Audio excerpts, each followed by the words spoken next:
Chapter 1. Do you even deserve to be called a golden finger? Yenjing University. Job fair. The street brimmed with students, their numbers swelling as they crowded beneath the blue tents where recruiters from state-owned enterprises, banks, and corporations smiled while collecting stacks of resumes. I'm sorry, but you do not meet our requirements. Your major is not aligned with our needs. Your internship experience is rather limited. Our company seeks individuals with proven capabilities and at least 6 months of experience in the same role. The recruiters, parched from the stream of refusals, watched the seemingly endless line behind them with a tinge of exasperation. Every year, an increasing number of undergraduates emerged, and this year promised to set a record for the lowest acceptance rates. Hello, here's my resume. All right, the recruiter glanced over it casually, only to be startled by the content. You've listed your desired position as company CEO? Is there a problem? Indeed, there were myriad issues. Suppressing a twitch at the corner of his mouth, the recruiter replied, I'm sorry, but our company does not have openings for that position. Perhaps you should explore other companies. I see. Song Jiang sighed, leaning on the table, casting a large shadow over the recruiter. Are you interested in switching to another company? I currently have a vacancy for an HR role. Huh? The recruiter was momentarily taken aback, genuinely perplexed. Wait, are you here to recruit for me?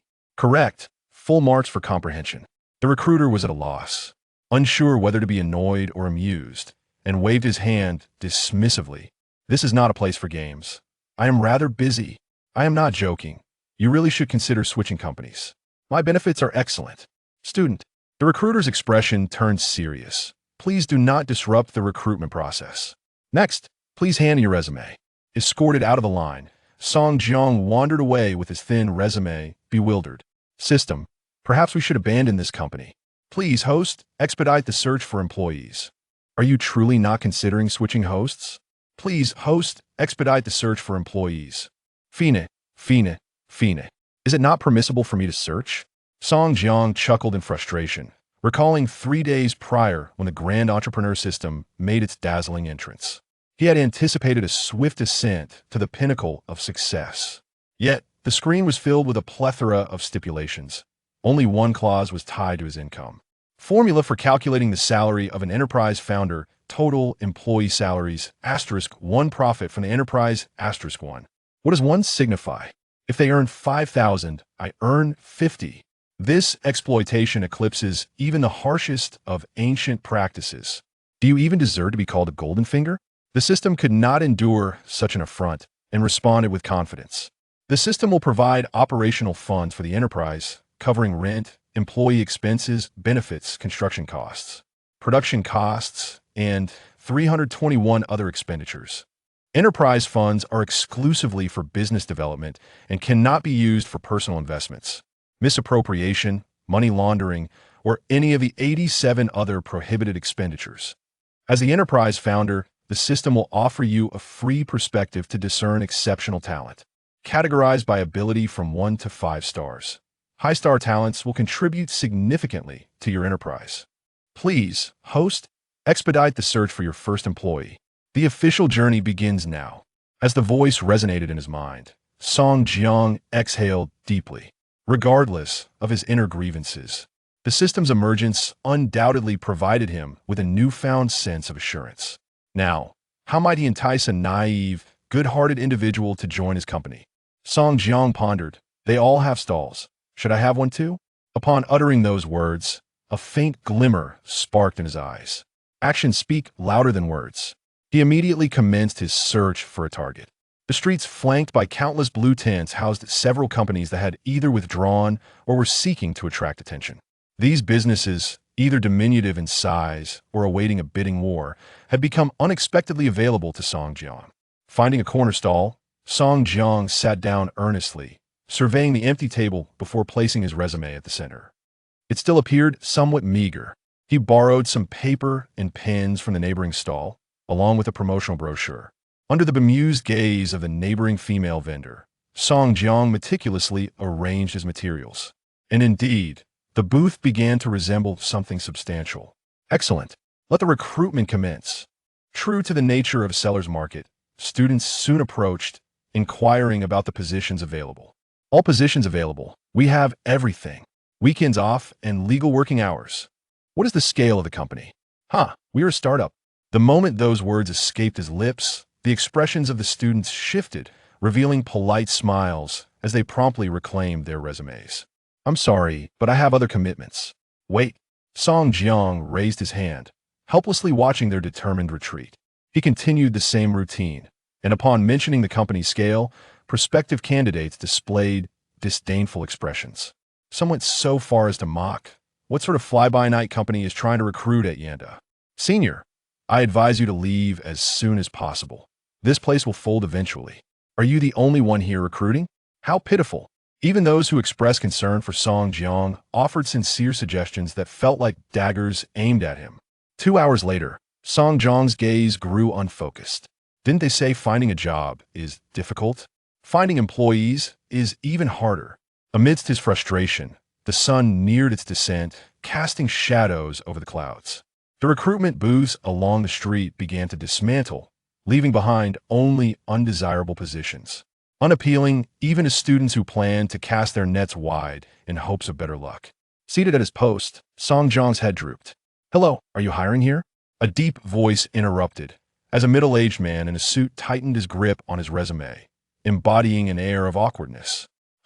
Song Jiang jolted awake from his reverie. Yes, we are. The man exhaled in relief, offering his resume with utmost caution.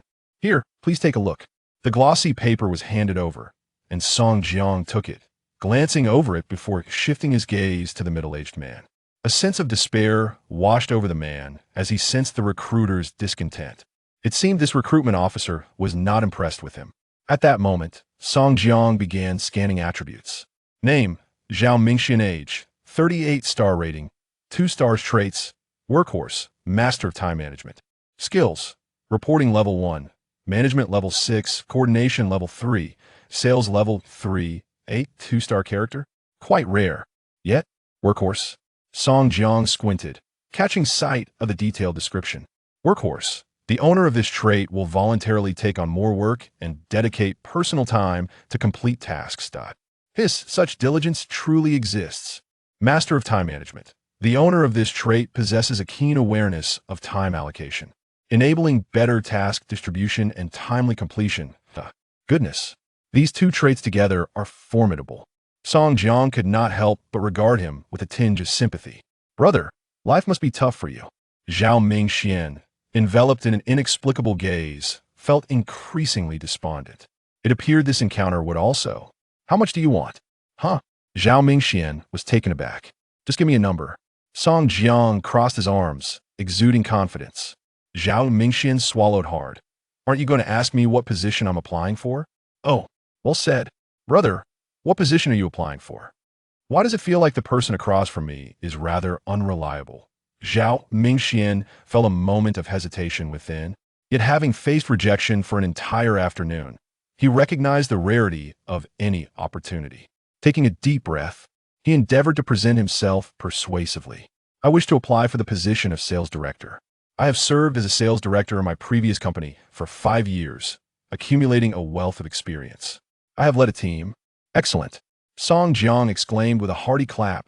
You're hired. Zhao Mingxian was taken aback, his words still unspoken. Then he heard a familiar phrase. How much do you want? He swallowed hard. 7,000. As he uttered this figure, he did so with utmost caution, querying, is that acceptable?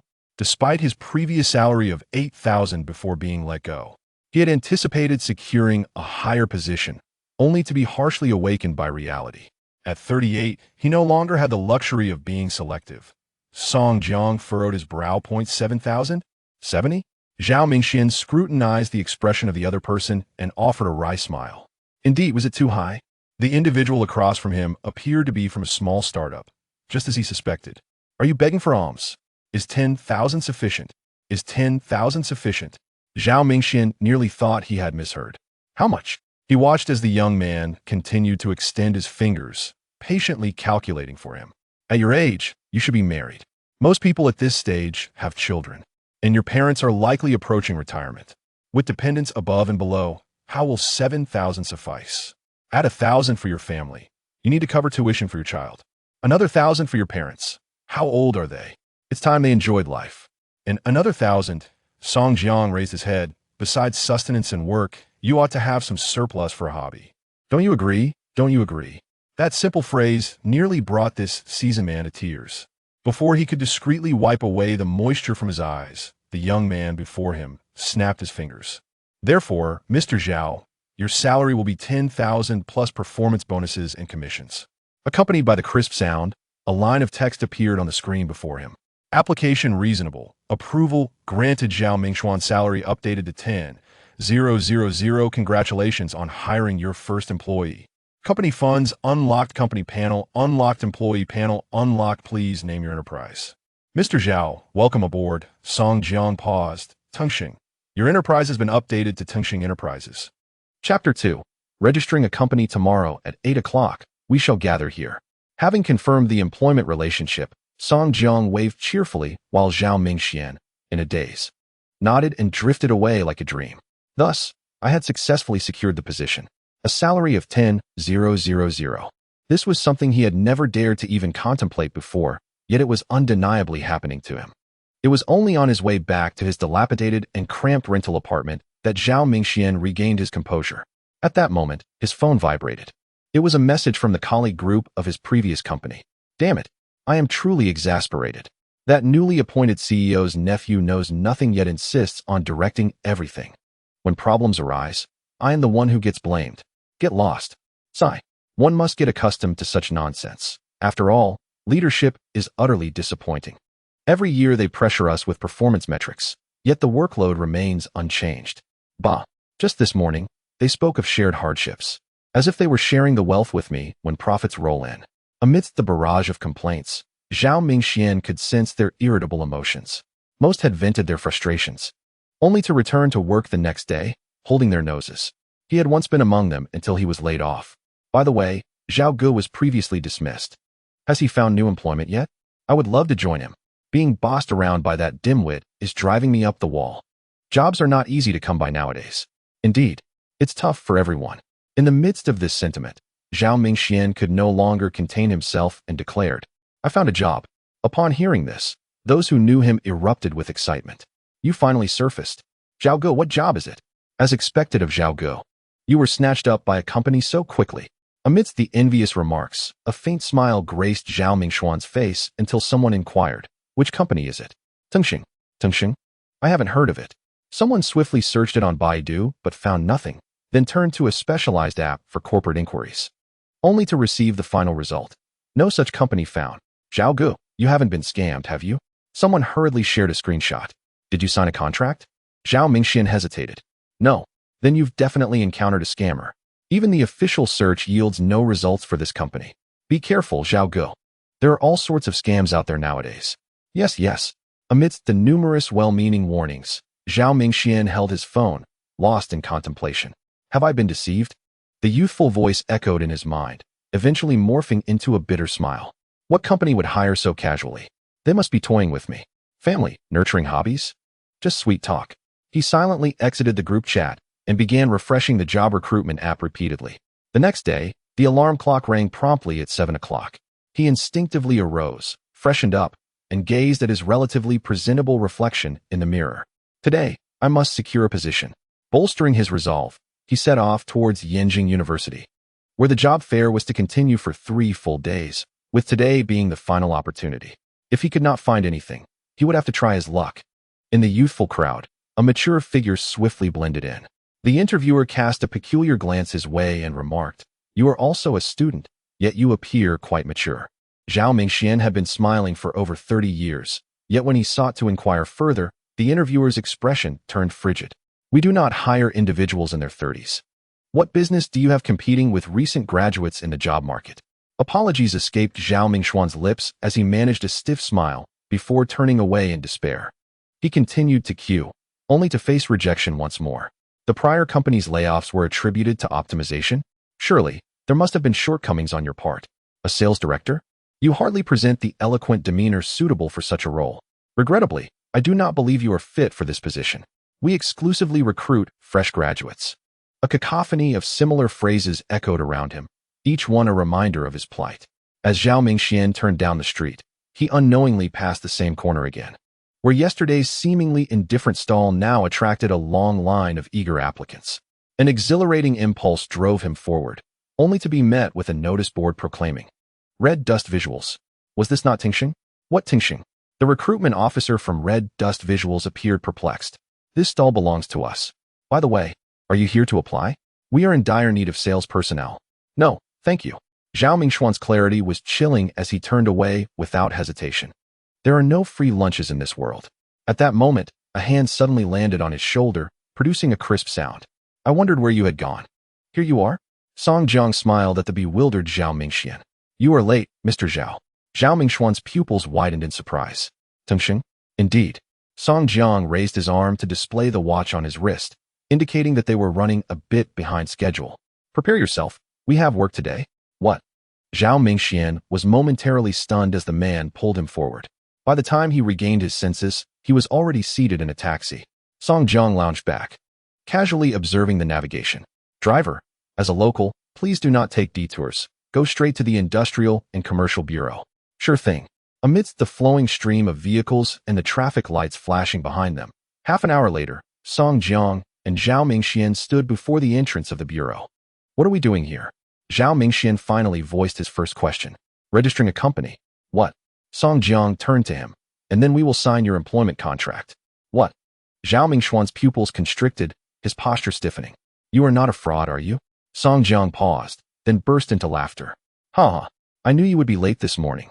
He clapped the shoulder of the man beside him. "Rest assured, I would never deceive an employee." At that moment, Zhao Mingxian felt a faint sense of solace. Song Jiang had already stepped inside, handing over the prepared documents. With everything in order, the process moved swiftly. "What name do you wish to register for your company?" The staff member, donned with a headset, tapped away at the keyboard. "Tengsheng." The sharp clicks of the keyboard filled the air. "Legal representative?" "Song Jiang." Minutes later, Song Jiang received notification that the company was officially registered, obtaining the license with ease. He exited with a grin, while Zhao Mingxian, still puzzled, wondered how it had all transpired so quickly. He recalled his friend's complaints about the tedious procedures involved in starting a company. "Because I have connections," Song Jiang said with a feigned air of mystery, as a system panel popped up at that very moment. Tengsheng Enterprises, Level 1, Capital, 1 million, Number of Employees, 1. Business Operations, None. The host is urged to elevate their level, expand the enterprise, recruit more employees, and develop production lines. Amidst an invisible urgency, Song Jiang leisurely hailed another taxi. Zhao Mingxian swallowed hard, seated beside him, suddenly becoming acutely aware of a pressing question. "What is your name?" "Song Jiang." "So the legal representative of the company you just registered is me." Cough, cough, cough. Zhao Mingxian was choked by his own saliva, coughing violently with a flushed face. You are the boss." Chapter 3. The driver. "Do I not look like one?" Song Jiang asked with a smile, observing the middle-aged man in front instinctively shaking his head before quickly nodding. "Indeed, you look exactly like one." "Ha ha." Song Jiang couldn't help but burst into laughter, his resounding voice echoing in the car, causing the driver in front to glance at the rearview mirror. The young man was cheerfully patting the middle-aged man on the shoulder. "From now on, I shall rely on you." Zhao Mingxian was momentarily stunned, only seeing the trust-filled eyes. "You are my #1 general, the future founding father." Founding father. The foreword struck Zhao Mingxian like a thunderbolt, a visible flush creeping up from his neck to his face, nearly causing steam to escape from his head. He nervously stammered, "No, I..." Before he could finish, a loud voice interjected, "You have that capability." Song Jiang gazed directly at him. "Do you not wish for promotions, salary increases, or housing allocations?" A series of statements left Zhao Mingxian utterly bewildered. A grand vision unfolded within the confines of the car. The driver ahead chuckled lightly, seemingly unconcerned. "Which company hasn't spun a grand vision? The promises my former boss made were even more extravagant." From the back, a disgruntled voice emerged. "I want to." "Ah, another one taken in." The driver shook his head, focusing intently on the road ahead. "All right, starting today, your position will be merged with Human Resources Director. Salary increased by 5,000. Effective immediately." Zhao Mingxuan's mouth fell agape, staring blankly at Song Jiang. He could not comprehend how a few casual words had resulted in a new position and a 5,000 salary raise. The driver in front stifled a laugh, thinking, is this a script they are acting out? A 5,000 raise. Does he truly believe salary increases are as common as cabbages? Meanwhile, Song Jiang silently urged system. Send the electronic contract. Contract sent ding. A crisp sound prompted Zhao Mingxian to instinctively pick up his vibrating phone, a habit from his role as sales director, only to find a brand new text message. Accompanying it was a link to a contract. What is this? An electronic contract. Since the company has been established, I promised to send you the contract earlier, and here it is now. Ah, it's a contract. Zhao Mingxian instinctively clicked the link, only to find an array of meticulously detailed clauses, quite formal, with him as party A and Tengsheng Enterprises as party B. The position stated was Sales Director and Human Resources Director. Total salary, 15,000. Zhao Mingxuan's pupils dilated, and he abruptly looked up to see Song Jiang's smiling face. Sign it.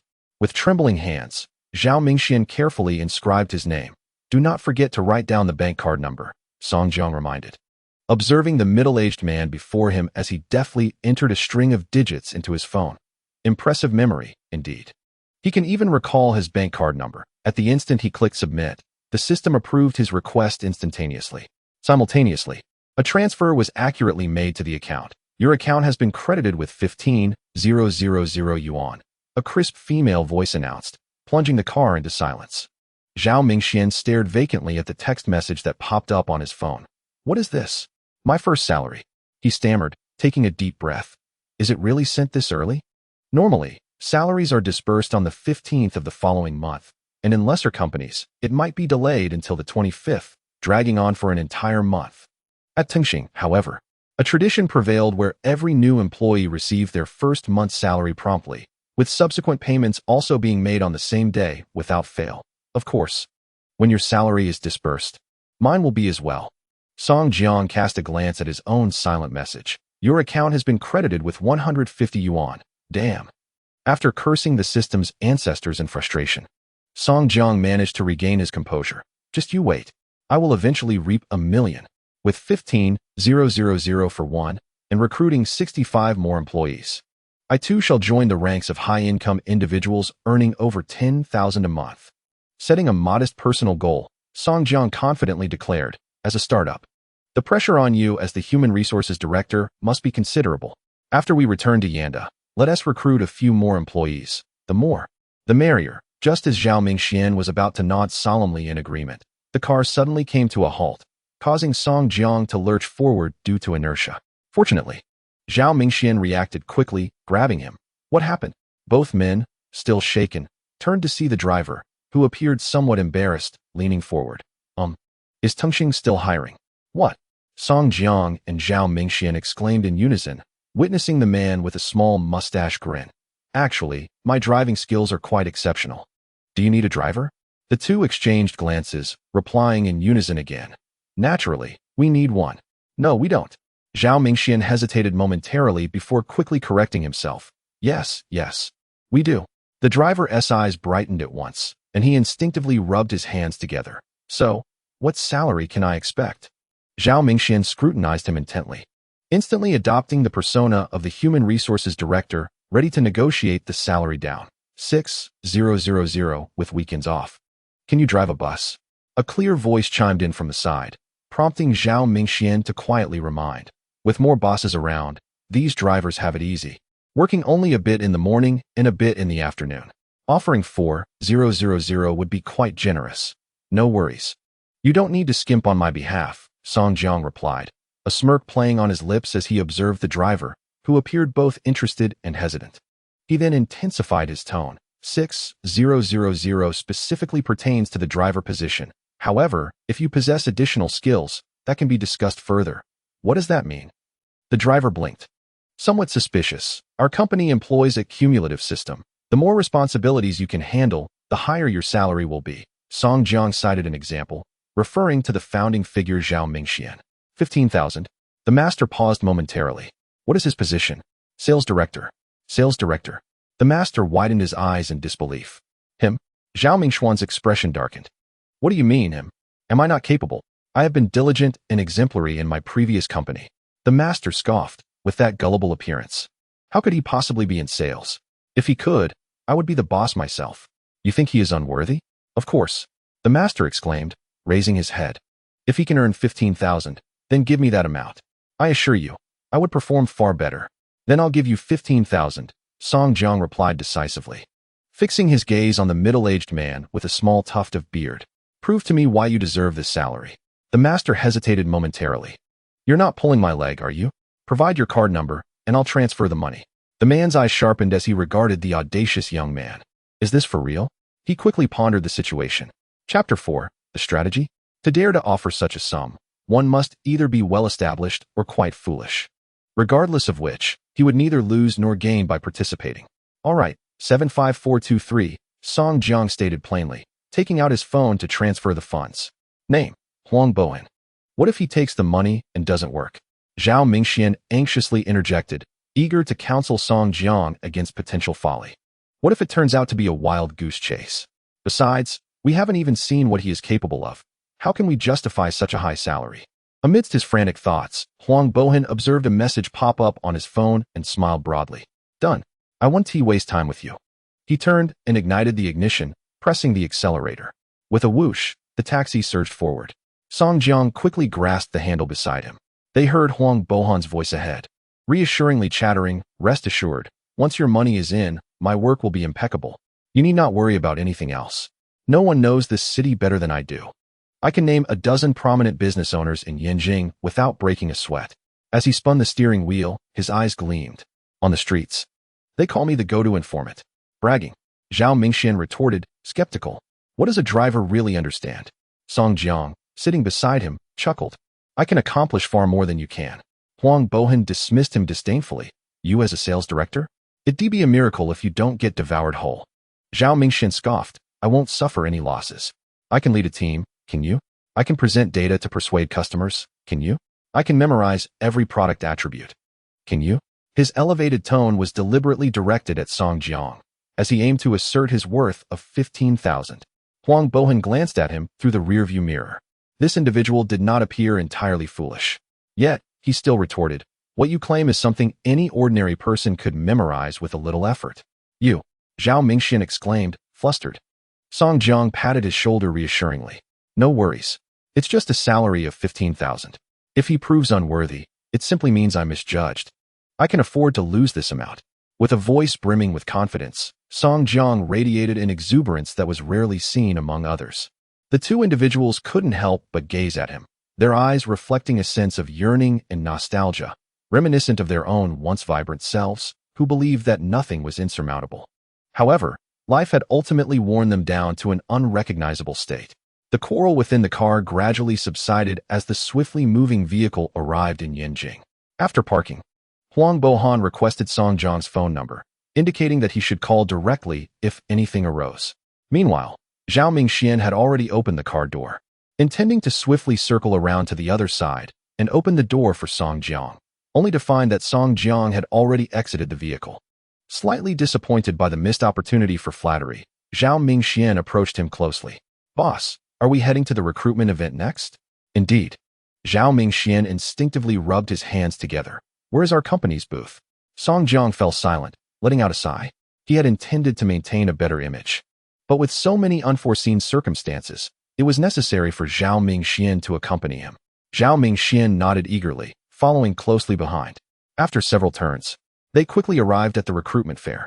Being the final day, the crowd had somewhat dwindled, with only a few booths still bustling with activity, while the rest were sparsely populated. Do you see that booth? I do. Once we clean up the trash, that booth will belong to us. What? Zhao Mingxian was momentarily taken aback as he watched Song Jiang stride forward, tidying up the debris left by the previous company. He pulled out some tissues and gave the area a quick wipe before sitting on a stool, awaiting potential candidates. Zhao Mingxian sat down beside him, his expression complex. It dawned on him why the red dust vision had claimed a spot in Tengsheng Enterprises. After a moment of quiet reflection, he suddenly recalled something and grew anxious.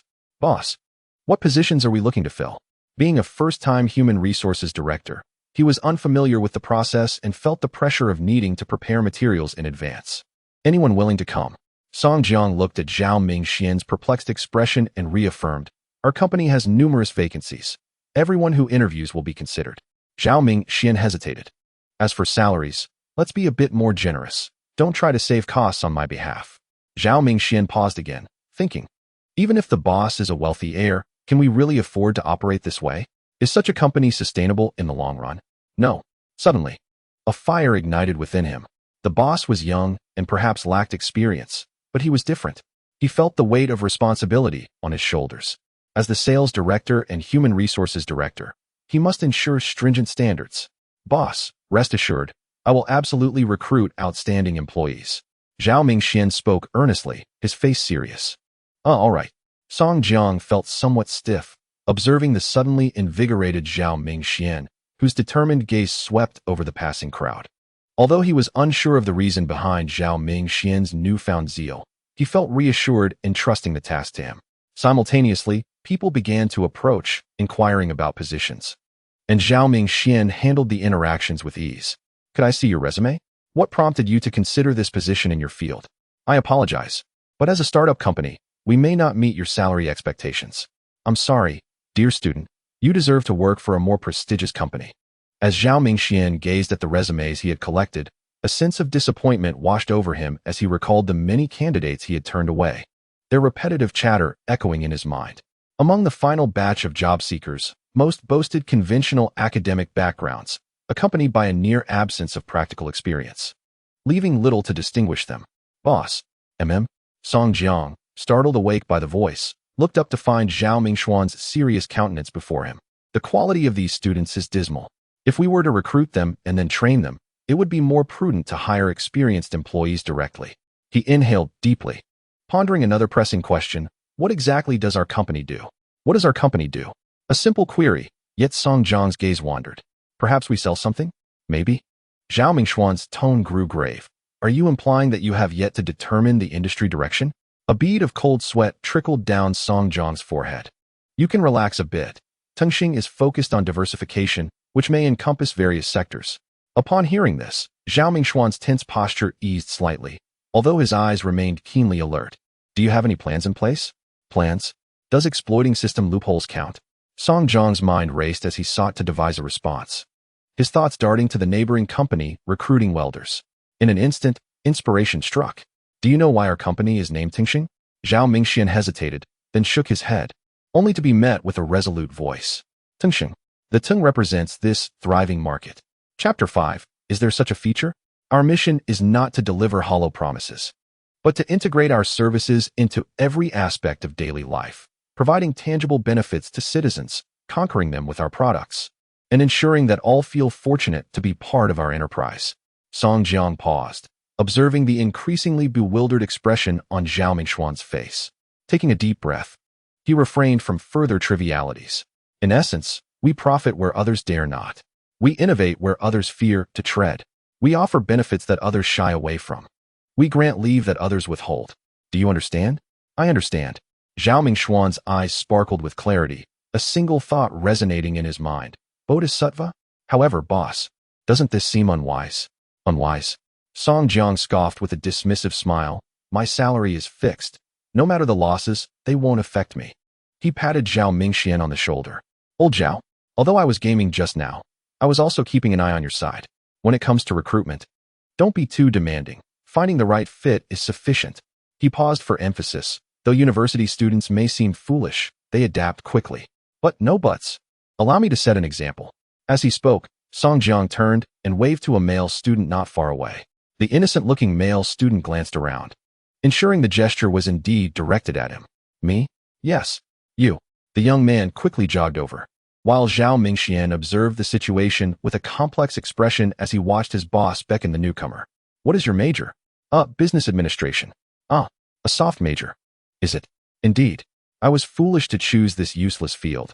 It has proven of no value. Who isn't in the same boat? Song Jiang lamented. If only I could return to 4 years ago, I would have slapped myself. The male student, impressed, raised a thumb and sighed. If only I had put in more effort over these past 4 years, I wouldn't be in this predicament now. Still haven't found a job? It's not that simple. Positions at major firms often require internal referrals, and one must possess genuine skills. I lack both talent and finances. What can I do but belittle myself? Or perhaps hide under the covers and weep in secret? Wow, my friend, your words are blunt. The male student complimented, finally noticing Song Jiang's status. By the way, what position do you hold? I'm in recruitment. Seriously? No way. Indeed, I am notifying you now, you've passed the interview. No way. 5,000 plus weekends off. Are you in? Absolutely. Good, stand behind me. The male student promptly positioned himself behind Song Jiang, and within 3 minutes, the entire recruitment process was completed. Zhao Mingxian looked on, dumbfounded. Is it really this casual? Don't you assess the candidate's capabilities? Observing the quivering pupils of his colleague, Song Jiang patted his shoulder generously. Old Zhao, you have too high expectations of these university students. In reality, after 4 years of study, they remain blank slates. How they adapt to the workplace depends on us. You must first prepare yourself to hire someone inexperienced. Zhao Mingxuan's lips twitched. Boss, this. Oh, stop that. Now. Recruit someone for me. Huh. Before Zhao Mingxian could collect his thoughts, Song Jiang had already begun the countdown, shaking the screen in his hand. The countdown read 3 minutes. 2:58, 2:57, 2:56. The incessantly changing numbers felt like a death knell. Zhao Mingxuan's expression tightened, his muscles tensed, and he shifted into task mode. Under this high-pressure environment, his thoughts became remarkably clear. He completed the task within the allotted time, lifting his gaze to swiftly scan the bustling crowd, revealing countless overlooked details. If one were to judge a person by first impressions, the details would speak volumes. Long, dirty nails suggested a laid-back personality, while a distracted demeanor indicated a fascination with gaming. Conversely, well-groomed eyebrows and a tailored suit hinted at ambition. As time slipped away, he locked onto a target.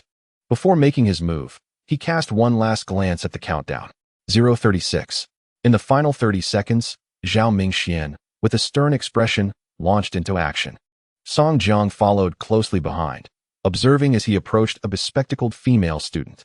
Are you seeking an administrative position? The student looked momentarily bewildered, but nodded. The current market rate for administrative roles is 4,200 per month, with most positions in Yinjing offering weekends off. For the internship, it's 4,200, and upon confirmation, it rises to 5,000. Would you be interested? Zhao Mingxian paused for emphasis, and it's weekends off. Although the student appeared somewhat confused, she began to contemplate the offer seriously. How long is the internship period? Zhao Mingxian paused again. 3 months. If you perform exceptionally well, you may advance to full-time sooner. Seeing her interest piqued, he decisively pointed toward a booth. Go there and register. All right. The student girl obediently nodded, approached the table, and picked up a pen to inscribe her name on the registration form. At that moment, the countdown reached its conclusion, halting at 0:01.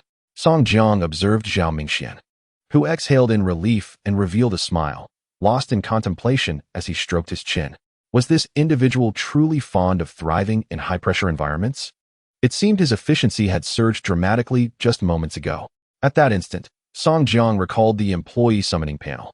Name, Zhao Mingxian. Age, 38-star rating, 2 stars trait, Master of Time Management Skills, Reporting Level 1, Management Level 6, Coordination Level 3.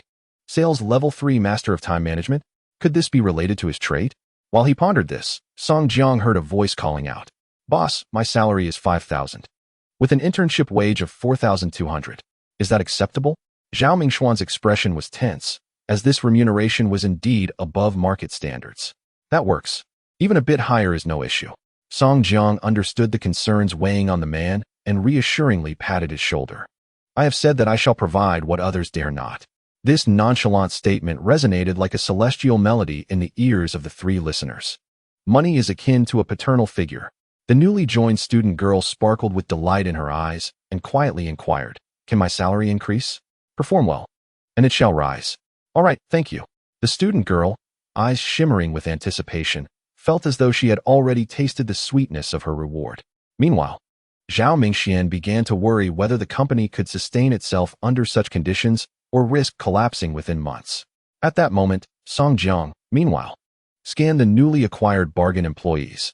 Name, Tengsheng. Age, 23-star rating, 1-star trait, whimsical thinker skills, scriptwriting level 4, gaming level 5, basketball level 2, whimsical thinker.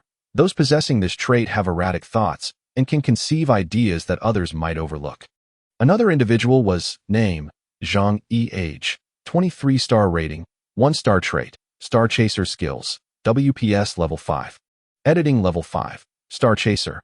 Those with this trait are more easily noticed by their idols when pursuing them. Chapter 6. Seizing opportunities amidst chaos. Such traits exist? Song Jiang was genuinely enlightened. Yet the emergence of these entries also clarified a point for him. The traits displayed on each individual's panel are not entirely related to their job functions. How to leverage these traits would be up to him. However, he quickly took note of the girl. "You can edit?" he exclaimed. The girl paused momentarily, her expression subtly shifting as she shyly nodded. "I can do a little. Why blush if you can?" Song Jiang observed the rosy hue blooming on her fair face with curiosity. "From now on, you will be responsible for editing the company's promotional videos. If the results are commendable, your salary will increase." Zhang Yi's eyes widened in excitement as she eagerly nodded. "Great. I will edit diligently." Satisfied, Song Jiang turned his gaze to the other individual, who was a male university student exuding an aura of intelligence. "What about you?" "You."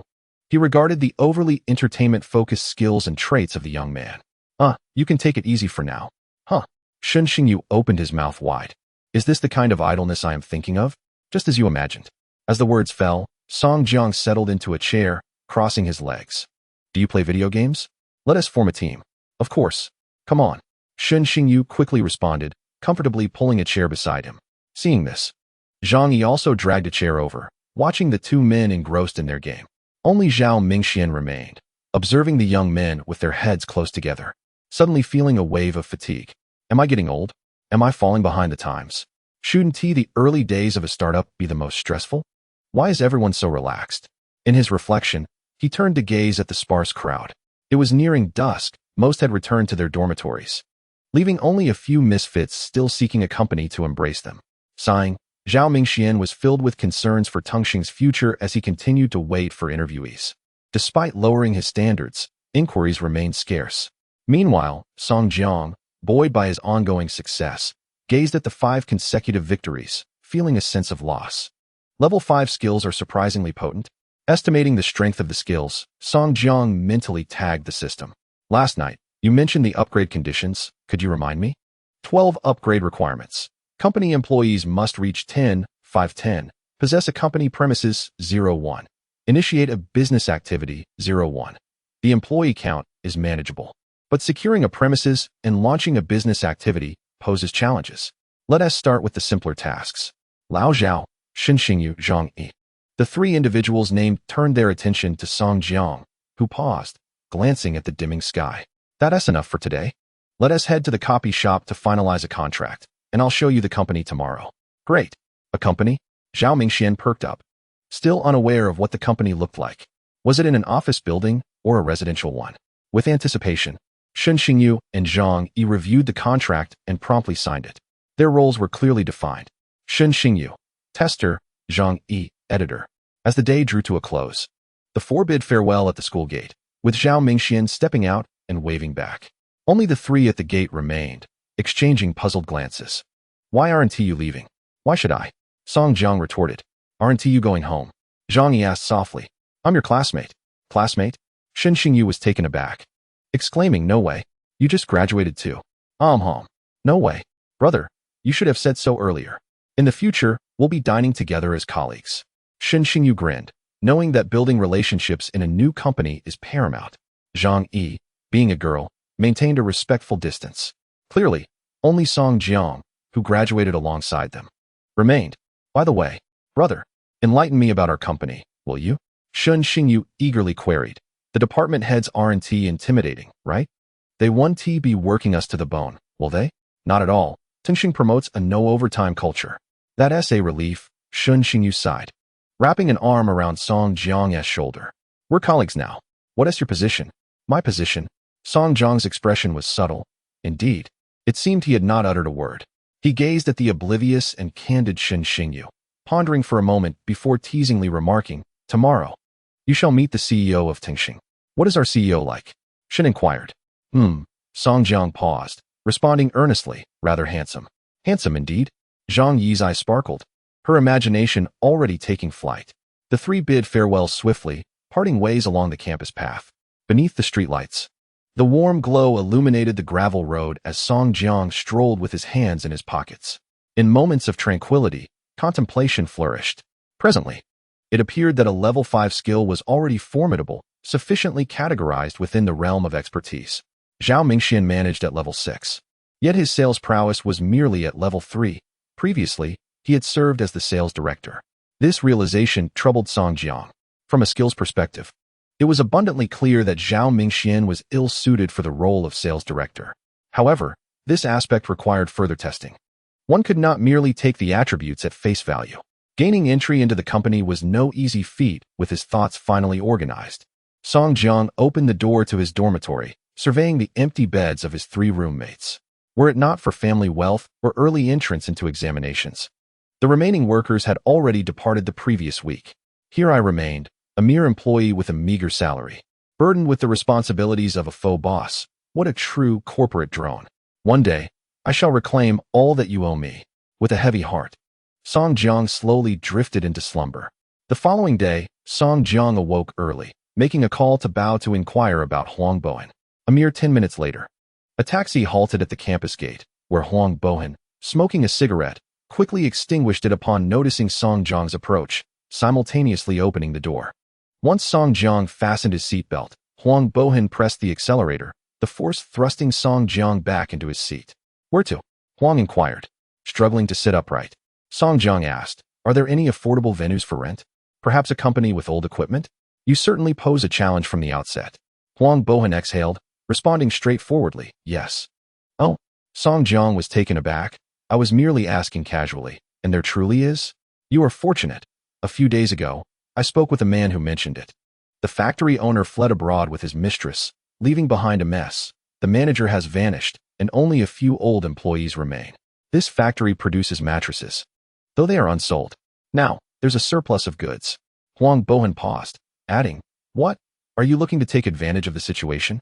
I believe the price can be slashed by half, and you could potentially earn around 100,000 when you flip it.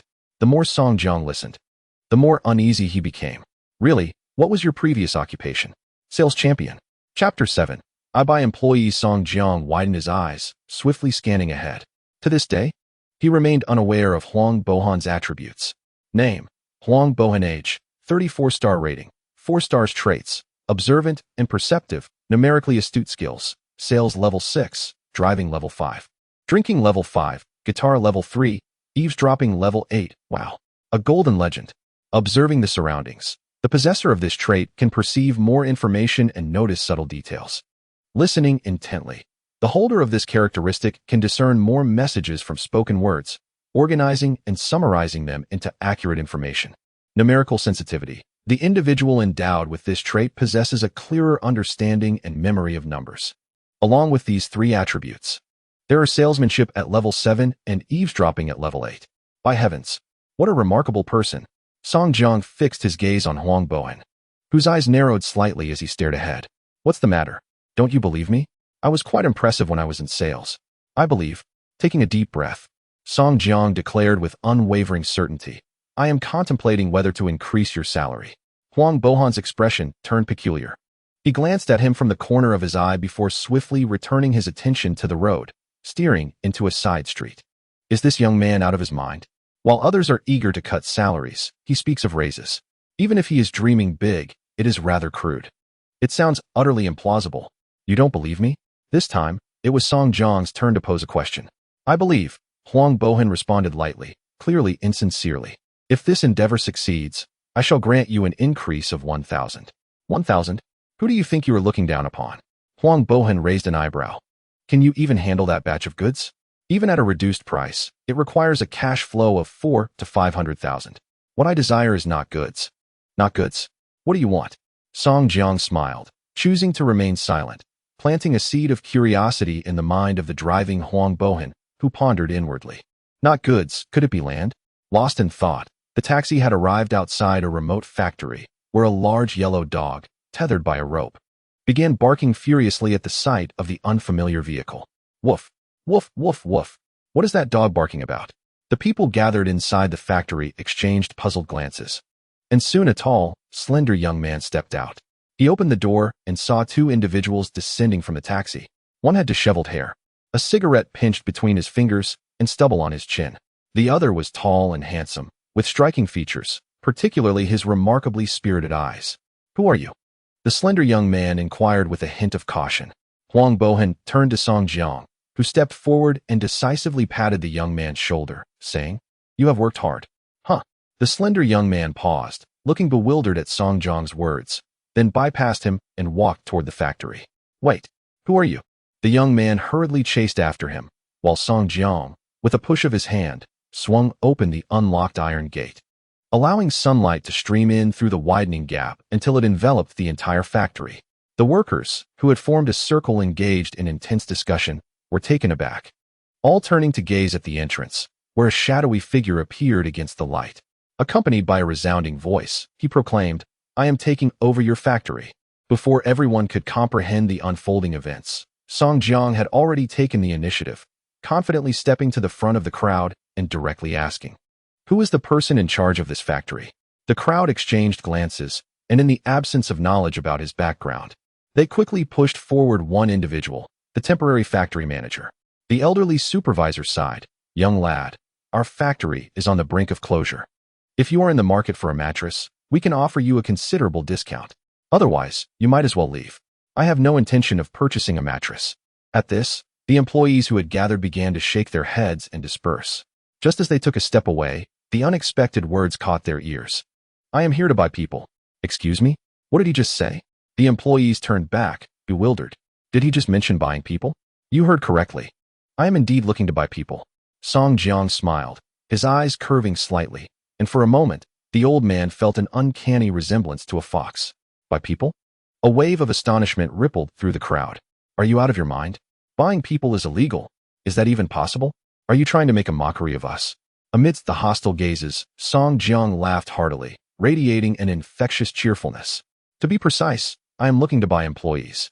"Buy employees?" The murmurs fell silent as the workers exchanged glances. Song Jiang continued, "I require seasoned workers, specifically those with over 3 years of experience." 3 years? The middle-aged individuals in attendance shared knowing looks. Most of them had been in the industry for more than 3 years. "No, there is one more," the tall, slender young man at the entrance interjected instinctively. "I am an office clerk. Clerks are welcome as well." Song Jiang turned to him. "What is your factory salary?" "Between 4,406,000, the young man replied, swallowing nervously. 4,000 to 6,000. Song Jiang elongated the last syllable. "That is quite affordable." His casual remark inexplicably darkened the expressions of the middle-aged workers, as if they had been slapped across the face. But then he added, "How about this? Each of you receives a 1,000 increase in salary. Is that sufficient to entice you?" "What do you mean?" a voice from the crowd called out. And Song Jiang chuckled, raising a finger to indicate, "I have my eyes on you lot. Come work for me. Come work for me." The words echoed, and the atmosphere fell into an eerie silence as curious eyes scrutinized Song Jiang, bewildered by his abrupt proposal and the bizarre turn of events. Fortunately, among the confused minds, someone quickly reacted. The elder stepped forward, composed, and inquired, "Are you seeking us to work for you?" "Indeed. What work will it entail?" The elder swallowed hard. "This land produces these goods. Everything will proceed as usual." Song Jiang gestured towards the ground, then pointed to the nearby stack of mattresses. Upon hearing this, someone finally grasped the situation and shouted, "You mean you wish to become our boss? Are you recruiting us? Should we accept?" Instantly, a cacophony of fragmented discussions erupted. The elder, maintaining a calm demeanor, replied earnestly, "Please hold on. We need to deliberate." Song Jiang nodded as he observed the elder skillfully return to the crowd, where a group quickly formed a circle.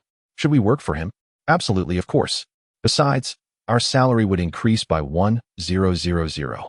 I sense something amiss. Why would he want to hire us, especially at such a high wage? Could he be planning to sell our organs?" "Sell organs? He alone. And we a group. Who would prevail in that scenario? Missing out on this opportunity would be a grave mistake." As the discussions among the eager voices reached a crescendo, the outcome swiftly emerged. The elder approached Song Jiang with lively strides, a broad smile adorning his face. "Boss, how do we address this salary? It truly reflects the original increase, doesn't it?" "Indeed," Song Jiang replied succinctly, gesturing towards the lone clerk in the room. The clerk promptly sprang into action, hurrying over to hear, "Do you have a computer here?" We need to draft a contract. Yes, yes. Follow me. The clerk, brimming with excitement, led Song Jiang to the factory's sole computer, its bulky monitor bearing the marks of time, yet the printing functionality still intact. Beside it, an equally aged photocopier spat out sheets of paper. Xiao Jiang, we're not quite versed in this. Could you check for any issues? The clerk inhaled deeply, scanning the document line by line. After only a few entries, a startled exclamation escaped his lips. The surrounding individuals, alerted by his outcry, immediately tensed. Is there a problem? Their wary eyes darted towards Song Jiang, only to be met with the next revelation. Double weekends. Incredible. Work from 8 a.m. to 5 p.m. Goodness. And meal allowances. My dear heavens. There's even social insurance. Upon confirming the accuracy of the salary, the clerk's face flushed with excitement. This kind of treatment, not only rare in other factories, but also among the elite in Yanjing, was unprecedented. This contract is worth signing. It must be signed. The factory's solitary intellectual voiced his conviction, and the others, suddenly persuaded, eagerly grabbed pens and began signing. As their signatures adorned the documents, the numbers visibly surged. Number of employees, 610. Number of employees, 710. Number of employees, 810. The growth rate was palpable, ultimately stabilizing at Tengsheng Enterprises level, 1 company funds, 9, 65 million number of employees, 21 business activities, none. With all 17 employees in the factory having signed the contracts, they couldn't help but glance towards their newly appointed boss. Song Jiang raised his hand decisively, all the while silently invoking, System, disperse the funds. Ding. Your account has been credited with 200 yuan. Ding. Your account has been credited with 300 yuan. Ding. Your account has been credited with 900 yuan. A symphony of notifications rang out, and Song Jiang beamed at the employees, who were taken aback by the sudden influx of funds. From this moment onward, this factory was entirely under his stewardship. No one dared to question it. Countless employees, heads bowed as they perused the information in disbelief, felt their minds whirl and their feet lift as if they were floating. Words alone could not convey the immediate delight of receiving funds. They were beginning to genuinely comprehend the transformation. Salaries had increased, and a brighter future beckoned. The once somber expressions brightened instantly, wrinkles around their eyes smoothing out, as if they had regained 3 years of youth in an instant. Many, who previously anguished over how to seek employment, now found solace in the thought that even at midlife, opportunities awaited them in the factory. Furthermore, they have been employed at the factory for 7 or 8 years, and are long accustomed to their surroundings. Thus, it would be quite challenging for them to adapt to an abrupt departure. Greetings, boss. My name is Lu Run, and I have been in this industry for over a decade. Rest assured, there will soon be astute individuals presenting themselves with eager smiles. From the moment you arrived, I could sense the formidable aura you exude, so distinctly different from us rural folk, he remarked. Amidst the flattery, Song Jiang smiled silently and once again called for the clerk, this time inquiring about his name. Name, Jiang Wenbin. Age, 28. Star rating, 1 star. Traits, animal affinity. Skills, level 3 animal husbandry, level 3 form filling. A 1-star rating does not signify exceptional skills. Song Jiang had prepared himself for this and discreetly scanned the remaining 17 individuals.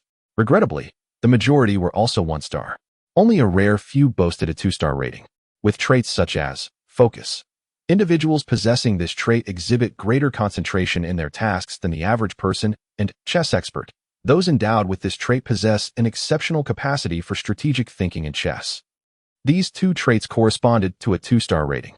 Pondering over this, Song Jiang hypothesized that traits are likely linked to innate talent. The stronger the talent, the higher the star rating. However, Huang Bohuan, a 4-star individual, possessed only 3 traits. Was there a hidden rule at play? After a few moments of contemplation, he decided to call someone over. Old Lu, did you call for me, boss? An older man with thinning hair and dark skin hurried over. Do you play chess? Old Lu looked momentarily perplexed and shook his head. No, I don't have time for chess. I'd rather work more and earn money. Perhaps you could learn. I shall gift you a chess set. Really? Old Lu nodded eagerly. Who would refuse a gift? Whether he would actually learn was another matter. Meanwhile, Huang Bohuan, having observed the farce, had finished his cigarette, discarding the butt on the ground and stamping it out with his foot, extinguishing its last remnants of heat. His expression was one of complexity.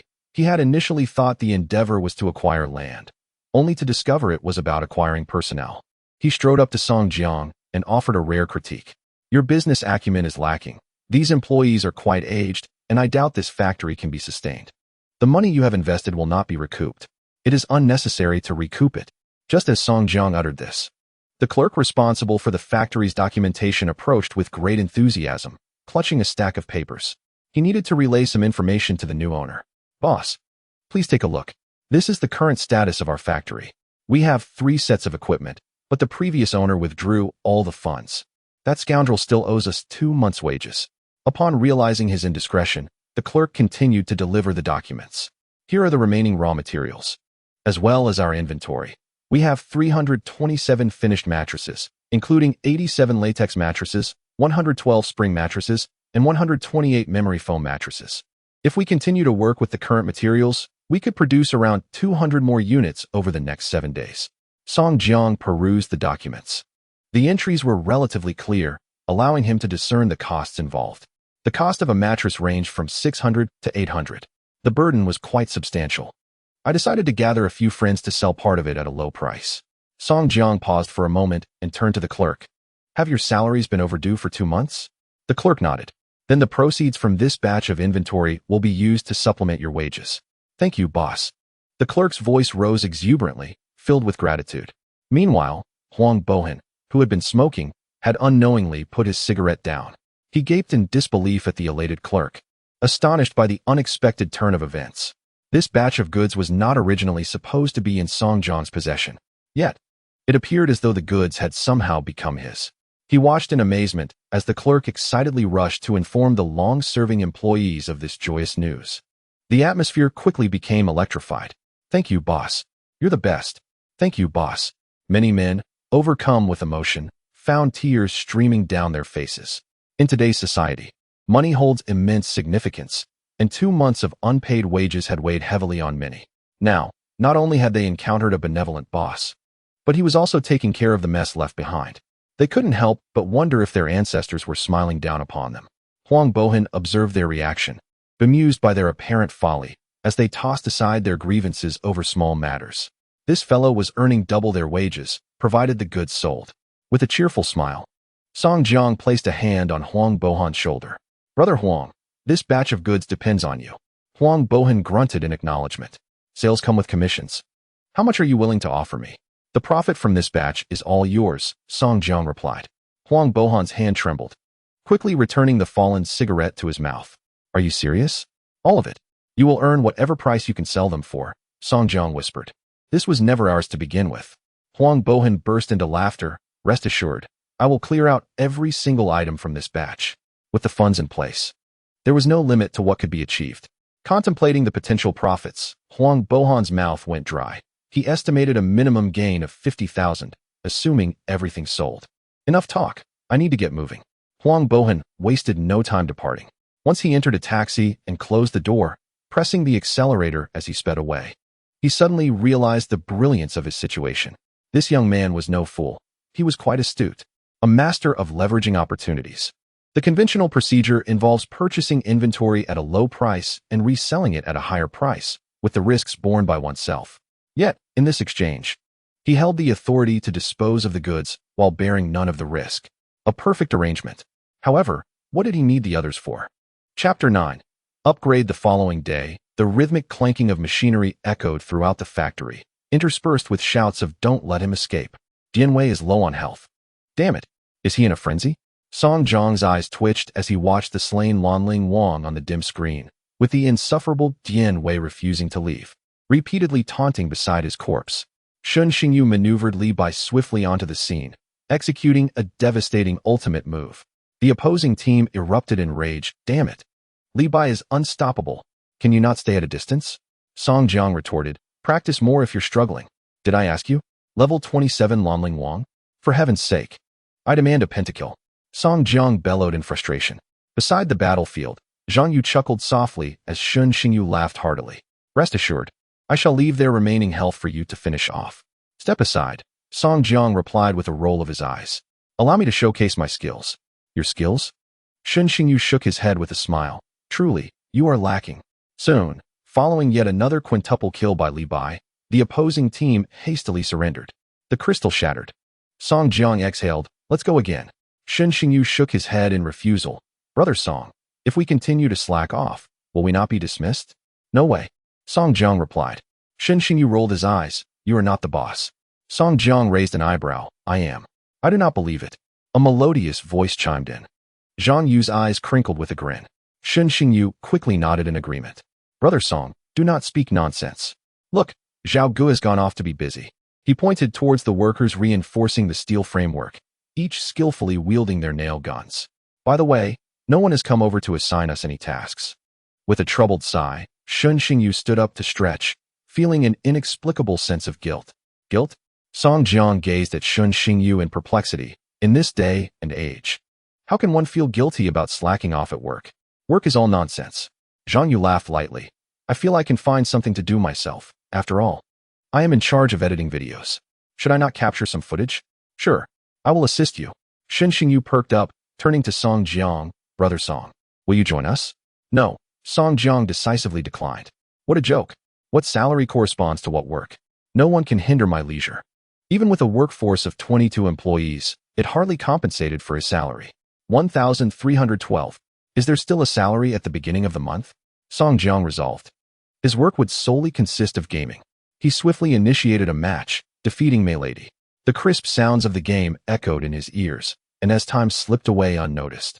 After 3 consecutive losses, Song Jiang expressionlessly exited and uninstalled the game. Amusing. As if you were entertaining.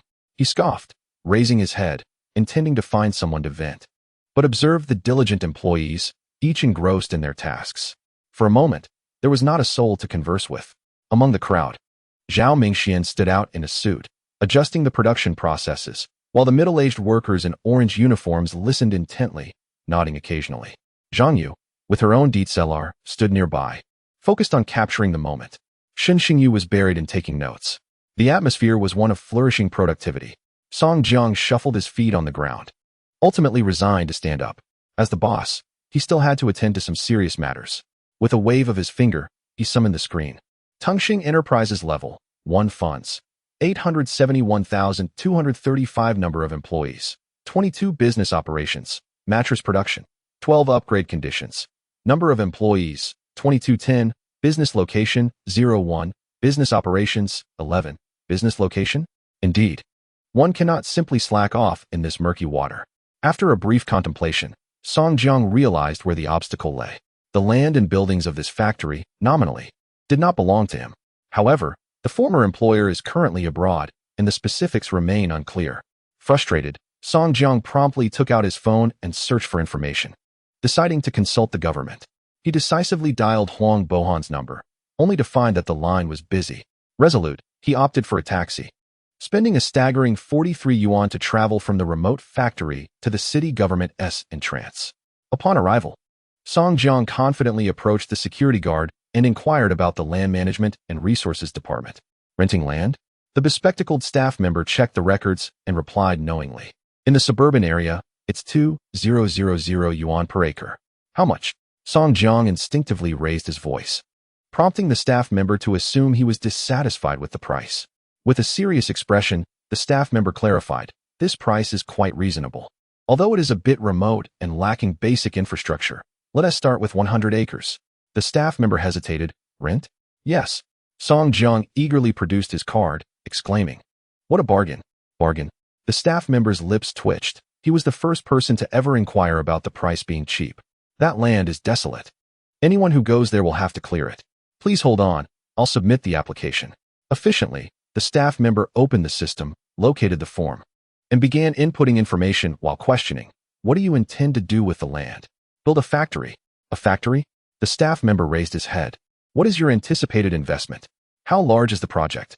Several hundred million, perhaps 30 million, Song Jiang casually replied, noticing the staff member adjusting his glasses. His expression turning serious. Please be precise. 30 million? Song Jiang responded uncertainly. Excellent. I will register you for investment attraction, and you can review the relevant preferential policies.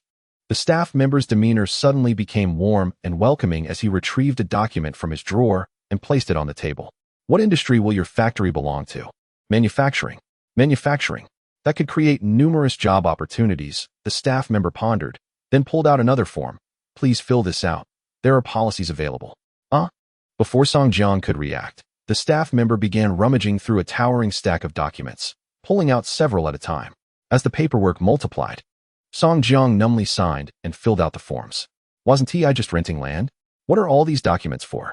After completing the numerous forms, the staff member nodded in satisfaction. This year's targets can progress a bit more. Excellent. I have already submitted your application. In the afternoon, you can go to the Industrial and Commercial Bureau to collect your certificate. After speaking, he produced a QR code. We emphasize efficiency, seamless communication, and safety.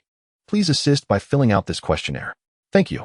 Song Jiang scanned the questionnaire, which unsurprisingly inquired about the quality of service. Naturally, a 5-star review. All right. Have a good day. As Song Jiang strode out, he finally noticed the sun high in the sky, realizing he had been filling out forms for quite some time. And it was already noon. Feeling a rumble in his stomach, he thought, this will fill you up. He randomly selected a noodle shop on the street and, after contemplating adding a chicken leg, checked his balance and ordered 1 bowl of shredded pork noodles. After finishing his meal, he aimlessly wandered around the street. Upon returning to the Industrial and Commercial Bureau, the staff swiftly verified his identification and promptly handed him the certificate. Grateful, he felt a rush of exhilaration as he touched the documents, and a blue screen expanded before his eyes. Upgrade conditions: employee count 2210 met. Business location 11 met. Business operations 11 met. Congratulations. Your enterprise has ascended to level 2. With the explosive display of electronic fireworks, a stream of fresh notifications cascaded before him.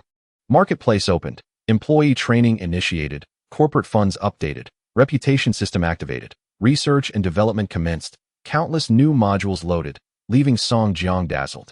First, he turned his attention to the marketplace. Chapter 10. Commencement of Operations. 1-star training card.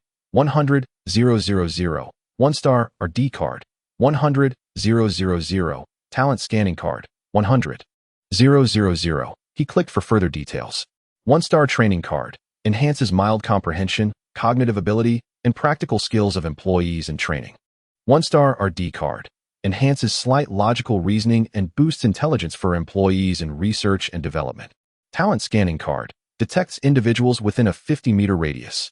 Displaying colors. 1 star is green, 2 stars blue, 3 stars purple, 4 stars gold, 5 stars red.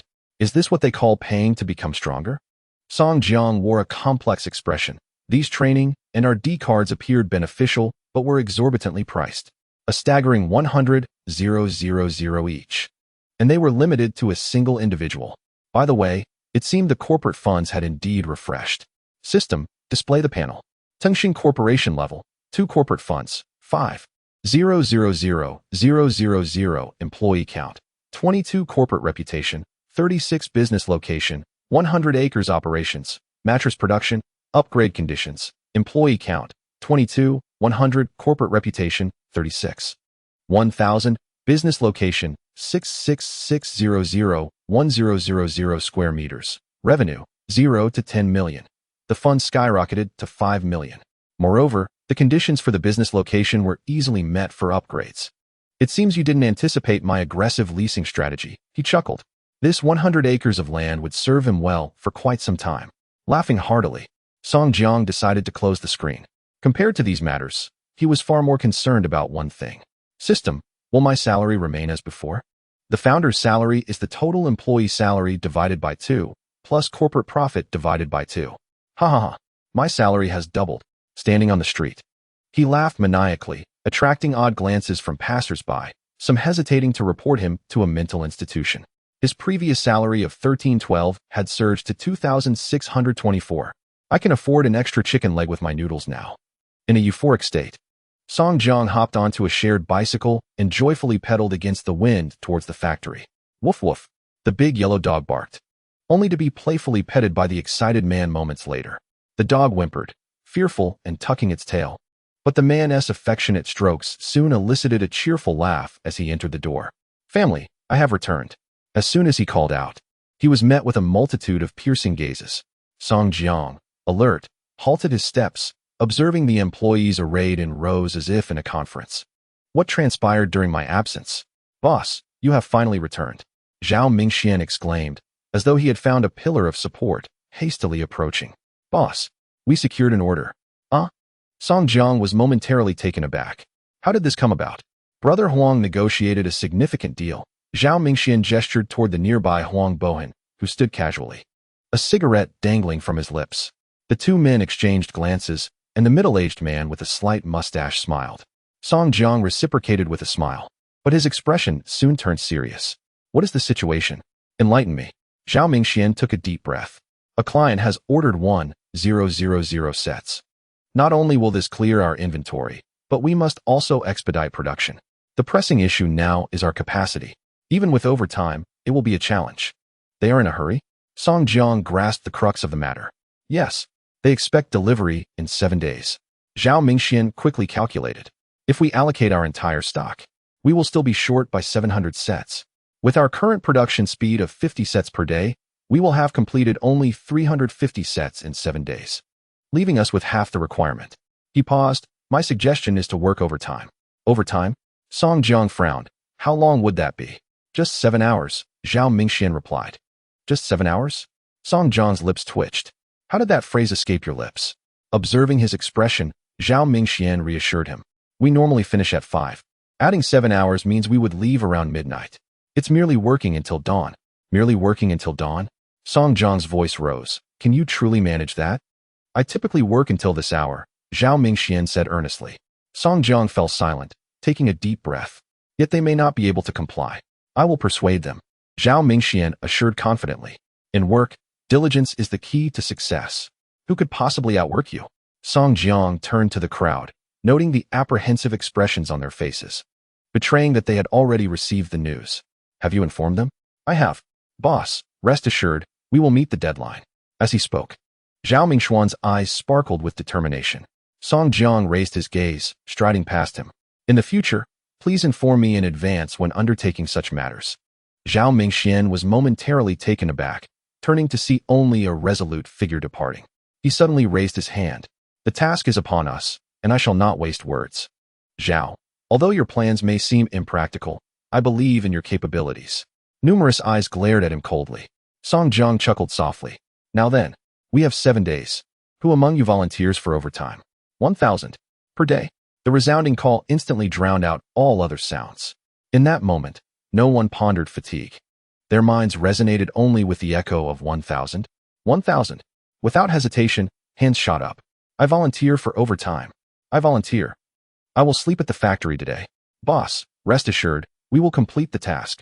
Countless hands rose straight as tree trunks, their faces alight with fervor, eyes gleaming with visions of wealth. Though no one relished the thought of overtime, the allure of extra pay for additional work was undeniably tempting. At this moment, Shun Xingyu and Zhang Yu were flushed with urgency in their eyes. They too wished to work overtime. However, they were not frontline workers. In a moment of desperation, one exclaimed, Brother Song, may I join in? I also want to contribute to the factory. So do I, Zhang Yu shouted with great enthusiasm. Song Jiang, looking at them with a sense of helplessness, contemplated for a moment. If you wish to help, that is fine, but it will be at a rate of 500. 500 is acceptable.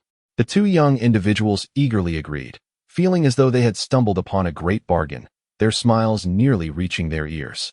Observing the electrifying atmosphere, Song Jiang released a deep breath, clapped his hands together decisively, and declared, Then let us commence. With a resounding clap, the scene burst into a cacophony of sound. The employees along the assembly line efficiently assembled bed frames, covering them with layers of latex pads, which were then secured with nail guns. Ding, ding, ding. Zhao Mingxian stood before the calendar, and with determination, tore off the 16th with a flourish. The first day? Boss, this is the schedule I designed. Please let me know if any modifications are necessary. At 9 a.m., Zhao Mingxian strode confidently towards Song Jiang, the paper densely filled with meticulous notes. Work begins at 8. At 9:20, a cup of saline water. 10 o'clock, a 10-minute break. At 11:20, lunch. At 11:30, lunch ends, followed by a restroom break and a nap. Noon, nap concludes. At 12:10, work resumes. The detailed records even specified times for hydration and restroom breaks, squeezing every moment to its limit. Song Jiang paused in contemplation. Responding earnestly, employees are not robots. Can you guarantee they will manage their restroom breaks within the stipulated time? Zhao Mingxian inhaled deeply. I can. A silence enveloped the air as the middle-aged man, gripping his notebook tightly, persistently gazed at the seated young man. I can, Zhao Mingxian repeated hoarsely. Song Jiang sighed. Zhao Mingxian, we are not a sweatshop. I understand. Zhao Mingxian exhaled suddenly. In over 20 years, I have never encountered a boss like you. Tengsheng is a company with a human touch. He bowed solemnly, his bent form resembling a bow. Please trust me once more. I made a mistake this time. I wish to make amends. Be it through implicit trust or the responsibilities inherent to my role, I mistakenly overstepped my bounds. Zhao Mingxian, alarmed, recognized that he had committed the gravest error in management, perceiving this new enterprise through the lens of his previous company's ethos. What do you think you misjudged? Song Jiang straightened in his seat. I should not make decisions on behalf of the boss, Zhao Mingxian replied smoothly. Nor should I pressure employees to work overtime at the outset. This would create a misleading impression of high-intensity labor. The proper approach should be to tighten the schedule gradually, begin with half an hour of overtime, and extend it incrementally. I should play the role of the hardliner first, while you, the boss, take on the softer approach. Stop. Song Jiang interrupted. What nonsense are you spouting? I appointed you to manage, not to enact exploitation. Zhao Mingxian, taken aback, responded cautiously. Boss, are you implying that from now on, no orders shall be signed without my consent? Song Jiang rose decisively. Do not accept orders beyond your capabilities. Regardless of profit, we are not in need of that little extra. Zhao Mingxian, why do I pay you a salary of 15,000? Because I believe in your abilities. I trust that you can perform more efficiently within the designated time frame. It is not about overtime. Rather, it is about enabling our employees to complete their tasks more swiftly during regular working hours, allowing everyone to rest comfortably. I do not require those who volunteer for overtime to prove their loyalty. With those words, sharp and concise, Zhao Mingxian stood frozen, his bewildered mind grappling with an unprecedented revelation. I do not need individuals who volunteer for overtime, an earlier rest within normal working hours. Song Jiang snatched his notebook and decisively tore up the planning sheets. Take them back and rewrite. Engaging in such trivialities daily is less constructive than contemplating ways to enhance employee satisfaction. Well, all right. Zhao Mingxian nodded vacantly, turning lightly to sit at his desk. The talent gradually regained clarity. This company is different. He glanced at the incomplete writing beside his notebook, a sudden chuckle escaping him. Not far away. Shen Xingyu was startled, turning to whisper to Zhang Yi. Zhao Ge seems to have been reprimanded by Song Ge. Yet he asked, laughing now, could it be? Be quiet. Shen Xingyu quickly turned back, relieved to see no one had noticed. Zhang Yi pouted. It's nothing to hide. Do you think our text reads well this way? Shen Xingyu looked at the light, airy 3 lines on the paper. Let us give it a try. As the 2 young men registered a brand new corporate account on the hottest platform in Huagua, the introduction read like whimsical lines. Tengsheng is a people-centric enterprise, committed to providing the finest and most valuable products, bringing Tengsheng's offerings into countless homes. Shen Xingyu, do you know how to post a tweet? Why do it? Learn immediately. At 3 p.m., within the bright factory, the passage of time felt elusive. Employees wiped the fine beads of sweat from their foreheads, shaking their slightly aching arms as they continued their work. Meanwhile, Song Jiang, with a serious expression, observed the mid-lane Daji. Knowing that once he assisted in the top lane and returned to the mid-lane, she would surely hide in the grass. Therefore, the best choice is to enter his own jungle and take a roundabout route. Manipulating the character with his fingers, a gleam of intelligence illuminated Song Jiang's face. Just as he was about to dive into the jungle, suddenly, a hand appeared, snatching the phone from his grasp. Song Jiang looked up in confusion to see Zhao Mingxian, whose face was alight with enthusiasm. Zhao Mingxian, what are you doing? Boss, stop playing. I have come up with several methods for you to consider. Song Jiang's eyes followed the phone placed on the chair, and seeing this, Zhao Mingxian casually tucked the device into his pocket, opening the notebook to present it before Song Jiang. Let me finish this match first. Boss, work is paramount. Damn it. Are you the boss, or am I? Are you assigning me work? You are my boss, so here we go.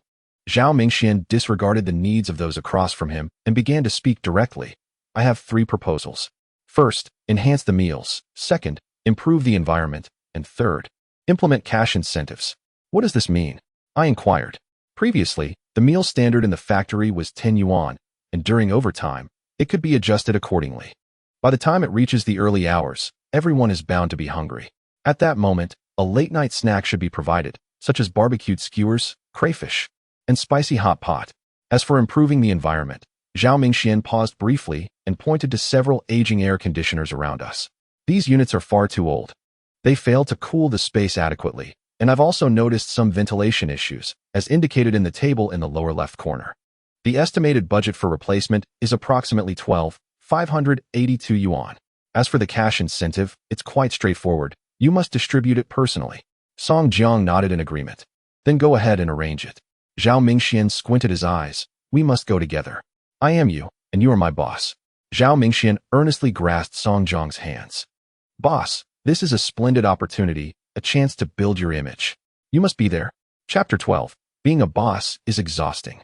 Song Jiang observed the fervent gaze directed at him and felt the tightening grip on his hands. All right, let us go. As the factory doors swung open, Huang Bohong awaited outside, already smoking a cigarette. Song Jiang stepped into the car, feeling a sense of uncertainty as he glanced at Zhao Mingxian, who appeared invigorated. He was deeply puzzled. You were so timid this morning. What gives? Have you developed a dual personality? Have you not reflected on your behavior? There is no employee like you. As he grumbled, Huang Bohong sped away, gripping the steering wheel. The taxi elegantly pulled up to the restaurant entrance. With an impassive expression, Song Jiang exited the vehicle, his nose twitching slightly. At this moment, nearing mealtime, they entered the establishment. The glass display counter was filled with an array of dishes. The soy-sauced ribs emitted steam, tomatoes enveloped in eggs were perfectly thick, and the fried fish lay neatly arranged on an iron platter. Gulialu. Boss, what do you think is an appropriate meal standard? Boss. Song Jiang stared intently at the displayed dishes, swallowed hard, and replied, let us go for 3 meat dishes. For vegetable dishes, and 2 soups. Zhao Mingxian paused, his lips curling upwards. Boss. Let me have half a platter of that. The items he pointed to were precisely those that Song Jiang favored. Upon hearing this, the boss retrieved a ceramic plate. It's not just for the 2 of us. It's half of that iron platter. Half.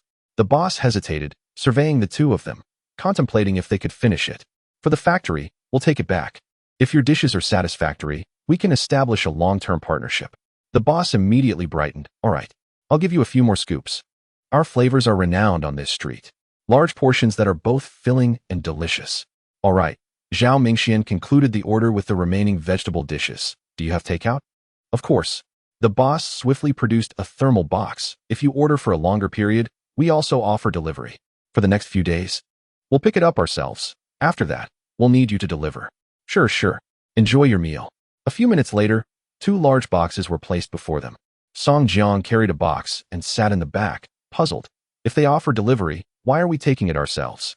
The boss must convey a clear stance to the employees. Zhao Mingxuan's expression was grave. When the mealtime arrived, he was to personally serve the dishes. Such was the way of the master. Song Jiang glanced at the nearby box and sighed. Very well. Half an hour later, a taxi halted at the entrance, and Song Jiang alighted, carrying the box, occasionally hearing reminders from the side. Boss, remember to smile. I know. Taking a deep breath, Song Jiang forced a smile just as he crossed the threshold. Are you all hungry? Come and enjoy dinner. The aroma of the dishes wafted through the air. The employees, drawn by the sound, quickly gathered around, their stomachs grumbling, eyes gleaming with anticipation as they fixated on the thermal container. The moment the box was opened, the fragrant scent enveloped them. In an instant, saliva flowed abundantly as they watched Song Jiang unload large boxes of meat, vegetables, and more. That succulent meat, the pickled fish, and the winter melon and rib soup. They had never encountered such a feast. Previously, while working at the factory, the boss seemed intent on ensuring they never caught a whiff of meat. Day after day, they endured the monotony of a few vegetable dishes, hardly ever seeing any oil, let alone soup. That was merely water with a hint of egg flour. Form an orderly line, no rush. Everyone will get their share. Each employee brought their own plates as Song Jiang generously piled the dishes high. Eat. Devour. Have a couple of fish. Rice will be served afterward. Fill your bellies. The plates overflowed with fragrant dishes, and the workers couldn't wait even a moment longer. They found a spot on the ground and began to feast. So delicious. Absolutely delightful. As they savored the pork, the juices burst on their tongues, and bliss radiated from every face, eyes squinting in enjoyment. It is said that among life's 4 great joys, food always takes precedence. With everyone well taken care of and plenty of food still remaining, it was finally Song Jiang's turn to serve himself. Rolling up his sleeves, he declared, "Meat. I shall only indulge in meat. Braised pork. Serve it. Roast duck. Serve it. Pickled fish. Serve it. Let the feast begin." 15 minutes later, Song Jiang, fully satisfied, slumped into a chair to digest, casually picking at his teeth with a toothpick. In the early hours of the morning, a groggy Song Jiang was roused from sleep. The boss is distributing wages. He looked at the thick stack of cash placed in his hand, his bleary eyes meeting Zhao Mingxuan's gaze. Meanwhile, the workers, freshly off their shifts, sat together on the ground, some fatigue evident on their faces. As Song Jiang was nudged forward, he yawned and stood before a middle-aged man, counting out 10 bills and handing them over. The man was momentarily stunned, glancing at the cash in surprise before looking back at him. "Take it." "Thank you, boss." Song Jiang nodded and, with heavy eyelids, moved to the next individual. 1, 2, 3, 10. "Take it." "Thank you, boss." The employees, their faces flushed with delight, received the money, and amidst the chorus of gratitude, countless middle-aged workers held their cash, watching in admiration as the young man walked away gracefully. What a splendid boss. At that moment, a figure waved from a distance. "Make sure you all get some rest." "Will do."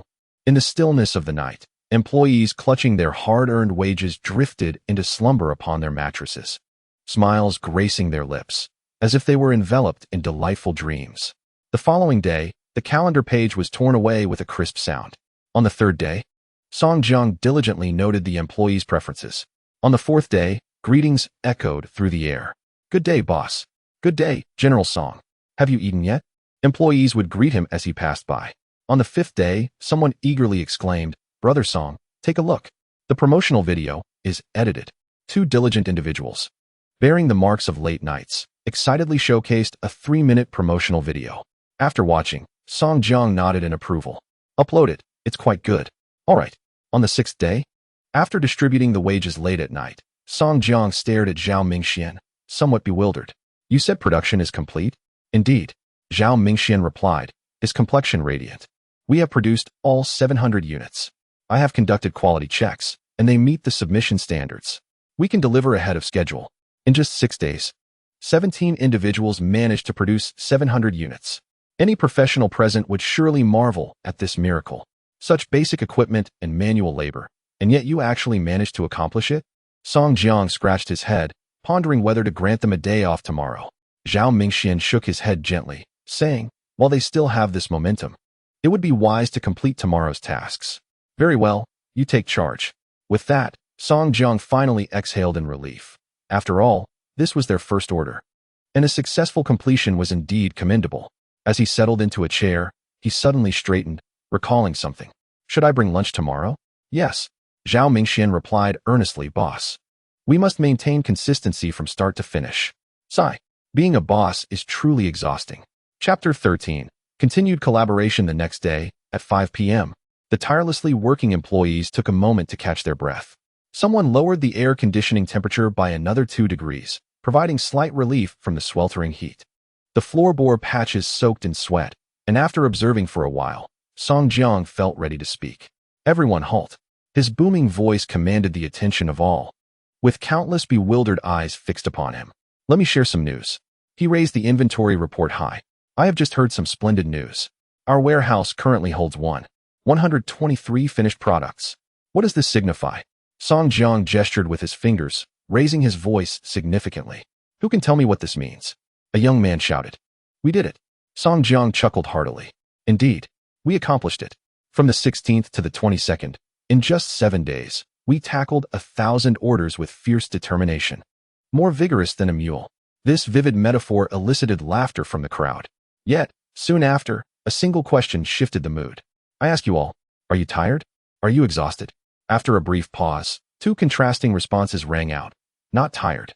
And absolutely exhausted. Naturally, in such a factory gathering, no one dared to be obstinate. Everyone cooperated to ensure a smooth exit for their leader. However, amidst the cacophony of voices, the honest man widened his eyes, glancing left and right. Aren't you tired? 15 hours a day, even a horse would be exhausted to the point of bleeding. How can you endure this? In the midst of his astonishment, a fellow worker patted him on the shoulder, suggesting that he should say something pleasant. What leader isn't like this nowadays? Though Song Jiang enjoys a decent reputation in their hearts, the common ailment of leadership still necessitates some appeasement. At that moment, Song Jiang found the scenario amusing. Observing the compliance below, he beckoned with a finger, summoning the one who had just complained of fatigue. Old Wang, may you be blessed. The companion next to him, a middle-aged man with a beard and bloodshot eyes, approached nervously. Boss, actually, I'm not tired at all. Laughter erupted as Song Jiang, thoroughly entertained, patted his shoulder and, in front of everyone, extracted a stack of cash from his pocket, handing him a bill. What? The man blinked in confusion, only to hear the laughter around him. I appreciate honesty. Keep this money. Thank you, boss. The man, realizing what had transpired, was elated.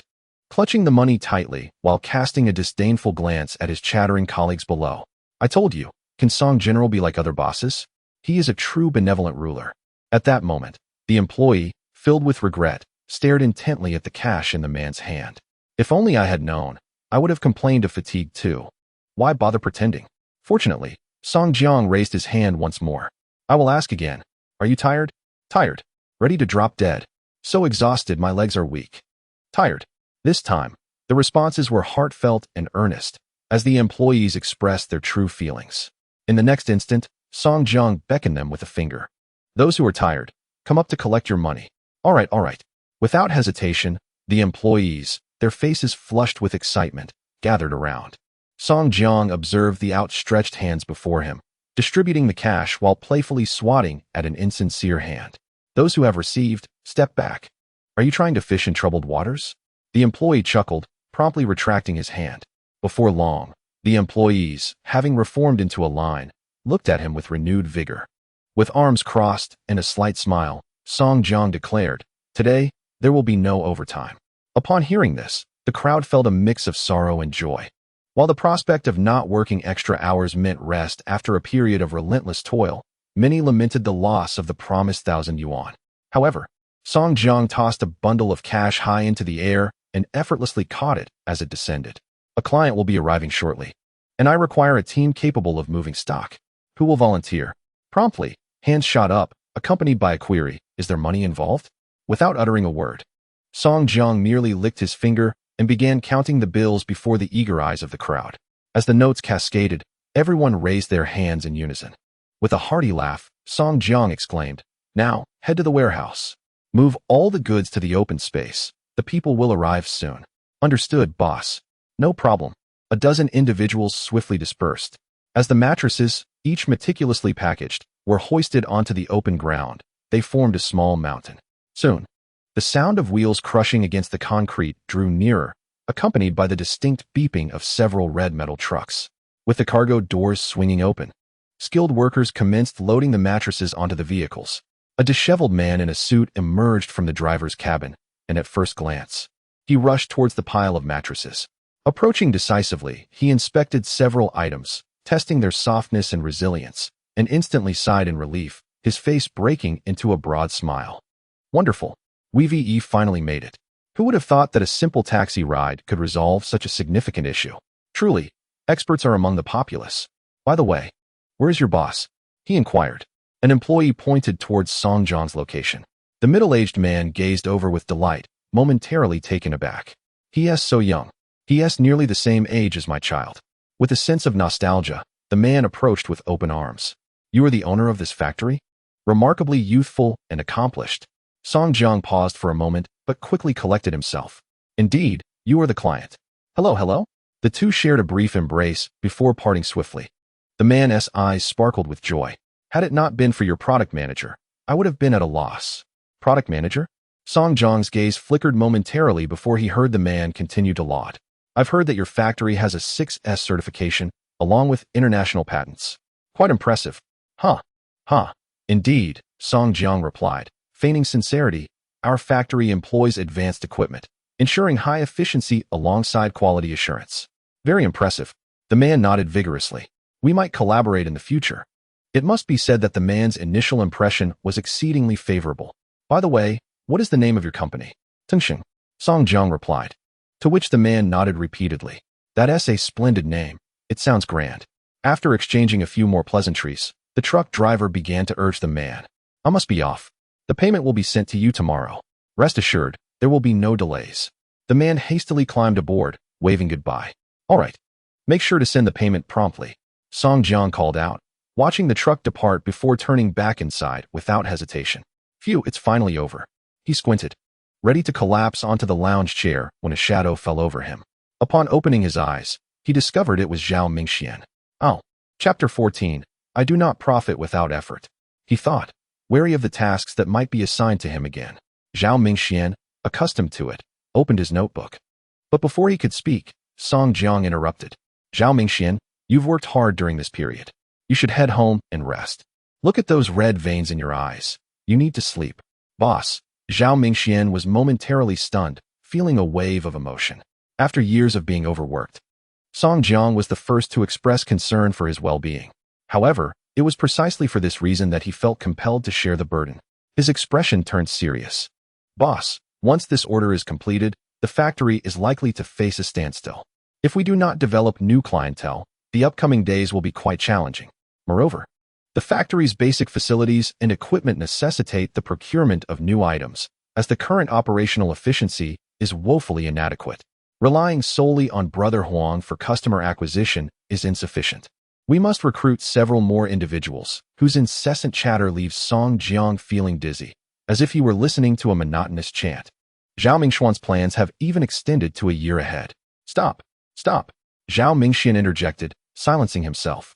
With a forced smile, Song Jiang remarked, you handle the recruitment. As for the rest, devise a plan for me. No need to elaborate.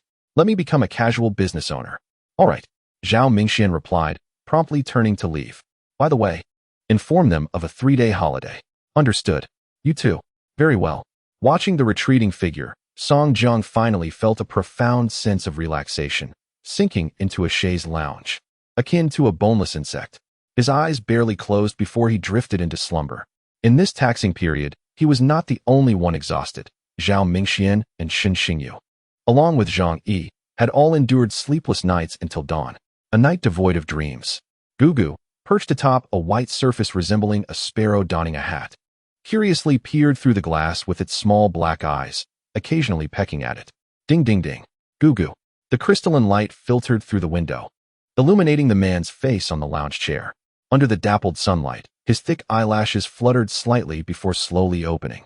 Upon waking, Song Jiang felt an overwhelming soreness throughout his body and a tingling in his feet. After a moment of recovery, he leaned against the armrest and stood up, only to find the surroundings eerily silent. The factory, which had been bustling just days prior, was now deserted. Ah, right, a holiday had been declared. Song Jiang pinched the bridge of his nose. Realizing that this daily routine of sleeping was unsustainable, he needed to find a place to stay. He wondered if there were any affordable rentals available. Glancing at his monthly salary displayed on the screen, which barely exceeded 2,000, he mused that in Yanjing, he could likely only afford a single room. However, in this remote area, he might find a better option. System, can I utilize the company's accommodations? Affirmative. The host position as CEO allows access to various company benefits. Excellent. I shall reside in my own abode at the company's expense.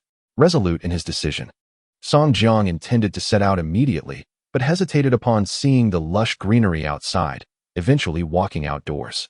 Truly, the most secluded places offer splendid environments. Observing bees fervently gathering nectar on flower petals, further ahead stood a colossal tree that required multiple people to encircle it. A full 100 acres of land would be his over the course of the year. As he ambled along, he jested, I must meticulously plan this area. Pointing to a patch of land, this shall be the dormitory. He continued to muse aloud. And look, there's a lake. I shall install a fountain for you. TSK, TSK, TSK, this land is so level. I must contemplate what would be best to build here. A gymnasium.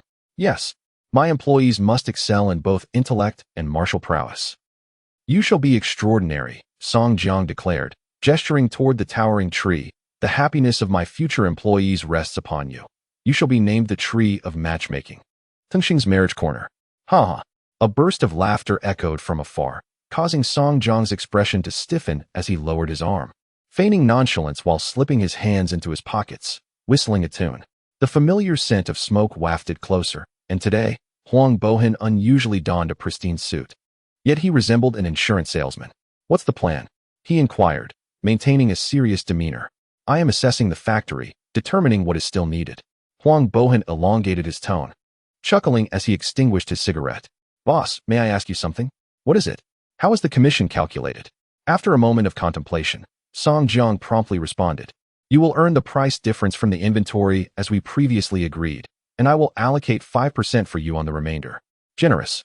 Huang Bohan's smile relaxed, and he reached into his pocket to produce a rolled-up document, handing it to Song Jiang. It was inscribed with Home Furnishing Brand Expo. What is this? Song Jiang took it and flipped through it. The exhibition was scheduled for June 25th, which was merely 2 days away. I have delivered this to you. I must take my leave. Song Jiang looked up, bewildered, watching Huang Bohan depart as abruptly as he arrived, realizing he had come solely to inquire about the commission. No need for thanks. I do not earn money without merit. Huang Bohan waved his hand nonchalantly as he walked away.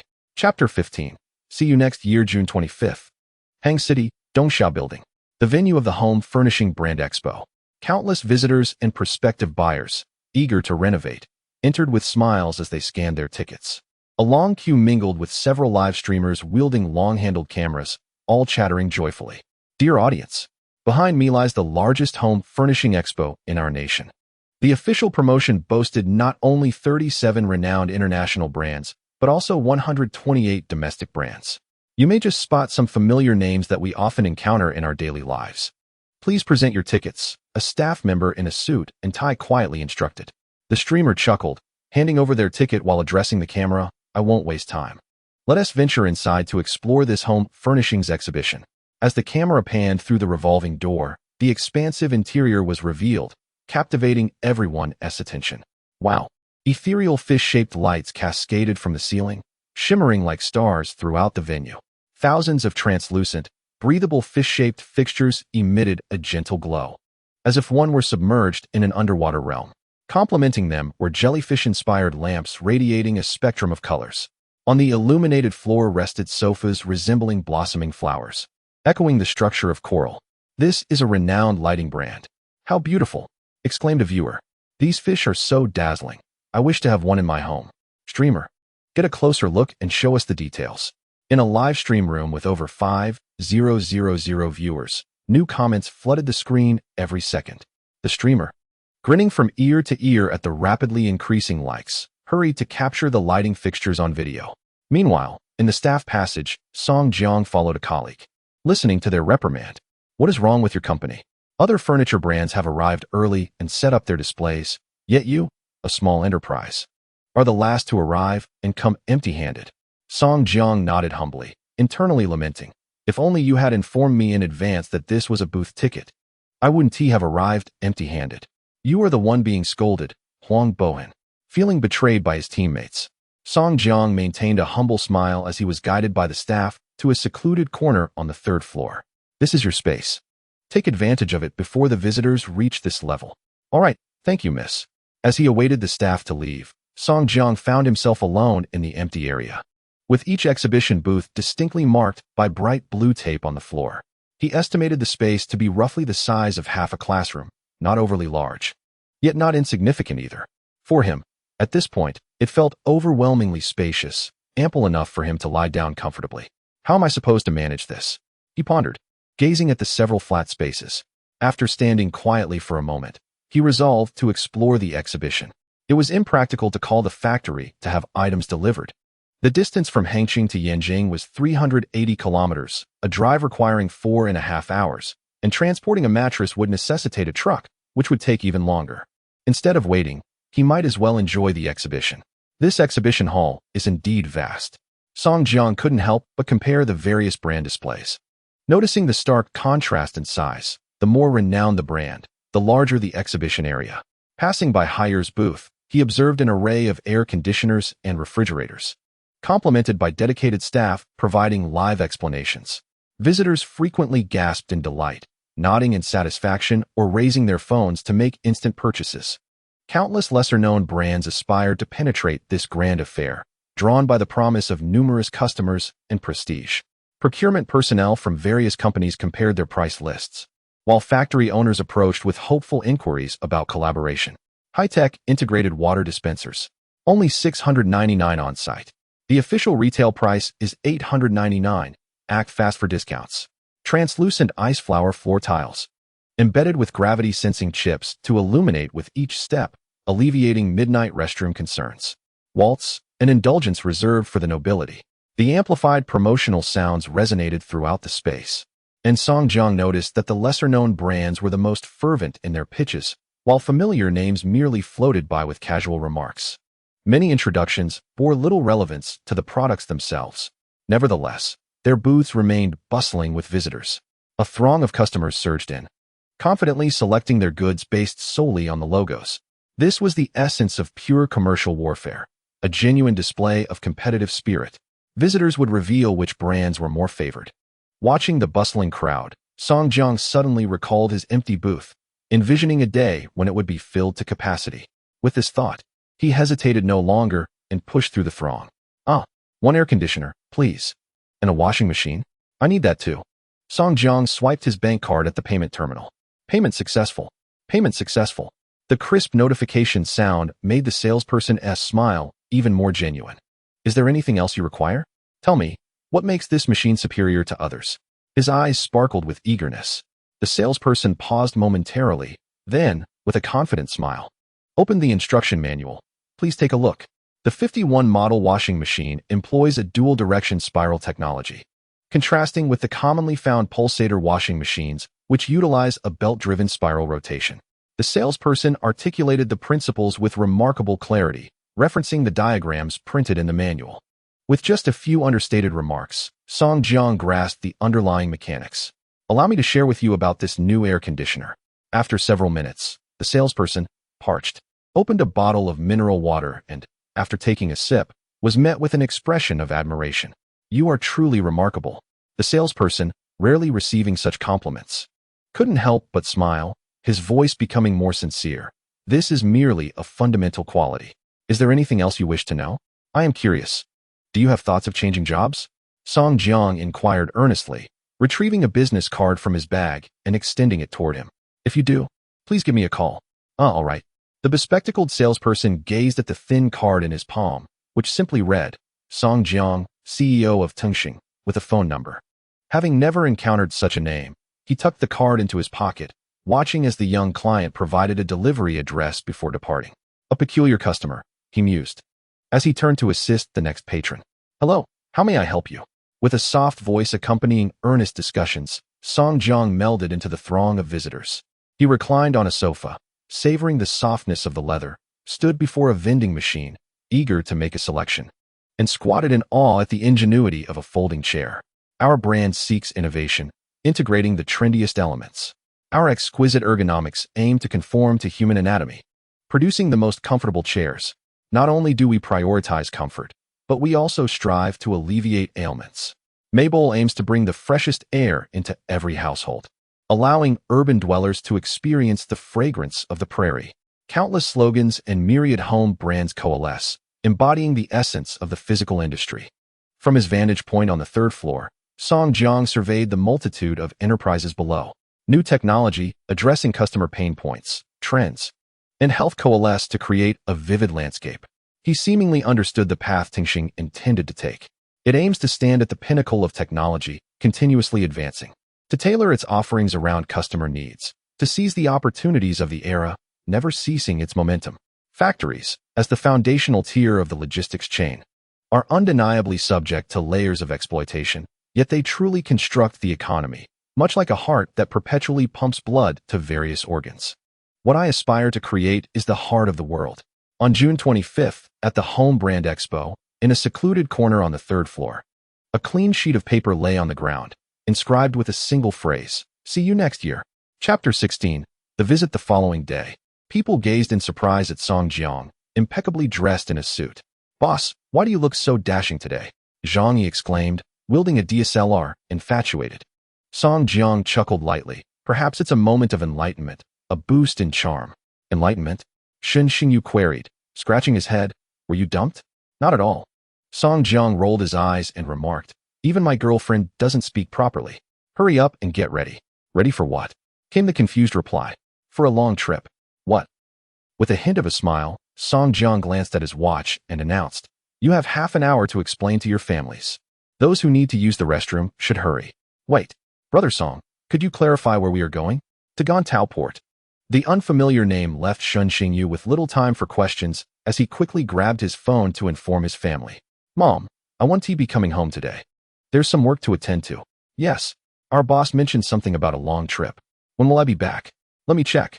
"Brother Song." Shen Xingyu looked up. "When will we return?" "Next Monday." "What?" This revelation left not only Shen Xingyu stunned, but all the employees equally bewildered. "Next Monday? That means we'll be away for 7 days. But we have no tasks to complete. Why are we going on a business trip?"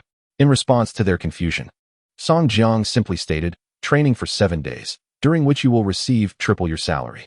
The employees' expressions grew serious. "Boss, do you think we are those who are greedy for money? I want to go. Please take me. I can handle it.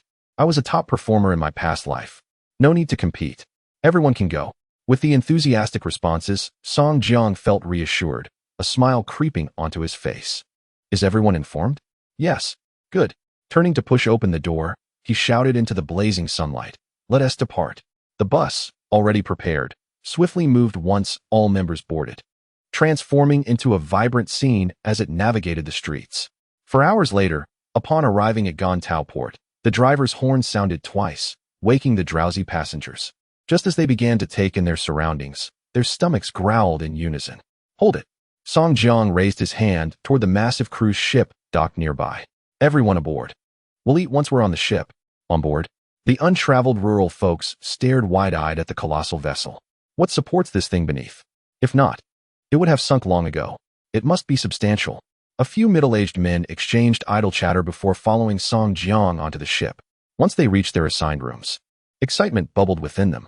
Compared to their former cramped quarters, the cruise ship offered vast and indulgent space.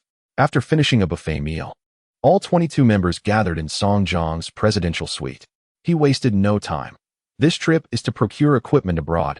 Not many can handle foreign machinery. So we are all going. Our goal is to learn it all. We must succeed this time. There cannot be a second chance. With these solemn words, the purpose of the journey became clear, yet greater questions surged in their minds. "Boss, isn't foreign equipment expensive? Can we afford it? I saw in the news that some devices cost hundreds of thousands, or even millions. And I don't speak the language. How will I learn?" "You need not worry. There are plenty who can speak it." Song Jiang paused. "As long as you can understand the instructions, that is all that matters. This time, we have another purpose, to visit their manufacturing facility." Chapter 17. I Am God. The following day, after an arduous 8-hour journey aboard the cruise ship, several seasick employees leaned over the railing, violently retching. Nearby, enthusiastic fishermen swiftly cast their lines.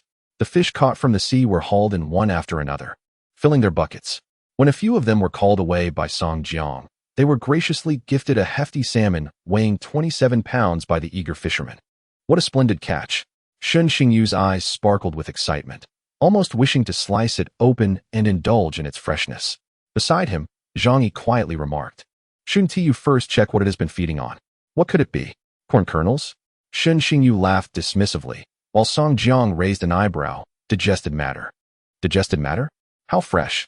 Just regurgitated from its stomach. Come on, Xiao Shun, why not take a bite?" Zhao Mingxian cheerfully brandished a small knife. Amidst the laughter, Shen Xingyu, realizing the implication, quickly waved his hands, feeling a twinge of apprehension. "Take it away. I wouldn't eat that." Laughter erupted around him, and a seasoned fisherman interjected, "Enough joking. When we return, I'll clean the fish's entrails, and we can enjoy some fresh sashimi." "All right, Lao Zhang, you're skilled. So it's up to you. We can't wait to taste it." In this light-hearted atmosphere, they decided to store the salmon in the ship's freezer until after their training, when they would feast upon it. At that moment, an announcement began over the intercom, notifying the passengers to disembark. "Let us go," Song Jiang called, pulling his suitcase. Stay close to me, and if you have any questions, ask me. Otherwise, seek out Xinxingyu or Zhang Yi. They know how to translate into English. Understood, boss. Came the unified response as the casually dressed employees curiously stepped off the ship, gazing at this unfamiliar land. For many of them, who had never ventured beyond their own province, this might be their first time abroad. They observed a tall foreigner with deep-set features. Wow, that person has golden hair, just like a golden monkey. Why is there so much litter on the streets here? Ugh, it has a bit of an odor. Amidst the murmurs, Song Jiang glanced at his navigation device, spotting a line of taxis waiting ahead. The group of over 20 climbed into the vehicles in unison. Off we go, to the Bondi manufacturing plant.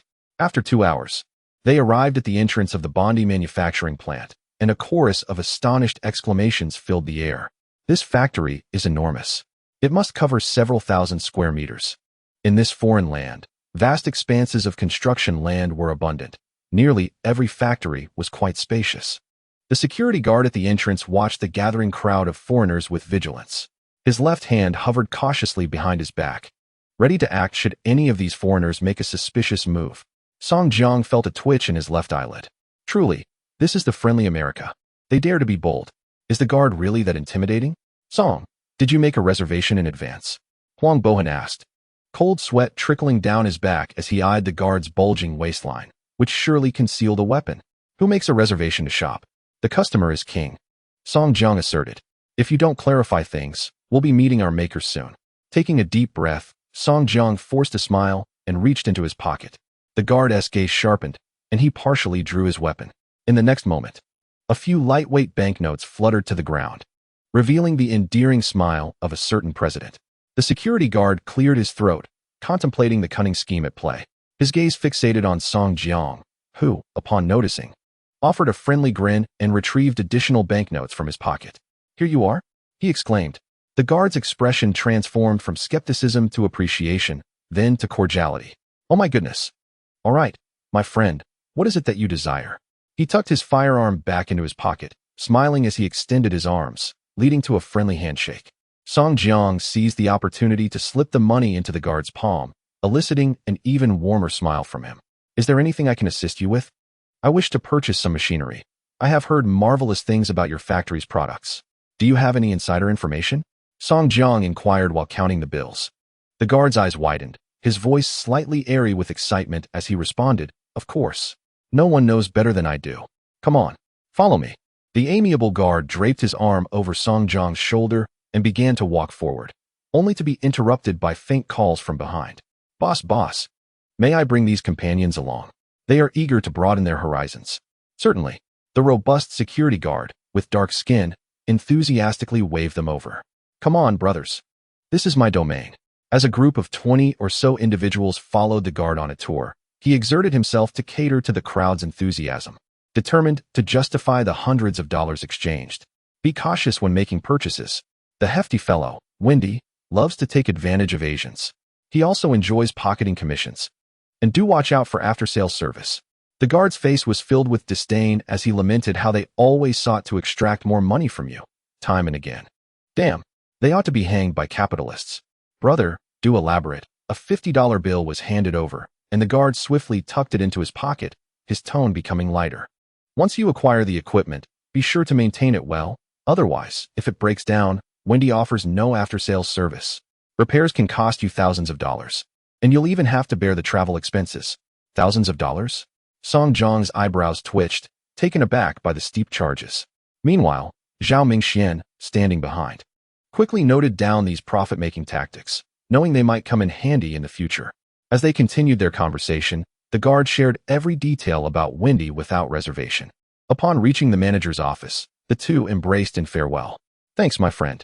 No, it is my honor, brother. The guard waved goodbye with a smile, leaving Song Jiang alone as the central figure in this business endeavor, requiring no entourage. In fact, the more people present, the more complications could arise. Facing the mahogany door, Song Jiang took a deep breath and knocked gently. Knock, knock, knock. Come in. I told you I don't need you to knock. A grating voice barked from within. The greasy-haired Wendy, clad in yesterday's unwashed attire, looked grimly at the quarterly report before him.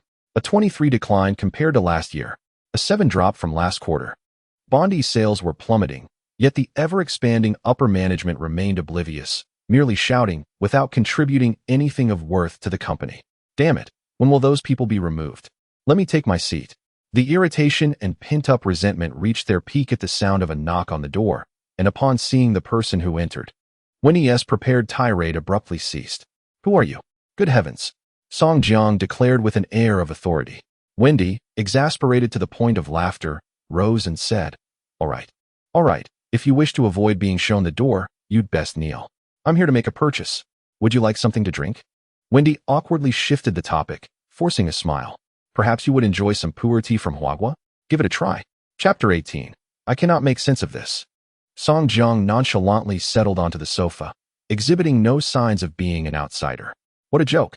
In these times, if the principal party is not arrogant, who would take on that role? Wendy diligently retrieved some tea leaves, steeping them in a glass cup before bringing it over. He sat down on the sofa, the weight of his body creating a deep indentation in the soft cushion. What do you desire? Bondi possesses products from around the globe.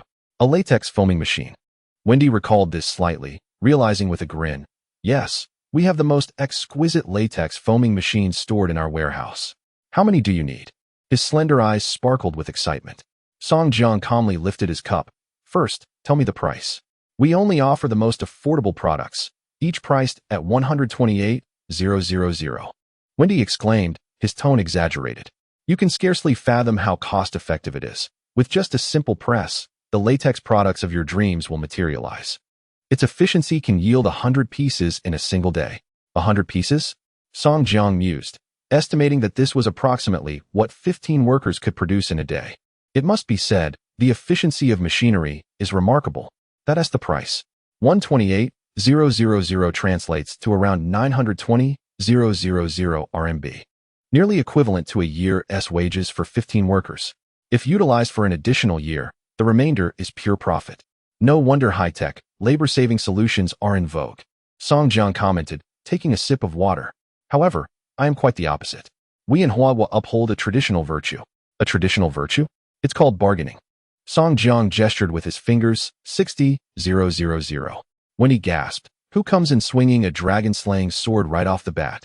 Can anyone negotiate like this? No, sir. How can you slash the price so drastically? Wendy hastily waved his hands, only to hear a chilling response. 50,000. Wendy was drenched in sweat. But, aren't Huagua people typically generous? Why is this visitor so stingy?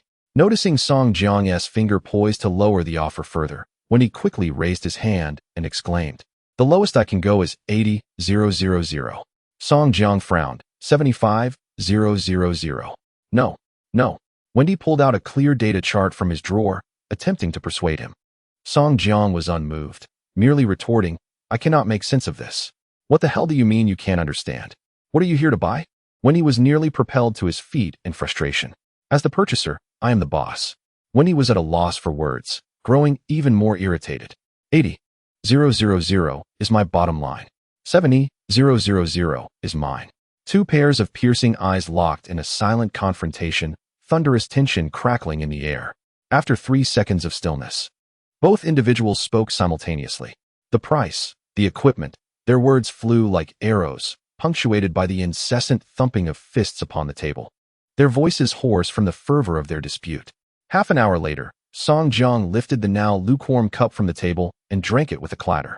Opposite him, Wendy's face darkened like coal as he slammed his pen onto the table. Sign it, he demanded. Song Jiang smirked. Is this how you treat the Almighty? Wendy retorted in a torrent of flowery language. Unfazed, Song Jiang continued to chuckle disdainfully, signing his name with a flourish. As agreed, you will cover the shipping costs. Moreover, there will be training during the interim and 10 instances of free maintenance post-sale. Stop repeating yourself. I am not deaf. Wendy snatched the contract from him, forcefully stamping it with a vivid red seal. He had not suffered such a severe loss in quite some time, selling equipment originally priced at 88,000 for a mere 68,000. Damn it, I only made 10,000 from this deal. Good heavens, I lost 60,000. Damn it. Amidst the glances of resentment, Song Jiang remained unshaken, adjusting his bow tie with calm elegance before standing up. Very well, you may take me to see the equipment now. I must be cautious of the subpar goods you might present. Wendy's eyes gleamed. Then I shall have to take you to international court. His expression darkened. He vowed never to entertain foreign clients again. With a scowl, he led Song Jiang to the warehouse. As the door swung open, a fine layer of dust danced in the air. Ahem. Song Jiang waved his hand through the atmosphere, revealing a vast storage area with towering shelves that reached 2 stories high. Massive robotic arms maneuvered goods, while small disc-like conveyance devices scuttled across the ground. The robotic arms placed items onto the discs, which then transported them to designated locations. The entire warehouse was fully automated, with only a handful of employees stationed at computers, monitoring the operations. The high-tech scene left Song Jiang momentarily speechless. Noticing his awestruck expression, Wendy felt an inexplicable sense of delight and spoke with a tone of pride. This is Bondi's unique logistics system. It ensures maximum security and operates at minimal cost through complete information processing. What is the price of this setup? Song Jiang inquired. Wendy paused, observing the young man who seemed oblivious to the vastness of the world, and scoffed. Over $10 million. Such figures are beyond the consideration of a pauper. Pauper. Indeed, this was Wendy's latest assessment of Song Jiang. How could such a frugal individual from Huagua not be deemed a pauper?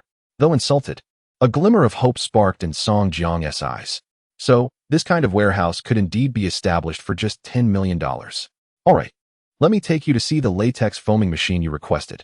Wendy wasted no time and strode forward, deftly avoiding the movement of the trays on the ground, guiding Song Jiang to the first level of Area D. Your goods. The shelves held unsealed components. Song Jiang turned to Wendy, who maintained a composed demeanor. Tomorrow, engineers will assemble it. Don't look at me like that. This is for convenient storage. Otherwise, how could all this equipment fit in the warehouse? If that is the case, I wish to observe the assembly process. Wendy naturally understood his intentions, almost laughing in exasperation. Of course. You may watch for as long as you wish. The following day, the engineer and a group of over 20 individuals exchanged wide-eyed glances. Master, go ahead and pretend. We shall see. It won't hinder you. Shun Xingyu wore a warm smile, while the nearby Zhang Yi nodded vigorously, camera in hand. The engineer, rarely under such a multitude of fervent gazes, assembled the machine, his palms sweating profusely, and several components slipped from his hands, clattering to the ground. Enthusiastic employees promptly retrieved each piece. Take your time, master. No rush. Indeed, it's fascinating to watch you work. Here, have some water. Someone offered a bottle of mineral water. The engineer accepted it and took a sip, feeling somewhat better. Resolute, he continued assembling. 3 hours later, the equipment was finally taking shape. At this moment, sweat poured from the engineer's forehead like a waterfall, and his back ached. The employees, who had been diligently observing, also showed signs of fatigue. Fortunately, Song Jiang returned from his break and, upon seeing the 3-meter-long device completed, began to circle around it in admiration. Chapter 19. Defeating the 90s college students. Not bad. Not bad. This contraption has a certain charm. The latex foaming machine glimmered with metallic sheen, showcasing the meticulous design of each screw and corner, appearing remarkably sleek. Master, here you go. Song Jiang produced $500 and handed it to the engineer. The engineer was momentarily taken aback and quickly waved his hand. This is my job. This is a bonus specifically for you, Song Jiang insisted, firmly stuffing the 5 bills into the engineer's hand.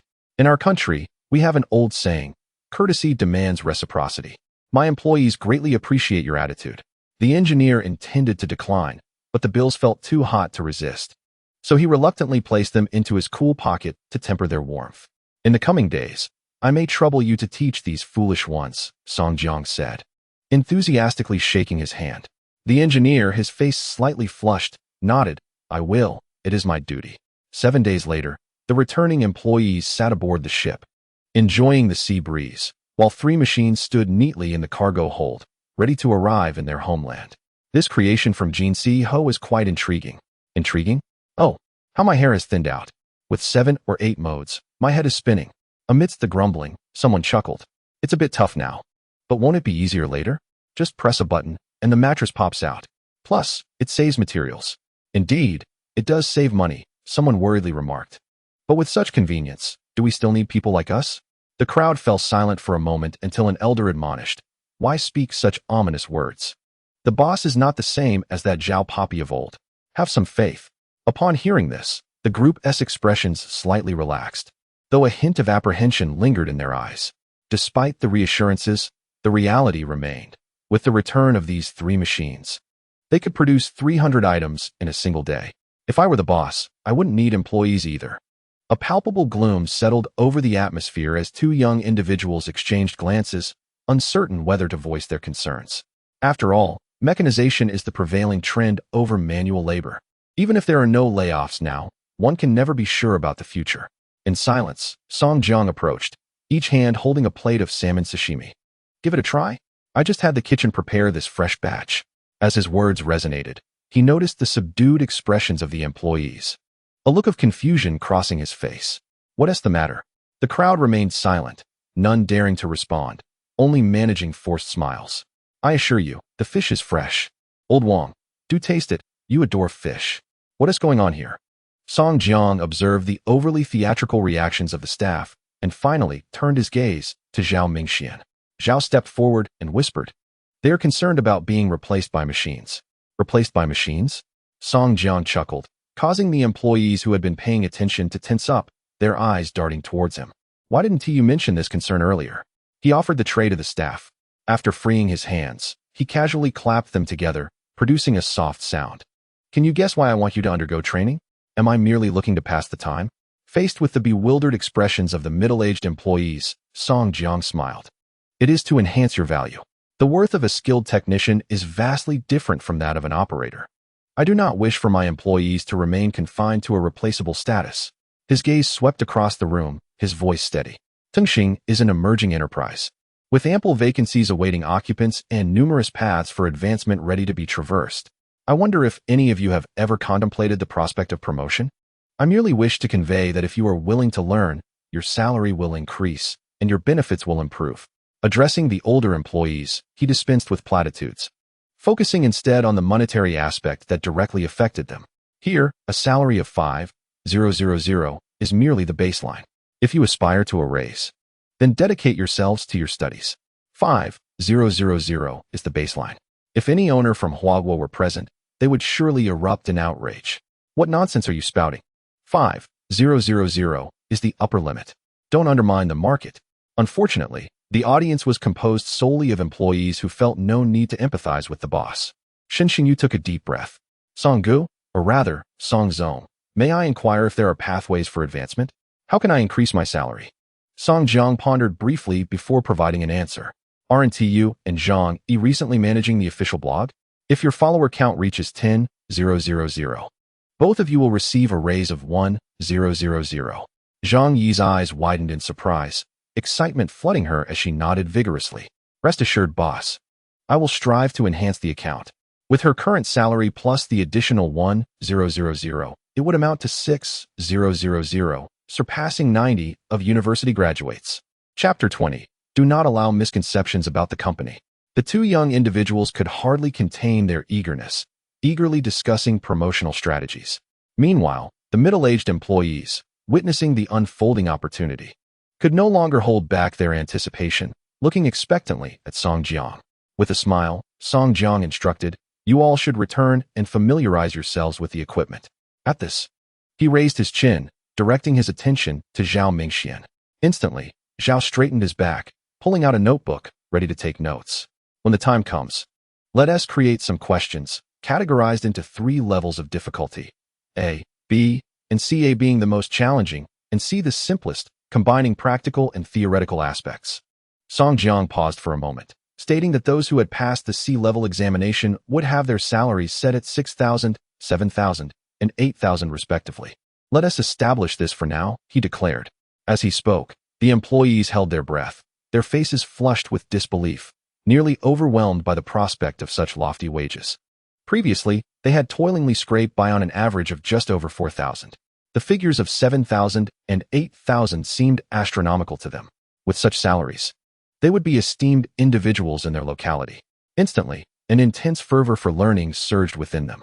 No one uttered complaints of hardship or exhaustion. Each person eagerly picked up the distributed materials, fervently revising.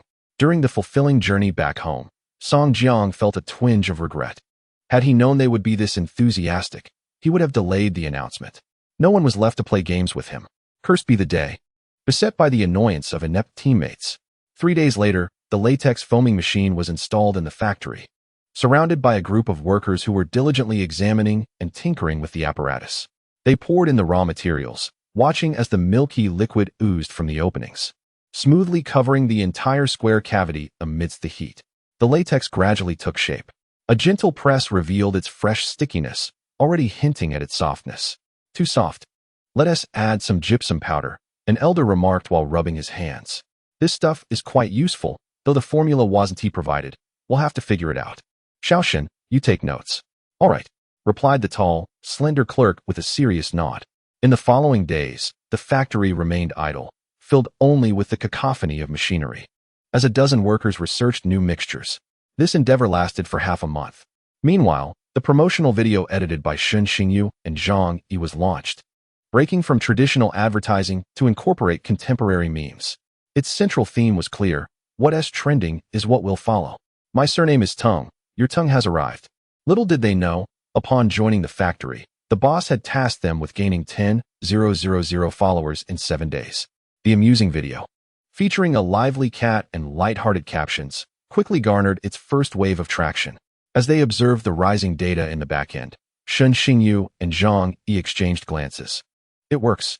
Indeed, riding the wave of popularity is the way to go. With cunning smiles, they pressed on, swiftly enlisting the cooperation of their colleagues. Soon, Song Jiang received delightful news. What? Over 8,000 followers already? But it's only been half a month. How did this happen? Knowing the difficulty of gaining followers, Song Jiang stared in astonishment at the two. Zhang Yi shyly smiled, a hint of embarrassment in her demeanor. Well, it might not reflect very well on you. Not very well for me. What do you mean? They exchanged nervous glances as they logged into the account to show Song Jiang the video. My quirky boss. Episode 1. Sweatshop. What is this? Scene 1. Sweatshop. Zhao Mingxian appears flustered. What should we do? A major client has placed an order. Isn't that good? What do you mean good? Boss, the client demands delivery within 7 days. Otherwise, we won't get paid. What? Let him have it. From the shadows, someone slammed the table forcefully and with a bang, declared, delivery is a must. The client demands 700 pieces. We can only produce 50 per day. There is simply not enough time, boss. What? My workers are merely idle, producing only 50 a day? They must increase their output to 100. Your humble servant cannot achieve such a feat, as numerous employees lie weakly on the ground. If you cannot manage it, there are plenty who can. Utilize your sleeping hours for production, and wound tea that yield 100 pieces in a day. What a splendid idea, exclaimed the astonished employees. A shadowy figure let out a maniacal laugh. Song Jiang glanced at his phone screen, then at the modestly smiling Shun Xingyu. Am I merely a pawn in this game? Boss, Shun Xingyu replied earnestly. Quickly check the comment section below. Many are urging for updates. Indeed, not only are there those urging, but there are also scathing criticisms. Song Jiang felt utterly disheartened, betrayed by my own subordinates. Couldn't someone praise me? Boss, in this era, who pays attention to peaceful matters? The more peculiar, the more captivating. That statement holds some truth, Song Jiang mused, his expression peculiar. Yet, my laughter is quite distinct, the other voiceovers pale in comparison. While this laugh is remarkably accurate, their gazes shifted. Indeed, this laughter was captured during a 5-kill moment. Such audacity. Song Jiang sighed at their demeanor. Never mind. Whether it's a black cat or a white cat, as long as it catches mice, it's a good cat. Well then, I want to oversee the video. Just remember to promote the company. Of course. Rest assured, boss. We will promote it every episode. Song Jiang's mouth twitched as he emphasized. Do not let the audience misunderstand the company. We are not a sweatshop. Absolutely not. The two assured him. Chapter 21. The samples are ready. Boss. The samples have been prepared. At noon, Song Jiang, with a stomach full, sat in his office chair ready to pull out his phone to play games when the sound of the door being pushed open startled him, causing him to hastily set aside his phone and pretentiously pull out a document to place on his desk. Feigning seriousness, he looked up. Ready for review? Yes. The clerk's face was brimming with excitement. Boss, would you like to take a look? Let us go. Without further ado, Song Jiang rose and stepped out of the office. The expansive view unveiled countless precision machines at work. The sounds of bubbling liquids and the clattering of machinery filled the air. A faint aroma wafted throughout, swept away by the overhead ventilators, enhancing air circulation. Boss. Song boss. Greetings.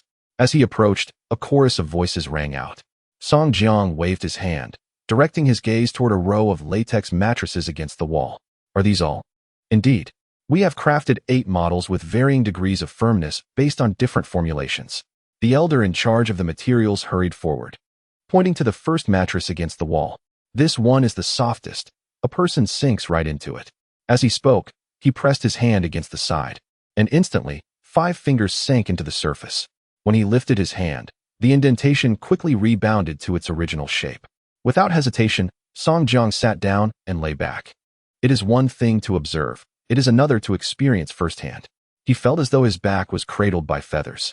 His entire being enveloped in the softness of the mattress, reminiscent of an infant floating in amniotic fluid. Very comfortable, he remarked, rolling over, only to discover a slight flaw in its support. As I rose, I found myself in a pit on either side. The elder concurred, stating that our usual sleeping arrangements should indeed be firmer, as this was excessively soft. With that, he approached the 4th mattress, which exhibited a firmness that was just right. Song Jiang nodded, not in a hurry, and proceeded to lie down sequentially on each one. The freshly aired latex exuded a delightful fragrance, transitioning from soft to firm. Upon reaching the 4th mattress, he noticed it was slightly softer than his usual bed, suggesting that his regular sleeping surface was indeed quite firm. He repeatedly engaged in the motion of lying down and shifting until he reached the 7th mattress. Song Jiang hesitated for a moment, glancing between the bed and the elder. Is this a pillow? Above the expansive mattress, there was a distinct elevation, positioned directly above where a standard pillow would rest. Deliberately designed to be lower in the front and higher in the back, perfectly supporting the neck. Boss, this is what I envisioned, a middle-aged man remarked, slightly embarrassed as he rubbed his head. Since we already have a bed, adding a pillow would be quite convenient. The idea was commendable, and as Song Jiang tentatively lay down, he immediately felt the pillow section cradling his head. Is the firmness different? It isn't molded as a single piece, but rather in 2 parts. This aspect earned a commendation, and the middle-aged man chuckled with pride. Meanwhile, the surrounding workers wore peculiar expressions, their eyes fixed intently on Song Jiang. As expected, when he shifted slightly, a startled exclamation erupted. What in the world is this? If the previous mattress and pillow arrangement was utilitarian, this was nothing short of fantastical. In the center of the rectangular mattress was a distinctly outlined human shape, with numerous hard protrusions that made it resemble a torture device rather than a bed. Song, give it a try, called out Shen Xingyu, who had joined the onlookers. Song Jiang shot him a glance, suggesting, why don't you try it?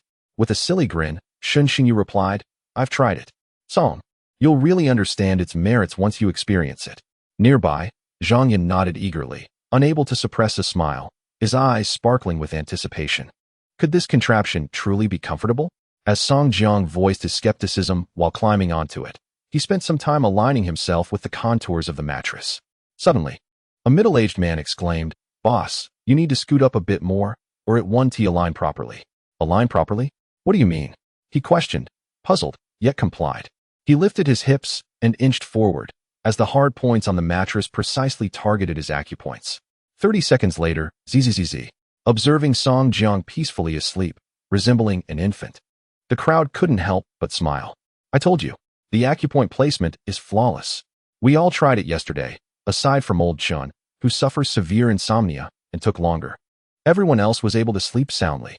How beneficial for insomnia, exclaimed old Lu. What do you have to say to that? I'm merely stating how challenging it is to create this, replied old Lu. To put it nicely, every individual has a different physique. If a burly man were to lie down, this alignment wouldn't suffice. Then make a larger one. Larger? This is subjective. How many templates would you need to create? Then just make several templates. What about storage? Hey, old Li, I simply cannot fathom why you always think of the negatives. Old Lu could no longer contain his agitation, exclaiming that if such a product were sold on the market, he would undoubtedly purchase it. The 2 elderly gentlemen glared at each other, sparks flying from their eyes, as they moved closer, ready to engage in a brawl, prompting bystanders to hurriedly intervene. At their age, one would think they would know better than to create such a ruckus. Amidst the clamor, Song Jiang, who had been drifting in and out of slumber, gradually opened his eyes, feeling as though his mind was enveloped in a fog. What has transpired? It seems I have been asleep. Boss, you're awake. Someone quickly helped him to his feet. Song Jiang lifted his gaze to the crowd attempting to mediate, and was momentarily taken aback before hastily stepping in to separate the two. What is going on here? He inquired. Boss, please settle this. Isn't this mattress a wonderful product? With traditional Chinese medicine gaining popularity, wouldn't tea and acupressure mattress be a good idea? Boss, don't listen to his nonsense. Who would buy such a thing? Amid the dispute, one side adamantly insisted that the mattress had market potential while the other firmly believed it would not sell. Eventually, both turned their intense gaze upon Song Jiang. Boss, what is your verdict on this product? Upon hearing this, Song Jiang felt a headache coming on. He inhaled deeply. First, tell me, whose idea was this? Instantly, every pair of eyes in the room turned to Shen Xingyu. Under Song Jiang's scrutinizing gaze, Shen Xingyu swallowed hard, feeling uncertain. Very well, Song Jiang replied. Just as Shen Xingyu breathed a sigh of relief, he felt a firm hand on his shoulder. This is a brilliant concept. I want you to draft a proposal for me. I wish to understand your target clientele. I have never written a proposal before. Shen Xingyu's vision darkened at the thought. Meanwhile, Zhangya, standing nearby, chuckled at his misfortune. You wanted to offer your unsolicited opinion. Now you're in a bind. How am I supposed to write it? As Song Jiang sauntered away with a nonchalant demeanor, he could hear Shen Xingyu's frantic outcries behind him.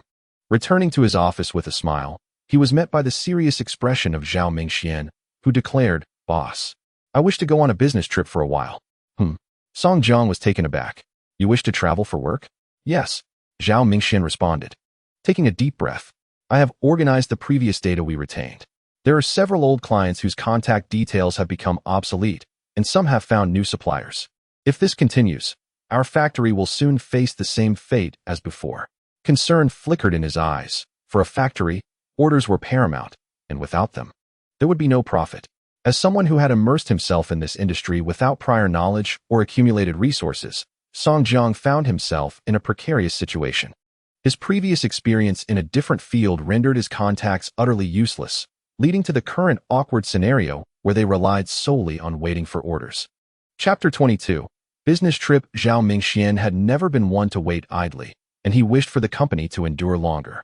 Boss, I will go out to secure orders. His earnest words and solemn gaze compelled Song Jiang to take him seriously. Do you think you can manage alone? Zhao Mingxian hesitated for a moment before offering a wry smile. They are not suited for this. Indeed, they are not. Whether it was Shen Xingyu, Zhangya, or the factory employees, none had experience navigating the unspoken rules of social interactions over a banquet. Song Jiang fell silent, tapping his fingers on the table as he made up his mind. I will accompany you. Zhao Mingxian's eyes widened in surprise, about to persuade.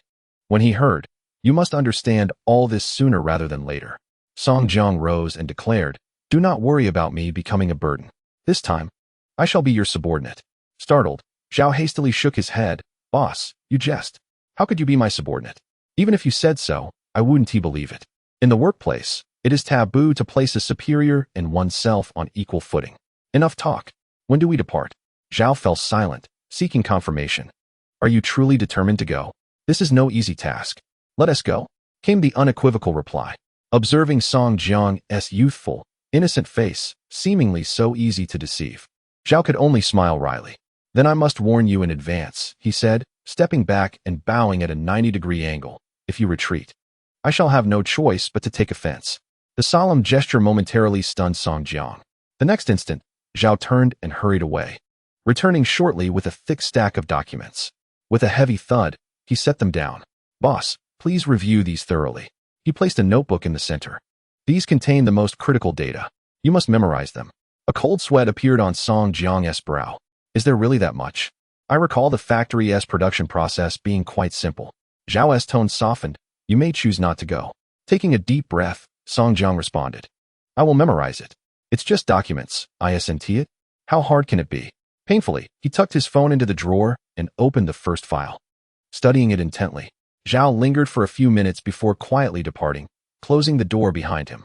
He harbored no illusions about the outcome. Many give up halfway. And this man's identity was the boss. He resolved to book a single ticket in advance.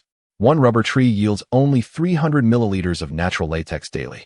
Depending on the required properties, synthetic rubber must be added, along with vulcanizing agents, gelling agents, antioxidants, and other additives. Natural latex is elastic and washable, though it must be hand-washed. It absorbs vibrations, resists compressive fatigue, and supports loads well. The cost of Model 180-2005 is 850 yuan. Countless pieces of knowledge echoed in Song Jiang's mind as his pen traced marks upon the paper. Half the meal beside him remained untouched. The rice had grown somewhat hard. Unconsciously, night had fallen outside, leaving only the dim factory and the illuminated office. The faint sound of recitation drifted from within. The following day, Zhao Mingxian arrived earliest as usual. Inserting the key into the lock, he was surprised to find the door unlocked. His eyes narrowed with concern as he pushed it open. Could it be a break-in? He strode in briskly. The equipment remained, personal belongings intact, computer present, and mattress. Boss? There lay Song Jiang, sound asleep, limbs sprawled upon the mattress. Scattered about were various documents, marked with circles and smudges. Unable to suppress a chuckle, Zhao surveyed the surroundings and fetched a blanket to cover him. He then returned quietly to his workstation. Gradually, others arrived, and upon seeing the man resting on the mattress, they tacitly slowed their movements. Soft footsteps and the sound of machinery starting finally roused Song Jiang from his slumber. With his eyes still closed, he instinctively reached for the notebook beside him, uttering a string of numbers. 1,000 mattresses, 460,000 in pure rubber materials, 33,250 in curing agent costs. Once he fully opened his eyes, he was greeted by the smiling faces of his longtime employees. Boss, you're awake. You've worked hard, boss. Song Ge, are you hungry? I've got some extra buns here. Realizing his surroundings, Song Jiang quickly inquired, where's my phone? What time is it? It's 8:23. Goodness, is it that late already? He sprang to his feet, and the laughter in the room grew louder. Amid the chuckles, Zhao Mingxian approached with a glass of water. Drinking a cup of warm water in the morning is beneficial for your health. Song Jiang took the glass and tilted his head back to finish it in one go. Wiping his mouth, he handed the glass back to Zhao Mingxian, who mentioned there were buns. Bring them to me.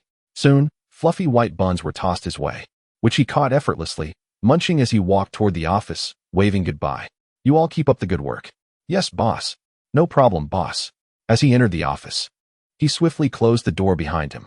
Goodness, how embarrassing. I hope my image hasn't changed. He hastily grabbed a mirror and confirmed that he still possessed a handsome visage. Satisfied, he set the mirror down, intending to continue his review, only to find his desk empty. Where are my materials? Just then, the door opened, and Zhao Mingxian walked in, carrying a stack of documents along with a telephone directory. Boss, here are the old clients. Old clients. These are the ones we are scheduled to visit next. Zhao Mingxian paused briefly before continuing, explaining that the trip would begin with maintaining relationships with old clients before proceeding to tender offers to gauge potential opportunities. Let me introduce you to them. This is Wen Hongwon, the procurement officer for Tengsheng Primary School.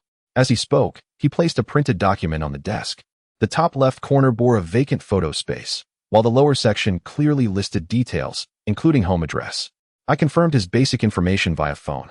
He has previously collaborated with the former owner, handling the procurement of beds for the primary school, and he demands a 15 kickback. 15? Song Jiang was taken aback. What kind of demand is that? Such a high appetite. This time, his demands are likely to exceed 15. He has informed me that there are more than 3 competitors, and the primary school will be purchasing beds next month. Zhao Mingxian's tone remained unperturbed, as if he were accustomed to such matters. Song Jiang, however, was astounded. With 3 competitors in play, if we give out such a kickback, what will be left for us? Zhao Mingxian chuckled lightly. We will certainly profit, though the question lies in how much. However, deals like these often involve prolonged payment cycles, requiring us to invest in stock and funds up front. He pointed to his notes that he had meticulously recorded. Next is Ma Rou. She is a distributor who had a close collaboration with the former factory owner, responsible for exports. However, it seems she abruptly severed ties last September and switched suppliers. Switched? Chapter 23. Time waits for no one. Is there a reason for this? Zhao Mingxian shook his head, uncertain of the details. However, for such Category A clients, it is imperative that we make persistent efforts to mend the relationship. He paused, adding that the remaining matters could be scheduled for a later time. The duration of a business trip is limited. It is impossible to attend to every detail throughout. Boss, I have already booked the afternoon flight. Afternoon? Song Jiang suddenly raised his head, surprised by the early timing. Time waits for no one. Zhao Mingxian remarked while clutching the documents in his hands. The marketplace is not a turn-based game. Never expect your adversary to wait for you while you remain stagnant. On the contrary, they will seize the initiative with vigor. As for the rest, we shall see how it unfolds on the road. A faintly reassuring voice emerged. A taxi navigated the congested highway, where Huang Bohan held a cigarette between his fingers, unlit, merely grasping it loosely. He efficiently delivered the two to the airport before exchanging brief pleasantries. Leave the city matters to me.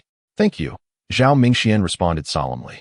2 hours later, in Zhengzhou, Song Jiang casually pulled a suitcase while donning a backpack, trailing behind Zhao Mingxian. He observed as Zhao Mingxian adeptly checked in and then made a phone call to invite a contact. Haha, Wengu. I specifically came this time to treat you to a meal. Oh, no need for formality. It has been quite a while since we last met.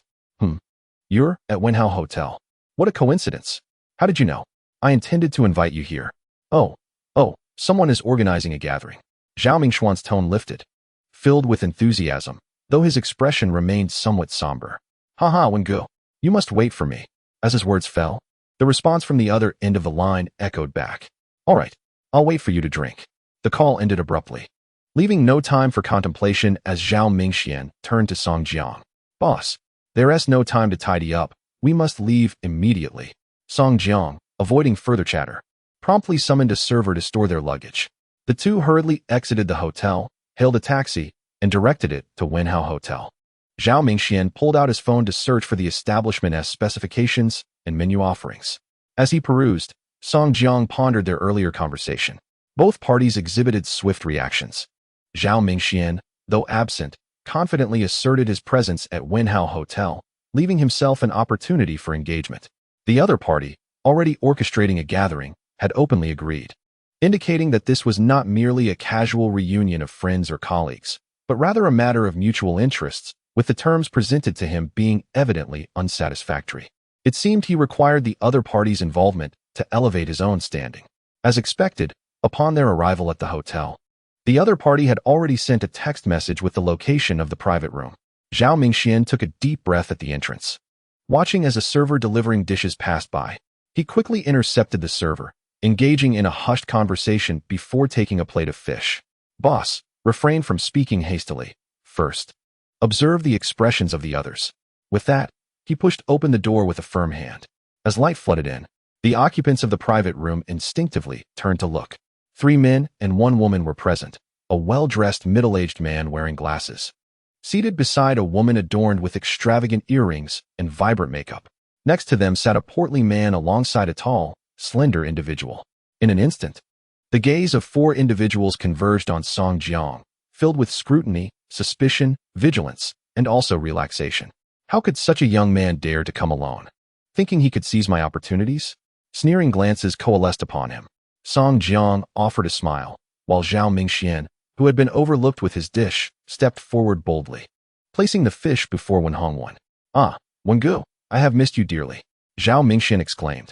For a moment, Wen Hongwen was taken aback, but he quickly regained his composure, standing up with a hearty laugh as the two embraced. In that instant, the previously disdainful expressions of the others turned awkward. Damn it! What is this all about?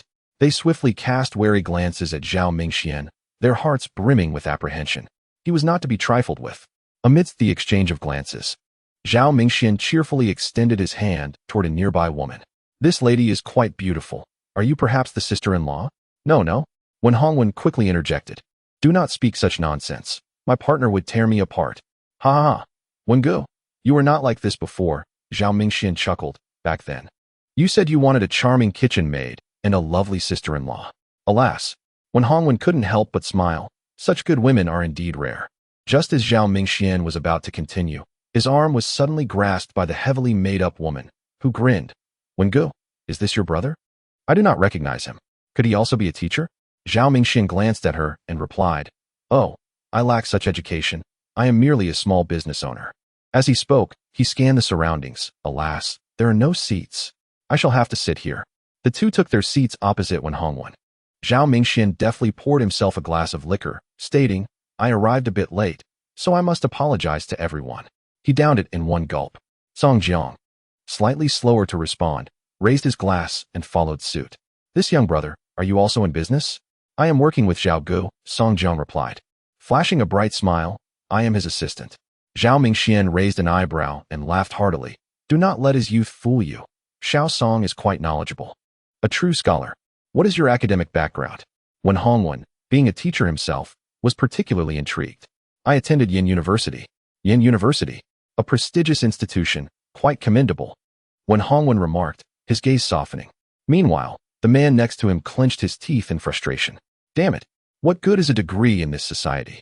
Money is what truly matters. Internally cursing, he maintained a smile on his face, declaring, I respect those who excel in their studies. Xiao Song, I toast to you. The stout man, standing with a beaming smile, added, Xiao Song's drinking capacity is impressive. With exaggerated praise, he established a tone for Song Jiang. Zhao Mingxian frowned, preparing to shield him from excessive drinking, when he heard, my drinking ability is mediocre, only slightly better than my classmates. Mediocre? The stout man scoffed, just wait. I shall have you down on the floor soon. To dare compete with me for opportunities, you shall be the one to face the consequences. The woman's gaze roamed over Song Jiang's handsome face, a flicker of regret crossing her eyes. Had they been in a nightclub, she would have approached him for a chat. Alas, she first needed to appease the pretentious figure beside her. The high heels brushed lightly against the hem of Wen Hongwen's trousers, causing him to shiver. Amidst the clinking of glasses and veiled conversations, the attendees' faces flushed with the warmth of alcohol. Among them, Song Jiang appeared most radiant, prompting Zhao Mingxian to whisper an inquiry about stepping out for a restroom break. No need. I am quite alert, Song Jiang replied. It doesn't seem so. Zhao Mingxian hesitated, but upon seeing Song Jiang pick up his chopsticks to serve himself, he fell silent, hoping their inebriated boss would not create a scene. As the atmosphere reached a crescendo, men and women exchanged glances before rising with laughter, remarking that they had yet to introduce their products to Wengu. Our flagship is the sleeper mattress, which we supply to numerous subway stations, one of them proclaimed, producing a square block of latex. Here's a sample, Wengu. Give it a squeeze. It's truly exceptional and guaranteed to please the children. Chapter 24, Dare to do this? Wen Hongwen's complexion glowed with a hint of intoxication as he cheerfully grasped the sample, only to feel something was amiss. It was unusually soft. His expression subtly shifted upon hearing the next remark. Wengu, grant me a favor, and I shall reciprocate. I will contribute 2 portions. 2 portions? Wen Hongwen was instantly jolted sober, a spark of clarity igniting in his eyes as he feigned a casual squeeze of the sample. This is quite good. What is your factory's price for a full set? 375. The sharpness of the figure made Zhao Mingxian and Song Jiang sit upright in surprise. 375? How is that possible? That price is even lower than our cost. Wengu, we came with sincere intentions. The portly man asserted confidently. I heard the previous purchase was at 500 yuan. You can set the extra price as you see fit. What does that mean? Song Jiang interjected. To which Zhao Mingxian replied, the money is one amount, but the invoice reflects another. The discrepancy can be manipulated. Are you suggesting embezzlement? Song Jiang narrowed his eyes, catching Wen Hongwen's gaze. Old Zhao, what price are you offering? Don't hold back. I'm open to higher prices for quality goods. Zhao Mingxian felt a bit conflicted. Their initial pricing was considerably higher than the opponent's. No, it was more accurate to say, how could their price dip so low? 425. The precise figure diminished when Hongwen's smile significantly, and the previously wary men and women couldn't help but chuckle. Is that it? 425? Are you joking? I expected a rival, not this. The atmosphere swiftly shifted towards the men and women, and Wen Hongwen, now in control, toasted to the portly man, who beamed with delight. Feeling emboldened, with his confidence bolstered, he finally could not resist mocking his counterpart. In this day and age, excelling in academics holds little value. I have several university graduates under my employ, each earning a mere 3,000 a month. What is the point of working? Look at me. Despite my poor studies back then, I still drive an Audi and reside in a villa. Wouldn't you agree, Wengu? Wen Hongwen bore an expression of embarrassment, yet still agreed, remarking that excelling in studies does not necessarily equate to financial gain. Much like his own situation, earning a modest salary of a few thousand. He observed the teacher's apparent success, but the money remained stagnant, far inferior to the wages of those employed externally. Despite his yearly earnings supplementing household expenses, He felt discontent. The stout man had not finished speaking. He even stood up, pointing to a bottle nearby. What do you say, young man? What is your salary? Perhaps your monthly earnings don't even match the cost of this bottle of wine. Upon hearing these words, a woman's expression shifted, realizing her brother was intoxicated. Zhao Mingxuan's countenance darkened as he turned to look at Song Jiang, only to see a tall figure rise.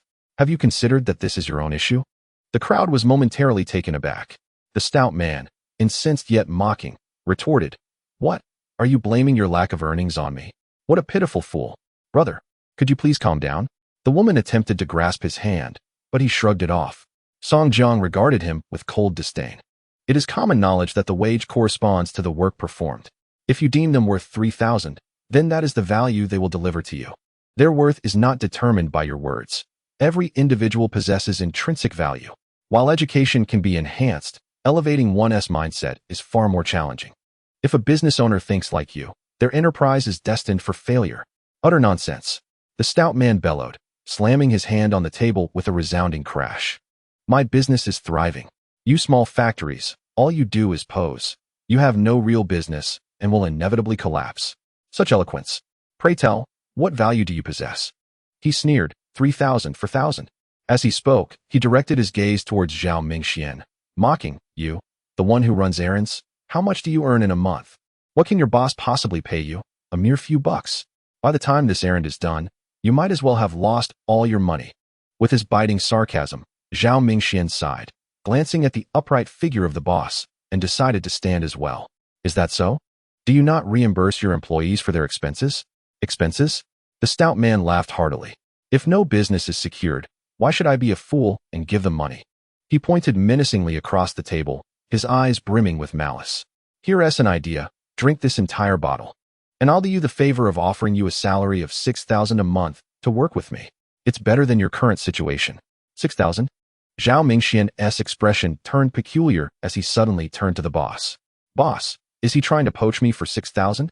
The abrupt address left everyone in shock, and before they could react, laughter erupted. Ha ha ha. 6,000? Song Jiang repeated with a chuckle, lifting his gaze toward the stout man. I'll offer you 6,001 to clean the toilets at my factory. Is that sufficient? Clean your toilets? You think you're worthy? A surge of anger rushed from his heart to his brain. His eyes reddened as he grabbed a cup and smashed it down. With a loud crash, shards of glass scattered, causing Wen Hongwen to retreat in fright. What the hell? Who do you think you are? How is it that you can attempt to poach people, yet I cannot do the same to you? Song Jiang smiled, his eyes narrowing as if suddenly realizing. He clenched his left hand into a fist and struck it against his right palm. Did you think that was too high? I must have moved you deeply. I seem to have forgotten that your factory's restroom cleaning job hardly pays anything.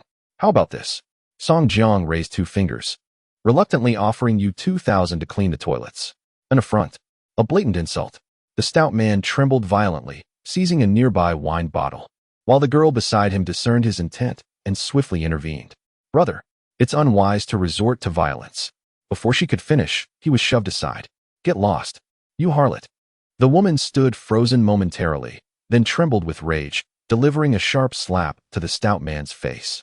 The sound echoed crisply, leaving not only him stunned, but also eliciting laughter from Song Jiang and Zhao Mingxian. One slap was insufficient. She struck again. You think you can insult me? I am here selling my allure for you. You dare call me a harlot? If it weren't for me, do you think you could strike a deal? How dare you call me a harlot? When I was with you, you hadn't even emerged yet. The incessant slaps drew glances of amusement from Song Jiang and Zhao Mingxian, who exchanged looks of intrigue. The stout man, caught off guard, found himself sobering up from the blows. Enough. Enough. I was wrong. Amidst the chaos, Song Jiang calmly strolled by, curiously picking up a sample from the table and squeezing it slightly. The texture was intriguing. He lifted it to his nose and was instantly met with a sharp, acrid scent that made him cough. Impressive, Teacher 1. You dare to engage in such business. Chapter 25. Automated Production. Latex 57, Synthetic Emulsion 23, Vulcanizing Agent 5, Gelling Agent 15. The clear data was spoken, and when Hongwen's pupils widened as he stared blankly at him, a faint, cold laugh echoed, followed by, You dare engage in such perilous schemes for this meager profit. Impressive. A hand slammed down on the table, and Song Jiang turned to look at him, grinning. I'll visit you in prison, Teacher went. With that, he withdrew his hand with nonchalance and strode out. Wait. When Hongwen abruptly turned, bewildered. What do you mean? How am I engaging in perilous schemes? I'm just making a little extra cash. You don't know? What do I know? When Hongwen was anxious, hastily rising to pursue the young man who had taken several steps away. You must clarify this for me. Song Jiang turned, his dark pupils reflecting Wen's flustered expression. Do you want a repeat of last year's toxic track incident? Toxic track. Wen Hongwen's mind reeled, cold sweat pouring down his back. Last year, a certain elementary school was exposed for using substandard materials for their track, leading to hundreds of students suffering from coughing, vomiting, and dizziness, ultimately resulting in abnormal blood and urine test results. The local government, education bureau, and school underwent a thorough overhaul. It was said that the principal was directly dismissed, and the responsible parties were imprisoned. It was a seismic event within the educational sector. Their own elementary school had conducted a special inspection of the track, fearing they might encounter issues at such a critical time. The thought of another toxic mattress was unimaginable. When Hongwen was about to shake his head in refusal when a loud explosion interrupted. What nonsense are you spouting? The fight escalated as the stout man, realizing someone was stealing from him, bellowed angrily, disregarding his sister's slaps, charging forth like a bull. Do not speak nonsense. He bellowed, my mattress is perfectly fine, crafted from quality materials. His voice resonated as if he sought to validate his claim through sheer volume. Quality materials? Song Jiang's tone was peculiar as he abruptly seized the hefty man's collar, startling him. The latter's face flushed crimson. You dare sleep on this bed? You dare let your child sleep on it? How could you? The booming voice rendered the room utterly silent. The man, now beet red, was left speechless, stubbornly holding his ground before finally uttering. But it's cheap. It's affordable. Natural latex is expensive. If one were to use synthetic rubber, combined with various chemicals, the outcome would be significantly different. Cheap. Song Jiang released his grip and cast a downward glance upon him. Whose money are you trying to save? The parents? The students? Or your own? Though he did not point, those present felt as if pricked by needles. When Hongwen opened his mouth, I just wanted to make money. Taking a deep breath, he continued, listen, don't be upset. When it comes to the health of students, I certainly cannot endorse this product. The hefty man's expression shifted instantly. What do you mean? You're going back on your word. When did we finalize anything? Did we sign a contract? Submit a bid? Did you even win the bid? When Hongwen's indifference was palpable in every word, the hefty man's eyes turned red. Realizing the situation was dire, he no longer held back and erupted in a tirade. You said you wanted to drink. I gifted you Mao Dai. 3 cans of tea worth 1,000 each. And now you tell me you're out. Just because of this little brat's words. You, greedy wretch, suddenly have a moral high ground. Ha ha ha, what a beastly facade you're putting on. The mocking laughter echoed through the private room. In a fit of rage, when Hongwen unexpectedly seized a nearby bottle and smashed it against the hefty man's head. The crash of shattered glass and the shock in their eyes mingled with terrified screams. Brother, get help. With blood streaming down his head and adrenaline surging through him, the hefty man, momentarily numb to the pain, kicked violently at Wen Hongwen's abdomen, sending him crashing to the floor. The two men grappled fiercely, each delivering powerful punches to the other. Song Jiang and Zhao Mingxian struggled to separate them. Calm down. What are you waiting for? Call the police. The chaotic day concluded with the blaring of sirens. The next day, after filing their statements, the two visited the hospital to check on the injured. Upon entering the ward, they were greeted by a cacophony of crude language centered around a mother and her relatives. One was a streetwise fighter, the other, articulate. Neither yielded in their verbal confrontation. After placing some fruit down, Song Jiang and Zhao Mingxian exited the ward with complex expressions. Walking along the street, old Zhao, I feel rather conflicted, Song Jiang remarked, hands buried in his pockets, a hint of amusement in his voice. These two certainly pose no threat to elementary students. Indeed, Zhao Mingxian agreed. It is a pity that future collaboration is likely at an end. After a moment of silence, Song Jiang suddenly halted, wrapping an arm around Zhao Mingxian's shoulder. Old Zhao, shall we select our clients? Zhao Mingxian, still regaining his composure, observed Song Jiang, who had retracted his hand and stepped forward with a smile. Thus, it was decided. In the afternoon, the two set off for the neighboring city. Tengsheng, encircled by the sea, boasted numerous docks lining its coast. Not far away, colossal cruise ships floated, with workers bustling to and fro, methodically arranging cargo within the ship's hold. A woman, cigarette perched between her lips, wore a windbreaker that billowed in the sea breeze, revealing a glimpse of her legs clad in elegant black high heels. Standing tall with poise reminiscent of a regal demeanor, Ma Jie, Zhao Mingxian approached, comparing her with a photograph. Ma Rou exhaled a ring of smoke. Where from? I had an appointment with you this morning. Oh, has your factory changed personnel? The woman finally turned. Her sharp features accentuated by a few lines around her eyes that hinted at her maturity. She scrutinized Zhao Mingxian before casting a glance at Song Jiang, decisively extending her hand. Ma Rou. Song Jiang, somewhat taken aback, recognized that most would perceive Zhao Mingxian as the central figure. After all, their age and appearance differed significantly. The former exuded a mature gravitas, resembling a leader. Hello, Song Jiang, he replied, shaking her hand. Do you smoke? Ma Rou inquired, as she retrieved a cigarette from her pack. No, I don't. What a pity, Ma Rou chuckled, casually returning the cigarette to its case. What brings you to me this time? Exchanging a glance with Zhao Mingxian, Song Jiang spoke. I wish to leverage your channels to sell my goods overseas. What goods? Latex mattresses. Ma Rou pinched her cigarette, dismissively stating, not enough. Your quality does not meet my standards, so I cannot proceed. What if the quality were sufficient? Song Jiang asked bluntly, only to hear her retort. You are too slow, my clients cannot wait. Ma Rou, resolute, added, I understand you seek continued collaboration. But I am not in the business of charity. If standards are not met, our negotiations are moot. As she sought to establish her reputation abroad, she could not tolerate any hint of betrayal. With her harsh words hanging in the air, Song Jiang exchanged a knowing glance with Zhao Mingxian. The latter swiftly unzipped his backpack, retrieving a stack of photographs along with a palm-sized sample. Our factory has undergone a comprehensive upgrade. We now operate automated production. Here is a sample for your review. Chapter 26, My Conscience. Ma Rou reached for the photographs, casually flipping through them. The images depicted state-of-the-art equipment gleaming with metallic luster. All in operation. Nearby were bags of raw materials and a fully stocked warehouse. Nodding, she then took the sample, giving it a slight squeeze. Impressive, she complimented, prompting a smile to surface on Song Jiang's face, only to be met with her next remark. Yet, they are all commonplace items. She raised her gaze to Song Jiang, stating, the quality is comparable. Why should I choose your goods? Indeed. Why? With identical quality at hand. One side represented an obsolete manufacturer, while the other was a relatively new supplier.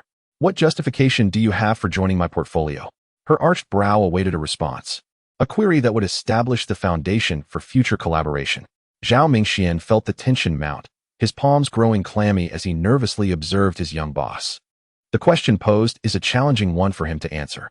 The boss, driven by conscience, unexpectedly uttered words, pointing to his own heart. I cannot assure you that my prices are lower than my competitors.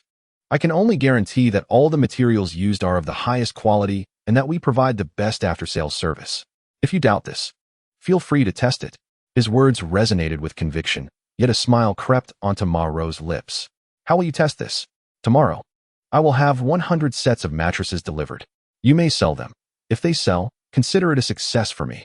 If they do not sell, I shall consider it a gift to you. He gazed steadily at the other party, his tone calm, yet resolute. If not a single one sells, then I would have no face left to continue our partnership. All right. Ma Rou had not felt such admiration for someone in a long time. She could not help but pinch the cigarette between her fingers, extinguishing the glowing ember. The lingering smoke wafted from her hand. I relish collaborating with decisive individuals. If you can indeed deliver this batch of goods tomorrow, they can accompany this vessel to Europe. Upon hearing this, Zhao Mingxuan's expression transformed with excitement. Boss, he exclaimed. Unable to contain his enthusiasm, yet the usually laid-back young man maintained an air of composure. He assured, tomorrow, it will be aboard this ship. A hearty laughter erupted, and Ma Rou could not resist offering him a cigarette. This time, Song Jiang did not refuse. Do you have a lighter? Come, let us try. The woman, smiling, retrieved a lighter from her pocket and, with a flick of her finger, a blue flame burst forth. The sparks danced around the tip of the cigarette as Song Jiang took a deep drag. Cough, cough. Ha ha ha. You truly have no idea how to smoke. Ma Rou laughed, gently patting his back. Once he regained his composure, she inquired, shall we have a meal later? Absolutely. At noon, in a private dining room. Song Jiang and Ma Rou raised their glasses in a toast. Observing the flush on her face after just one drink, the woman leaned back, her elbow resting on the table, lazily commenting, "Your alcohol tolerance is quite poor. You won't be down after 3 glasses, will you?" Song Jiang chuckled, raising his glass. "Shall we have a little competition? I certainly do not wish to bully a child." Though Marot said this, she proceeded to pour wine into an empty glass with a resounding clink. A row of full glasses sat on the rotating glass table as her long fingers pressed and turned. "Let us play a little game, 1 glass each. I'll count 1 drink as equivalent to 100 mattresses. This way, I won't be accused of bullying you." With a sly grin, Marot resembled a cunning fox, while Song Jiang raised an eyebrow. "All right, but what if I manage to outdrink you?" The laughter erupted uncontrollably. The bold Marot confidently extended 5 fingers, declaring, "If you truly can, I will grant you an extra booth." Once spoken, promises are not easily retracted. Song Jiang affirmed, "I never deceive children." With those swift words, the contest commenced. 1 glass down, Marot remained unfazed, while Song Jiang's face turned slightly red. After 2 glasses, Marot appeared relaxed, while Song Jiang's complexion deepened in hue. 3 glasses, 4 glasses, 5 glasses. Can you still drink? Don't force it." Marot observed the rosy blush on his cheeks, unable to suppress her concern. It was only after she made a second trip to the restroom that she looked at Song Jiang with suspicion. What on earth is wrong with this fellow? Her cheeks were as flushed as a monkey's backside, her eyes barely open. How was she still standing? Each time, she was convinced that the next drink would surely bring her down, yet it was 1 drink after another. I was intoxicated. With Song Jiang's eyes drooping as he poured liquor into his mouth. Really? Marot's cheeks glowed, and the world before her had become somewhat hazy. Finally, amidst the sound of a bottle being opened, she collapsed with a thud. My goodness, what a drinker. Song Jiang set down the bottle opener and rose to his feet. At that moment, his face was flushed crimson, his eyes wide open, devoid of any trace of drunkenness, only clarity. What a joke.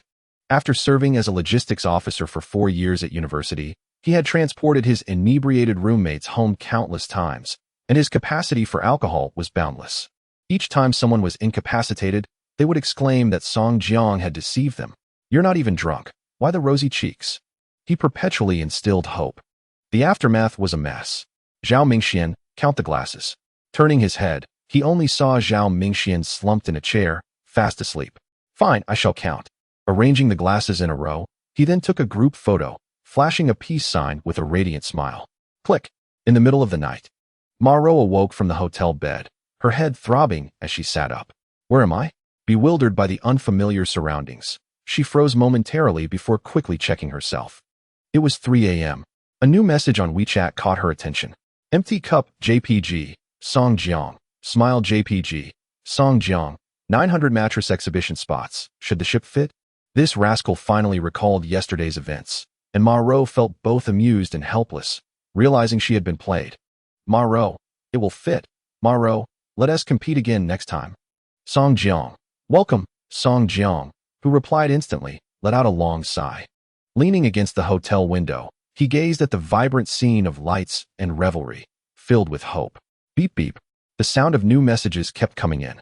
Fresh logistics updates arrived periodically. Arrived at Xiangjiang, remaining distance 562 kilometers, estimated time 5 hours 23 minutes. Beep beep. Arrived at Sioux City, remaining distance 427 kilometers. Estimated time 4 hours 13 minutes. Meanwhile, on the expansive highway, trucks laden with mattresses were racing forward. This was an urgent order. The time allotted was 11 hours. 11 hours, covering 1,000 kilometers to the distant Ning City. This meant that 2 truck drivers would take turns driving day and night. At this moment, Zhao Mingxian was equally anxious, sitting in an internet cafe, watching the satellite real-time map. Hurry up, hurry up. Song Jiang had made a good start. But seizing this advantage entirely would not be so simple. The atmosphere in the bar was far from ideal, as the surrounding noise disrupted his thoughts. Chapter 27. The pricey mattress you've already been overdue for half a month, Brother Zhang. I know you're a long-time customer. We've been neighbors for many years. Here's the deal. I know of a job you can do for a few days to earn your wages. Just pay me back. Sleep when you need to at this internet cafe. Eat when you must. I won't interfere.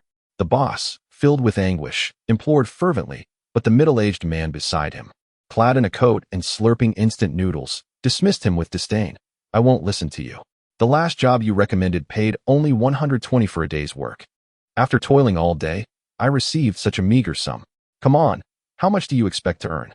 This is just a side gig. It's fortunate to even have work. The boss raised his voice, asserting that this opportunity offered more, 160. Are you in or out? Not interested. Don't bother me unless it's at least 200. With a resigned sigh, the boss left, feeling somewhat defeated. The middle-aged man continued to slurp his noodles, but suddenly a shadow loomed over him, and in the next moment, 3 100 yuan notes were slapped onto the keyboard. 300. I'll hire you for a day. The man paused, his breath catching, but instead of looking at the speaker, he picked up one of the bills, scrutinizing it carefully, inhaling deeply through his nose. What kind of work is it? I won't do anything illegal.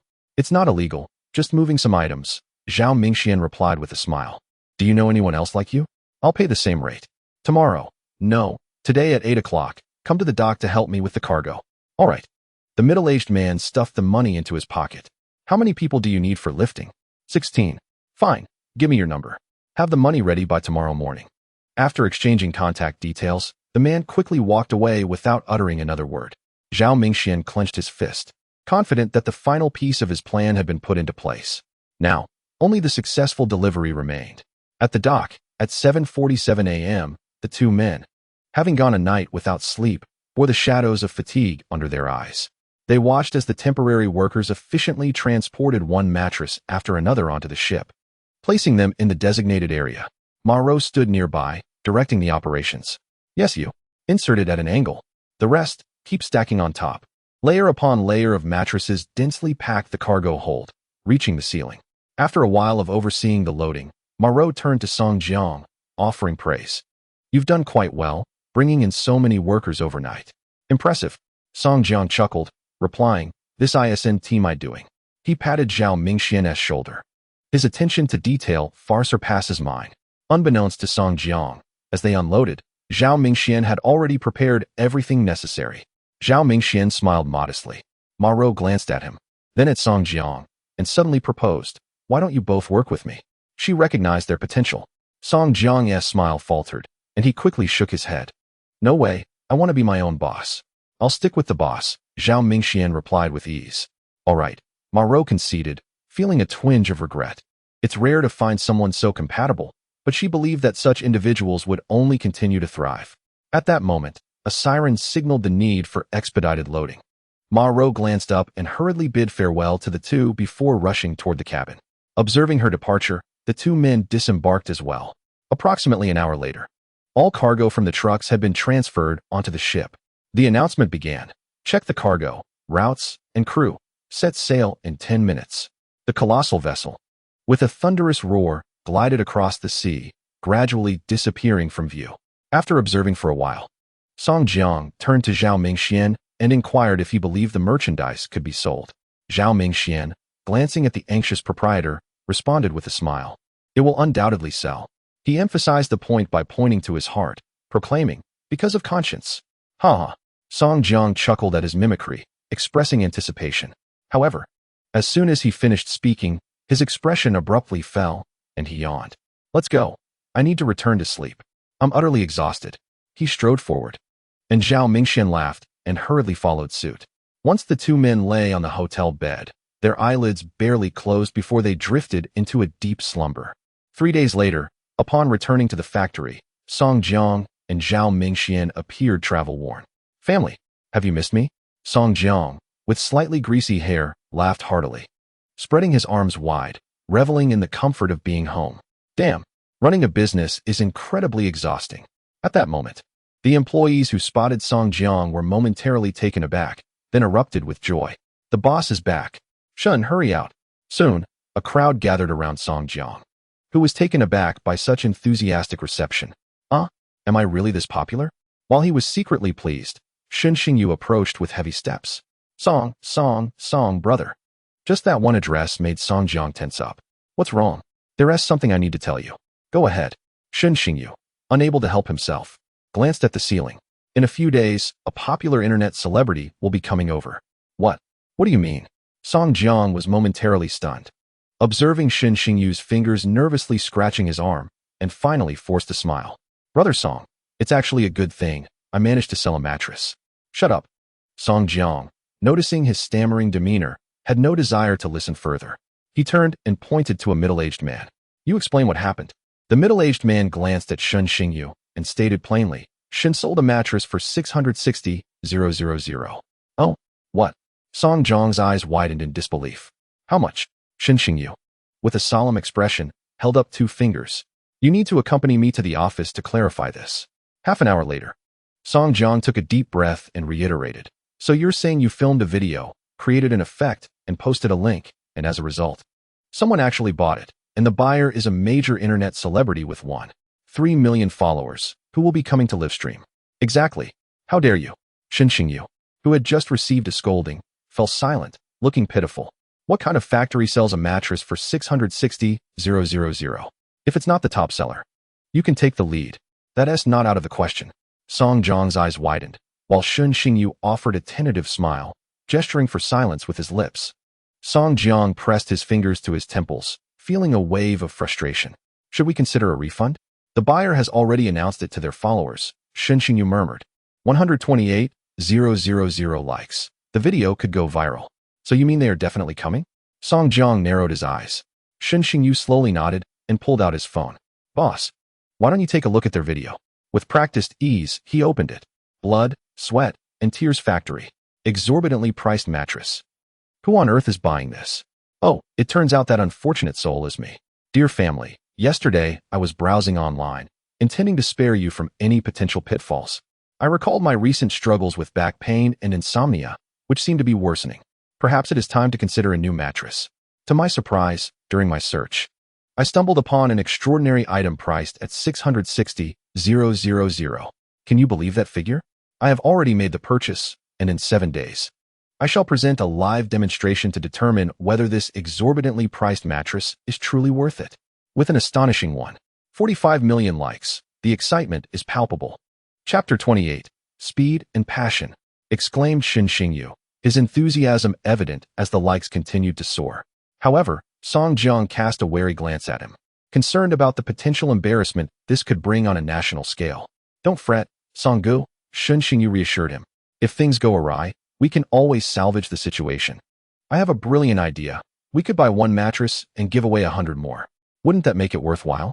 Song Jiang rolled his eyes at the suggestion. Are you trying to make him dress up as the princess and the pea? Ah, what a splendid idea. That could be the theme for his next video. The experience of sleeping on 100 mattresses. Shen Xingyu exclaimed, inspiration flooding in as he hurriedly left the room.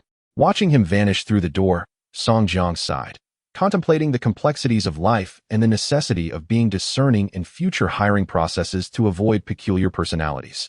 Yet, he knew he had to strategize for the impending arrival of this social media sensation. This contemplation consumed the entire afternoon, leaving him with a single thought, an empty mind. Perhaps it was time to gather collective wisdom and see if others had any valuable ideas. Soon, a multitude of employees gathered. Ahem, Song Jiang announced, hands clasped behind his back as he stood on a platform. As you are all aware, we are dealing with a mattress priced at 660,000. Do you have any thoughts on how we can justify this value? Justify this value? The crowd exchanged glances, as those who had spent a lifetime saving 660,000 could scarcely comprehend how a mattress could command such a price. They struggled to articulate their thoughts, offering suggestions like, it's of high quality. The mattress has excellent rebound. It contains no formaldehyde. The confusion was palpable. Those of modest means could hardly fathom the affluent's pursuit of spiritual wealth or material indulgence, or the notion that such expenditure might merely cover the cost of a single video. I have an idea. A melodious voice cut through the murmurs. It was Zhang Ya, raising her hand. Boss, if the inherent value is lacking, why don't we add some value ourselves? Add value. This revelation struck Song Jiang like a bolt of lightning. The most seemingly mundane services could indeed elevate the perceived worth. That is a brilliant point, he exclaimed, as a torrent of ideas began to flow. What if we provide exceptional service just for him? My mother is an excellent cook. We could have her prepare a lavish banquet. Perhaps we could even spritz the mattress with some fragrance. We could arrange for transportation to pick him up and deliver the mattress right to his door. As each suggestion was proposed, Song Jiang eagerly jotted down notes, his page filling with ideas. Taking a deep breath, he rallied the team. Everyone, take your positions and prepare. Starting today, we shall rehearse. Understood, boss. They replied in unison. Amidst the fervent calls, everyone eagerly prepared for the impending arrival. Concurrently, in another city, an internet celebrity, live streaming, observed the multitude of viewers inquiring about the exorbitantly priced mattress. Haha, my darlings, don't fret. Just 3 days to go. Let us meet on the 27th. The influencer cheerfully promised, urging everyone to stay tuned for the live broadcast. Amidst a flurry of virtual gifts, she beamed with delight. 3 days later, the influencer, live before the camera, posed for a thumbnail photograph with the photographer. All right, family, I have now arrived in Tengsheng. The buyer has been quite accommodating, even offering a special car service for me. Wow, that is impressive. Of course, after all, Brother Qian spent 660,000. Is Brother Qian splurging today? I will love you forever. Admin, let us have a lucky bag. Brother Qian, with 1 million fans, chuckled as he fulfilled his followers' requests. Observing the continuous influx of viewers, the live audience count stabilized at 30,000. Truly, the popularity was undeniable. As a master of flaunting wealth to attract followers, Brother Qian swiftly created a captivating show. Since the manufacturer promised to send a car, I chose not to drive my Rolls-Royce. Otherwise, I would have shown you the new interior. Wow, they're really loaded. Didn't you just change it a month ago? Brother Qian, I'm fair-skinned and beautiful. Love wearing black stockings. Give me a chance. Ladies above, take note. Brother Qian is quite the playboy. He'll only toy with you. How about a chat? I'm willing to be played. Do you have money? Damn, gold digger. Huh, you're not worthy of my attention. The barrage of comments was lively and animated. Brother Qian was thoroughly entertained when suddenly, a honking sound interrupted the merriment. A taxi drew near, and he couldn't help but frown. Such a lack of manners. It's so noisy. Brother Qian, hurry up. By the way, hasn't the car from the factory arrived yet? Their efficiency is lacking. At that moment, seeing the taxi fail to approach, Brother Qian hastily moved towards it, noticing the driver rolling down the window. Get in. Are you talking to me? Brother Qian was momentarily taken aback. Had he not known this was not his arranged transport, he would have thought it was scripted. What do you do? I'm here to pick you up. Pick me up. Brother Qian was momentarily speechless and then exclaimed, You're sending me in a taxi? You might as well not send me at all. What? Do you look down on taxi drivers? The driver's gaze turned menacing, his already fierce features becoming even more intimidating. Brother Qian, feeling intimidated, complied and got into the car. In truth, taxis could be quite decent. The driver's smile broadened. Not bad, not bad. You have taste. My old classmate bought a new car, and it broke down after 3 days. It went for repairs and broke down again. Isn't that just unfortunate? Where are you from, young man? The driver was unusually enthusiastic.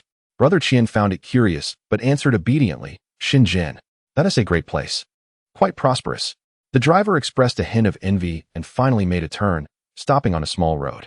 Time for you, he announced, glancing at the next individual standing with arms crossed. 2 drivers brushed past each other, each understanding the gravity of the situation, leaving only Brother Qian in a state of trepidation, swallowing hard. Could it be? Am I facing a kidnapping? No way. I still long to live a long life. You sit. Brother Qian obediently opened the door and took a seat. His rigid body sought help from the fans. Some fans were entirely unconcerned, laughing and joking, while others were on high alert. Why is there still an exchange? Yes. Quickly call the police. Is this scripted? Script my foot. Amidst the anxiety, the driver accompanying him this time sported a small mustache, holding an unlit cigarette between his fingers. It was supposed to be me giving you a ride. But something came up. It's fine. Brother Qian exhaled slightly. Could this be the true nature of the pickup? But why still a taxi?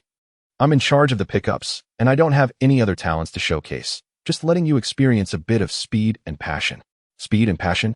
No, please. Brother Qian managed to force a smile, as the live stream audience was already in stitches, praising the actor's performance. Then, at the wheel, Huang Buohuan released the handbrake and pressed the accelerator, and with a roar, the car shot forward like an arrow. Holy cow! Brother Qian hurriedly fastened his seatbelt, feeling the tension rise. Yet he unexpectedly noticed that ahead was a taxi. To the left was a taxi, and to the right, yet another taxi. It felt as if he were encased in an iron wall. The car sped down the road, the traffic lights seemingly under control, with green lights all the way. This is what they call unimpeded travel. Pushing the limits of speed, the streetlights whizzed by in a blur. If viewed from above, one would witness a bizarre sight. All the city's taxis lined up in perfect formation, some honking, others directing the vehicles behind. It was as if an invisible hand had cleared a long avenue. Huang Bohuan shoved the cigarette into his mouth, slanted the steering wheel, and swerved sharply. Wow! The entire vehicle drifted around the bend. Brother Qian's expression contorted as he clutched the armrest, staring at the guardrail that seemed within reach. Exhilarating. Meanwhile, the dazed audience erupted into frenzied cheers. Holy cow, holy cow. Mount Akina's mountain god. A real-life drift, my goodness, this driver has skills. Observe closely, observe closely. We seem to be arriving soon. Amidst the clamoring, a cluster of buildings loomed nearer, their gray-white facades rather unremarkable. Save for one distinctive feature, a large yellow dog. Woof, woof, woof. Its relentless barking was quite fierce. And at this moment, prepare to get out. Chapter 29. The big spender brother Qian nodded solemnly, and at the moment he opened the car door, vomit. A rainbow-colored liquid spewed forth. And the previously composed Huang Bohuan instantly panicked. Don't throw up in my car, that costs extra. Amidst the odorous live stream, viewers who were dining expressed their loss of appetite. Host, can you handle this? You're throwing up at this speed? Come to my house tomorrow, and I'll let you experience real speed and passion. I express my respect to my elder brother. Brother Qian rose, wiping the corner of his mouth vigorously, and declared, You understand nothing. All right, I admit my ignorance. I've unfollowed. Oh, just kidding. Brother Qian's smile instantly radiated. His voice filled with a charming entreaty as he walked forward, finally arriving at the factory gate. Woof, woof, woof. De Huang. A youthful voice rang out, as a clean-cut young man in a long-sleeved denim jacket approached. Oh wow, handsome guy. Brother Qian, I want to add him on WeChat. Quickly ask if he has a girlfriend. The female fans erupted in excitement, while a chorus of envious male fans barked out in frustration. It's just a pretty face. I could easily knock out 3 of them with one punch. Nowadays, women only care about looks and disregard inner beauty. Call. The internet is filled with repulsive men. As the two engaged in a playful scuffle, Brother Qian diligently aimed the camera at Song Jiang. Hello, I'm here to pick up the goods. You must be Brother Qian. Oh, you know me? Song Jiang replied with a smile. Of course, you've become quite popular online. This compliment struck a chord with Brother Qian, who felt a surge of satisfaction within, maintaining a modest smile. Well, it only has millions of views. Impressive. Such pure praise. No man can resist, Brother Qian smirked, walking forward. Honestly, if you put in the effort, it's not unattainable. You must be an employee of this factory, right? I heard your company is a sweatshop. Is that true? Song Jiang wiped the sweat from his forehead. Absolutely false. Brother Qian observed the other's expression, feeling a twinge of unease, and leaned in close to whisper, Does your boss only allow you to speak positively? Not at all. Hey, brother, you know my status, right? A content creator with 1 million followers. If you have any grievances, make them known in front of everyone online. He lowered his voice. For instance, if you're not compensated for overtime, my followers have lawyers who can assist you. Don't worry. He patted Song Jiang's shoulder, revealing a bright smile. I'm actually an advocate for justice in broadcasting. You're here to pick up the goods, right? Song Jiang replied stiffly, then turned. Let me show you the merchandise. Brother Qian lagged behind by 3 steps, stroking his chin. This young brother lacks courage. If it were me, I would have already berated the boss and demanded his resignation. Ha ha ha, Brother Qian, reform the workplace, starting with you. Brother Qian, show this boss what's what. Amidst the encouragement, Brother Qian strode forward, playfully bantering beside Song Jiang, eager to uncover something. Unfortunately, Song Jiang remained tight-lipped. No, the factory is excellent. The employees are very satisfied. A string of praises that not only Brother Qian's fans, but even the dogs did not believe. Fortunately, they finally entered the processing area, where the roaring machines immediately captured everyone's attention. This machine looks so new. It seems quite legitimate. The workers are so diligent. They're all wearing protective gear and masks. Amidst the praises, only Brother Qian squinted his eyes. As a professional advocate for truth, dear viewers, take note. This protective gear is clearly brand new. There are no signs of wear and tear. As Song Jiang's eyebrows twitched, he heard, Look how clean the ground is. The workers' shoes have been scrubbed. What does this signify? This is all specially prepared for me. The owner seems quite attentive. Indeed, Song Jiang couldn't help but nod, only to hear, Doesn't this clearly indicate that there is something suspicious about this place? Please, don't overthink it. Just then, Song Jiang was abruptly called out. Hey, I noticed you walked into the processing area without wearing work attire. Is it that you never wear it? You've caught me there. I don't typically work here. Oh, are you an office worker? Yes, the boss. An employee exclaimed. The big spender has started a live broadcast. With that booming voice, silence enveloped the two men. They exchanged silent glances, the air thick with tension, while the online viewers continued to flood the chat. Boss. Big spender.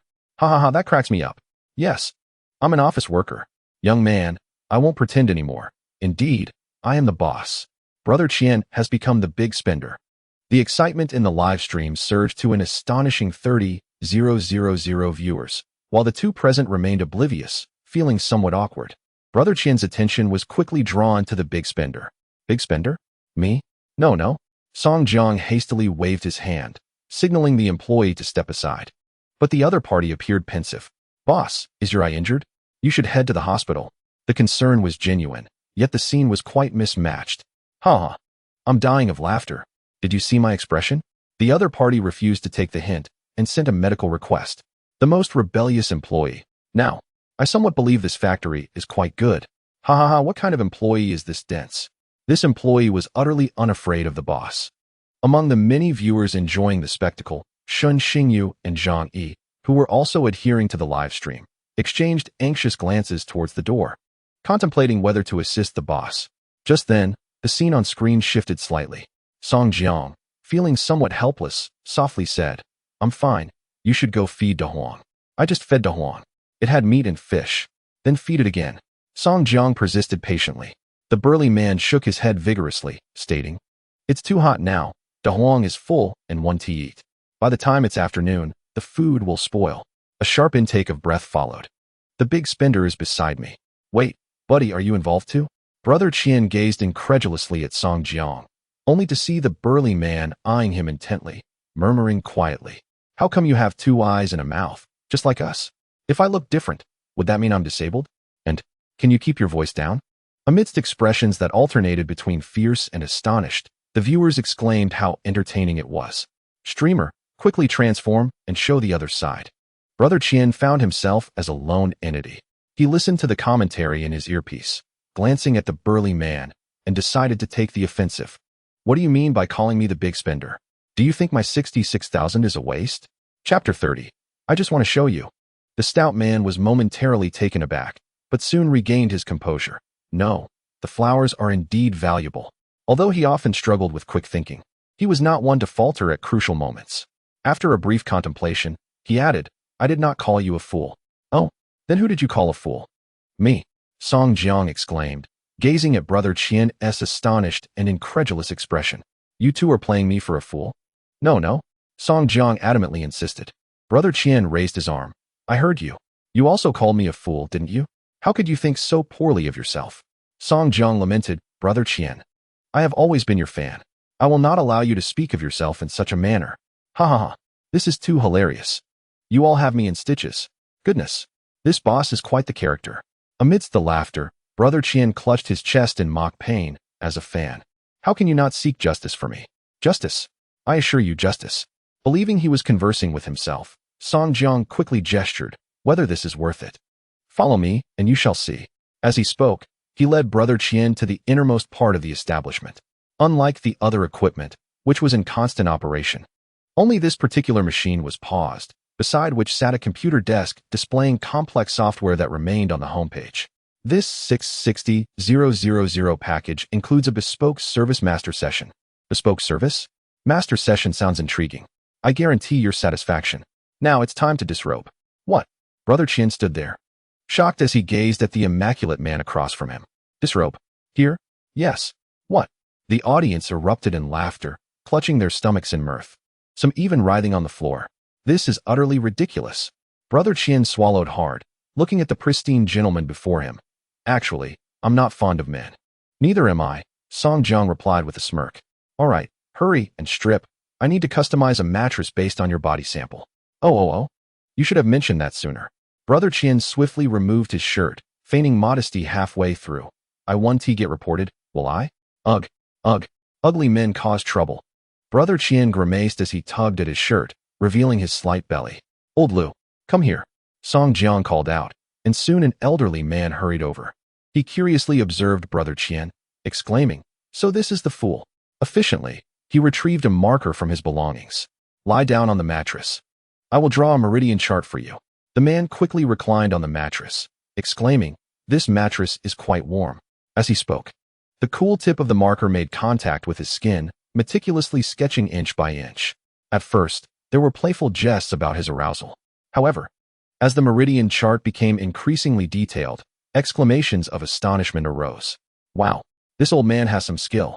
Impressive. He is a professional." Someone inquired, "What is the purpose of this drawing? What does it have to do with the mattress?" Amidst the confusion, the elder sighed in relief and capped the marker.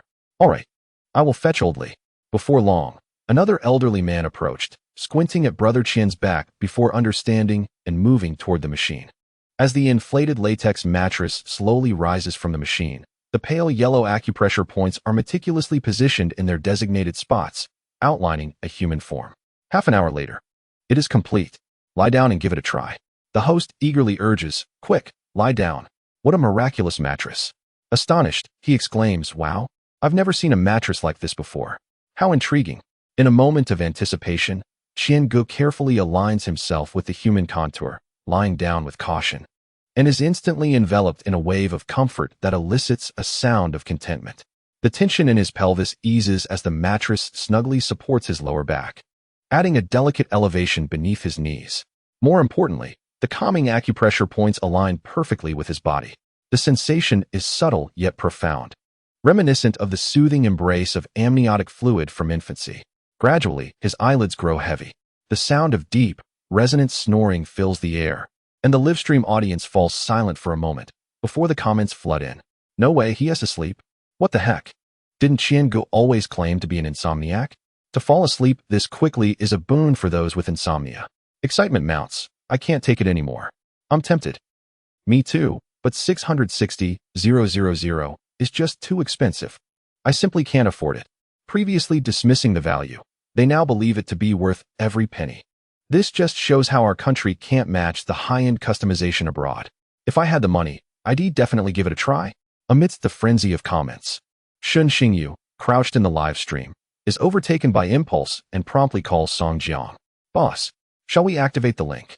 Taken aback by the call, Song Jiang realizes many viewers are eager to purchase.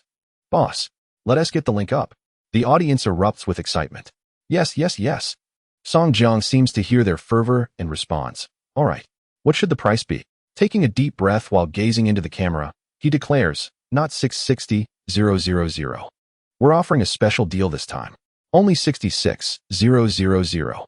With uncertainty in his heart, yet maintaining a brave face, he waves his hand decisively. 100 sets. In mere 3 seconds, the link just released on the official account has dimmed. The stock has been snatched up. The live count of 30,000 viewers is staggering. "Wow. It's sold out."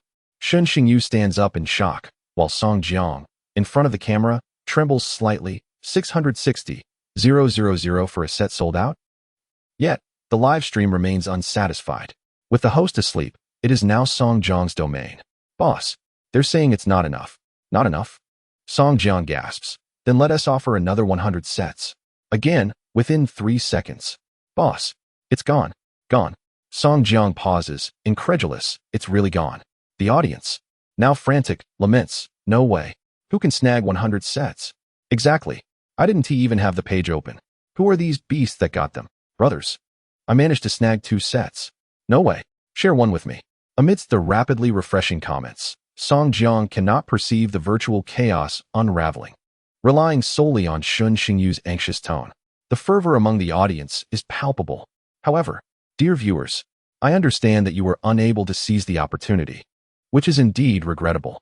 However, I must emphasize that regardless of the advantageous price of 660,000, your visit to the factory will still afford you the most meticulous bespoke service. It is not that I am unwilling to sell. Rather, there are few masters available. I am committed to ensuring that each individual departs with a smile while carrying their mattress. Furthermore, he solemnly raised his head. While many in the live stream may be swept away by fervor and impulse, I assure customers that within 3 days, should they have any regrets or feel it unnecessary, they are welcome to request a refund. Tengsheng is a company that prioritizes customer satisfaction. We are dedicated to comprehensive care. I also urge everyone to deliberate carefully and refrain from impulsive spending. After repeated admonishments, the barrage of comments continued to refresh. Boss, you are too kind. Rest assured, I genuinely need this item. However, I truly missed out. Please release another batch. The calculations upstairs are nearly collapsing on my face. If you wish to resell the mattress, message me. Wow, the scalpers are swift. Amidst such fervor, Qiangu finally stirred awake, groggily opening his eyes to find a group of smiling faces surrounding him. Did you sleep well? Song Jiang inquired, squatting beside him. Very well, exceedingly well.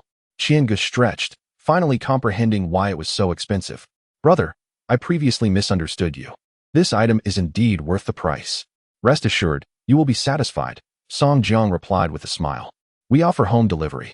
Please leave me your contact information and address. All right. Qiangu nodded in agreement. Glancing at the time, he had only napped for about 10 minutes and promptly rose to attend to the audience in the live stream. I just dozed off for a bit. Please do not rush. This item is genuinely of great value. This time, I wasn't swindled, right? Those who were previously boastful have yet to appear. They have been soundly rebutted. Amidst the boisterous laughter, Qiangu heard the barrage of comments through his earpiece. Qiangu, the god of the gullible. Thank you for sacrificing yourself for the benefit of us all. Qiangu, although you may have profited from this, I must commend the quality. Profiting? I certainly did not accept any advertisements. Qiangu retorted with indignation. All the major brands should observe carefully in this live stream. Hurry and give me some advertisements, or else I shall mourn my plight. Chapter 31. Is it worth it? Ha ha ha. Qiangu is starting to beg. Come on, contribute something. The debunking brother is pleading for a debunk. Who would dare to give? Ha ha. For a moment, the live stream was filled with a joyous atmosphere. As the audience chuckled, Song Jiang stood nearby, seemingly deep in thought. What is the advertising fee for a broadcaster of your caliber? Qiangu assumed he was merely inquiring out of curiosity and casually gestured a figure. 60,000. Are you looking down on me? Before he could finish, he was startled awake by the astonished comments from the audience. Oh no, my mother almost exposed me. Buddy, it's actually very little. Qiangu attempted to rectify. I live on plain steamed buns with plain water every day. Life is tough. You can fabricate whatever you wish. Is it golden buns with Eagle Spring? Wow. So, the advertising fees are that high? Absolutely. Just look at Qianji's Rolls Royce. Does it appear fake? Isn't Qianji's Rolls Royce earned through soft living? Alas, upon hearing such slander, Brother Qian could not help but point an accusing finger. You bunch of fake fans. I spent real gold and silver on this. Oh, you don't believe it, Brother Qian? Surely, it must be because you are clinging to those older female fans. I'm about to inherit a fortune. What are you clinging to? Is it the joy of using a steel wool ball? Just as he was fuming, Song Jiang placed a hand on his shoulder, suggesting, how about I help you with an advertisement? In an instant, his anger transformed into docility, as Brother Qian blinked his large, alluring eyes. Brother, what project are you working on? I'm all in. No way, has he really become greedy? No. Brother Qian, have you forgotten your persona? Seeing you earn money is more painful than killing me. Boss, wake up. Collaborating with Brother Qian will lead to a loss. Listening to the chorus of pessimistic fans, Brother Qian rolled his eyes. What loss? I guarantee the boss will be satisfied. Right, boss? He warmly grasped Song Jiang's hand, his sycophantic demeanor inciting disdain from the audience watching on screen. Song Jiang readily made an offer. 800,000. Just help me promote the mattress during your live streams. Wow. Amidst the exclamations, Brother Qian's eyes glistened with tears. Rest assured, my brother. I'll make it happen. I won't let your ad go off air unless I show up 10 times a day. Good, Song Jiang replied with a smile. If each mattress sells, I'll give you 5 in commission. Wait, Brother Qian's gaze shifted, lowering his voice. Boss, how about we discuss this privately? Not aloud. I want to hear it now. We don't consider you an outsider, but Brother Qian treats us as such? This is hilarious. Even if I get scammed, I want to be clear about it. Speak openly. If you don't, I want to buy? Such business secrets cannot be disclosed to you. Brother Qian made a distasteful face, turning to Song Jiang with a smirk. This despicable demeanor drew condemnation from the viewers in the live stream. Fortunately, The dialogue between the two parties remained quite clear. Brother, what are you selling? Let us agree in advance. I only sell good products to my fans. That's great. We produce good products. Song Jiang was quite adept, leading the way to the production line. Before them, pristine latex mattresses expanded slowly under steam, their tightly woven layers creating a more plush structure. This is the mattress I want you to sell. The price of this mattress is $18.88. Upon hearing the four-digit price, Brother Qian's eyes widened. How much? Did you forget to add a few zeros? This is the price, $18.88. Brother Qian gazed at him in shock. Aren't you targeting the high-end market? Selling this cheap product? The audience was incited by his remark about cheap products. Damn it, he deserves a beating. $18.88 is not cheap. What does that make my $660,000? The inappropriate remark slipped out, to which Song Jiang instinctively replied, Consider yourself unlucky. Wow. Brother Qian clutched his heart and staggered back, falling with a thud. Buddy, don't be so honest. You're making me look like a fool. Ha. I'm sorry, I originally wanted to scold you. But I couldn't help but laugh. Who would dare to call Brother Qian a fool? Oh, turns out it was he himself. In an instant, a hot meme was born. The number of viewers in the broadcast surged past 50,000. Lying on the ground, Brother Qian struggled momentarily, grasping the pant leg of Song Jiang as he approached, questioning whether the materials were different. The materials were indeed the same. It was at this moment that Brother Qian truly felt the weight of the situation. How could your 660,000 yuan mattress be of such poor quality? No, the materials are all of exceptional quality.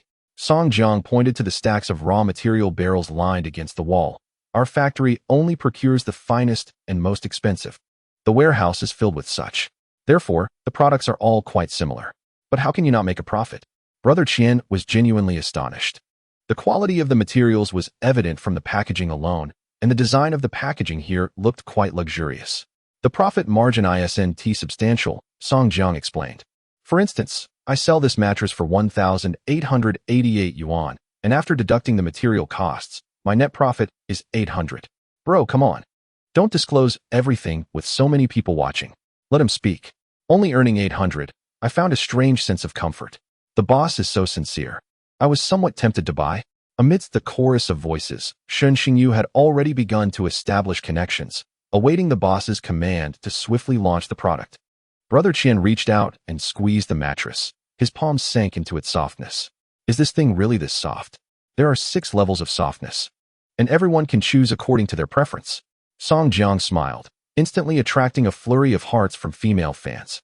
Meanwhile, the number of viewers climbing out of the live stream to follow Tengsheng was steadily increasing. In the blink of an eye, the official account's follower count surged past 10,000. Subsequently, the momentum showed no signs of diminishing, but rather continued to escalate. 13,000, 15,000, 17,532. Wow. Shen Xingyu could not help but stand up. His complexion flushed. It's on fire. Boss, Tengsheng is thriving. The surge to over 10,000 followers made him unable to contain his excitement. And at this moment, the online fervor was still intensifying. This was merely the initial wave. Simultaneously, Song Jiang proclaimed the final enticing benefit that left Brother Qian blushing. From now on, anyone who places an order in Brother Qian's live stream will receive a 10 discount. Oh my goodness. Get the link up.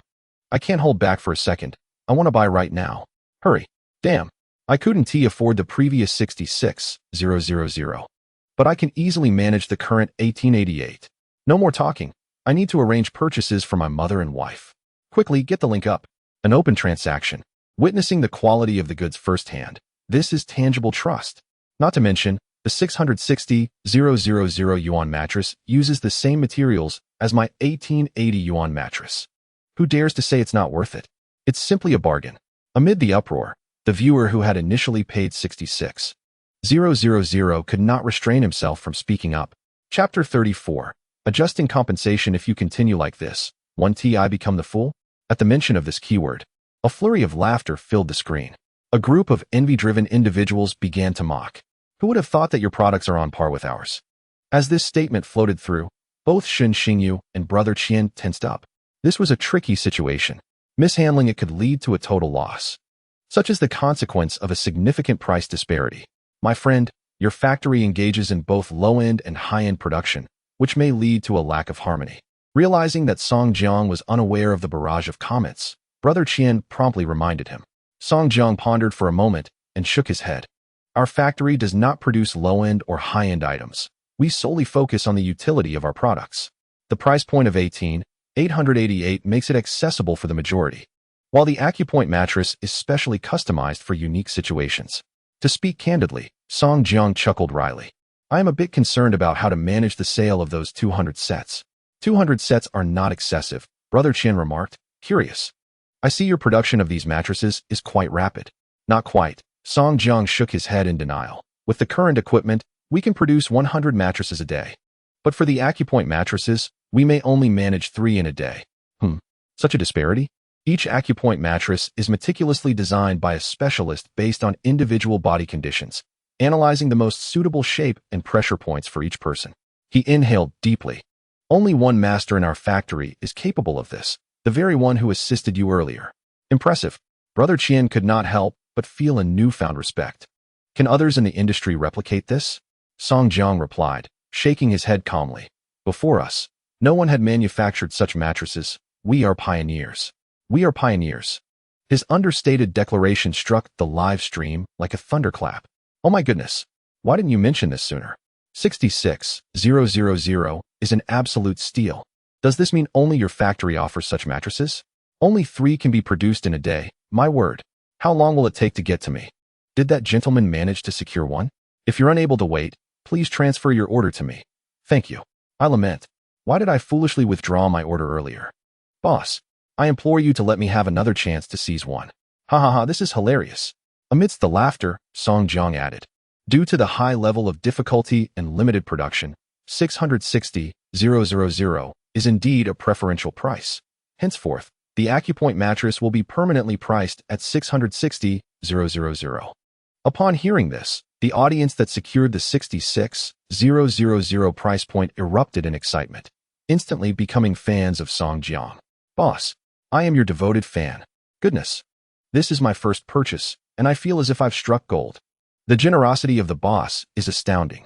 In the midst of this flourishing atmosphere, Shen Xingyu sat in his office, astonished by the notifications popping up. Someone has purchased the master mattress. Please expedite shipping. Someone has purchased the master mattress. Please expedite shipping. Someone has purchased the 660,000 link that had not been removed. In just a minute, 3 more orders were placed. Scarcity, functionality, and exclusive customization are a lethal combination for the wealthy. They are indifferent to money, valuing instead their unique assets. How to showcase this uniqueness? Meanwhile, Brother Qian's assistant finally created the link, and as soon as it was posted in the live stream, the numbers began to soar. With every second refreshed, the figures increased. 3,000. Is this real? Wasn't it just posted? 5,000 already? This mattress is not a snack. Brother Qian, listening to the familiar sounds in his earpiece, could not help but click his tongue. This is utterly astonishing. He knew the mattress was excellent. But surely this frenzy of purchases was unexpected. As the atmosphere shifted, even those who had previously refrained from purchasing found themselves tempted. What was happening? Hearing Brother Qian's exuberant shouts, Song Jiang could not help but approach. My assistant announced, we've sold over 300 units. What? For the first time? Song Jiang displayed a loss of composure before the camera, his eyes widening and mouth agape. How many? 8, 106. 8, 236. 8, 512. The rapidly increasing figures were recounted by Brother Qian with remarkable speed. My friend, you are about to strike it rich. I am too. However, amidst the laughter, Song Jiang's expression shifted slightly. Wait, you need to take down the link first. What? Why? Our factory's production capacity is insufficient. Hundreds or thousands of units are manageable. But several thousand? How can we ensure timely delivery? The moment those words were uttered, the buyers became even more frantic. Brother Qian was momentarily taken aback. His voice urgent, assistant, take it down now. 3 seconds later, the link was removed. The total sales reached 10,231. Hey, big brother, you need to ramp up production. I've already made a move. Feeling a sense of impending trouble, Brother Qian bid a hasty farewell. Song Jiang remained, standing helplessly, contemplating how to produce these 10,000 units. Boss. At that moment, Shun Xingyu finally emerged, bursting into laughter as he flung open the office door, launching himself out like a cannonball. He leapt into the air, and Song Jiang instinctively caught him, spinning twice with the momentum. Amidst the confusion, Song Jiang heard the exhilarating figures whispered in his ear. 11 units for 660,000. 146 units for 66,000. 10, 231 units for 1,888, totaling 36. 21 million. 36. 21 million. Song Jiang's pupils constricted. Had this figure been presented to him previously, he would have dismissed it with disdain. Yet, confronted with this reality, he felt a rush of tingling in his palms. Over 30 million? Such a sum was something most could only dream of. Yet in just one day, it had transformed from zero to something tangible. Song Jiang firmly shut his eyes, attempting to calm his racing heart. This is the information age. This is the information age. To earn money, one must be visible to the public. Song Jiang etched this lesson into his memory. Amidst his excitement, he understood that to process this sum exceeding 30 million would require more than just a single day's effort. Everyone, let us get to work, he bellowed. Yes. In the fervent chorus, Song Jiang turned to Shun Xingyu and decisively embraced him. Damn it, Shun Xingyu, you are incredible. Shun Xingyu's lips curled into a smile, ready to boast, when he was abruptly interrupted. Raise salaries by 2,000. Bonus of 50,000. Oh wow. All words vanished from his lips, replaced by another vigorous embrace. The exhilarated young man spun his boss around 3 times. You are the real deal, Songgo. All expressions of gratitude felt hollow. Only hard cash was genuine. Once he set Shun Xingyu down, Song Jiang rubbed his sore shoulders and resolutely strode towards his employees. His excited mind urged him to act. What should he do? Raise salaries. Old Liu, your salary increases by 2,000, and you will be in charge of the acupressure mattresses. Old Li, you too. An increase of 2,000. 2 individuals were awarded an additional bonus of 3,000. Moreover, every person in the venue received a bonus of 500. 3 days later, I will have Zhao Mingxian present the first assessment paper. Those who pass will see an increase in their base salary. Employees, who had no preparation yet were already reaping tremendous benefits, were filled with excitement. Chapter 35. Recruitment. The boss is magnificent. A voice rang out, instantly filling the space. The boss is too handsome. Song is amazing. Thank you, boss. Amidst the fervent shouts, Song Jiang smiled and waved. The next day, in America, Wendy was conducting a routine meeting to reprimand employees when an unexpected ringtone pierced through the air. Did I not instruct you to silence your phones during meetings? Who is it? His sharp gaze swept across the room, causing employees to lower their heads, confirming receipts. Pull out your phones and place them on the table. I want to see who disobeys my orders. As the atmosphere grew tense, rows of phones were laid out, yet strangely, none vibrated. All eyes turned towards Wendy. What are you looking at? His eyelids twitched as he pondered how the ringtone could have emerged from his pocket. Silently, Wendy retrieved his phone, revealing a contact labeled Frugal Client from Huagua. Look, a subpar client dares to call me. What does this signify? They must be seeking after-sales service. Wendy grumbled. Hello. Our repair services come with additional charges. What? You wish to order 6 more units? Witnessing the transformation of Wendy's expression into one of ingratiation, he instinctively bent forward. Oh, of course, my dear client. Discounts? Certainly, for you are our esteemed customer. In the brief span of a minute, the call from the quality client concluded without any inquiries, merely an order placed. Wendy dramatically kissed the phone with exaggerated enthusiasm, exclaiming, You see, this is what constitutes a quality client. This is the type we should serve. This is our loyal patron. Suddenly, someone chuckled, drawing Wendy's piercing gaze upon them. You, stand up. The slender employee rose, his eyes brimming with defiance. Wendy approached, confronting him directly. Jibrin Ramen, tell me, what benefits have you brought to the company? He smirked, almost mockingly. A mere $321. That's hardly enough to cover your salary. If you fail to meet performance requirements next month, you're out. Under the weight of harsh words, the previously indifferent employee's expression shifted. Manager, believe me, I will undoubtedly meet the performance criteria. Please don't dismiss me. Humph. Wendy exhaled sharply, emphasizing, remember the singular principle when dealing with our patrons. Kindness and enthusiasm. All right, I shall catch up with my esteemed client. You may leave. The employees promptly exited the meeting room, leaving Wendy to eagerly approach his computer, typing a heartfelt email to send out. At that moment, unbeknownst to him, Song Jiang was diligently calculating production times, completely unaware that he had become the deity in the eyes of others. 3 days later, the new equipment arrived. The employees surged forward, swiftly assembling the disassembled equipment. Today's assessment consisted of 2 parts, disassembly and reassembly, followed by activation. There were no extravagant written tests. Those who could operate the machinery were the true champions. 1 hour and 32 minutes. 1 hour and 47 minutes. Yang Pingtian, assessment passed. Hehan, assessment passed. Wu Hanxue, assessment passed. In the midst of racing hearts, Zhao Mingxian's announcement resonated like a decree from above. Each successful candidate could not help but clench their fists and exclaim loudly, "I passed." "Wonderful. Thank you, boss. I'll buy some pig's head meat to celebrate." Amidst the jubilant shouts, fresh contracts were also distributed. "Boss, of the 17 participants, 9 passed. 3 exceeded the time limit, and 5 assembled the equipment but could not initiate it. Make a note of that.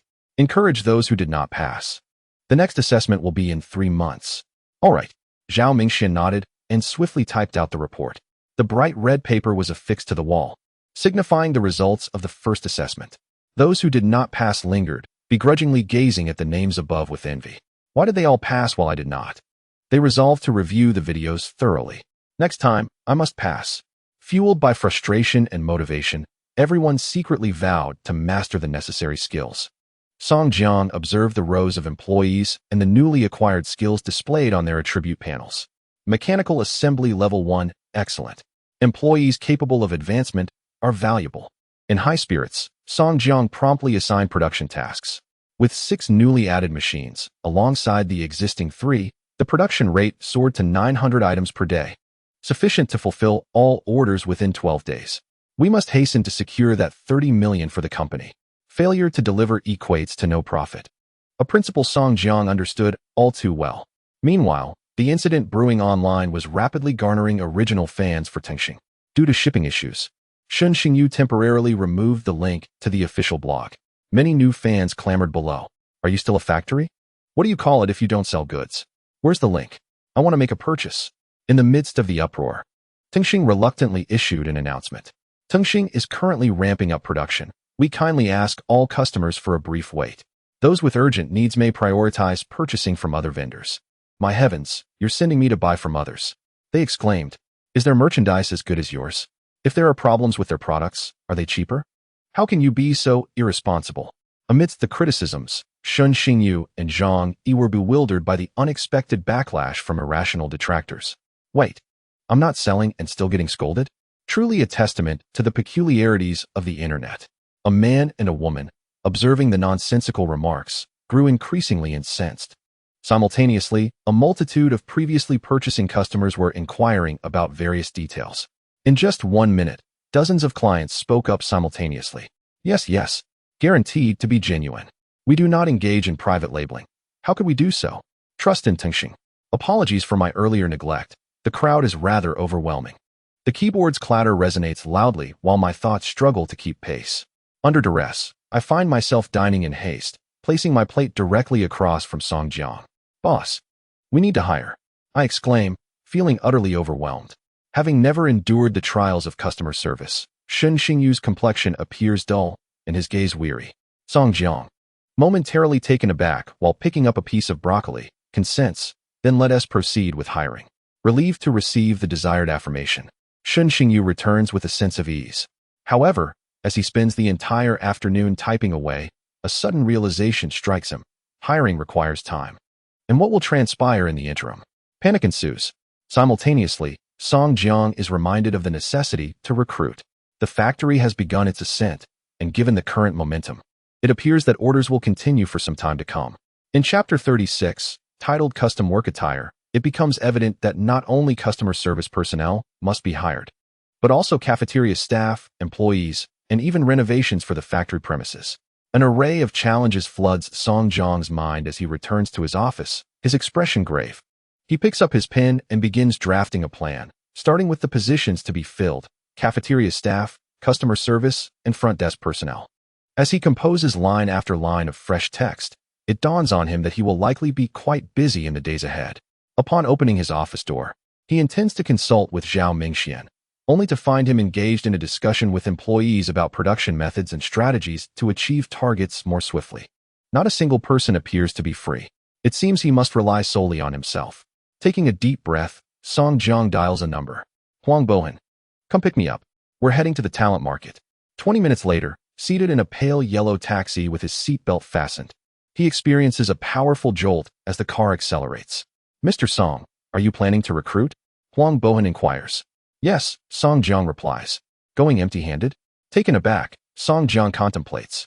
Perhaps I should first stop by a print shop to prepare some promotional materials. I have flyers in the trunk, Huang Bohan interjects. After a brief pause, he adds, Mr.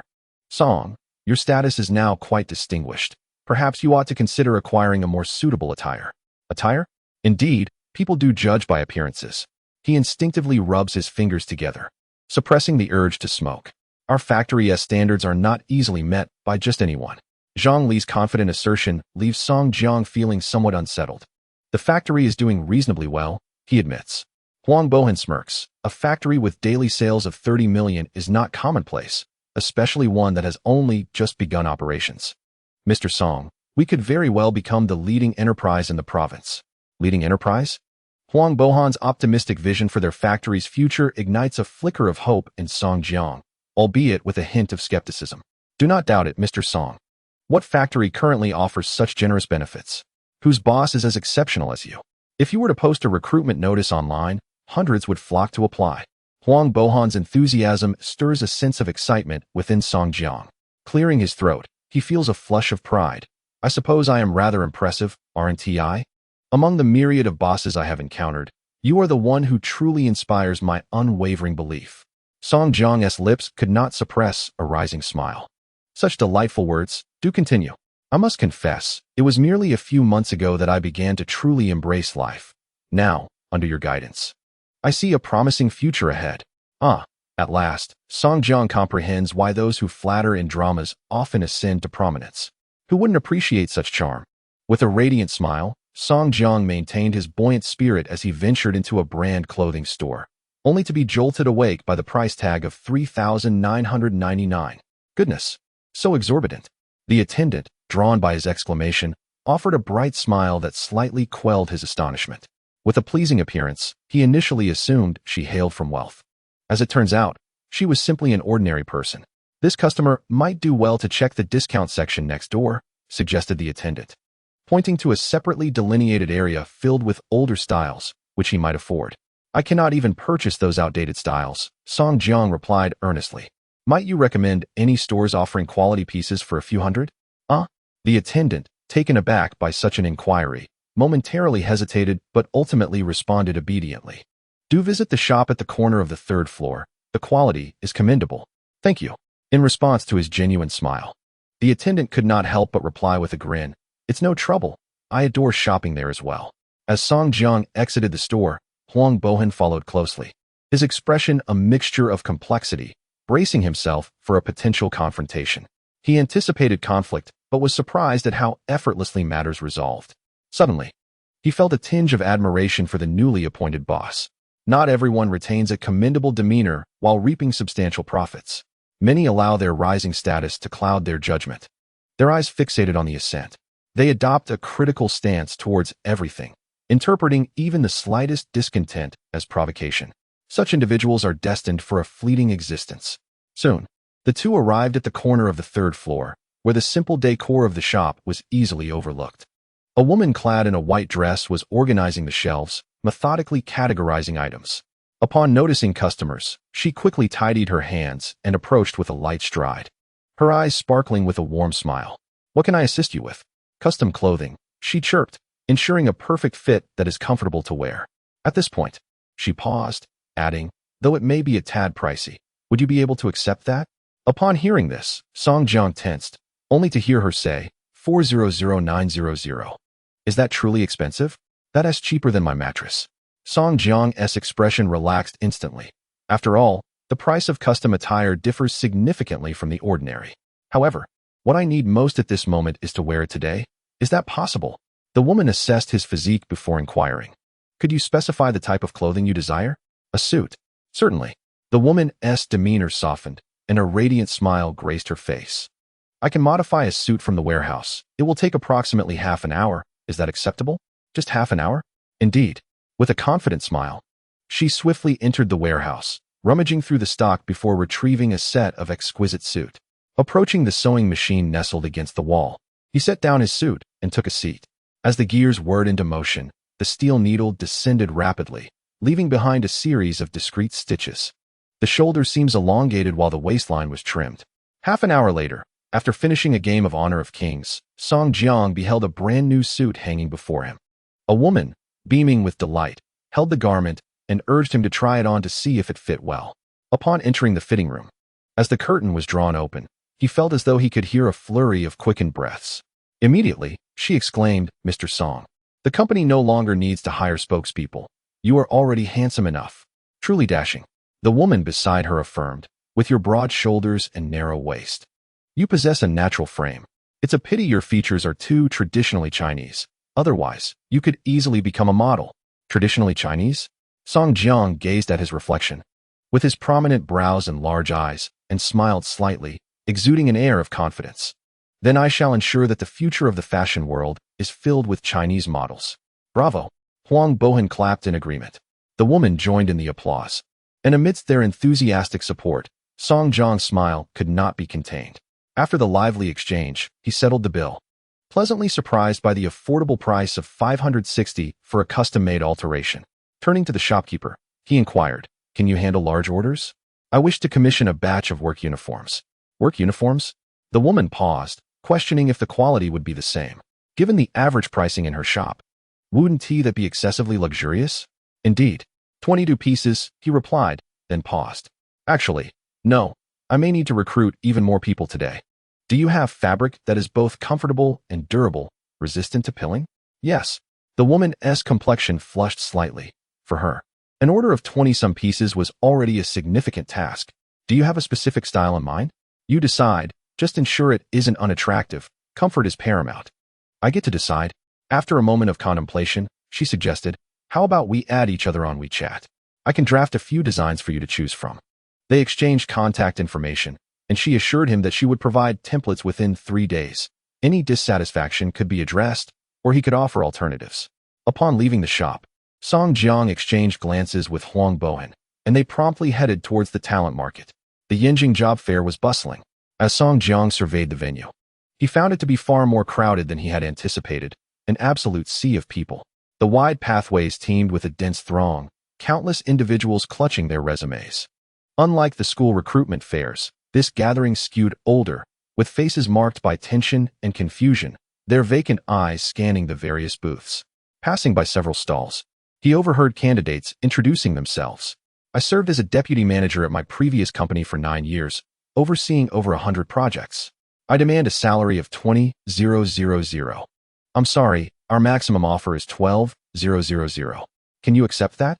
A multitude of individuals, many of whom had been laid off due to age, flitted about like flies, desperately seeking their next opportunity. Song Jiang approached the administrator and temporarily applied for a stall. Beneath a vibrant blue canopy, Huang Bohan assisted in arranging promotional materials, showcasing the striking characters Tengsheng in an elegant script. The job vacancies were succinctly listed: 3 customer service representatives, 1 receptionist, 2 chefs, 1 cleaning staff, 8 operators, and 2 salespeople, totaling 17 positions. As the promotional flyer was displayed, numerous passers-by glanced at it. It was evident that this was a factory, and many young individuals turned away, disinterested, while a few middle-aged men with sallow skin and rough hands hesitated before approaching to inquire. "What does the operator do? Is it on an assembly line?" "Operating machinery." Upon hearing this, the middle-aged man hesitated, initially thinking it involved simple tasks like screwing. "Does this require skills?" "The skills are not difficult. Our factory provides training. The base salary is 5,000. 5,000. He instinctively raised his voice in surprise. "Yes, with weekends off and an 8-hour workday." Upon hearing the generous benefits, the man's heart raced, but he hesitated again, wondering if he could secure a position. "Do you think I'm suitable?" he asked cautiously. "Of course, can you write?" "Yes. A little." The man stammered, I attended elementary school for a few years. He anxiously glanced at Song Jiang, who was dressed in a suit. Are you willing to learn? If so, you can join us. Absolutely. The middle-aged man exclaimed excitedly, and he was promptly directed to fill out a contract and provide his contact information. Our factory is located in the suburbs of Yanjing, at this address. You can report to the factory now and mention this. Song Jiang paused. Or you may wait a bit longer until we gather enough people, and I can have someone take you there. I can start working today? The man had never witnessed such efficiency. Yes, the factory currently has a high volume of orders. After a brief conversation, within just 10 minutes, Song Jiang successfully recruited 3 more individuals. Huang Bohan took the freshly hired employees to the suburbs of Yanjing. The recruitment speed exceeded Song Jiang's expectations. The nature of the job openings naturally filtered out highly educated individuals, attracting genuinely hard-working frontline workers. The only regret was that all the recruits were entry-level employees. In merely half an hour, the basic positions of operators, salespeople, and cleaning staff were nearly filled. Remaining were the receptionist, customer service, and chefs, which would take additional time. Brother Song, have some water, offered a middle-aged man standing in the back, handing over a paper cup filled with a pale yellow liquid. Cool tea provided free at the recruitment fair. Thank you. No problem. It's sweltering out here. You must be hot sitting. Indeed. Is there enough? Should I fetch another cup? A kindly middle-aged woman suggested, standing next to a group of new employees accustomed to assembly line work. They felt no apprehension about working on their first day in the factory. Instead, they were grateful that a factory was willing to employ them. At around the age of 40, finding a job in a factory was not an easy feat. The highest level of education among them is merely junior high. Seeing that no one was currently applying, Song Jiang decided to discuss the factory situation with them. The factory had recently secured a substantial order, primarily for the production of latex mattresses, and our facility is equipped for such manufacturing. In due time, someone will guide you through the learning process. Apply yourselves diligently, and should you perform well, there will be opportunities for salary increases. All right, we will certainly strive to learn. Brother Song, are there any penalties in our factory? No, Song Jiang replied, observing the workers who appeared visibly relieved. When Huang Bohan arrives, he will escort you to the factory, where you should seek out a person named Zhao Mingxian for your work assignments. Understood. They nodded in unison, listening attentively. Song Jiang smiled with satisfaction, offering a few more words of encouragement when suddenly, a heart-wrenching scream pierced the air. I want to work. I want to study. Study. My foot. Are you unaware of our family's circumstances? If you don't earn money, how will we eat? But my younger brother can study. That's entirely different. You're a girl. Eventually, you will marry. The voices grew louder as a robust middle-aged woman dragged a frail girl towards them. Upon spotting Song Jiang, she immediately addressed him. Boss, just look at what this child can do.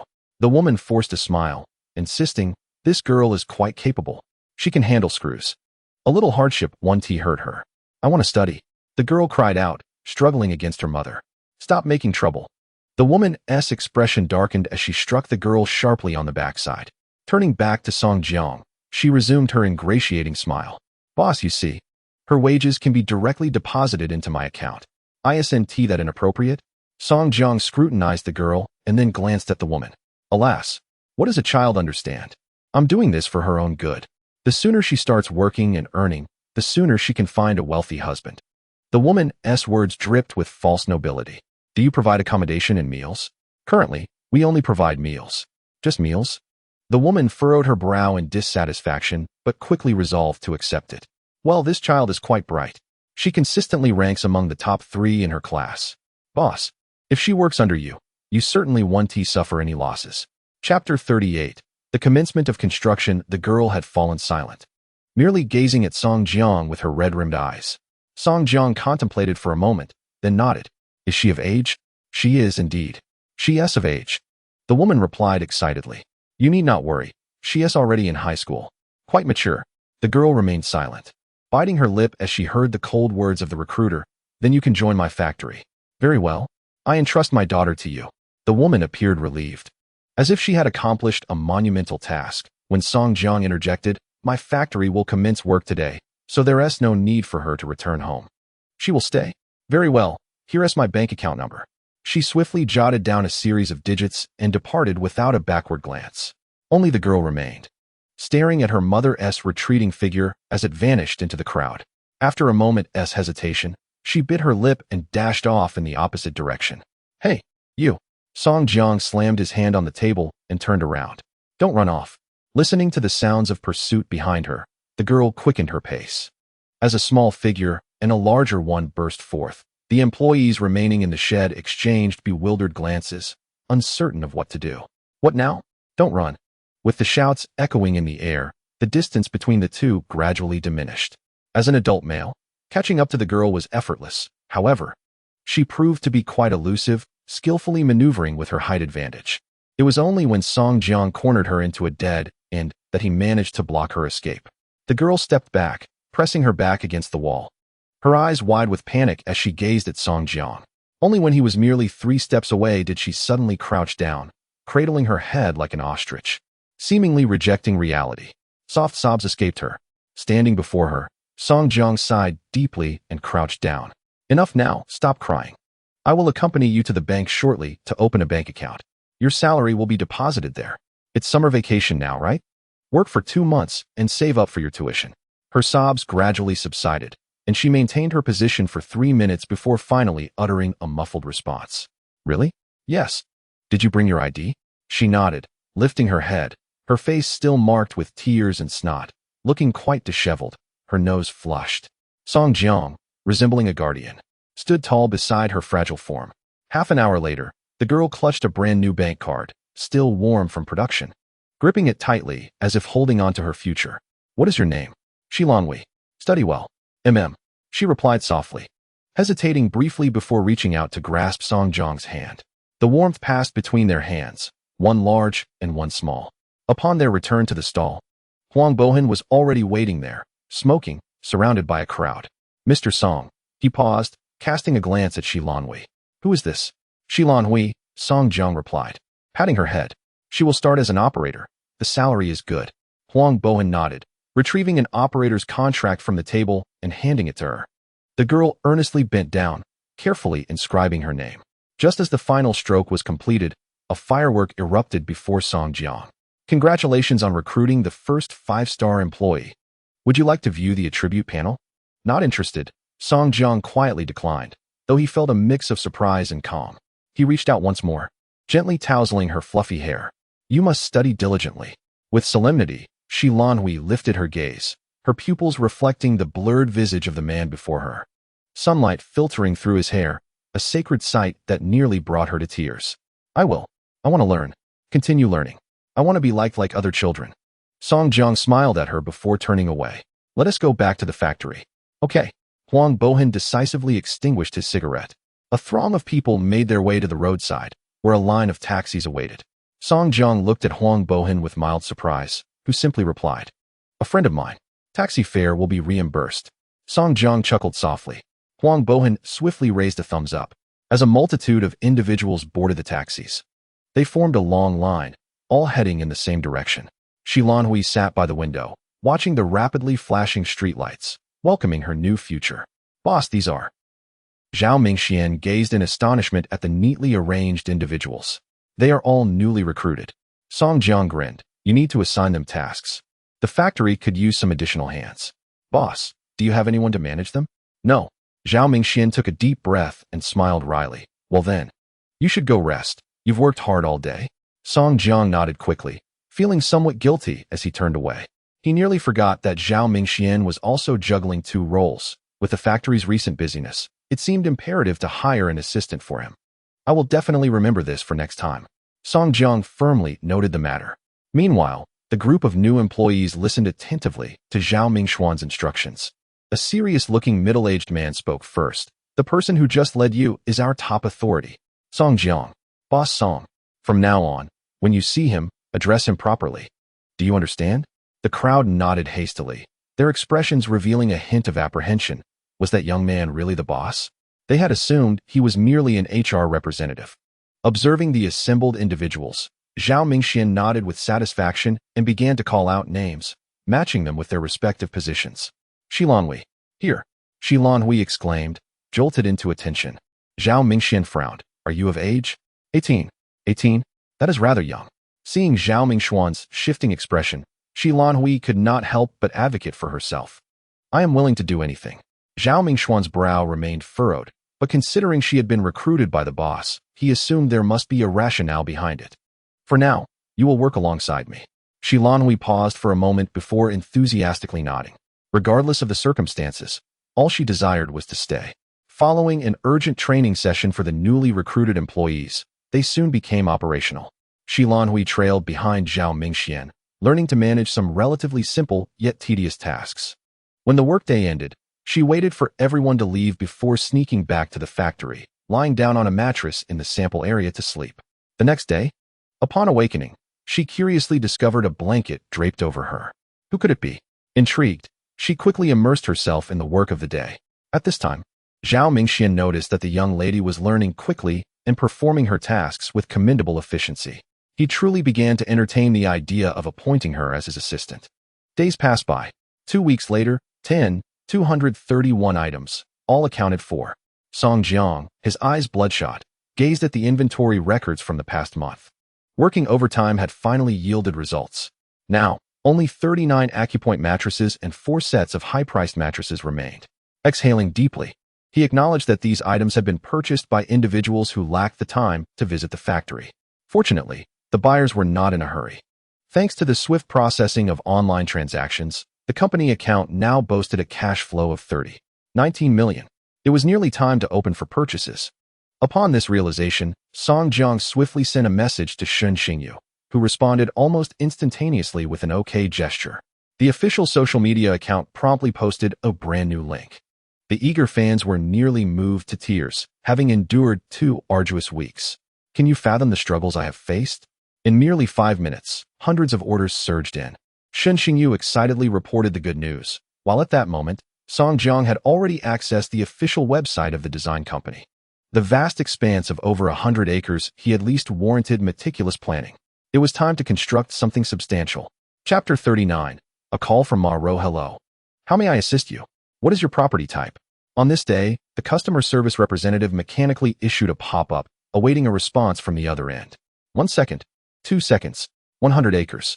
Oh, 100 square meters. The representative was about to transfer the conversation to a designer when suddenly she paused, rubbed her eyes, and beheld the message that clearly stated 100 acres. Good heavens, this is a significant undertaking. The rapid clatter of the keyboard ensued. Dear customer, can you confirm that it is indeed 100 acres? We will connect you with a professional designer. Rest assured, our design company is renowned and at the forefront of the industry. Would it be acceptable if we assign Master Shun Wenwen to you? Master Shun has dedicated decades to the field and has received numerous prestigious awards. He is a top-tier master in the industry. Yes, a simple 2-word response was sent. And Song Jiang observed as the other party swiftly forwarded their WeChat ID and phone number. Upon adding them, he was immediately accepted. The profile picture belonged to the designer himself, who inquired whether he intended to construct a villa or something else. I plan to build a factory. The land is 100 acres, and my budget is 20 million. 20 million? Shun Wenwen furrowed his brow. For 100 acres, that budget seemed somewhat constrained. If it were for a shell structure, it would be more than sufficient. However, if it included soft decoration costs, some constructions might appear rather rudimentary. Then let's focus on the essential constructions first. I am not in a rush. All right, please provide an address. I plan to visit the site in 3 days. Do you have any specific requirements? My requirements. 3 days later, Shun Wenwen, accompanied by an assistant and pulling a suitcase, arrived. Hello. You must be Master Shun. A youthful voice greeted them, and Song Jiang smiled as he led them to the leased land. This is our company's land. It retains a rather primitive character, so I seek your guidance on the best design approach. Asking a professional about professional matters is Song Jiang's guiding principle.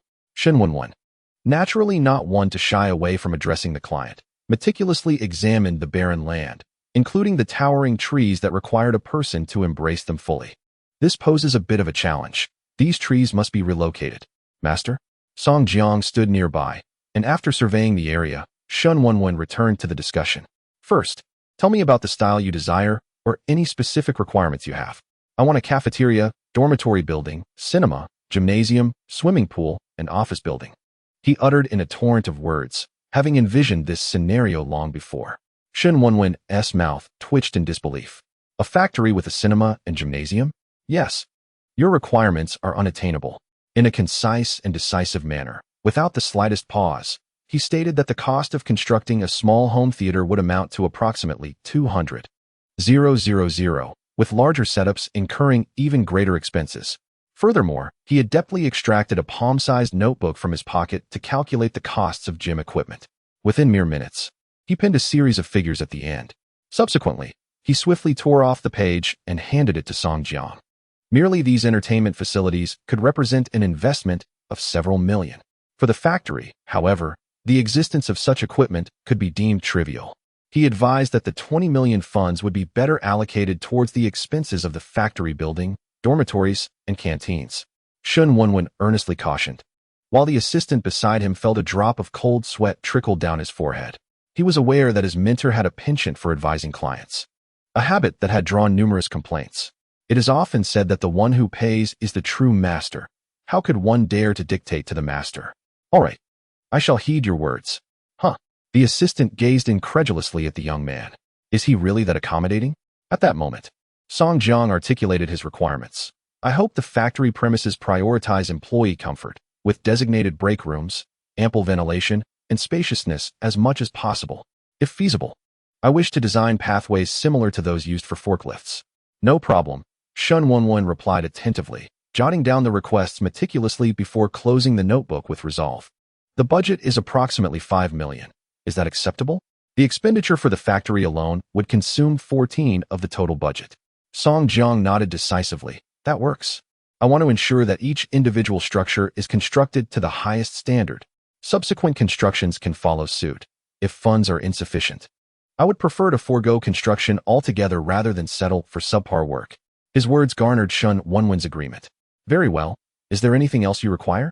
After a moment's contemplation, he stated, for the dormitory building, let us provisionally plan for double rooms, constructing a 7-story edifice, with one floor designated as a gym.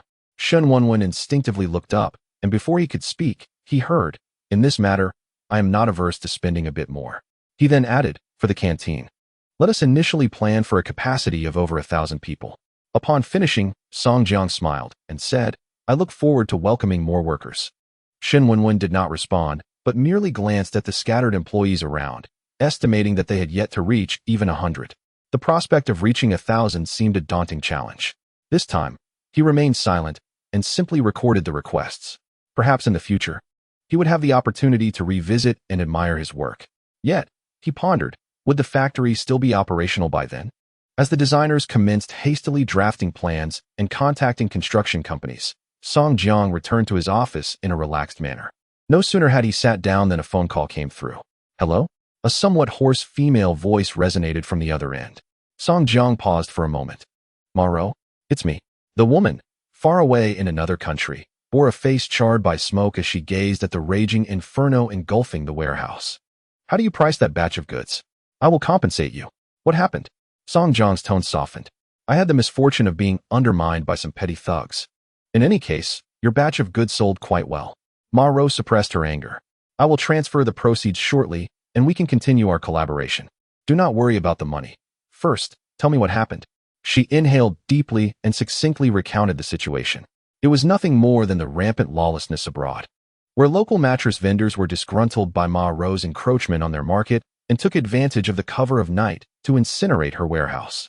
Consequently, an entire inventory of 300 sets was destroyed. The loss was indeed substantial, a bitter lesson learned. Henceforth, caution would be paramount. Although the authorities had been alerted and surveillance footage reviewed, she surmised that the outcome would not be favorable. Damn it, those wretched foreigners. With a momentary exclamation of frustration, Ma Ro reined in her emotions, for she never allowed excessive feelings to spill over onto her partners. What is your unit price? She inquired. As previously stated, I am providing you with these goods free of charge. That is different. Her tone softened, seemingly recalling a recent wager. However, as a shrewd businesswoman, she understood that profit was the true bond between them. Chapter 40. A surge in purchases by placing the goods with me. You are expressing your trust in both my capabilities and the quality of your merchandise. Your mattresses are selling remarkably well, and the market response has been quite positive. According to my usual practice, I take a small transaction fee from the sold goods. With that, she switched applications and promptly transferred the payment. Within mere seconds, Song Jiang confirmed receipt of the funds. 6,000 mattress payments totaling 4,185,000. Did you make a mistake? He queried. 18 million. If his memory served him correctly, only 900 mattresses had been delivered. Where did this substantial payment arise from? It should have been less. Ma Rou calmly shook her head and subsequently inquired, what is the price of your individual mattress? 1,888. This time, it was Ma Rou's turn to be astonished. So inexpensive? I had set the price at $1,800. 1,800 US dollars equates to 10,800 renminbi. That disparity is quite significant. The previously tense Ma Rou noticeably relaxed. Selling 300 mattresses at 1,888 merely resulted in a compensation of over 560,000, a trifling sum for her. The compensation was soon sent again, but this time Ma Rou's voice was low and tinged with barely suppressed fury. Do you have any stock left? I want 1,000 units. You dare to burn my goods. You think it's my fault for snatching business, don't you? Huh. I will make you regret it. I shall send you a bullet as well. Do you have enough? Is 1,000 units sufficient? Song Jiang suddenly posed a question. If you wish to retaliate, would you like to make things uncomfortable for the other party? How so? Ma Rou narrowed her eyes, listening intently to the laughter emanating from the other end of the line. Have you heard of viral growth? Viral growth? Before you sell this mattress to your customers, tell them, if you refer your friends to purchase together, you will receive a discount. The more friends you bring, the more benefits you gain. If 5 friends come, you will receive this mattress for free. As she absorbed this idea, Ma Rou's eyes sparkled with realization. Such a model, albeit present in her homeland, was primarily limited to trivial incentives. A strategy so meticulously crafted was exceedingly rare. It was likely that such an approach had never been witnessed abroad. Moreover, she would incur no losses regardless of the circumstances. With the costs being low and the pricing high, each customer would yield tangible profits. All right, I shall give it a try. If the results are favorable, I will bring you good news. The woman with a charcoal black complexion revealed a radiant smile, her eyes curving with delight. Then please send me 2,000 pieces first. Certainly. Just like that, a mere exchange of words resulted in an order for 2,000 pieces. Song Jiang could not suppress a fist pump, feeling a swell of pride.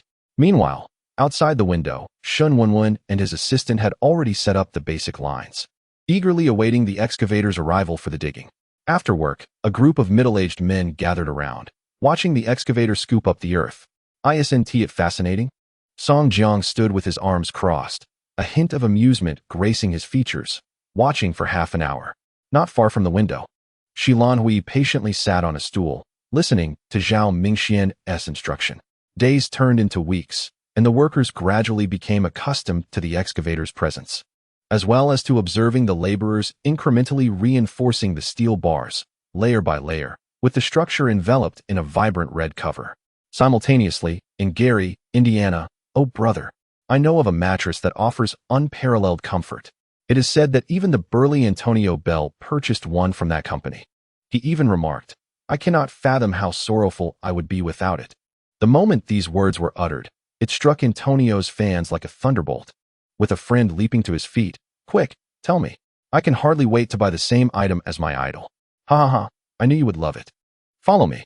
The tall, fair-skinned man hurriedly gathered his 5th companion, armed with 5 mobile discount coupons, successfully making their way to the store, where they procured an exceptional latex mattress. What? Demon Nan, how dare you deceive me? After placing the order and receiving the product, the young man blushed furiously upon realizing the deceptive nature of the promotional poster. How despicable, simply despicable, he shouted at his friend, turning to send a message to his circle. Hurry here, there is something great. From 1 to 2, from 2 to 3, and from 3 to 4. In the context of American culture, being out of the loop was perceived as cowardice. Ultimately, those who could not summon even a single friend to assist in purchasing a mattress faced ridicule on the spot. Heavens, you truly have no friends willing to help you? How pitiful. As the situation escalated, even internet celebrities began to label this incident as 1,800 yuan of friendship. For merely 1,800, one could ascertain whether their friends genuinely cherished them. Did your lover or even your parents truly love you? Similar to the first cup of milk tea in autumn, the event rapidly morphed into a sensation. It exploded. A million influencers took the lead, One created a video exploring how many fans could earn him free mattresses, garnering hundreds of thousands of likes and millions of views. Songjiang, send me another 2,000, no, 5,000 mattresses. Hurry, hurry, hurry. Amidst the frantic cries, Maro beheld with her own eyes as the freshly stored mattresses were swiftly besieged by an influx of eager consumers. No delivery was necessary. They jubilantly marched down the street, bearing the mattresses that symbolized friendship, as if participating in a grand parade, their faces radiating pride. Meanwhile, tourists from Huagua, witnessing the throng fervently vying for the mattresses, could not resist entering the store themselves. With such a crowd clamoring, it surely was a coveted item. Quick by now. This opportunity will not last. Waving wads of cash, the tourists surged inside. They barely understood the inscriptions on the posters. Yet they scrambled to hand their cards to the front desk. I want this mattress. So do I. Hurry, give me my purchase. Each individual paid the full price, swiping their cards with remarkable speed. Amid the fervent commotion, a line of Huagua citizens gleefully returned home with their mattresses. Soon, someone recorded a video and posted it on the most popular website. Isn't it comfortable to sleep on high-end goods bought abroad? Alas, such treasures are scarcely found domestically. The commentary quickly captured the attention of netizens. Damn it, another foreign enthusiast. If foreign goods are so appealing, why not emigrate there? Get out of Huagua. Just because you sleep on a mattress, you think you're superior? It's not that there aren't quality mattresses here, but some people never bother to look. How enviable. I wish to go abroad. The opportunities there are far better. My dream is to reside overseas. This mattress looks oddly familiar. Wait. Isn't that the Tengsheng label? What the heck? Chapter 41. You want to join? Hold on. I have that same mattress. Soon, someone showcased the identical mattress. And the poster of the video replied, You've been to the US. This mattress is indeed excellent. Sorry. I've never been abroad. This mattress was delivered to my home. Oh, did you even have a purchasing agent? The individual who flaunted the same mattress could no longer contain himself. Come on. Stop pretending. You've been duped. This item is domestically produced. Impossible. Your mattress must be a counterfeit. We Chinese love to plagiarize others' ideas. A man asserted defiantly. Counterfeit? Bro. Do you want to see where the label says it's made? Of course my mattress is. He disdainfully pinched the mattress's side label. Made in Huagua. Where? What Huagua? The tension subtly escalated, yet he remained obstinate. Regardless, what I bought is imported. The quality is certainly superior to yours. I fought hard to snatch it up. Right, you bought Huagua's imported goods in the US. Don't be disheartened, brother. You merely wasted extra on shipping. Everyone, stop mocking. The original poster is quite pragmatic.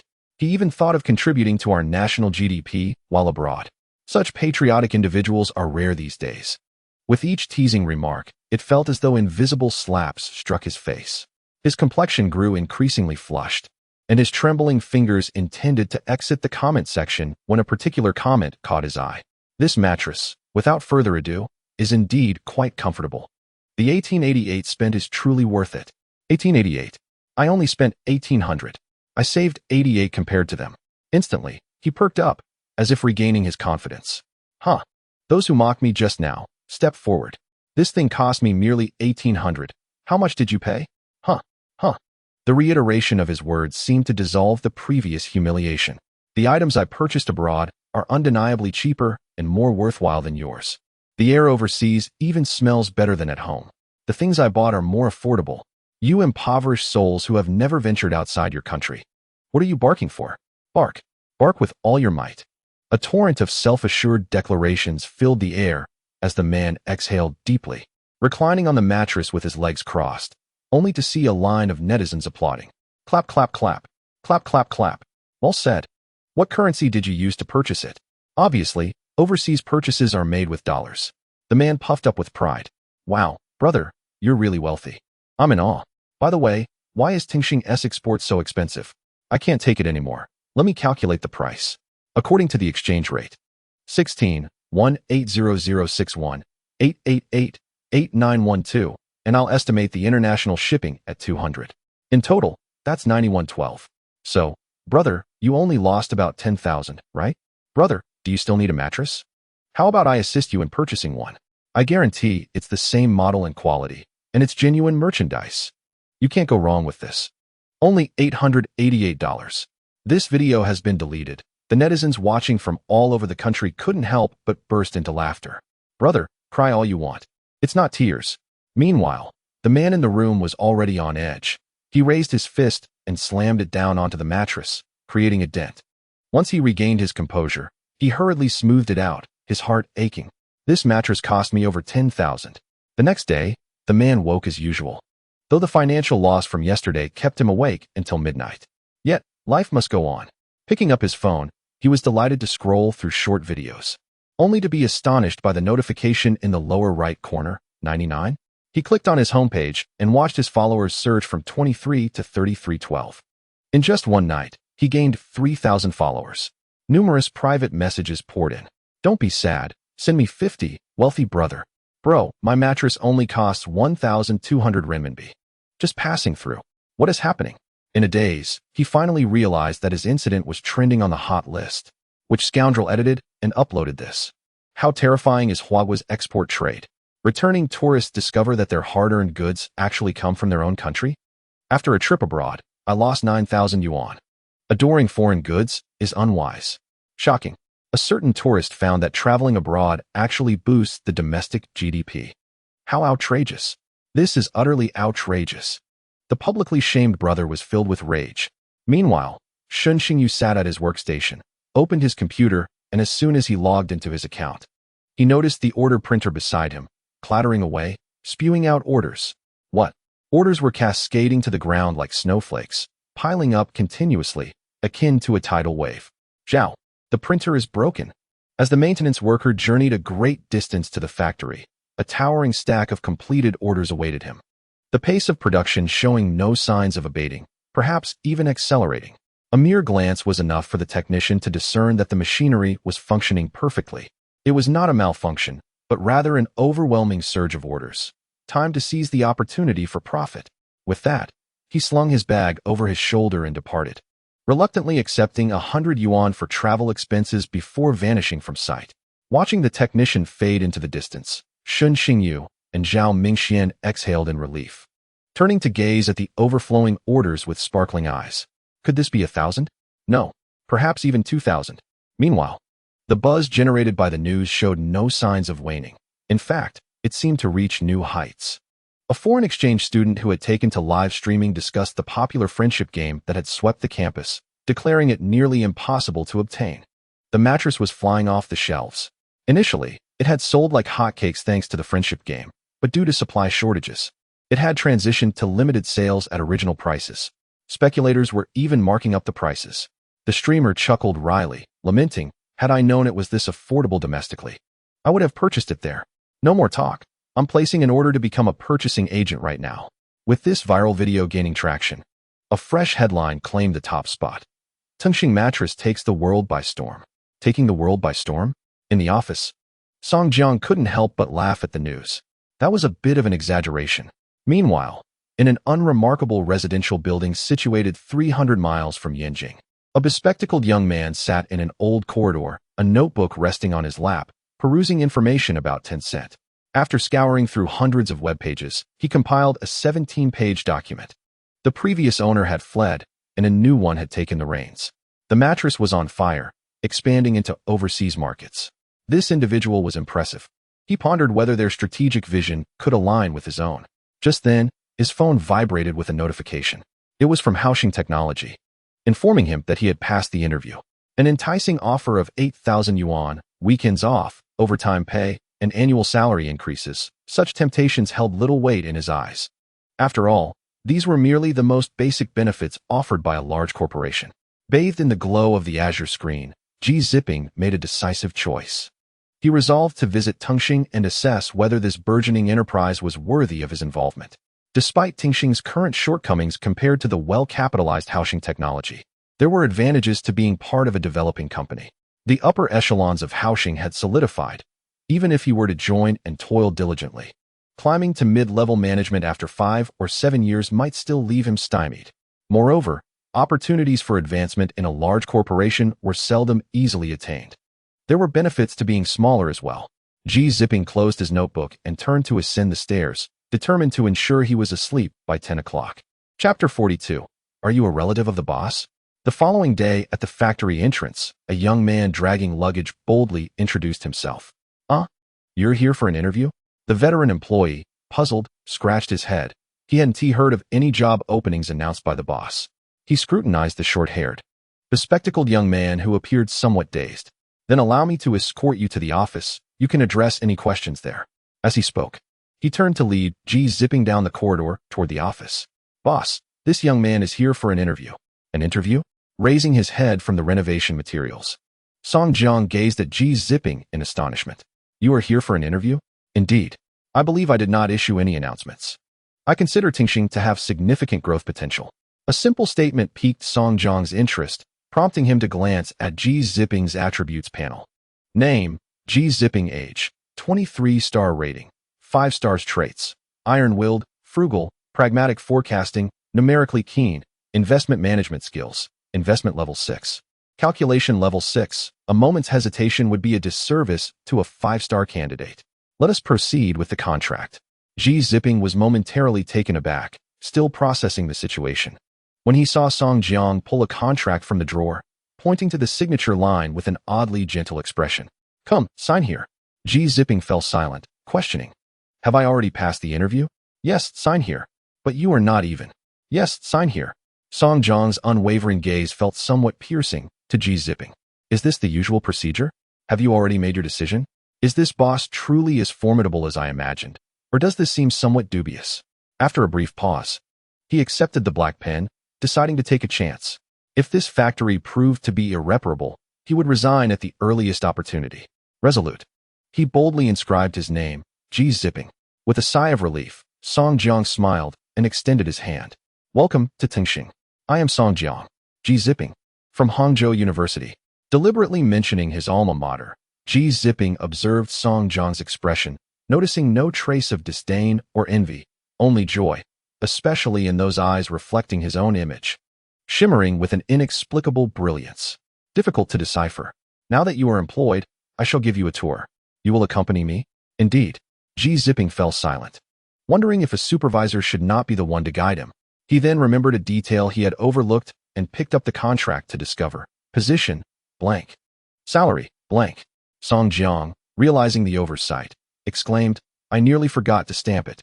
As he spoke, he grabbed the seal from the table and deftly stamped 3 copies of the documents. Your position and salary, write them yourself. What? G zipping, typically even-tempered, couldn't help but lift his face in shock. I write it myself? Yes, Song Jiang confirmed with enthusiasm. I haven't yet decided on your position, so feel free to choose whatever you desire. As for your salary, you can determine that as well. Emphasizing freedom, G zipping regarded him, suddenly feeling a twinge of doubt.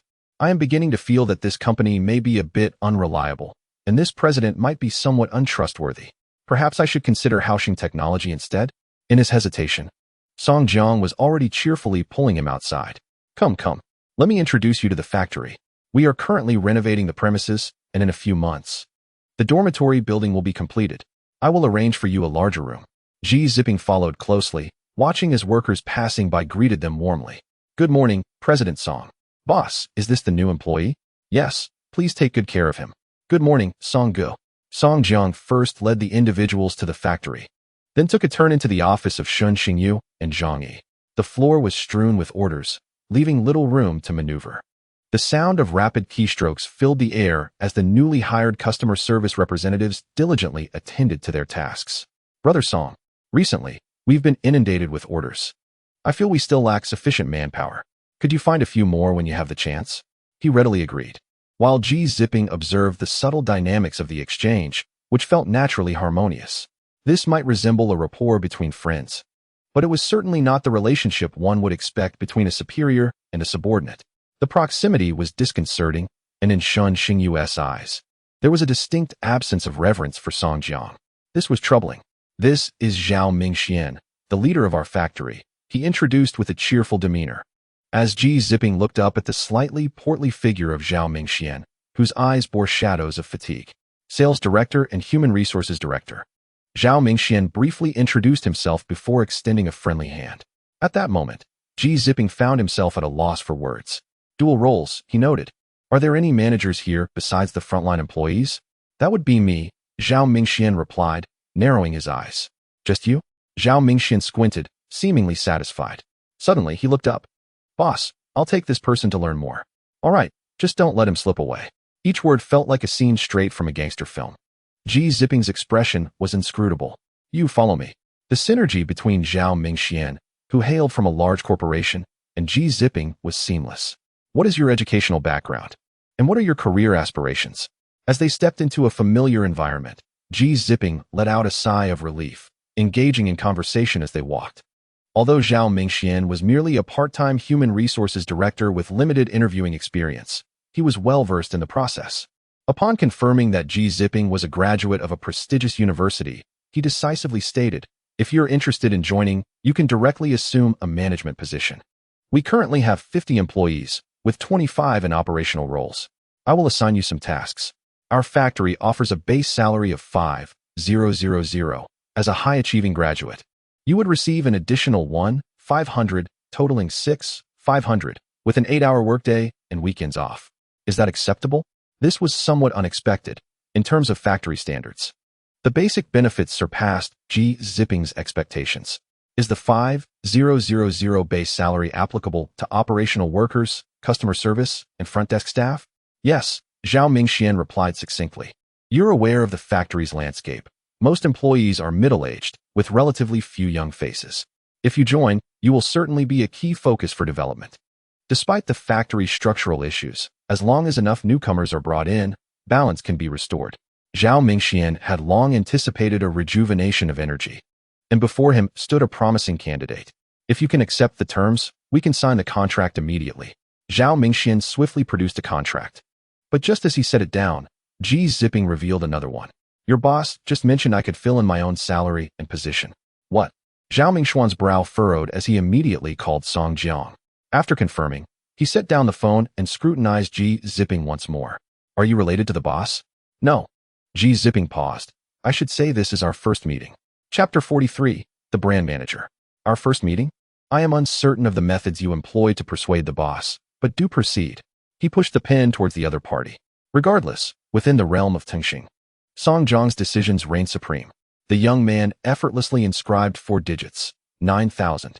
Had this been in the past, Zhao Mingxian might have felt a pang of bitterness. However, now that he perceives himself worthy of such evaluation, I shall hold you to this standard. He rose to his feet, his tall figure casting a shadow over Ji Ziping. The benefits you generate must exceed 9,000. Ji Ziping smiled and stood up, his eyes, obscured by lenses, gleaming with an unusual brilliance. I shall create 100-fold profit. He extended his left hand, proclaiming, you may refer to me as the brand principal. Brand principal. Zhao Mingxian was momentarily taken aback, only to see Ji Ziping retrieve a USB drive, a faint smile gracing his lips. Now, allow me to present my concept regarding the establishment of the Tengsheng brand. On the computer screen, a meticulously crafted PowerPoint presentation unfolded. Ji Ziping articulated his vision with remarkable clarity. The path of Tengsheng is destined to diverge from the traditional manufacturing industry. Seizing opportunities, he has propelled the fledgling Tengsheng, which has only been operational for 2 months, to unforeseen heights. Could this be an illusion? Is he merely at the outset? Will the future be undeniably brilliant? Zhao Mingxian could not help but nod. The future of Tengsheng is bound to be resplendent. Ji Ziping's incisive critique of hasty thoughts revealed a deeper truth. He merely grasped a fleeting trend, and one assumes that netizens are loyal? They are simply sheep following the crowd. What we must do is brand these passing sheep with the mark of Tengsheng. Ji Ziping switched to the next slide, revealing an image covered in a myriad of labels. Never give up, original intention, patriotic, high quality, affordable, traditional Chinese medicine. This is the message that Tengsheng currently conveys. Ji Ziping's expression remained impassive as he transitioned to the next slide. This time, a blank page displayed a single phrase, Tengsheng reforming the industry. This is the concept I aspire to achieve. Ji Ziping lifted his gaze to meet the bewildered Zhao Mingxian's eyes. We need only for these sheep to remember one word. There is no need for excessive messaging. Precise and impactful recollection is the essence of branding. What I desire is a brand efficacy rooted in the enterprise itself, rather than merely the efficacy of individual products. This is precisely why Ji Ziping personally engages in this venture, to embody the identity of a pioneer. Zhao Mingxian, rendered speechless, found his perspective shifting away from the factory. He began to contemplate the future of Tengsheng. Why should it not aspire to greater heights? Must it solely exist as a factory? At the base of the supply chain, manufacturers typically occupy the lowest tier, followed by distributors and consumers. Why cannot Tengsheng embody both identities? Indeed, why persist in the arduous role of a manufacturer? Ji Ziping observed the dazed expression across from him, his smile widening. I shall achieve this goal. Very well. Zhao Mingxian stared at him, his eyes brimming with admiration, extending his left hand. Tengsheng welcomes you. As their hands clasped, a jigsaw puzzle coalesced, completing the fragmented picture. Do you wish to take charge of the external promotional activities? Seated in the office, Song Jiang chewed on peanuts and inquired. So, do you want to discuss design with Xinxingyu? He has been responsible for the company's short videos. I clarified that I was not referring to video production, but rather external promotion. Is there a distinction? Bang! Song Jiang jolted, noticing the serious demeanor of Ji Ziping, who leaned on the desk. Has the company ever conducted a grand opening event or a promotional sale? To put it simply, what is the company's local reputation? Song Jiang, still holding the peanuts, looked bewildered and then shook his head. Ji Ziping's gaze sharpened. So, the company has no local business whatsoever and relies entirely on online sales for sustenance? Yes. Song Jiang pondered and raised his hand. We do have international operations. Ji Ziping's tone softened. Does our company have a trade department? No, but we could establish one. Song Jiang replied enthusiastically, only to see Ji Ziping's expression darken. Aside from the basic manufacturing workshop, let's leave it at that. Please provide me with the personnel list. Song Jiang opened the drawer and handed over the documents, only to watch Ji Ziping hurriedly turn away, as if he wished to linger not a moment longer. Unaware of the disdain he had incurred and the unreliable label he had been branded with, Song Jiang silently retrieved peanuts from the plate beside him. The freshly roasted peanuts were indeed fragrant. Meanwhile, upon returning to his workstation and opening the documents, Ji Ziping began to read. 10 minutes later, his expression shifted slightly. The unimaginable flat management. How could this factory possibly operate? He had come with grand ambitions, only to discover that Tengsheng was more chaotic internally than he had anticipated. Whether it was operators, customer service, or even the cook, there were no clearly defined team leaders, meaning all reporting and decision-making were solely managed by Zhao Mingxian. Ji Ziping found it hard to fathom how one could endure such a high-pressure environment and still clock out on time. He found it even more difficult to imagine having to patch this gaping hole. He took up his pen, and soon, powerful strokes marked the paper. Public Relations Department, Foreign Trade Department, Sales Department, Production Department, a clear delineation of duties. This, in Ji Ziping's eyes, constituted the fundamental structure of a company. Maintaining the smooth operation of each organ was essential for ensuring the lifeblood flowed to the heart. Half an hour later, a newly optimized list was placed before Song Jiang. It not only featured a clear departmental reorganization, but also identified personnel in need of optimization. The company comprised a total of 52 individuals, among whom there was one person he had yet to meet. He paused. I realize our company has a significant issue with age. One individual has already reached retirement age, yet continues to work here. So what do you mean? Temporary optimization. Song Jiang chuckled lightly and casually uttered, rejected. I don't quite understand. Young talent is the mainstream. Their advanced age has already impacted efficiency. Yet young people will also age. There are no eternally youthful individuals. But there are always workers. Song Jiang exhaled, still appearing relaxed, as he propped his chin and regarded Ji Ziping from top to bottom. A heart of stone. Those possessing this trait are dull to the emotions of sadness, resentment, and anger felt by others. Ji Ziping, at my factory, there is only recruitment and no layoffs. Very well. Return and submit a revised plan detailing whom I wish to recruit. Ji Ziping, dismissed with a wave, expressionless, closed the office door behind him. He was met by Shilan Hui, who paused momentarily and cautiously inquired what had transpired. Did you get scolded? No. He glanced at the young girl, stepped forward, and abruptly turned to ask, your position is operator, yet I have not seen you in the workshop? I work with Brother Zhao. Understanding dawned on Ji Ziping. You are his assistant? Shilan Hui nodded, and then quickly shook her head. No, I just do some odd jobs. Odd jobs still qualify as assistants, Ji Ziping remarked, decisively striding away, only to hear a soft call from behind. Wait, what is it? The hesitant Shilan Hui shifted her ankle, and an impatient voice followed. Do not waste my time. Chapter 44. The future is within reach. Apologies. Shi Lanhui hastily apologized. I would like to ask, did Brother Jizi attend Hangzhou University?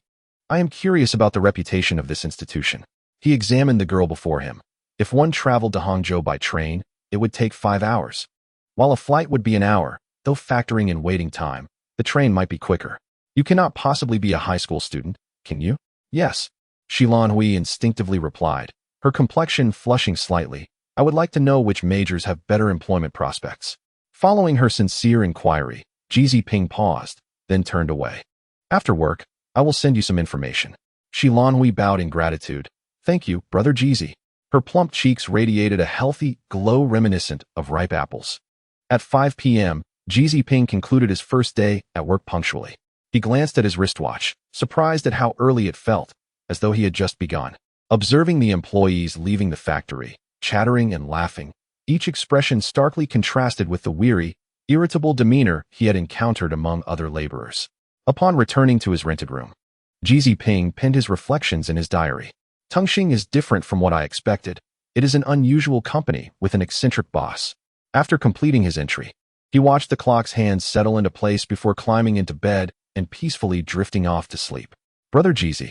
Early the next morning, Shi Lanhui bounced in search of him, the young girl convinced of his benevolence. Thank you so much. The information you provided is so comprehensive. A smile blossomed on her face. Yes, it was previous reference material. As he spoke, he picked up the revised documents and headed toward the boss's office. Facing him once more, Jizi Ping adjusted his glasses. This is my proposed plan. Do you think there are any areas that require modification? Please hold on. Song Jiang promptly opened the document, filled with thousands of words, accompanied by a corresponding mind map. The general idea was to organize a grand opening event.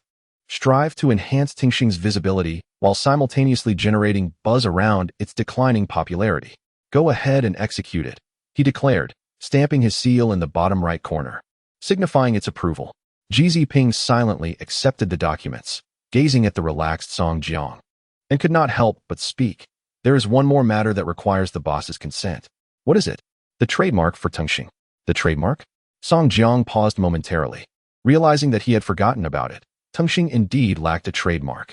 Even the mattresses produced for export only contained a brief introduction of their company on the label, along with a note regarding the origin from Huagua.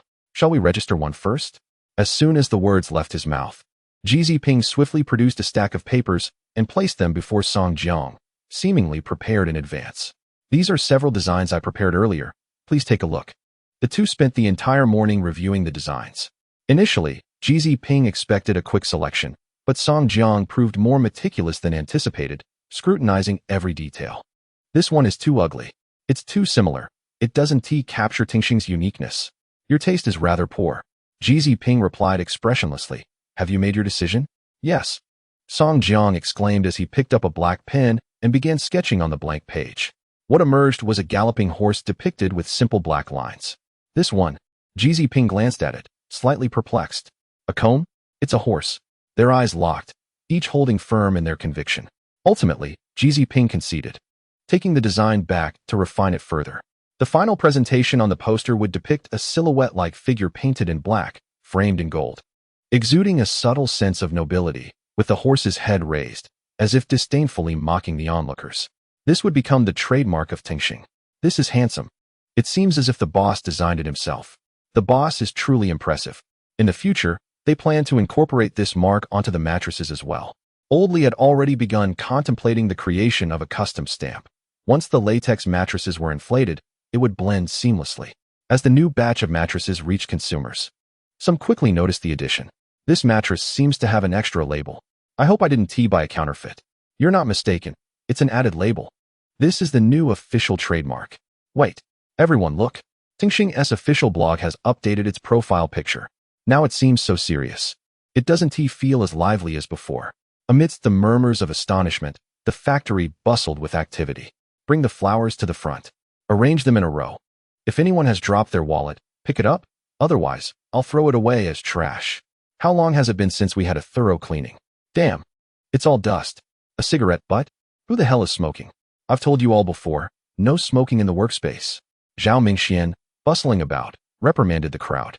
This was the official commencement ceremony of the factory, taking place 2 months after operations began, a full 2 months late. Red satin hung on either side of the entrance, with a massive backdrop featuring the flamboyant characters proclaiming Tengsheng grand opening. The local media, invited for the occasion, set up their cameras. Boss, come out. The reporters are here. Let me fix my hair.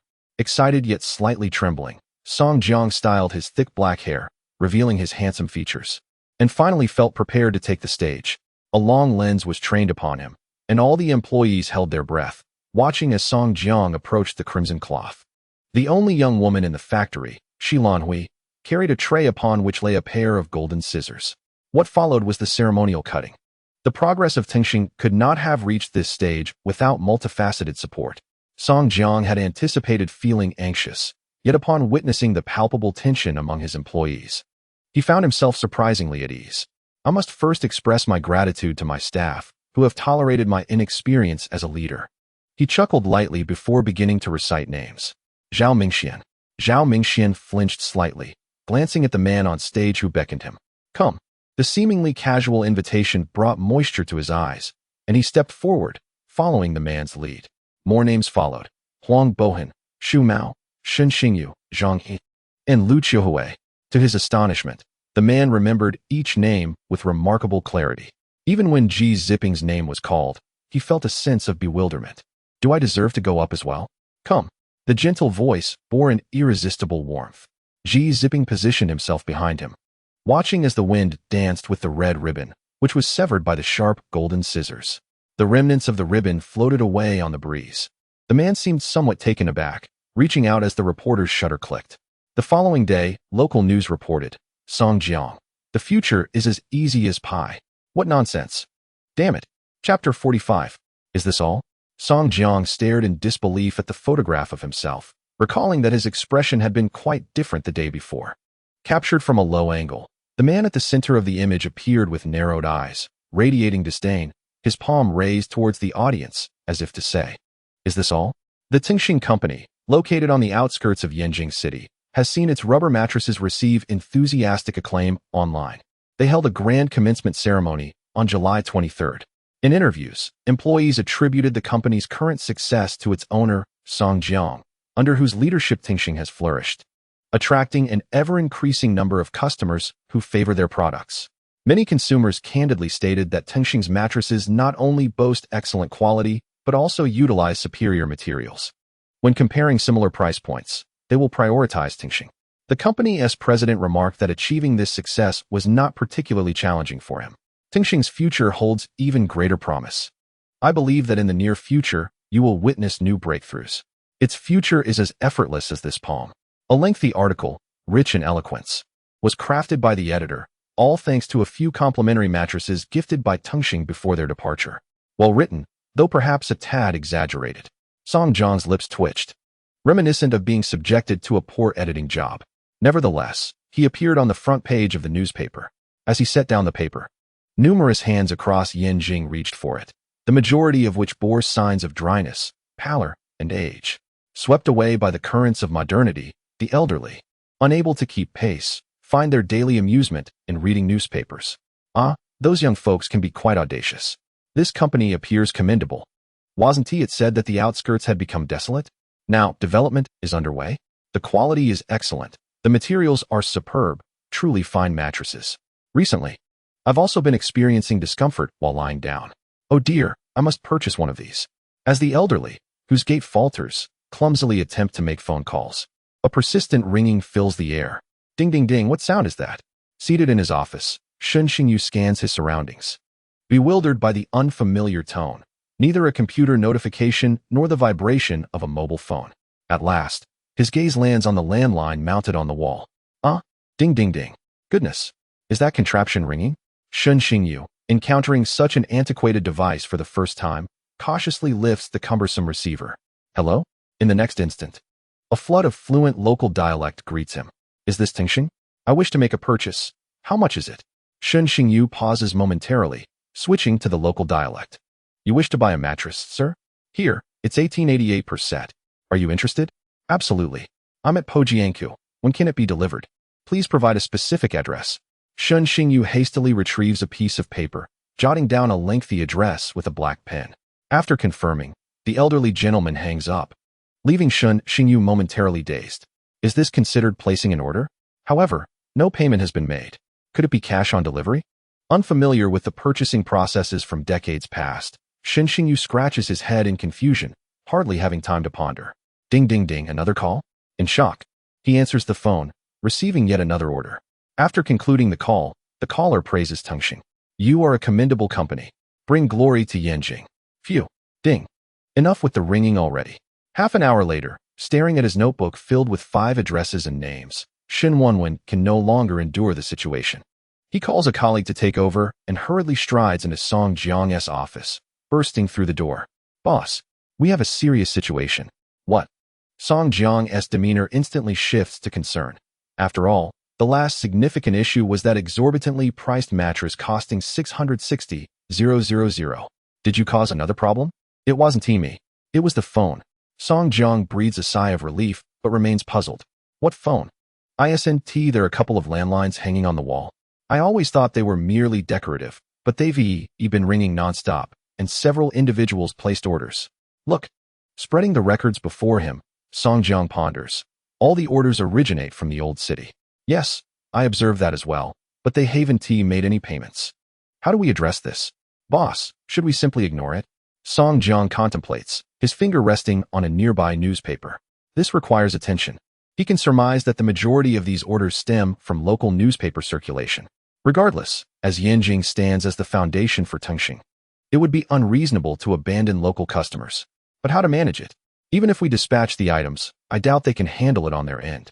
Shun Xingyu's expression reflects his turmoil.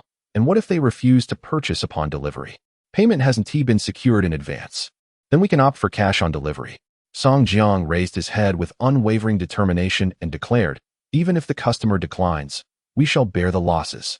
The following day, the first elderly gentleman received the delivered mattress, caressing its soft surface with great affection. Good, this is splendid. The delivery driver wiped his brow. Having personally ascended the stairs. 1888, cash on delivery. How will you pay? The old man turned and entered his home. After a while, he emerged with a carefully counted sum of cash, smiling as he handed it to the driver. Very well, wish you a pleasant life. The elderly gentleman burst into hearty laughter as the driver turned to descend the stairs, tipping his hat to reveal his sweat-drenched hair and a small mustache. There remained 2 more deliveries. After a fortnight of leisure, Huang Bohuan finally found himself busy, albeit this time as a delivery driver. To his surprise, he also accepted local orders, though the profit margins were rather slim. While each item carried a commission of 945 based on his sales, to him, it barely amounted to a morsel. Contemplating this, he lowered his head to open the group chat and promptly sent a message. Are there any brothers near Cantu who could help me deliver something? Cash on delivery, 1888. Delivery fee, 50. Responses quickly flooded in. Brother Huang, I'm on my way. I can deliver it for you. A belated responder lamented, Brother Huang, let me take it. I want to charge you. What the hell? Are you trying to compete with me? Shouted the first responder. Others in the group chimed in, that's unnecessary. It really doesn't seem fair. The second speaker could no longer contain himself. What do you mean by that? Do you know what it means to have vision? I'm only willing to help for Brother Huang. If it were you, I'd demand extra. This provoked dissent, with some retorting, what nonsense. Does Brother Huang even need your small favor? Just be grateful for the opportunity. If Brother Huang were to take me along, I'd sell my house for the chance. Finally, Huang Bohuan, the observer, could not hold back any longer. What are you boasting about? I'm serious. Among this group of over 300, the one I respect the most is you, Brother Huang. Indeed, when it comes to making money, Brother Huang is unparalleled. Brother Huang feasts while I savor the broth. Wherever he goes, I shall follow. Who doesn't know that the last time we worked together, we made 30,000, inciting envy among everyone. Brother Huang, when will there be more business? I'm ready to jump in. You will have your chances, Huang Bohuan replied with a chuckle. We await Brother Huang to show us the ropes. A dozen individuals sang praises, fearful that if they spoke too little, the opportunity would slip away to another. Meanwhile, Huang Bohuan had already contacted the first client, arranged the handoff location, and upon successfully delivering the goods, drove back to the company. With purposeful strides, he made his way to Song Jiang's office. A curious colleague inquired, "Who is that?" "You haven't met him yet. That's Huang Bohan. He brought in the first order for the factory," an old employee explained with a smile. The colleague watched his departing figure, realizing this was the worker who seldom came to the office. "Boss, will the company continue to accept local business?" "Yes," Song Jiang affirmed decisively. Huang Bohan furrowed his brow, feeling that local deliveries encroached upon his personal time, primarily due to their minimal value. The orders were too fragmented and time-consuming. With one hand resting on the table, he pondered for a mere few seconds before lifting his gaze to Song Jiang. "Boss, may I subcontract this portion of work?" If anyone else dared to broach such a topic of mixing public and private matters before the CEO, they would likely face dismissal. "Why?" Song Jiang inquired, lifting his head. "The earnings are too meager," Huang Bohan stated bluntly. "Handling goods one by one is far less efficient than securing an order of 500 items. The commission from both is identical, yet the former requires me to spend time on deliveries while the latter only necessitates persuading clients. Moreover, if I allocate my salary of 10,000 to deliveries, I am indeed being overly generous with my compensation. Wouldn't you agree, Mr. Song?" Huang Bohan's eloquence was instinctive, and he spoke the truth. Given his value, merely delivering goods felt like a gross misallocation of his talents.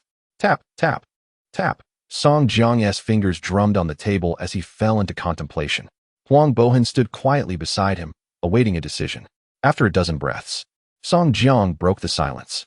"Huang Bohan, I have a question I've been meaning to ask. How did you manage to secure that initial order of 1,000 units?" He had previously accompanied Zhao Mingxian on business discussions and was well aware of the challenges in securing orders. Yet, initially, Huang Bohan always gave him an impression of nonchalance. Even regarding the tickets for the subsequent expo, how did he acquire them? "I have some well-informed friends," Huang Bohan humbly replied. "Essentially, I am privy to most matters in this region." He held resources that encompassed dozens of core information groups, a collective of over 300 taxi drivers, a gathering of thousands of parents, and numerous community owner groups. The energy they generated coursed through the city, merely a fraction of which was revealed. With proper integration and utilization, it could yield mutually beneficial outcomes. This was precisely what Huang Bohan often undertook. "Those friends of yours, taxi drivers? Mr. Song, you are truly astute." Huang Bohan praised without reservation. "Would it be possible to invite your friends over?" The sudden request caught him off guard.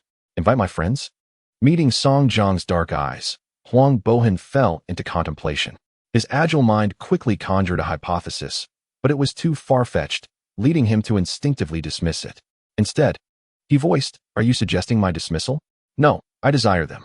Huang Bohan was momentarily struck dumb, surprised by the realization that he had guessed correctly. "I seek to establish a transportation network that spans across Yinjing." Song Jiang reiterated his objective with a calm, yet resolute tone. "Can you provide that for me, Huang Bohan?" "I can." His fingers tightened on the table, and Huang Bohan felt a sense of incredulity wash over him. He had thought himself impervious to motivational platitudes. Yet now, he was engulfed in an exhilarating fervor. "How many people do you need?" "All of them." The simplicity of those two words ignited the flames of ambition within Huang Bohan. He inquired, word for word, "What will I gain in return?" "Management rights." A suppressed laughter escaped from a corner as Huang Bohan slapped the table, declaring a deal. Once his figure vanished at the office door, Song Jiang finally exhaled a long sigh. He sat quietly in his office chair, giving it a gentle push with his foot, allowing the rotation to induce a momentary dizziness. Did I err in my judgment? This is a gamble of grand proportions. Meanwhile, Ji Zipping observed the hurried departure of Huang Bohan, noting the excitement and unease etched upon his face. Curiosity piqued, he glanced around the office, sensing that behind the brownish-yellow wooden door lay the seemingly idle boss he knew. 3 days later, the factory's cook received advance notice of a significant event. To this end, every worker was granted a bonus of 1,000, and 5 additional assistants were hastily recruited. Their task was to prepare 30 tables for a banquet. Countless round wooden tables had been arranged in the factory's open space, covered with pristine red cloth, while some were already set with tableware.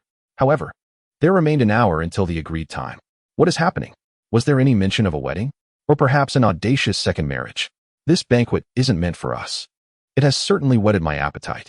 It seems rather excessive. Even our entire factory could be accommodated comfortably. Could others be joining us? As whispers circulated, at 5 o'clock, The blaring of car horns drew the attention of the employees, who froze in their tracks, craning their necks and rising onto their toes to observe the unfolding scene nearby. A long procession of vehicles lined the roadside, and one by one, figures descended from the cars, converging like a surging tide. Who were these people? Goodness! Could they be from the underworld? Amidst the palpable tension, some felt alarmed, others curious, yet none chose to depart. It is in the nature of the Chinese to gather for spectacle, especially with the thought of safeguarding their factory in case of unforeseen events. No one retreated as they stood firm, watching over 100 individuals approach. At that moment, they recognized a familiar face leading the group. Huang Bowen. Brother Huang? This must be it. Why such formality with a banquet? Please, take your seats. With a casual wave of his hand, the bearded man allowed everyone to pass and settle in, as if he held a remote control guiding their actions. The factory employees gazed at him in astonishment, as if it were the first time they realized that this rarely seen figure possessed such influence. Song Jiang, too, nodded in surprise, though a satisfied smile played at the corners of his mouth. It appears he commands more respect than anticipated. As over 100 drivers took their seats, the previously vacant tables were soon filled, leaving only a few empty. Clearly, a portion of the guests had yet to arrive. The sudden address captured numerous gazes, with countless drivers looking up at him. It seems I have wasted several tables of prepared food and drink, he lamented, yet a smile adorned his face. 12 are unwell, while the remaining 67 are out on duty, Huang Bowen reported candidly. The taxi drivers could not possibly withdraw all at once. Otherwise, the losses would extend beyond their own. Hence, they must register again next time. Register? What does that entail? The drivers, left bewildered by the dialogue between two individuals, turned their gaze towards Huang Bowen, hoping for clarification. Listen closely, the other party responded with but a single sentence. Chapter 47. I have a pen. Curiosity stirred among everyone regarding what I might convey. Song Jiang surveyed the diverse expressions of the drivers around him, a subtle smile gracing his lips. One must first satisfy their hunger to muster the strength for contemplation. Let the feast commence. With a sharp clap, the server adeptly presented the dishes, the harmonious clinks of porcelain igniting an even greater curiosity. Yet, as the parties involved remained silent, the others could only restrain their questions and began to indulge heartily. What do you think this person summoned us for? And why the invitation to dine? Who knows? We were strangers before this. Could it be a philanthropic endeavor? Regardless, let us eat. This food is indeed delightful. Amidst the mingled chatter, someone seized a pair of chopsticks, deftly grasping a hairy crab, its crimson roe exuding an irresistible aroma. Nearby, factory employees swallowed nervously, and as Song Jiang passed by, he cast a decisive glance their way. Sit down, otherwise, these dishes would be in vain. Haha, thank you, boss, came a cheerful reply, as one eagerly occupied an empty table, chopsticks in hand, ready to feast. Zhao Mingxian, casually eating from his bowl, occasionally glanced toward Song Jiang, entirely unaware of the day's unfolding events. What intentions lay in the boss's mind? He remained oblivious. As he sat in silent discontent, Song Jiang settled beside him. Boss, he instinctively called out, causing Song Jiang to turn his gaze. What is it? Nothing, Zhao Mingxian replied with an awkward smile, watching Song Jiang devour his meal. Hesitating to speak, ultimately bowing his head to focus on his food. Once all had feasted to their fill, Song Jiang leisurely rose, belching contentedly before the assembly. A moment of astonishment swept through the crowd, followed by laughter. Ha ha ha, is that all the commotion was about? Have we all eaten our fill? Indeed. Was it delicious? Very much so. Are you eager for the next meal? The crowd exchanged glances, and a quick-witted individual exclaimed, I wish to, but I fear for my life. The big boss must reveal his intentions now, otherwise, I cannot eat in peace. Oh dear, Song Jiang chuckled, prolonging his words. It seems I have kept you all waiting for the dishes. More dishes? The fruit plate remains. What other dishes could there be? In their astonishment, they beheld the chef approaching with a tray, each table graced with a large platter, upon which lay a thick stack of contracts. The cover boldly read, Tengsheng Agency Sales Contract. In the center, a substantial pile of food rested, and the group exchanged puzzled glances until someone reached out and picked up a copy. Scrutinizing it intently, before long, every contract had been thoroughly examined, enveloping the room in an eerie silence save for the rustle of paper. The contracts were clearly articulated, and the terms were simple. As the secondary party, They would receive a monthly stipend of 1,000 yuan from the primary party, with no responsibilities outlined.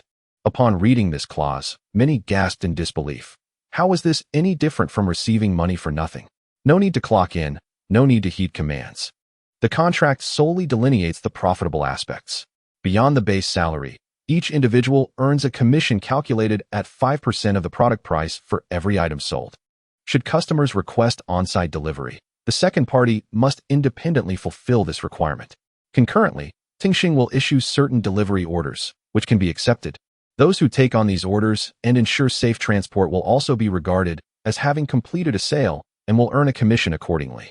In other words, even without making a sale, one can still effortlessly claim 1,000. The utmost freedom. Once this contract is accepted, it is tantamount to securing a risk-free side income. At this moment, Huang Bohan, having perused the content, could not suppress his astonishment. He had anticipated that Song Jiang might orchestrate significant moves, but this was beyond exaggeration. There were over 100 brothers present. The amount of money disbursed each month would exceed 100,000, and this sum might not even be recouped. It is crucial to note that for the 1880 mattress, a commission of nearly 100 is granted for each sale. Each person would need to sell 10 mattresses monthly just to meet the base salary. Meanwhile, at another table, Ji Zipping, gripping the contract tightly, struggled to contain his excitement. Brilliant. Utterly ingenious. The combination of drivers and salespeople minimizes recruitment costs for the latter while providing substantial side income for the former. It is a mutually beneficial arrangement. The fluidity of sales personnel and drivers means that every passenger who boards could potentially be their customer. But it does not end there. The drivers can simultaneously fulfill delivery tasks. A seamless operation, truly a remarkable concept.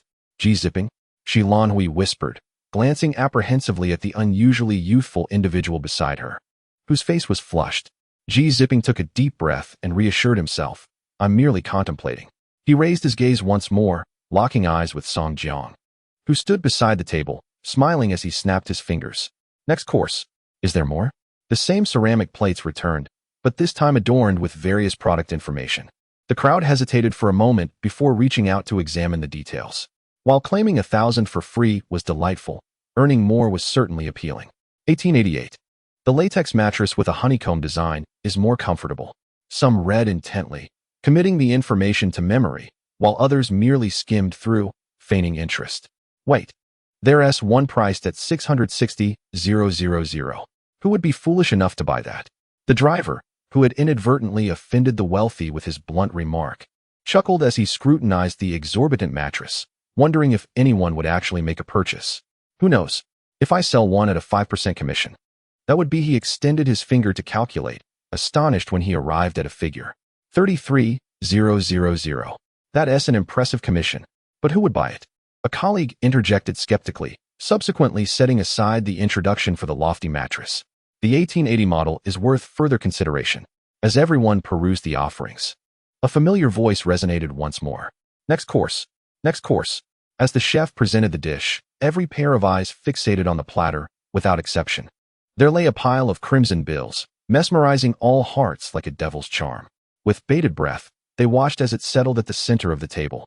A soft gulp echoed, though it was unclear who had swallowed, and another reached out, only to be thwarted by a hand. What is this? Is it delicious? Those who dared not blink spoke in confusion. Do you wish to partake? Song Jiang inquired with a smile, observing the bewildered individual eagerly nodding in response. He beckoned, and that person stood up and approached him. Not a soul deemed him foolish. Rather, envy and jealousy filled the air until he reached Song Jiang's side. I possess a pen, a signing pen. Chapter 48. Feast. Presently, Song Jiang retrieved a black pen and gently placed it in the man's palm, signing his name. He paused momentarily, a smile gracing his lips, ready to indulge. The man's stomach growled audibly, and he tightened his grip, hastily returning to his seat, trembling hands completing the signature under the watchful eyes of the crowd. I have signed. He lifted the contract, meeting Song Jiang's approving nod. Feast. Feast. In the next moment, he lunged at the pile of bills, clutching both the cash and the plate to his chest, causing his tablemates to spring to their feet. In the tense atmosphere, laughter shattered the stillness. Let the signing commence. Those who sign first shall feast. The moment the words were spoken, the sound of the pen gliding across paper echoed, Countless hands scrambled for the scattered bills. I wrote first. Mine. All mine. Don't you dare snatch it from me. Your letters aren't even written. Yet you presume to take.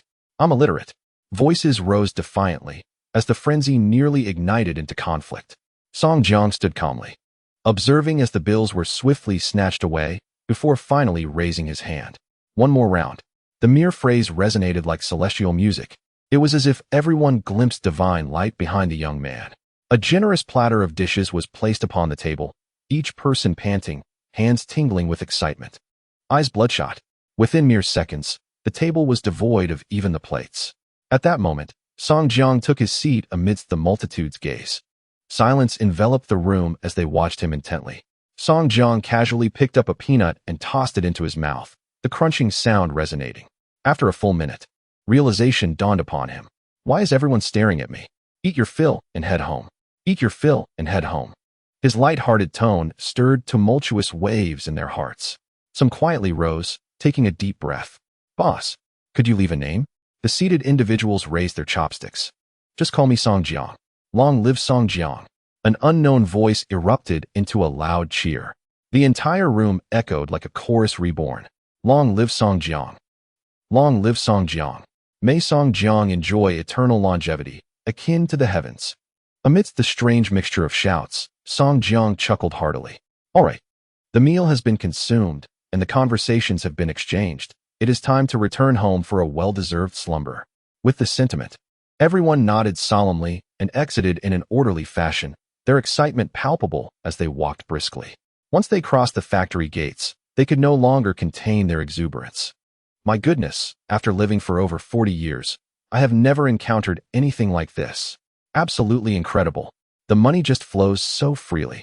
Working for such individuals is nothing short of exhilarating. The youth today are truly remarkable. Some even mimicked Song Jiang's gestures, calling out for more dishes. As they settled into their respective vehicles, they began to tally their spoils, licking their fingers and grinning from ear to ear. 800. We enjoyed a splendid meal and walked away with 800. This boss is incredibly generous. Everyone now wished for the prosperous ascent of Tengsheng. Meanwhile, within the now deserted factory, remnants of the feast lingered, and all employees openly observed their boss, some with a glimmer of hope in their eyes. They too yearned to partake in such a rewarding scheme. Boss, I too wish to enjoy the feast. Under the penetrating gaze of Song Jiang, he coughed lightly. Those still present, please assist me in gathering the contracts. Of course, boss. In an instant, individuals eagerly began to compile the contracts, counting a total of 168, exactly matching the number of drivers present. Everyone, please sign. Holding a substantial stack of contracts, Song Jiang stood up with satisfaction. While the kitchen staff began to clean up the venue, you all should not linger. Once you've eaten, head home and rest early. Understood, boss. You should also get some rest. Boss, you looked exceptionally handsome today. The accolades flowed freely as everyone tidied their belongings and returned to their homes. Amidst the crowd, Ji Zipping, with a conflicted expression, watched the direction in which Song Jiang departed, hesitating before finally stepping forward. Hearing the footsteps, Song Jiang turned to see a nervous face before him. Ji Zipping took a deep breath. Tomorrow, I would like to have a word with you. The peculiar intonation caught Song Jiang's attention, and he gazed intently into Ji Zipping's eyes. After a moment of surprise, a smile crept upon his lips. All right. Yes, indeed. Ji Zipping, momentarily taken aback by the handsome visage before him, awkwardly adjusted his glasses. Tomorrow, in the morning. With that, he strode away, hands and feet moving in unison. Just as one wave subsided, another arose. Zhao Mingxian and Huang Bohan approached simultaneously. Zhao Mingxian's eyes reflected a hint of resentment, seemingly upset with Song Jiang for not informing him. In contrast, Huang Bohan was purely in admiration, laughing heartily and giving a thumbs up. Mr. Song, you are truly remarkable. You've captured everything in one fell swoop. I wouldn't be surprised if everyone dreams about you tonight. Dreaming about me? I'm no succubus. How could they? Song Jiang chuckled, observing Zhao Mingxian, who was struggling to articulate his thoughts. Finally, he managed to say, I will prepare the list promptly. Don't. You've already done enough. Let Huang Bohan handle that. Zhao Mingxian's eyes grew even more melancholic upon hearing this, leaving Song Jiang feeling somewhat awkward, and he ruffled his hair. I did not speak incorrectly, did I? Isn't it beneficial to lighten your load? Ha ha ha. Huang Bohan, watching the spectacle, laughed heartily. All right, Brother Zhao. I am familiar with these individuals and will manage them. I am counting on them to generate revenue for me. The contract he signed is unlike those of others in the vicinity. In addition to the basic 5 commission, he is entitled to one of the total sales generated by his subordinates. It can be said that even without exerting effort, he can lead a comfortable life. However, he must also bear the responsibility for any disputes that arise. With a larger group comes more complexity, but Huang Bohan has long been prepared for this. From here on, this portion is reliant on you. Good. Huang Bohan nodded solemnly. The next day, the taxi drivers, who had previously dismissed the opportunity, were filled with regret and hurried to show their loyalty to Tengsheng. Mr. Song, I am quite eloquent and will ensure the smooth sale of your mattresses. Just sign the agency contract with me. Yes. We are all eager for that 1,000. Ugh. We firmly believe you will achieve great success in the future. Ugh. Regardless, Mr. Song, we have all come here for you. My absence yesterday was my fault. Mr. Song, grant me another chance. Amidst their earnest pleas, Song Jiang waved his hand, successfully securing the remaining drivers. Satisfied, he reclined in his chair. At that moment, there were 3 knocks on the door. Come in. Ji Zipping pushed the door open and closed it behind him. This time, he held a thick proposal, a stark contrast to his previous empty-handed appearance. Accompanied by a USB drive, with dark circles under his eyes, he said, Boss, this is the proposal I toiled over all night, outlining the future direction of Tengsheng. As he spoke, he plugged in the USB drive, transforming the screen into a PowerPoint presentation. Chapter 49. Do you truly believe I have always wanted to produce mattresses? The lengthy lecture commenced. Initially, Song Jiang sat upright to listen, but soon realized it was no different from a university lecture, causing him to slouch comfortably in his chair. Ji Zipping spoke fervently, his mouth dry and saliva flying, finally unveiling his entire concept. Boss, what do you think? Not finishing his thought, he noticed Song Jiang slumped like a student daydreaming in class. Did you hear me? I heard, more or less. Song Jiang maintained a composed demeanor, pausing slightly. Have you considered applying this in practice? Ji Zipping hesitated and nodded. Are you uncertain? Yes. It's too extravagant, like a castle in the air. What practical use does your written proposal serve, aside from appeasing professors or those devoid of insight? For reasons unknown, Ji Zipping perceived a resemblance to a teacher in him. I noticed you proposed the role of brand agent. Do you understand the significance of this position?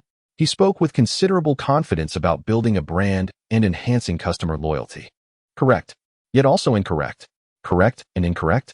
Ji Zipping was taken aback, staring at Song Jiang, who had overturned all his prior impressions, and remarked, You aspire to establish the Tengsheng brand and convey a philosophy, but Tengsheng does not require a philosophy. It does. Ji Zipping subconsciously opened his mouth. This was the meticulously planned route he had devised. How could it possibly be unnecessary? Tengsheng could only be Tengsheng, and only Tengsheng could leave an indelible mark on consumers' minds.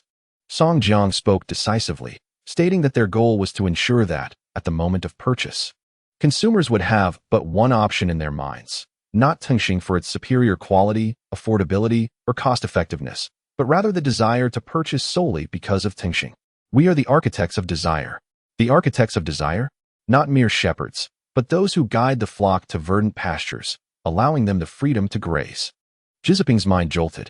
Song Jiang took a sip from the cup beside him and remarked, I have observed you for several days and noticed that you have yet to find your rhythm. Observe me for days? Yet to find my rhythm? Ji Zipping was momentarily taken aback. Had it been anyone else, he would have scoffed. Yet, on some subtle level, he found himself agreeing with Song Jiang's words. Are you interested in leveraging your strengths? His strengths? Ji Zipping looked at Song Jiang in surprise, hearing the words echo like the initial discovery of Tengsheng, only now to uncover new business opportunities. Song Jiang had always known that Ji Zipping's true forte lay not in brand creation, but in investment observation. His skills were remarkably focused. One might say he arrived at the perfect moment, akin to a compass charting a new course. I will provide you with 10 million, granting you the opportunity to make mistakes. Ji Zipping held his breath, slowly widening his eyes. Do you think I wish to remain in the mattress business forever? He placed his hand on Ji Zipping's shoulder. If you wish to prove yourself as a competent brand representative, then create a new brand for me. And let me witness your capabilities. Show me your abilities. Those were eyes filled with trust, and Xi Jinping vowed that within that profound emotion, he could not discern the bewildering feelings that eluded him. But why? Who would dare to offer 10 million to a new employee just 1 week into their tenure, allowing him the freedom to err? Xi Jinping now realized that his previous self had been gravely mistaken. What kind of reckless manager was this? He was nothing short of a madman, an incredible madman. He felt as though he too were losing his sanity, his face flushed. All right, who could possibly refuse such a magnificent temptation? At the very least, I cannot. Chapter 50. I truly want to win. Xi Jinping would never turn down the chance for meteoric success, even if it might lead him to the precipice. I will create the finest brand. He lifted his head and, with utmost seriousness, took his leave. With a click, the mahogany door closed, and Song Jiang's body gradually relaxed. He wished to validate a particular notion. What level of capability did a 5-star talent possess in the eyes of the system? What distinguished them from the ordinary? What warranted the inclusion of 5-star talent as a condition for advancement? He gazed at the panel that had begun updating just yesterday. Tengsheng Enterprises Level 3 Enterprise Funds, 63, 21 million, including support funds of 30 million.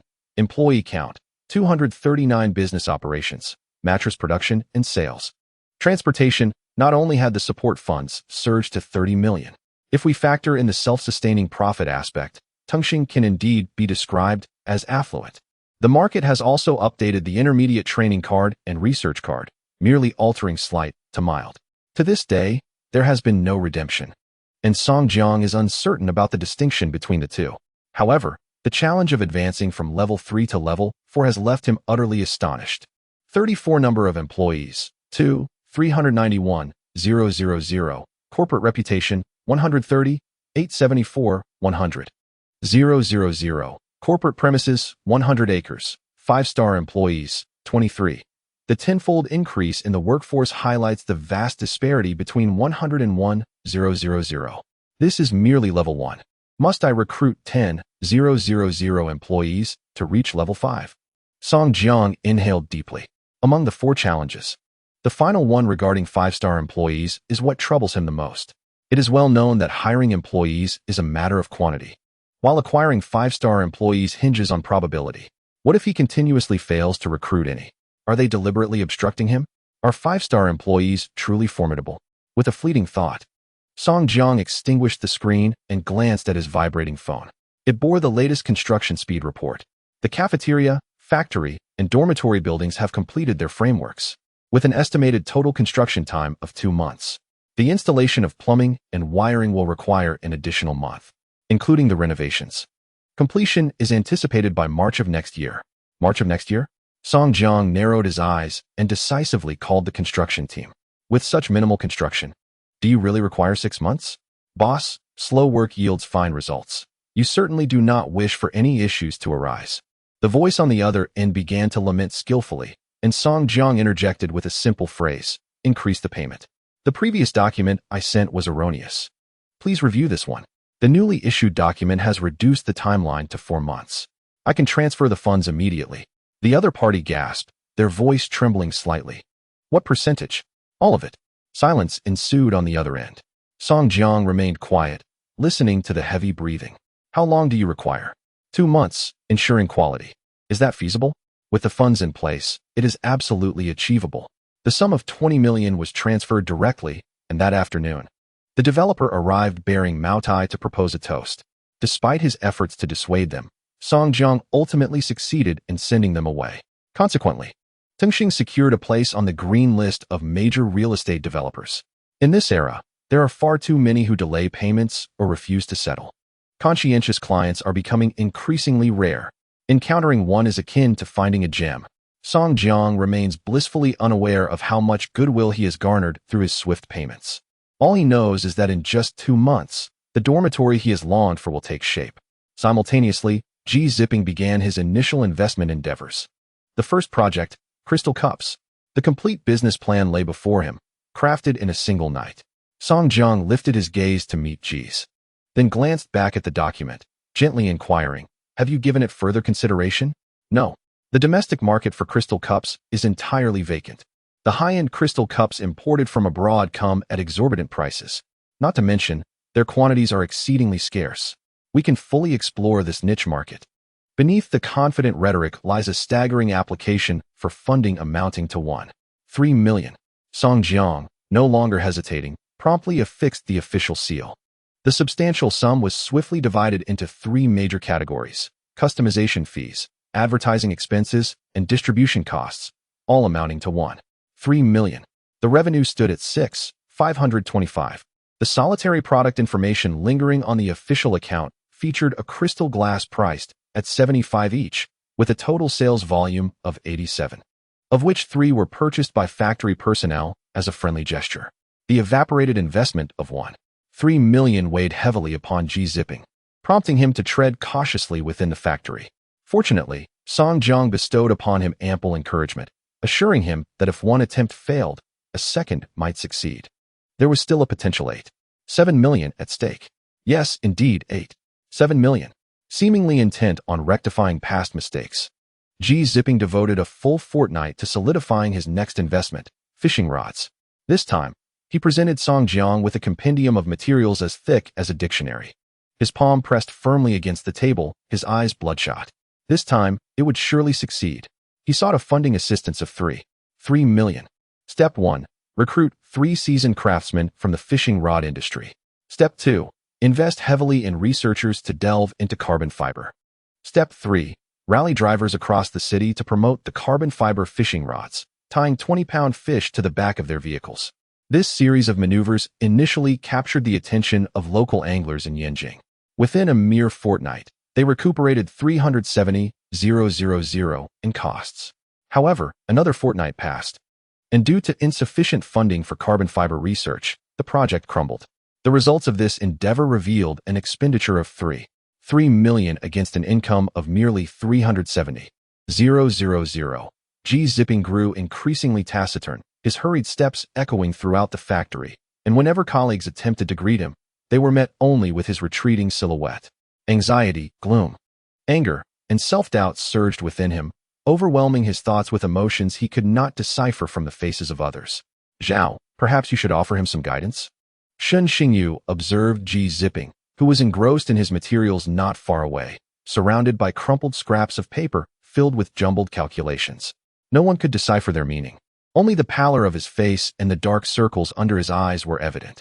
Unbeknownst to him, Ji Ziping had long since violated the rule of retiring before 10 p.m., often suffering from insomnia until dawn. This continued state was unsustainable. I feel like he is on the brink. Zhao Mingxian furrowed his brow, realizing that he was beyond his counsel. No one can truly cope with failure, nor can anyone maintain the illusion of mental fortitude before its arrival. Yet, when failure ultimately strikes, one feels as fragile as gossamer. Such sentiments must be digested in solitude. He sought to articulate a clearer, more rational market understanding, but found only fragmented, unintelligible expressions. Ji Ziping quietly immersed himself in his own world, consumed by an overwhelming desire to prove himself. No, not for the sake of embarrassment. I genuinely wish to succeed. Just once, even if it is only once. A month later, he prepared to resubmit his proposal. Chapter 51, Being Honest. This time, he was requesting all remaining funds, 5 million. Have you thought this through? Song Jiang regarded him with a complex gaze. Yes. Ji Ziping slightly bowed his head, gazing at the tabletop. Suddenly, with a thud, a vivid red seal was stamped upon the paper. Ji Ziping picked it up with utmost care, bowing deeply before departing from the office. The confident, expansive, and even arrogant Ji Ziping of 2 months prior had vanished entirely. In this moment, he regarded the world with profound reverence and trepidation. Your bill has been updated. Balance 3,400,000. Your bill has been updated. Balance 2,540,000. Your bill has been updated. Balance 1,258,476. Each reminder text sent shivers down Ji Ziping's spine as he pressed his left hand against the pulsating veins of his right. He inhaled deeply, exhaling slowly. Simultaneously, the vast online realm flourished with new storefronts. Xuanyo. Product spell card now available. An empty shop held but a single item. You have spent 10,000 to purchase 3 days of advertisement space. Your bill has been updated. Balance 0. Silence enveloped Ji Ziping's world, as though the worried expression on Shi Lanhui's face and the silent movement of her lips were rendered mute. He fixated intently on the sales figures. 1 second, 2 seconds, 3 seconds. Ji Ziping finally allowed a smile to surface. Yet, in a dramatic twist, the customer who had just placed an order hesitated and opted for a refund. Ji Ziping's expression remained impassive. Ji Zigu, would you like some warm water? Shilan Hui inquired softly, holding a kettle. Ji Ziping remained silent, quietly standing up. Ji Zigu, are you all right? Shilan Hui called out as she watched him, dazed and unsteady. Step forward. Hastily setting down the kettle, she hurried after him, reaching out to grasp his sleeve. With a sudden clatter, the receipt printer jammed, ejecting an order.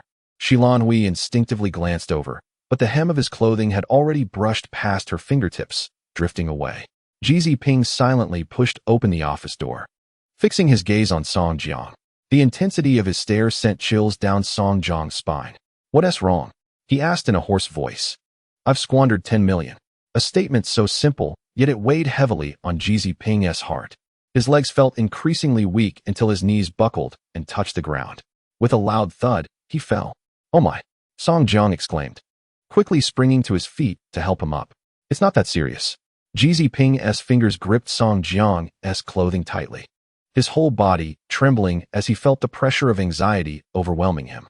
Song Jiang bent down, half embracing him, soothingly patting his back. Don't be afraid, it's all right. Forgive me. I'm sorry. I'm so sorry. Ji Ziping's broken apologies echoed, leaving Song Jiang both amused and helpless, ultimately squatting down to meet his gaze, which was clouded with bloodshot eyes. I don't mind. So, you shouldn't either. The calm and steady tone reached Ji Ziping, who comprehended the underlying meaning almost instantaneously, which only deepened his sense of guilt. The complexity of his emotions rendered him unable to lift his head. Drip, drip, the sound of water splattering against the floor. Song Jiang's body tensed immediately. What a surprise. Why am I crying? Did I just comfort him? Tears flowed uncontrollably, leaving Song Jiang at a loss. Brother, please don't cry. It's not a significant amount of money. Losing some is no matter. I told you, you have the chance to make mistakes. A failure or two is nothing. Look at me. I'm not upset. Sighing deeply, he decided to cover the other's eyes with his palm. If I can't see, that should work, right? Feeling the dampness of his palm, Song Jiang's expression twisted in pain. Why on earth am I comforting a man? He thought. Brother, don't you know that a man's tears are not easily shed? Jigu. A voice approached, panting heavily. There's been a surge in orders. Just as she intended to repeat herself, she noticed an odd posture before her. Her voice faltered. There's been a surge in orders. Her tone weakened. Ji Ziping, confused, lifted his head, seeing only a small purple figure amidst the blurry surroundings. Jigu, the items you're selling have surged in orders. Surged? He attempted to smile. But tears continued to flow, a mixture of laughter and weeping. Ha ha ha ha ha. His cawing laughter drew curious glances from the factory workers behind. Shut the door. With a swift motion, Shilan Hui closed it. Song Jiang let out a sigh of relief, just as he placed his hand on the other's shoulder. Suddenly, Ji Ziping's eyes fluttered closed, and he collapsed. The bewildered expressions of the man and woman met, followed by panic. What the hell? Call 120. A frantic call later, the red and blue lights of an ambulance illuminated the scene, swiftly transporting Ji Ziping to the hospital. Thankfully, after a diagnosis, the doctor stated it was merely malnutrition and excessive fatigue due to lack of sleep. He recommended ample rest, a diet rich in fruits and vegetables, and maintaining emotional well-being. Upon receiving the diagnosis report, Song Jiang exhaled and promptly settled the medical fees. Glancing at Ji Ziping, who was peacefully asleep on the hospital bed, he muttered, You should learn to improve your mental fortitude. Lying there so comfortably, you nearly gave me a heart attack. After cursing for a couple of hours, Ji Ziping finally stirred awake, grumbling, You're the only one in our factory who works overtime to the point of hospitalization. How can you justify this?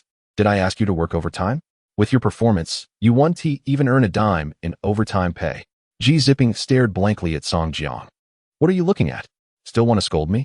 Song Jiang, infuriated, raised a finger. Your behavior. You're still taking orders, secretly enjoying it. The corners of Ji Ziping's mouth lifted slightly as he slowly closed his eyes. A knot formed in Song Jiang's heart, and he quickly extended his finger to check for breath. Good, you're still alive. Watching the steady rhythm on the monitor, Song Jiang finally felt at ease. Standing up to extend Ji Ziping's hospital stay for another 3 days, instructing the nurse to monitor his sleep before taking a taxi back. As he approached the factory entrance, Shen Xingyu rushed over like a cannonball. Song, Ji's zipping is amazing. There are already over 1,000 orders. What? Song Jiang was taken aback. Only 4 hours had passed, and there were over 1,000 orders. Is he a money printing machine? Let me see. He hurried to the computer, opening the store page directly. The price of the product is set at 128 yuan per box, containing 12 packets. The number of purchasers stands at 1056. At this moment, he noticed a corner of a page protruding from the drawer. Upon opening it, he was met with an abundance of papers, densely covered with numbers, along with a series of digits in the lower right corner. Probability, 67. Chapter 52, Building My Career, 67%. Song Jiang reached for the papers within the drawer, where he could discern countless notes regarding costs, user models, licenses, and other matters largely incomprehensible to him. Additionally, there were more alternatives buried beneath, all discarded. Each alternative sheet was filled with cramped text, some even stuck with hardened grains of rice. What he observed was the relentless passage of time, perseverance, and the brink of collapse. Dozens of sheets were torn in half. No one achieves success from the outset. Success does not testify to capability, but rather to fortune. Even top talents are merely human. Do not touch these documents. I will wait for him to return and explain everything to me in person. The following day, as soon as Song Jiang settled into his office, Ji zipping burst through the door. The air fell silent for a few seconds as Song Jiang widened his eyes. Aren't you supposed to be hospitalized? I ran away. Instinctively, Song Jiang reached for his phone, intending to call an ambulance. Ji zipping, however, had already slammed a thick stack of plans onto his desk. Boss, while I was lying down, I devised a strategy. All I want now is to make money. To hell with brands, to hell with concepts, to hell with philosophies. All I desire is profit. The establishment of any brand and the output of concepts are merely means to bolster the core and enhance benefits. Ji zipping was no longer the same person he once was. Then tell me how we will achieve this. Song Jiang observed the man before him, rejuvenated. Despite the lingering shadows beneath his eyes, he had regained his vigor. Allow me to present a brief report. This time, there was no ready-made PowerPoint. Only a series of tables laid out before Song Jiang. The total investment for this endeavor is 5 million, of which 2 million is for exclusive domestic IP licensing in collaboration with Sakura Country. Particularly for the upcoming release of Jujutsu Kaisen. I have noticed that anime from Sakura Country enjoys significant popularity domestically, yet the corresponding merchandise is rather scarce. In fact, there seems to be little awareness in the market for producing such products. He paused momentarily. I propose utilizing the most conventional card printing method, akin to those elementary school cards priced at 1 yuan per packet. Upon hearing this, Song Jiang immediately grasped the concept and nodded vigorously. My pricing is set at 128 for a box of 12 packets, equating to 10 yuan per packet, with each packet containing 4 cards. For cards? Song Jiang's eyes widened in disbelief. 10 yuan for 4 pieces of paper? Indeed, he replied, adjusting his glasses calmly. Currently, this price seems acceptable to our target customers. I believe there is potential among this demographic. Song Jiang hesitated momentarily, ultimately choosing to listen patiently. At present, the highest expenditure is the licensing fee. Aside from that, there are design costs and processing fees paid to the factory. Each card requires special film processing, which is slightly more expensive than regular paper. As the conversation progressed, Jipping felt a tinge of regret. Currently, the average cost of a box is 12 yuan. Oh, 12? How much is that? 12, Jipping patiently reiterated. Song Jiang's mouth fell agape. Selling at 128 yuan with a cost of merely 12 yields a staggering tenfold profit. Is there anyone who would purchase this? The moment the words escaped his lips, he realized the futility of his statement. After all, the thousands of orders still lay before them. He took a deep breath, feeling somewhat weak, and inquired, but where is the merchandise? I only see the orders, not the goods. We do not handle shipping, Jipping replied coolly. The factory is responsible for that. The agreement I signed stipulates that we cover the standard shipping fees in the market. Song Jiang momentarily failed to grasp the situation. Of course, we are responsible for shipping fees, but does the factory really have our best interests at heart? The labor costs involved are not insignificant. They profit by taking a cut from the shipping fees. The usual shipping fee is 8 yuan. However, the factory, with its volume, can reduce it to 3 or 4 yuan. This means they can pocket several yuan in profit from each item. This is essentially a risk-free venture. But the true risk-free venture lies with Xuanyo. As long as the store remains operational, a steady stream of customers continues to purchase, and they only provide customer service, remaining unaccountable for anything else. What does it mean to pull a fast one? This is what it means to pull a fast one. For the first time, Song Jiang felt a swirl of complex emotions. Is this how money is made? Indeed, it is, Jipping affirmed with unwavering tone. He then paused for a moment. In fact, it would be even better if we were responsible for production. That would allow us to minimize costs to the utmost. However, Tengsheng had already devoted all its manpower to the mattress sector, and even if a new production line were to be established, the leap would be too vast. As Jipping pondered, Song Jiang suddenly had an epiphany. It's simple. We can just acquire that factory. Acquire it. Jipping looked up, bewildered. Give me the contact number for that factory. Jipping, who thought he had become immune to surprises, found himself astonished once more by Song Jiang's audacity. Don't worry. The company has funds. I am not so easily reassured. He silently protested, yet he still provided the phone number. Secretly concerned that the speed at which his boss spent money might outpace the profits they generated. Watching Song Jiang dial the number, the other party answered promptly. Hello?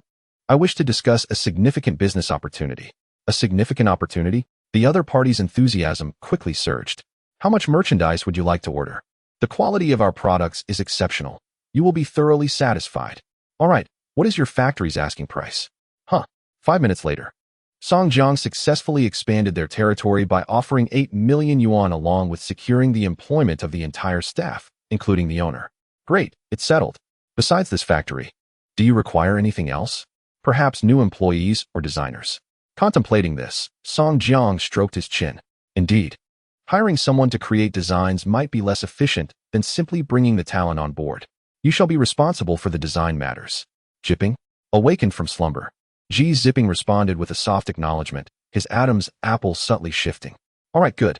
He had not anticipated that his light suggestion would elicit such immediate feedback.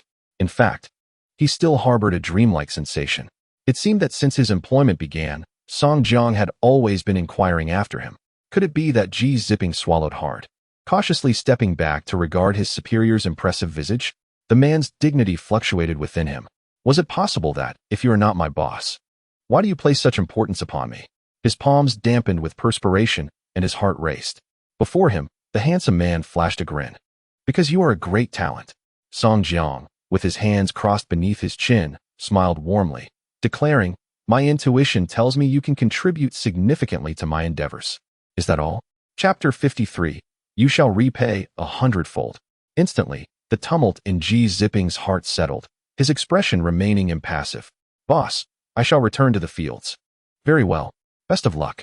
Song Jiang cheered, completely unaware that he had nearly bent the innocent heart of a young man. Days later, at the newly merged printing factory, all employees signed the new contracts without protest against the new ownership. In fact, many celebrated on social media, for their salaries had increased by 1,000.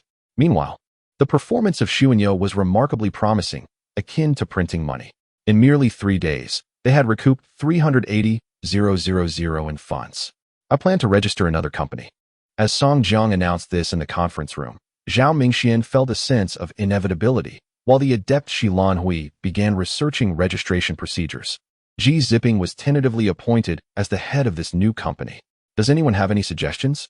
Song Jiang scanned the room from his position at the head. Zhao Mingxian pondered for a moment before nodding in agreement.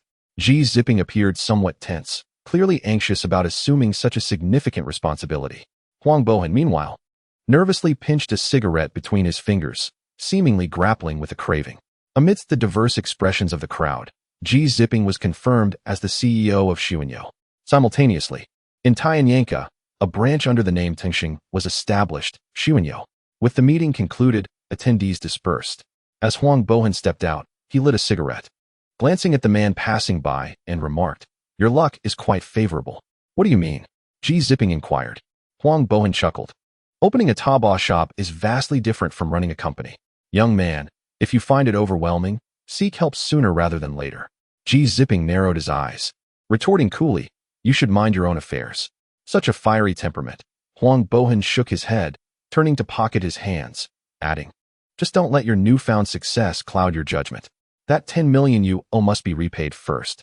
I am aware, Ji Zipping responded as they parted ways. Shi Lanhui observed their retreating figures, unable to resist biting her lip. Lanhui, remember, the workplace is like this. The more people, the more chaos, Zhao Mingxian remarked, watching them leave with a faint smile. However, there is but one rule: ascend. Ascend. Shi Lanhui deeply remembered this statement. Brother Zhao, I too aspire to be a director. A bold declaration.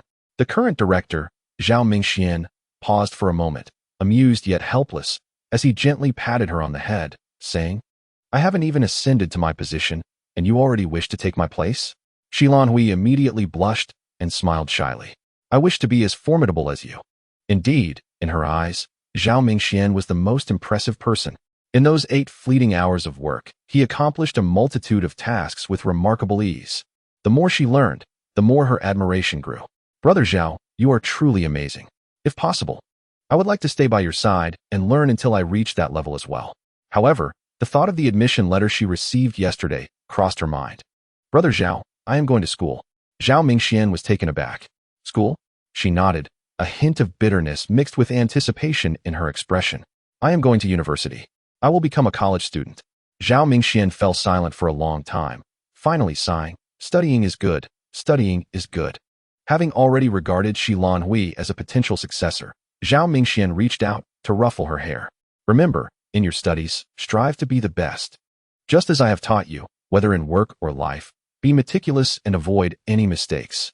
For the opportunities afforded to you are but fleeting. Shi Lanhui echoed loudly the words Zhao Mingxian had imparted to her before. Yes, treat every choice as if it were your last. No regrets. Zhao Mingxian took a deep breath. Remember, if you cannot find a job after graduation, come back. Brother Zhao, I will return during the winter break. Her lively eyes sparkled with a hint of humor, causing the solemn Zhao Mingxian to blush. Indeed, college students do have winter and summer breaks. He nearly forgot. He changed his tone. Next time you come back, if you are flustered, I may not hire you. I promise to complete my tasks. Shi Lanhui snapped to attention, saluting. Her once gaunt cheeks were now rosy, revealing the youthful vigor of her age. She smiled sweetly. If I graduate, I will definitely return. She turned to gaze at the familiar machinery and the old employees who had cared for her, stating resolutely, I love this place. It is here that my future was transformed. Zhao Mingxian felt a sense of relief and finally patted her shoulder. You haven't told the boss about this, have you? Shi Lanhui nodded, then was gently nudged by his large hand. Go on. All right. With a click, the office door swung open. Song Jiang looked up from his documents. What is going on? Shi Lanhui hesitated for a moment, then deeply bowed. Song Jiang was momentarily taken aback, but quickly regained his composure. Going to school? Yes. Which school? Yin University. Song Jiang paused in his actions. Shi Lanhui discerned his concern and quickly added, I really like this school. With a sigh of relief, Song Jiang continued to flip through the pages. As the sound of rustling paper filled the air, he inquired, Is the money sufficient? Yes. Are you sure? Absolutely. I believe it might not be enough. As he spoke, he retrieved a stack of cash he had prepared from his drawer and placed it on the table. Shi Lanhui quickly retreated to the door, exclaiming, I currently have 327 yuan saved. After paying the tuition fees, there remains over 2,000, which should suffice. Suffice, you say? With a rare display of profanity, Song Jiang began to calculate. You must purchase daily necessities upon starting school, and surely a few new outfits as well. Additionally, one must socialize and dine out occasionally. However, these are not necessities, Shi Lanhui cautiously interjected. I can manage with the clothes I already own. I prefer dining in the cafeteria, and friends are not a requisite. I will work part-time. The money will be sufficient. Suddenly, a loud bang startled Shi Lanhui. Come here. The cold command sent shivers down her spine, and she approached hesitantly. Song Jiang decisively thrust cash into her hand. Shi Lanhui instinctively recoiled, but was firmly held in place. Song Jiang had never been so serious. I want you to focus on your studies, not to juggle work and school. If you cannot manage basic survival, how can you aspire to excel academically? Shi Lanhui, there are few good people in this world. I may not be able to oversee you in the future, but you must understand this. In times of adversity, those who exploit you far outnumber those who assist you. He pressed down on her delicate fingers, watching as they enveloped the bills. I am not a virtuous person. This money is an investment. You must repay me 100-fold in the future. Do you understand? His deep black eyes bore into hers. You are a fraud. You are clearly a good person. Hui gazed at him and slowly nodded. I understand. If you understand, then be gone. Song Jiang feigned impatience, waving his hand dismissively as he lowered his gaze to the documents. Unbeknownst to him, the petite girl solemnly clasped her hands together, offering a respectful bow, an offering to the divine. In that fleeting moment, the young woman's future blossomed towards a path of brilliance. Chapter 54, Frenzy. The cold winds of early winter sent shivers through the air. Song Jiang wrapped his coat tighter around himself, observing the foreman clad in orange-red work attire, who wore a broad smile. Boss, please sign the acceptance form. The plumbing and electrical work has been completed. You can use it immediately. Very well. A neat signature adorned the form. The foreman nodded with satisfaction and waved his hand. The safety ropes tethered to the workers hanging from the wall descended rapidly, unveiling a red scroll that read, Great Enterprise, Virtue of Huaxia. Boss, may your business flourish. Of course. In the midst of their conversation, Song Jiang retrieved a bulging red envelope from his pocket and handed it over. I should treat you all to a grand feast, but I have been rather busy lately. So please enjoy a meal on your own. Your words are too kind. It is a pleasure to work for you. The foreman beamed. Boss, we will always be here for future work, ensuring it is done beautifully. Upon receiving the envelope, he quickly beckoned his crew. The boss is treating us to a meal. Do you know what to say? The workers exchanged knowing glances and immediately began to offer auspicious wishes, wishing the boss prosperity and longevity, wishing the boss's enterprise grows ever larger and stronger, wishing the boss finds a beautiful wife, wishing the boss lives to 100 years, wishing. The worker at the back ran out of words, finally sputtering, wishing the boss embraces twins by 30. All right, Song Jiang chuckled, waving his hand as he reached into his pocket, pulling out several bills. Given what you've just said, it would be rude not to give something. As he spoke, each worker received a note. Now, the smiles on everyone's faces have become notably more sincere. Thank you, boss. Your generosity is remarkable. Amidst the expressions of gratitude, a few more complimentary exchanges took place before the construction team gradually began to withdraw, leaving behind only the newly erected structure. A barren plot of land that had previously provided no refuge has now transformed into a striking edifice. The pristine white walls envelop a spacious building, and the grand entrance is capable of accommodating 2 trucks simultaneously. Upon entering the factory, one is greeted by the vast emptiness within, where numerous load-bearing columns are strategically positioned to delineate distinct areas. To the left lies the designated office space, while the right is purely the workshop. The area, equivalent to 4 basketball courts, is more than sufficient to house the current production line. Furthermore, the second and third floors remain a mystery to Song Jiang, who is uncertain of their intended purpose. Presently, the challenge lies in having too few employees for such an expansive space. More personnel must be recruited. With a sigh of contemplation, Song Jiang decisively turned and made his way towards the entrance. What could possibly be more important than work? Surely, it must be the dormitory. What could be more vital than a place to sleep? I shall choose the largest room available. He entered the dormitory with enthusiasm, randomly opening a door to reveal 2 double beds against the wall, each accompanied by a desk facing a window that bathed the surface in sunlight. An independent bathroom, double beds, a wardrobe, a desk, and ample natural light. Excellent. Each aspect meets his expectations. This is the dormitory he has long dreamed of. Finally, no more renting. I am now part of the property-owning class. He promptly returned to his rented accommodation and moved his belongings. 3 hours later, Song Jiang exhaled a long breath, satisfied as he surveyed the room filled with his personal effects. Other employees also began to bring in their belongings. Yet the mattress factory staff only occupied half of the 8-story building. Since most lived nearby and did not require accommodation, the new residents were primarily individuals commuting for work, many of whom were still renting. For instance, Zhao Mingxian and Ji Ziping. Boss, we should consider hiring a manager for the dormitory, someone to oversee cleaning. Absolutely. And let us also recruit 2 more for the cafeteria. Now that it's built, the variety of meals should increase, shouldn't it? Zhao Mingxian squinted his eyes, noting that the current workforce was sufficient to cater to our 20-plus employees. Boss, if you find the cafeteria's food unpalatable, you can always eat out. Alas. Song Jiang placed an arm around Zhao Mingxian's shoulders. Old Zhao, You must understand that good food ensures everyone has the energy to work. How about this? Tomorrow, I'll invite a master chef from a hotel to teach our cafeteria staff how to cook. Zhao Mingxian hesitated, observing the eager expressions of his young boss, and finally said, "You are the boss. You call the shots." Wonderful. Half a month later, everyone had grown accustomed to working in the new factory. The spacious, well-lit workspace is not only airy but also equipped with professional machinery operating around the clock. During breaks, there is a dedicated lounge with recliners for resting. Life has become exceedingly comfortable. However, as the online popularity of Tengsheng mattresses began to wane, online orders gradually declined. While the previously overlooked local market in Yanjing started to gain momentum, continuously, drivers brought in encouraging news.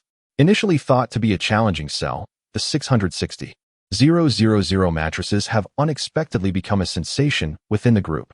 With a commission of 330,000 per person, drivers were driven to an exhilarating frenzy, working tirelessly for up to 12 hours a day to attract affluent passengers for sales.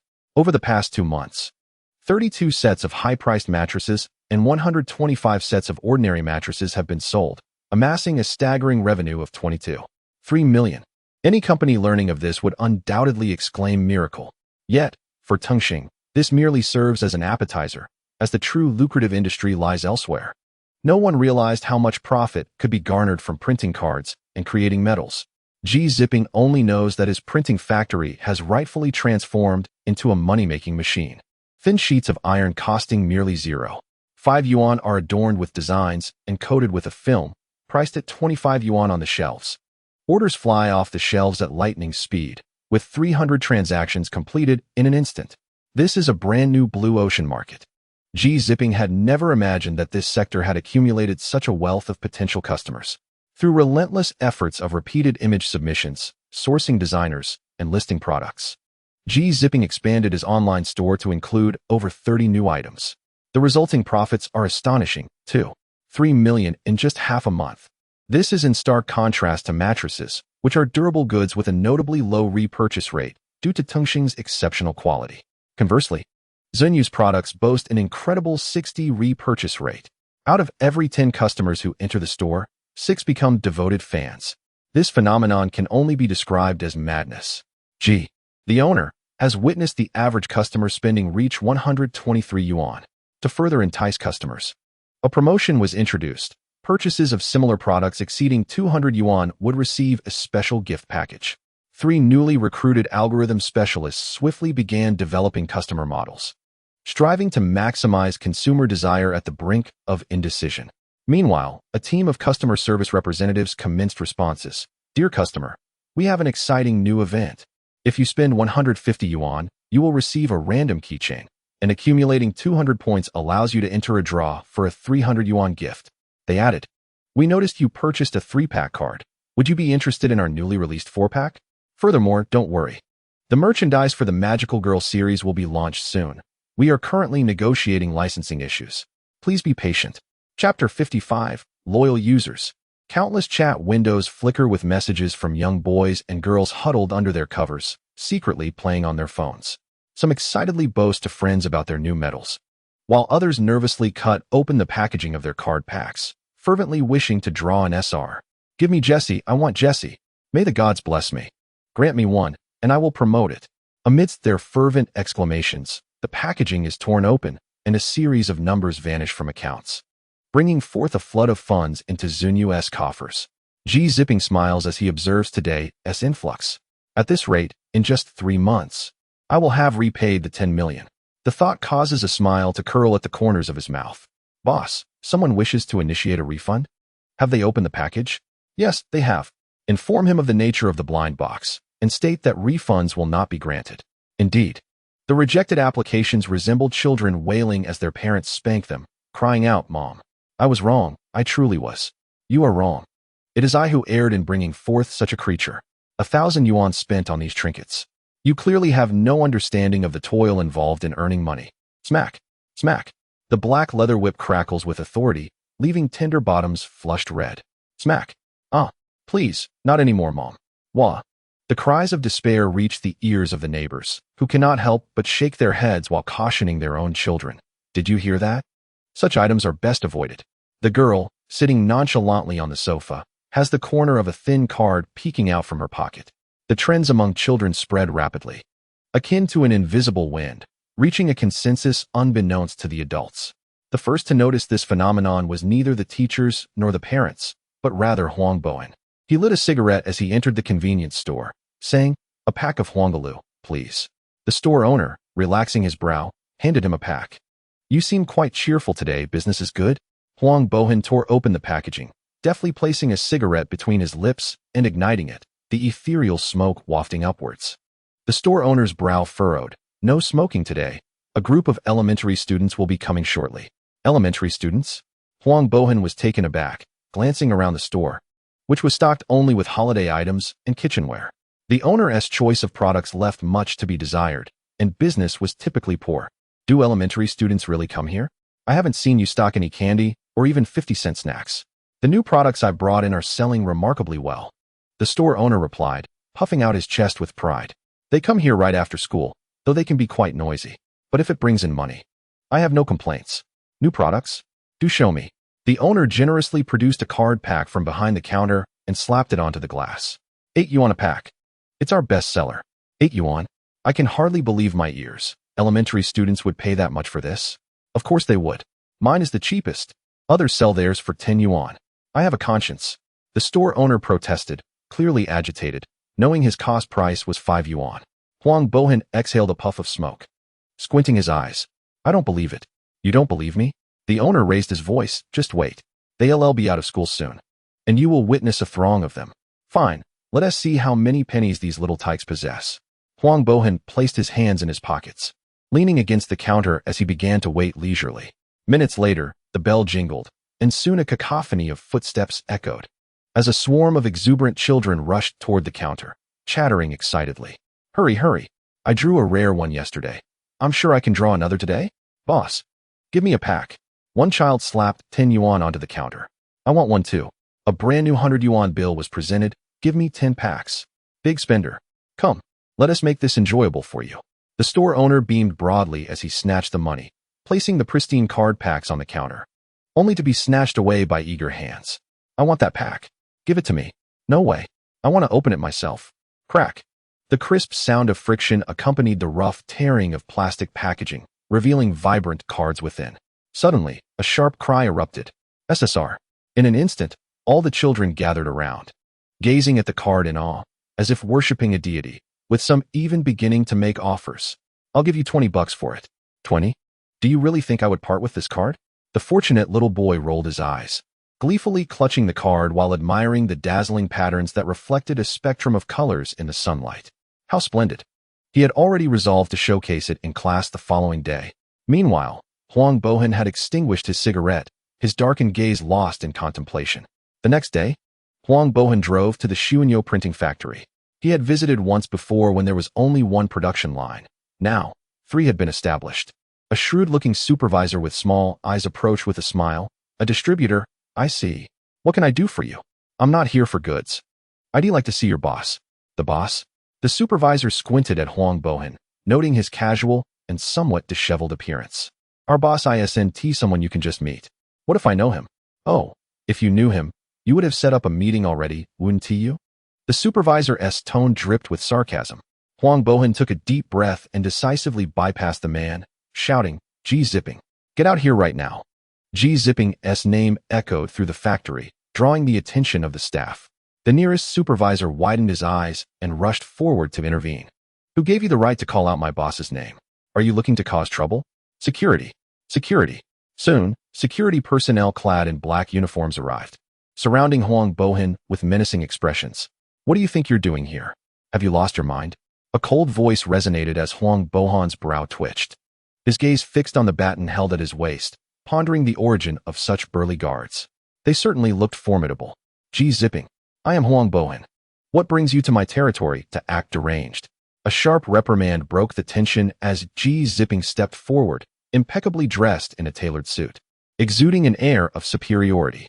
Upon seeing Huang Bowen encircled by security, a smirk crept across his face. "What's the matter? Haven't you managed to bring in more customers to sell mattresses? Here to negotiate business? Huh. I'm just concerned you might not live long enough to see it. Huang Bohan retorted with a cold laugh. Do you even realize the scale of your card package business? Is it substantial? Substantial? Ji Zipping countered. Not at all. I find it to be woefully insufficient. If I could expand my reach across the entire Huagua, that would be the utopia I yearn for. Suppressing his anger, Huang Bohan, recalling their shared employment, remarked, do you know how many stalls are selling card packages outside the elementary school right now? $8 a pack. It's draining their pocket money dry, and it's still not enough. I'm merely cultivating loyal customers, Ji Zipping replied with a slight smile. But Huang Bohan felt a chill in his heart. He pulled out a cigarette, igniting it, and taking a deep drag, exhaling the smoke into Ji Zipping's face. Ji Zipping furrowed his brow, stepping back with a look of fury. What is wrong with you?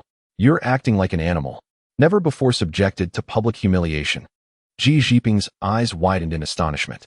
Yet, before he could utter a word, the employees beside him rallied to his defense. You are nothing but a beast. Look at your unkempt appearance. You resemble a wild boar that hasn't bathed. How dare you insult our boss? Our G is charming and suave. Do you even deserve to speak to him? G, please do not be angered. Do not lower yourself to the level of such a petty individual. You get out. The security personnel shoved Huang Bohan, causing him to stagger back a few steps. He cast a confused yet mildly furious glance at the young man. Don't ruin your chances. You still have an opportunity for redemption. Stop your incessant prattling and leave. Someone shoved him forcefully, prompting Huang Bohan to take a step forward, rubbing his shoulder before turning away. When the time comes, President Song will have to clean up your mess, and that will not be a trivial matter. Chapter 56. Coming to the surface, the warning had been delivered. Whether the other party comprehended, it was no longer Huang Bohan's concern. As he gazed at the retreating figure, Ji Zipping furrowed his brow, but his contemplation was swiftly interrupted by his employees. President Ji, that person was clearly looking for trouble. Indeed, our company's business is flourishing splendidly.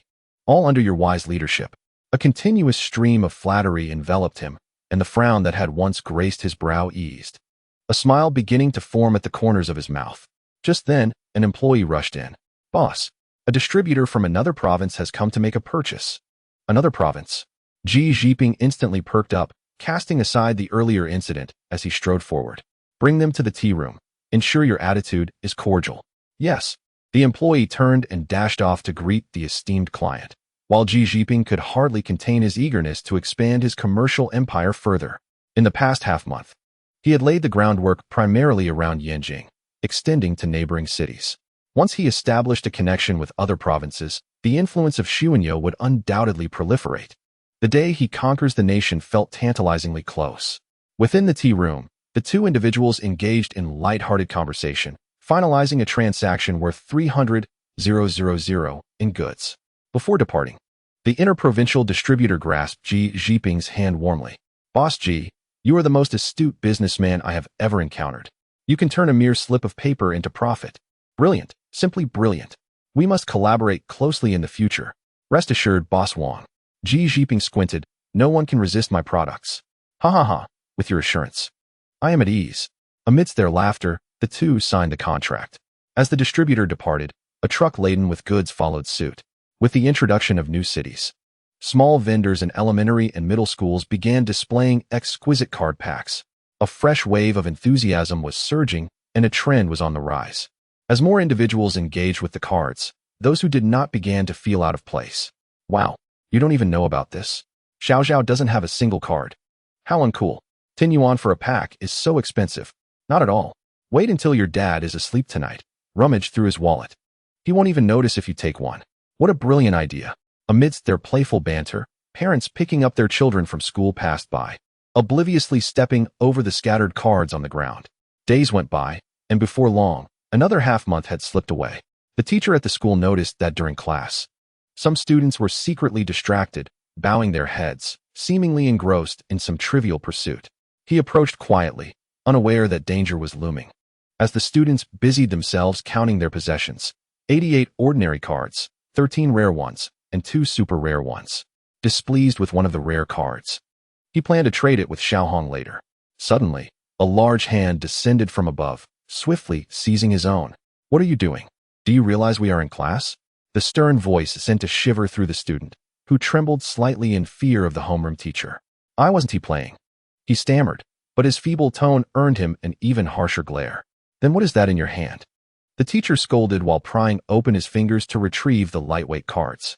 Are these things entertaining? What is so enjoyable about them? The teacher flipped through the cards, perplexed by the significance of the printed images. Teacher, don't touch them. They're valuable. That's my cherished SSR. The student watched in anguish as his precious cards were carelessly handled, lamenting that their market value had soared to 120. Valuable? Huh. How much could they possibly be worth? The teacher scoffed, unceremoniously pocketing the cards. You will come to my office after class. My cards. The boy protested, still fretting over his lost treasures. You're worried about your cards now. The teacher retorted with a mix of anger and amusement. If you don't start focusing on your studies, I'll tear this card in half. You're perpetually distracted, completely unaware of where your attention wanders. Do you even wish to attend university? If you don't put in the effort now, you'll have plenty of opportunities to regret it later. I have no intention of going to university, the student defiantly exclaimed, though his eyes remained fixated on the cards hidden in the teacher's pocket. What else can you do if you don't attend university? Rise early and toil for mere pennies? As he spoke, the teacher turned to address the entire class, raising his voice. Remember this. Only with diligent study can you secure a future. If you neglect your studies now, you will have even more to learn later. The teacher's resonant voice echoed throughout the classroom, prompting the students, all wearing red scarves, to respond in unison. We understand, teacher.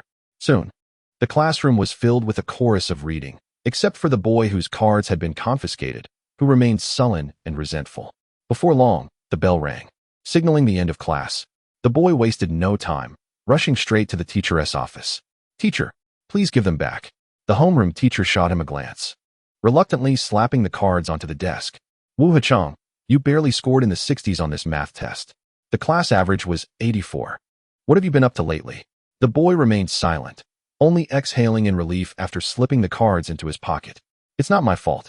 You must have made the questions too difficult. I couldn't solve them. Others managed just fine. Why can't you? I just can't. The elementary student shouted, his defiance prompting the teacher to suggest, then come to me during recess to ask questions. No. The boy's resolute gaze infuriated the male teacher, who rolled up his sleeves.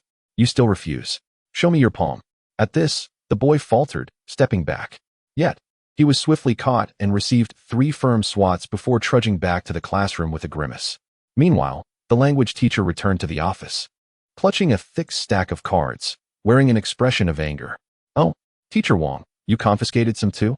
The mathematics teacher was somewhat taken aback, while the language teacher nodded with a disapproving tone, exclaiming, one after another, engaging in petty antics before my very eyes, playing these games daily. As he spoke, he opened the drawer and stuffed the cards inside. I've already made up my mind. Tomorrow in class, I shall tear them all apart in front of them. Tear them apart? The mathematics teacher displayed a disapproving expression. Isn't that inappropriate? After all, they belong to the students. Without teaching them a lesson, how will they understand what is appropriate to play with and what is not? The language teacher scolded loudly. Mr. Lee, do you have any idea how much this stack is worth? At least 300. You mean these? He incredulously pointed at the cards. These could possibly be worth 300? Are you exaggerating, Mr. Wong? I would argue that I've underestimated. These 4 cards can be sold for 10 yuan at the convenience store. Upon hearing this, the mathematics teacher's worldview was utterly transformed. 10 yuan? He wouldn't dare to purchase items at such prices. Moreover, nearly every student in the class possessed a dozen or more of these cards. At last, he grasped the gravity of the situation. That afternoon, he visited the convenience store to inspect the merchandise. Sure enough, on the shelves, there were numerous boxes of differently designed card packs displayed unabashedly. Chapter 57, Red Light. Students were continuously entering and exiting, exchanging large sums of money with smiles on their faces. This one is a rare card. I can offer you 12 yuan for it. What shocked him further was the conversation with the store manager. The amiable middle-aged man smiled as he handed money to the children in exchange for the cards, placing the colorful cards behind the glass counter, each marked at a uniform price of 14 yuan. The convenience store profited by reselling the collected cards, while the children indulged their gambling instincts, drawn by the allure of drawing a rare card. Not only did it retain its value, but they could also earn 2 yuan. Such is the charm of card drawing. The mathematics teacher's expression gradually turned serious. He witnessed the most rudimentary form of market trading, and its existence indicated that this trading game had become widespread. It had even reached a point where the convenience store was personally involved. That evening, an article was published on Weibo titled, "Who is being harmed by card games?" Some passers-by reading the content expressed their sentiments. Recent students are indeed outrageous. They seem to have endless money. A 10 yuan card pack, they buy it on a whim. My nephew has been crying out, claiming to have spent over 1,000 yuan on gambling packs. I get furious every time I see cards. My son's grades have plummeted. Surely these things are to blame. Seeing the complaints surfacing, I couldn't help but smile. My daughter has already made several hundred from card games. She has such luck, always drawing the highest level cards. And her classmates are seeking to buy from her. They even pay her to draw cards. The ever-increasing comments propelled the post's popularity. Meanwhile, Huang Bohan, smoking a cigarette, observed the trucks leaving the Xuanyo printing factory, one after another. Ashes from the cigarette butts fell at his feet. Buzz. The vibration of his phone caught his attention. It was the latest news from the company group. The financial report for Xuanyo that month was impressive, even dazzling. Revenue reached 5.13 million, with a net profit of 4.28 million after deducting costs. Profits. Landmines. After extinguishing the final cigarette, Huang Bohan resolutely decided to drive to Tengsheng. Meanwhile, the security personnel, who had been closely monitoring the situation, swiftly reported to their supervisor, who in turn hurriedly informed Ji Zipping. You mean the other party has been coming here frequently these days, merely observing for a while before departing? Ji Zipping, seated in his executive chair, pondered for a moment before chuckling. I suppose they are envious of my thriving business. Local mattress sales in Yanjing have transitioned beyond the initial demand phase and have now entered a saturated stage. The mattress business has noticeably declined. It seems that Tengsheng is destined to be supported by Zunyu in the future. With this thought, Ji Zipping couldn't help but laugh. After all, making mattresses could never compare to the profits from printing cards. He turned to his employee, who had already cleverly bent down, affirming, You're absolutely right, Mr. Ji. Ha! The boisterous laughter echoed throughout the office, and the employees gazed at him with admiration. The following day, Song Jiang unexpectedly summoned Ji Zipping back to headquarters. Ji Zipping naturally assumed it was a commendation. Prior to his departure, he meticulously styled his hair and, with a confident demeanor, entered a taxi. Driver, to Tengsheng, please. Sure thing. The driver skillfully maneuvered the steering wheel, glancing at the passenger in the rearview mirror and tentatively inquired, Are you going to Tengsheng to buy mattresses? Ji Zipping squinted, recalling that indeed, the drivers in Yanjing were all affiliated with Tengsheng. No, it's for business. Ah, business. The driver's tone rose, becoming more enthusiastic. I must say, my young friend, in this region, when it comes to mattresses, this factory is unparalleled in quality. No one who has used them has ever spoken poorly. You seem to be doing well in your business. You'll surely strike it rich. The driver's exuberant praise was heartfelt, causing Ji Zipping to chuckle. So, this is your usual approach. The driver hesitated slightly, maintaining his smile. What approach do you mean, my friend? I don't quite follow. Oh, you must be referring to that factory I mentioned. It truly is commendable, a local establishment that I wouldn't dare to disparage. They continued their banter until they finally reached the destination. Ji Zipping opened the car door, inhaling the fresh air, finally feeling a sense of relief. The driver was indeed eloquent. Had he not been cautious, he might have revealed too much. With a smile instinctively appearing on his face, he strode confidently into the factory. Mr. Ji. Huang Bohan happened to be present in the factory and did not forget to greet him, although the manner of address seemed peculiar. As Ji Zipping passed by Huang Bohan, he casually remarked, Oh, I thought you liked being called that. The weighty words hung in the air. And just as Huang Bohan extracted a cigarette, an older employee beside him intervened. How can you smoke in the factory? Go outside. All right. Huang Bohan raised his hands in surrender and walked towards the exit. At that moment, Ji Zipping, feeling a mix of apprehension and anticipation, pushed open the office door. Click. Boss. Glancing at Song Jiang, who was seated as usual behind the desk, reviewing documents, Ji Zipping had just begun to smile when he was met with a question. How has Zunyu been developing lately? Very well, exceptionally well. I have reviewed this month's report. The results are outstanding. Ji Zipping sat upright, a smile of undeniable pride adorning his face. It was simply too exhilarating. As he lightly uttered these words, Song Jiang closed the records of Xuanyun's transactions and rose to his feet. Let us go. Go. Jiziping paused momentarily before observing Song Jiang casually donning his coat, a smile gracing his lips. Speaking of which, since acquiring the printing factory, I have yet to pay it a visit. This time, it seems I finally have the opportunity. His voice was calm, betraying no hint of emotion.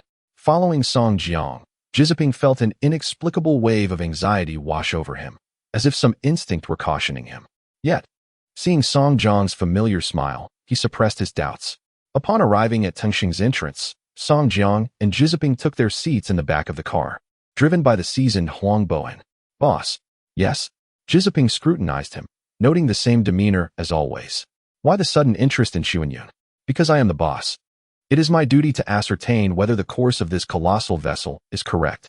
Song Jiang turned his gaze to the scenery outside. Jiziping, do you know how to drive? Jiziping hesitated, nodding and shaking his head in turn. I have a driver's license, but it's been a while since I've driven. Song Jiang chuckled. Perhaps you should learn a few skills from Huang Bowen. What? The remarks startled both men, prompting Huang Bowen to exclaim. I certainly won't be offering free lessons. I have no desire to teach you. Jiziping rolled his eyes, while Song Jiang burst into hearty laughter. Their joyous laughter shattered the previous tense atmosphere. Leaning back against the seat, Song Jiang closed his eyes and leisurely inquired, let me pose a question to you. If a car accident occurs, is the driver at fault? Absolutely. Jiziping squinted at Huang Bowen. In any accident, the driver must bear some responsibility. Huang Bowen glanced at Song Jiang in the rearview mirror, retorting, not necessarily the driver's fault. Jiziping could not help but express his disdain. Do you even have the audacity to say that? It could also be the fault of a passenger or a pedestrian, Huang Bowen continued. Is that so? Song Jiang straightened in his seat. However, you cannot control the actions of pedestrians. So, I choose the traffic lights. Watch the road, damn it. Red light. Huang Bowen slammed the brakes, the taxi halting abruptly behind the solid line, the forceful deceleration thrusting the two men in the back against their seats. Grasping the handle, Song Jiang erupted in laughter at Jiziping's astonished expression. Thus, I choose the red light. Red means stop. Chapter 58. Searching for Xuanyun at this moment. The security guard at Xuanyun, taking advantage of the boss's absence, lounged casually on a bench with his legs crossed. Spotting a delivery rider on an electric bike, he instantly brightened. Who ordered takeout? Were you not informed that this area is off limits? If you need to deliver, call the person out. The delivery rider wore a helpless expression. How about I leave the meal here? After all, it's for your factory. Leave it here? Have you paid me to manage that? With an exaggerated roll of his eyes, he added, if you dare to leave it, I'll toss it in the trash. Call the person. I want to see who it is. With an air of arrogance, a truck loaded with goods was ready to depart. The security guard quickly rose to open the iron gate, not forgetting to wear a smile, displaying an excellent service attitude as he waved. Safe travels, he called out. But once he turned his head, he was met with the haughty demeanor of a delivery man. The jarring sound of tires screeching filled the air as a yellow taxi zipped through the open iron gate, darting past him like an arrow, executing a perfect 360-degree drift that tousled his hair. Suddenly, the taxi came to a halt right beside him. The security guard stood there, mouth agape, momentarily stunned. When he heard a faint click as the car door swung open, a handsome young stranger emerged from the vehicle. After watching him stride forward for a few steps, the guard snapped back to reality. Stop right there. Do you think this is just any place? You can't just come and go as you please. Before he could finish, a louder voice interrupted. Shut up. It was Jiziping. His face darkened with displeasure. The guard immediately fell silent, feeling somewhat embarrassed. Jiziping let out a cold chuckle, turning to look at Song Jiang, only to find him already standing next to the delivery man. Oh, is that so? Let me help you with that. Hand over the food. Thank you. No need for thanks. It's a small matter. As Song Jiang took the food and began to walk inside, Jiziping quickly interjected. I'll take it. You rest. I'm not so weak that I can't handle this. Song Jiang leisurely made his way inside, just as he locked eyes with the supervisor who was emerging from the building. Delivery for me, Song Jiang said with understanding, handing him the food. Meanwhile, Jiziping cast a menacing glare at the supervisor, causing the supervisor to retract his outstretched hand and force a beaming smile. Mr. G, you're back. As he spoke, he turned to scold Song Jiang. What is going on with this delivery? Didn't we say no food deliveries in the factory?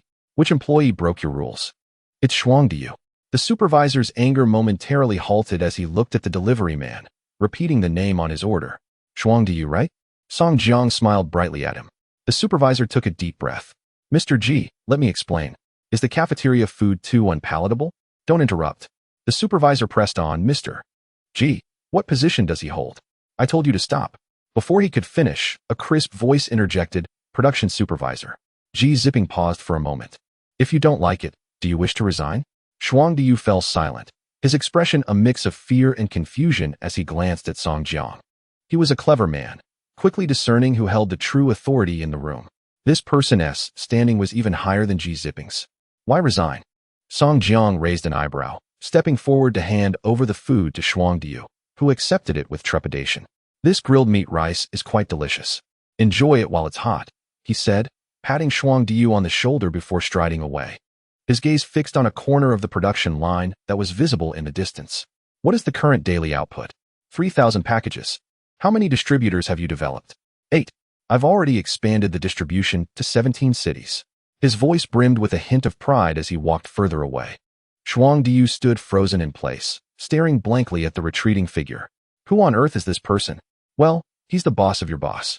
Huang Bohan languidly pinched a cigarette between his fingers, gazing absently at the retreating silhouette, suddenly besieged by a yearning for smoke. He rummaged through his pockets. But the lighter was nowhere to be found. With a flick, a faint spark ignited as his supervisor held up a lighter, a broad smile adorning his face. Care for a smoke? Huang Bohan glanced at him, letting out a derisive snort. The ember was enveloped in the flickering light, and a subtle aroma of tobacco began to permeate the air. Let me tell you something. Meanwhile, G Zipping, brimming with excitement, regaled Song Jiang with tales of the online store sales figures and the vast territory he had conquered around Beijing. Boss, look. The white wall projected a map of Huagua, delineated by simple lines into various regions, many of which were marred by peculiar red hues. These reds signify the areas I have developed. I anticipate that within 6 months, Zunyu's cards will blanket the nation. The uncontrollable enthusiasm was evident as G Zipping's lips curled into a smile. My target is an annual profit of 80 million. 80 million. This is merely a modest goal, though yet to be realized. G Zipping felt it was within his grasp. Never underestimate the purchasing power of consumers. I plan to add 2 production lines, enabling us to print 5,000 packs a day. This will translate to a 25% increase in revenue. Song Jiang rested his chin on his hands, quietly observing the numbers reflected on G Zipping's face, who was brimming with confidence. Boss, he suddenly interjected. Zunyu is destined to become the backbone of our enterprise. He looked intently at Song Jiang, his eyes shimmering with an uncharted fervor. If you believe I can achieve 10 million, I can also create billions in revenue for you. His resounding declaration echoed through the conference room, causing Song Jiang to blink in surprise. Such words stir my conscience. However, G Zipping, I intend to suspend the Zunyu project. Those seemingly light words poured cold water over the fervent flames, leaving G Zipping momentarily dazed, staring blankly at Song Jiang. Why? Why? Is my profit insufficient? That is not the issue. Then what? The bloodshot veins in his eyes began to widen, the emotional turbulence rising and falling, overwhelming. Why must this be? You are well aware. Just as his emotions threatened to erupt, a calm voice interjected. Open Baidu now and search for Zunyu. The suppressed fury ignited as G Zipping inhaled deeply, trembling hands reaching for his phone. Search for what? Zunyu. Zunyu cards, the root cause of harming children. A small shop in Sioux City, parents demanding refunds for all card purchases. Companies like Zunyu, what values are they instilling in our youth? Save the children. My child refuses to eat or drink, only to buy an SSR. What have card games truly brought? G Zipping's mouth felt parched. I will handle this. And how will you manage it? Song Jiang stood up. You are recklessly expanding without conducting any field research. G Zipping, is this how you conduct business? Chapter 59. Market collapse. He was enveloped in profound silence, his mind racing. Boss, I believe these comments are insufficient to crush us, he said hurriedly, lifting his head. Such remarks are merely fleeting waves. At worst, we can take cover for a while. In a few months, who will even remember? This is hardly serious. It won't affect our profits. He earnestly gazed at Song Jiang, attempting to convince him. Last year, when the scandal about the quality of daily necessities erupted, people were boycotting. Yet now, aren't there still customers trickling in? We can do the same. A long, exasperated sigh interrupted his words. For the first time, Song Jiang looked at him with disappointment. Are you evading reality? Ji Zipping parted his lips, wanting to speak, but finding his throat parched. He felt as though he were conceding by closing his eyes, evading Song Jiang's gaze. I'm afraid of this failure. In the darkness, every sound was acutely clear. He could even hear the swallowing of his own saliva and the rapid beating of his heart. Open your eyes. Sit. The calm tone conveyed a sense of authority. Ji Zipping curled his fingers slightly, and upon opening his eyes, he saw Song Jiang already seated, his expression devoid of outrage or burning fury. Sit. The repeated command resonated as Song Jiang quietly regarded him, then suddenly smiled. Are you afraid? Yes, he replied softly. Then let us think of a remedy. Song Jiang propped his chin on one hand, pointing at the map projected on the wall. What do you think about suspending supplies to these regions? Ji Zipping began to ponder. Currently, our market share is approximately 60, while the remaining 40 comprises various lesser-known brands and imitators. If we cease our supply, they will continue theirs. In terms of quality, who prevails? It's definitely Xuanyo.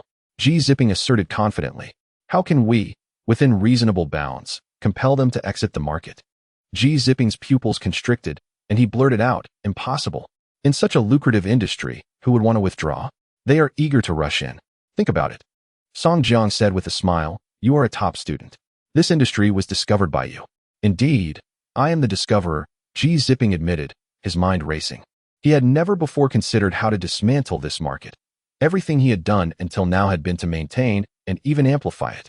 As time flowed by, each second felt like an eternity, the atmosphere thick with silence. Ji Zipping's fingers trembled with anticipation. Dismantling the market. The foundational logic of finance swirled in his mind. The knowledge acquired throughout his university studies coalescing and reshaping into a fleeting insight. Probability, 73. If the counterpart is Xuanyo, Song Jiang's voice was soft. How do I seize the market from them? I will print counterfeit. At once, the laughter of two similarly aged young men echoed in the air. The basic concept of stocks, the house always wins. Ji Zipping exclaimed, his fingers dancing in the air. If the current stock price stands at 10. How to induce a swift decline? The answer lies in short selling. By casting out a substantial amount of chips. Should the next buyer choose to absorb these chips, they must possess the strength to elevate the market. However, we are the preeminent players in this arena. With resounding conviction, we wield our influence. If the major players do not monopolize the market, then victory remains elusive for anyone.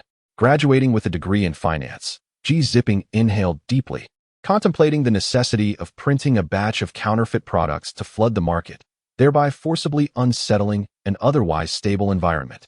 We must compel them to press their trembling hands upon the table, their ravenous gaze thoroughly cleansing the market. If this approach is executed, it could lead to a remarkable rebirth. No one would anticipate that Xuanyo, the largest market holder, would undermine its own interests. Remarkable. Song Jiang regarded Ji Zipping, who had already presented a plan, and posed another question, how to address the discourse surrounding the cards. Upon hearing this, Ji Zipping fell into a profound silence. For him, existence is tangible and absence is void. The discourse has transpired and cannot be undone. No further ideas? After a moment of contemplation, he could only utter, I do not know. Manipulating the market is straightforward, yet controlling the narrative lies beyond his expertise. Thus, this domain shall heed my command. From this moment forth, I shall oversee all designs of the cards. Song Jiang rose decisively, asserting that he would manage the pricing. And what shall I oversee? Ji Zipping queried. You are responsible for neutralizing the opposition. Ji Zipping pressed his lips tightly together. Very well. A week later, shopkeepers in various cities observed a man delivering merchandise. Are you certain this cost price is merely 2 yuan? They were aware that even inferior brands required 3 yuan, while Xuanyo's prices soared to 5. Is this truly only 2 yuan? A man with a patch of facial hair chuckled. You get what you pay for. Our factory sells at this price. What you charge is beyond our concern. Upon hearing this, the astute shopkeeper accepted the card packs, scrutinizing them closely. These are not up to standard. Genuine goods do not come at this price. Moreover, who can discern the difference? The shopkeeper, with a mix of amusement and disbelief, inspected the packs, exclaiming, these cards are thinner, and the designs appear somewhat faded. Hence, I reiterate, you get what you pay for. Authentic ones are sold for 5 yuan. So, do you wish to purchase or not? If you don't want them, I shall procure from elsewhere. The shopkeeper hesitated, observing that the other party intended to reclaim the goods, and quickly interjected, "Very well, I shall take 10 boxes initially. After all, they are cheap. If they do not sell, they shall remain with me." With this thought, the shopkeeper displayed the counterfeit merchandise that afternoon, anxiously watching as hordes of elementary students eagerly purchased them. Due to the similar appearance of the packs, each set was priced at 10 yuan, yielding an 8 yuan profit per pack. With money clasped in his palm, the shopkeeper's heart raced with trepidation. If trouble were to arise tomorrow, he would cease sales. Day 1, Day 2, Day 3, I shall order 100 boxes of your goods. The shopkeeper, now thoroughly enjoying the benefits, waved his hand grandly, filling an entire box in the warehouse. If this box sold out, he could earn a handsome profit exceeding 1,000. As the peculiar cards began to circulate in the market, the prices of these cards underwent a dramatic transformation across various regions. The audacious ones outright sold counterfeit cards as if they were genuine. Meanwhile, those less daring merely obscured the truth, marking a price of 5 yuan. "Wow, this is so cheap," exclaimed a child. "I bought it for 10 yuan elsewhere, and this one is just 5. The shopkeeper, smiling sheepishly, claimed, "We have a good relationship with the manufacturer, hence our prices are lower. I'll take 3 packs. The card packs were swiftly distributed among the primary school students, who soon realized something was amiss. "Why does your card look so strange?" Question 1. "Indeed, Xiaohong, your card is quite ugly." The dimmed hues of the cards felt as though they were defective products in their palms. A girl with a bow in her hair looked perplexed. "I don't know either." The students scratched their heads. "You can keep that card, Xiaohu. I'll trade you for yours." As the trading continued, those holding counterfeit cards began to notice their peculiarities. A week later, another child excitedly opened a pack to reveal a rare card and presented it to the shopkeeper, who mumbled, "I don't accept cards here." "Huh, why not?" "No means no," the shopkeeper replied firmly. "That card is not acceptable." The boy's lips quivered in disappointment. "But I saw someone else trade in cards yesterday." The shopkeeper, exasperated, retorted, "Your card is not the same as theirs." The boy, barely taller than the counter, asked in disbelief, "Isn't it all bought from you?" The shopkeeper hesitated but insisted, "I do not want your card." "Why not?" The boy, determined to press for answers, was met with indifference as the shopkeeper waved him off. "This is none of your concern." "It must be," the boy shouted before abruptly turning and running away, leaving the shopkeeper stunned but relieved that the commotion had ceased. The boy, now at a distance, quickly called to his companions. "I suspect the hefty shopkeeper is hiding something," he whispered conspiratorially. "Yesterday, someone unpacked a rare card and made 2 yuan, but today, that chubby fellow refused mine." His companion, reminded of the morning's events, recalled how Xiaohong attempted to sell her SSR card, only to be rebuffed, claiming it was fake. Fake. The boy's mind raced, and together they resolved to gather some money to investigate further. The next day, each boy purchased 3 packs of identical cards from different shops, their hearts racing with anticipation as they tore open the packages. As expected, they discovered a mix of genuine and counterfeit cards. The shocking revelation left their mouths agape. Should even one child in their class become aware of this, it would mean chaos throughout the entire school. "Did you know? The shop near our school sells fake cards." It's true. The feel and appearance of the fake cards are completely different from the real ones. I hope the ones I bought aren't fake." The natural hierarchy of disdain emerged, targeting those who possessed counterfeit cards. "You actually bought fake cards. I refuse to play with anyone who deals in fakes. You are a deceiver. I refuse to engage in any transactions with you."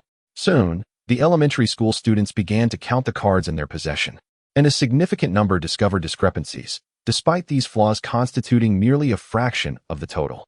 Yet, this revelation ignited a fervent indignation among the passionate children. They gathered around the convenience store, initiating a fervent and organized outcry. "Fraud! Fraud! Fraud! Return my genuine cards. Cursed be those who sell counterfeit cards. Give me back my pocket money." Amidst the cacophony, the store manager, drenched in sweat, implored, "Cease your shouting. Please, just stop. Refund. Refund. Refund." The overwhelming clamor attracted the attention of passers-by, who curiously paused to witness the unfolding spectacle. As the throng increased, so did the volume of their chants. "Refund. Refund. Refund. Retreat. Retreat. Retreat." The proprietor, perspiring profusely, shouted in desperation, his gaze fixed on the approaching students, their eyes glimmering with fervor, resembling the predatory gaze of wolves. Such untempered fury was unfamiliar to him. The manager, now feeling an unusual sense of fear, realized that these children were at an age where their actions carried no repercussions. Coins clinked as they were thrust forth, and vibrant red banknotes were placed upon the counter, until the encircled students eventually dispersed. Only then did the manager clutch his chest in agony, lamenting his substantial financial loss. Yet, brighter days lay ahead. The following day, the rallying cries resumed. Refund, refund, refund, refund. The same tactics were employed once more. At this moment, the manager grasped that the situation had taken a turn for the worse. No refunds, no matter who comes. The heart-wrenching shouts created a standoff, with the manager locking eyes fiercely with the gleaming pupils of the children. After a tense standoff, the school bell rang, forcing the students to retreat. However, from that day forth, business at the convenience store declined precipitously.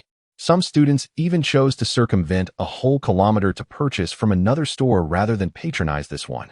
At such a formative age, they could not tolerate even the slightest deception. Alas, care to buy something? The beleaguered manager stood at the entrance, desperately soliciting customers, regretting his earlier greed.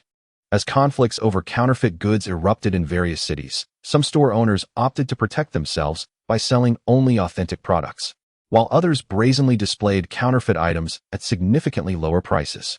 The market descended into chaos, the legitimate trading system crumbled, and sales of all card products plummeted. A group of manufacturers vociferously condemned who was responsible for this piracy.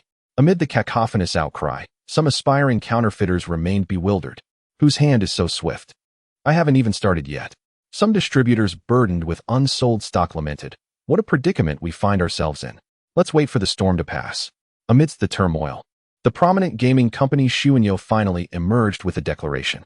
In response to the rampant piracy, we have decided to recall all counterfeit cards. We shall cleanse the market. This announcement sent shockwaves throughout the industry. Goodness, the leader truly deserves their title. Such audacity in spending is beyond my courage. Unconditionally recalling all similar products, including counterfeit cards? Has Xuanyo lost their mind? Are they cleaning up after the pirates? Goodness, what are they aiming to achieve? As the public grappled with uncertainty regarding authenticity, Xuanyo swiftly issued 3 directives. Our newly launched cards will have a standardized retail price. Each card pack will feature an independent anti-counterfeiting code. Excellent. This approach is commendable. We shall take inspiration from it. All card merchants recognize the merits of this method. Once implemented, consumers will no longer be tormented by doubts about the legitimacy of their purchases. A simple verification of the anti-counterfeiting code will suffice. Simultaneously, Xuanyo unveiled its latest product, General's Kill, with a standardized retail price of 3 yuan. 3 yuan? What profit could possibly be made? Has Xuanyo lost its mind? No, my friend. Do not act recklessly.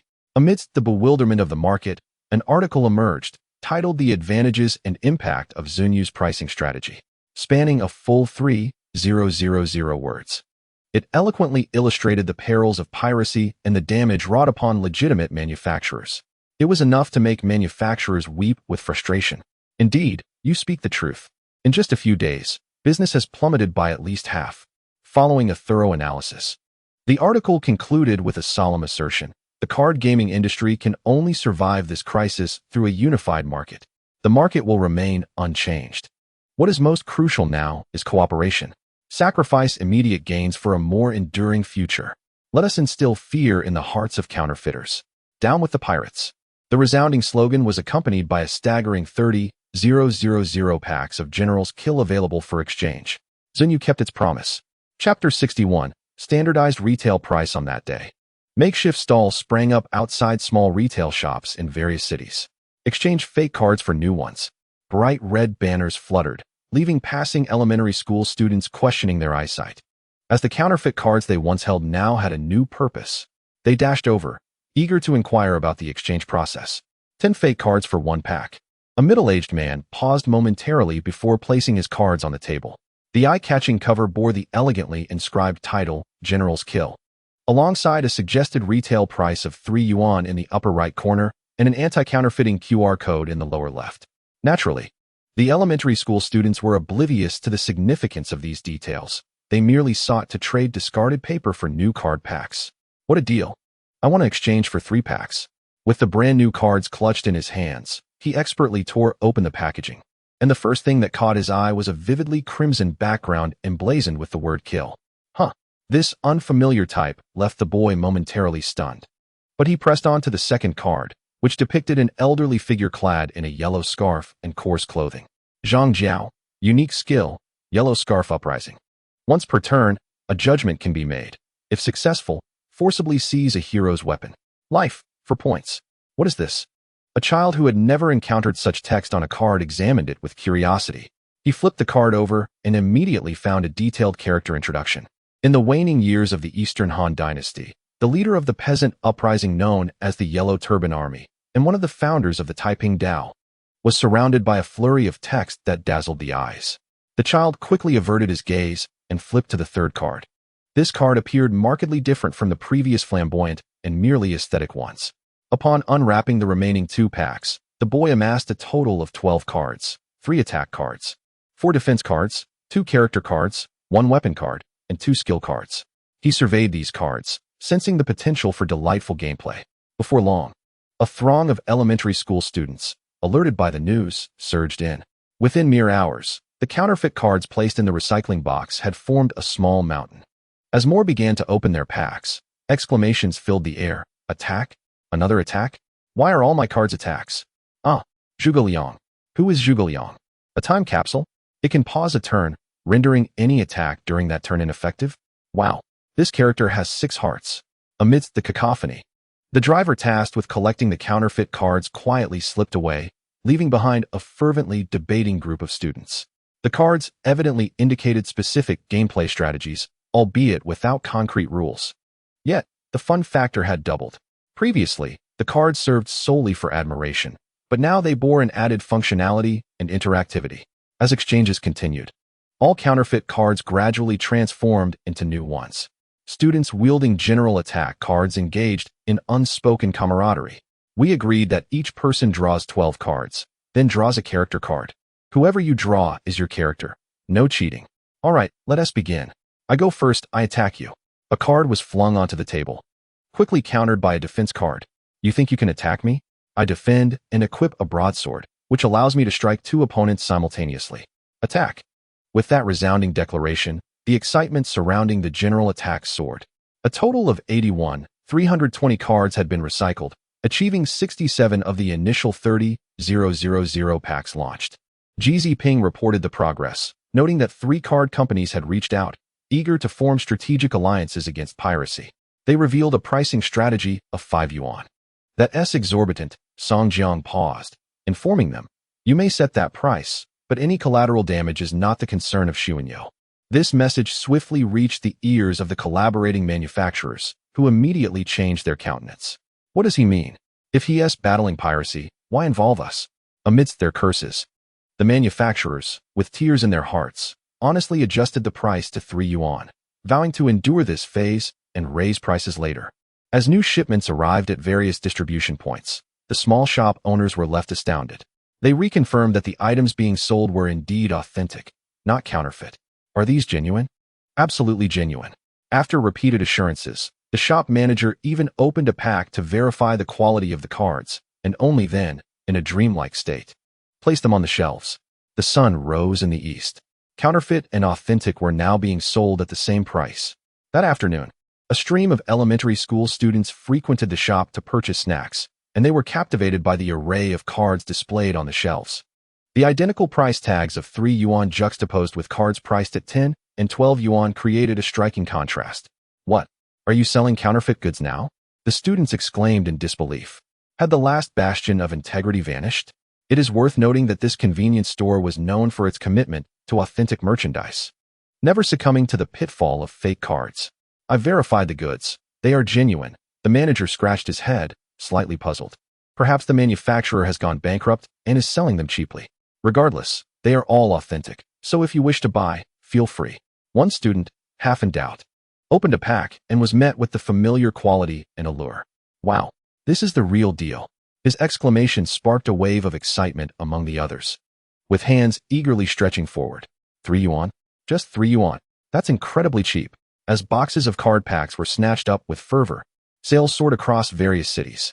The manufacturers who had previously fretted over their finances were now beaming with delight, while those who had yet to lower their prices watched their sales plummet. Naturally, consumers accustomed to lower prices found little interest in the more expensive options, especially when the products were comparable. Other manufacturers who had not adjusted their prices were swept away, compelled to reduce their rates. A delicate balance was struck in the market, with a uniform price of 3 yuan. The true battle had begun. Song Jiang sat cross-legged on the sofa. Now was the time to assess strength. Under the same price point, which card would rise above the rest? Undoubtedly, it was General's Kill. I shall slay Zhuge Liang. Zhuge Liang's innate skill allowed for a revival. I choose Zhuge Liang to regain health. Self-entrapment. Forcibly select a skill, losing its effect. Playing games brings joy, while losing only breeds frustration. The male students who faltered pounded the ground in exasperation. Meanwhile, a long simmering discourse online finally erupted. Cards are gradually corroding our next generation. It surged to 8th place on the trending list. Chapter 62 of the official media questioned, who is endangering our youth? Is a child's childhood truly being ravaged in this manner? My neighbor's child even steals money to buy cards. Is there genuinely a need for cards priced at 10 or more yuan? Who stands to profit? A wave of skepticism arose, as if countless victims had emerged overnight, presenting numerous examples that caught the attention of official media. Unlike previous trending topics, celebrity gossip ultimately served as mere entertainment. However, when issues of public concern took the stage, it signified the gravity of the situation, especially as it related to education. The special media team immediately deployed, grandly initiating a live broadcast. This demonstrated the official resolve to address the matter. An experienced, short-haired journalist with a sweet smile held a microphone, greeting the arriving online viewers. Greetings, everyone. I currently find myself at Hangzhou No. 1 Primary School. According to the letters received, a certain parent is exceedingly upset that her child has developed an ardent fascination for the trading cards sold at the local convenience store, amassing an impressive collection in mere weeks. Upon discovering the prices of these cards, she fainted on the spot. What could possibly warrant such a reaction? Let us delve into the mystery of these cards that so enchant the children. With a casual remark, the online community was captivated, unable to disengage from the narrative. With a sweet smile, the female reporter made her way into a nearby convenience store. Under the keen eye of the photographer, they soon stumbled upon the elusive cards. The shelves were dominated by an array of vibrant card packs, showcasing over a dozen different designs and styles. It was evident that this small store alone offered 13 distinct varieties. As the reporter described the scene, she picked up a pack with a hint of curiosity. She exclaimed, her intrigue piqued. The photographer leaned in closer, revealing a brightly colored package emblazoned with bold text in the upper left corner. Suggested retail price, 3 yuan. 3 yuan hardly seems exorbitant, does it? Is the school so affluent? Yet, 3 yuan is not an insignificant sum, especially for elementary students who often lack their own funds. If they can't manage 3 yuan, perhaps they should reconsider their education. Wait, I recall these cards previously costing a dozen yuan. Have they changed the prices just because a reporter is visiting? A passing comment caught the reporter's attention, prompting her to nod in agreement. That is indeed a possibility. We should investigate multiple stores. However, before proceeding, she decided to interview the store manager. Confronted by the camera, the manager appeared visibly anxious, eyeing the reporter with suspicion. What brings you here? You're not causing a ruckus, are you? Don't think I'm intimidated by a camera. The laughter that followed suggested the reporter found his concerns amusing. Look at this manager's hands. He is clearly attempting to call the police. The unannounced visit from a reporter could indeed be quite alarming. Maintaining a warm smile amidst the flurry of comments, the reporter reassured him, "We are from a news channel. Merely conducting a brief interview. No need to be anxious." Upon hearing the word news, the manager relaxed slightly, squinting as he asked, "Am I being reported?" The sudden leap in logic nearly caught the reporter off guard, but she quickly shook her head. "No, your store is perfectly safe." The moment those words left her lips, a voice from the Market Regulation Bureau chimed in below. Which authority oversees this store? The product labels are missing. Make sure to rectify that. A clearly official account responded, eliciting laughter from a group of online viewers. Your store is anything but safe. This fine will hit hard. Let us not laugh too loudly. It would be unkind to drown out the manager's lament. The viewers, though often unhelpful, thrived on the spectacle. Meanwhile, the convenience store manager was all smiles. flashing his pearly whites. Can someone like me really appear on television? Does your show actually broadcast? Indeed. You are on television right now, replied the reporter with a smile, prompting the manager to fix his hair and brush off his attire. Please, re-record that, and make me look more dashing. The charming female reporter chuckled as the nearby photographer theatrically spun around, capturing the surroundings of the quaint little shop, ultimately focusing on the shopkeeper. In our store, we have excellent products, catering to elementary school students, who all exclaim that they taste delightful. Absolutely fantastic. He beamed, showcasing his broad, white smile and giving a thumbs up before turning his attention back to the reporter. What were you about to inquire? Feel free to ask. He eagerly adjusted his words, his smile radiating warmth. We're from the Livelihood channel and wish to create an episode on what contemporary elementary school students enjoy. Could you kindly share what items your shop offers? She requested. Of course. The shopkeeper, with an air of unwavering confidence, prompted netizens to admire the reporter's professionalism. Clever indeed. If she had directly inquired about the trading cards, he would have certainly raised an eyebrow. As the shopkeeper began to elaborate on the most popular snacks at his convenience store, a flood of nostalgia washed over the viewers, each one reminiscing. These snacks still exist. I used to adore that sour treat. One recalled. Back in the day, I would buy a pack of Mimi right after school, and we would share it. Now, it appeared that these were the very snacks elementary students indulged in. As memories of the past lingered, the number of reminiscing individuals swiftly surpassed 50,000. The data manager observed the figures, unable to suppress a smile. Meanwhile, the conversation took a pivotal turn. Those trading cards were once incredibly popular. You have no idea. I had to fight to secure my stock. The shopkeeper lamented, reflecting on the past.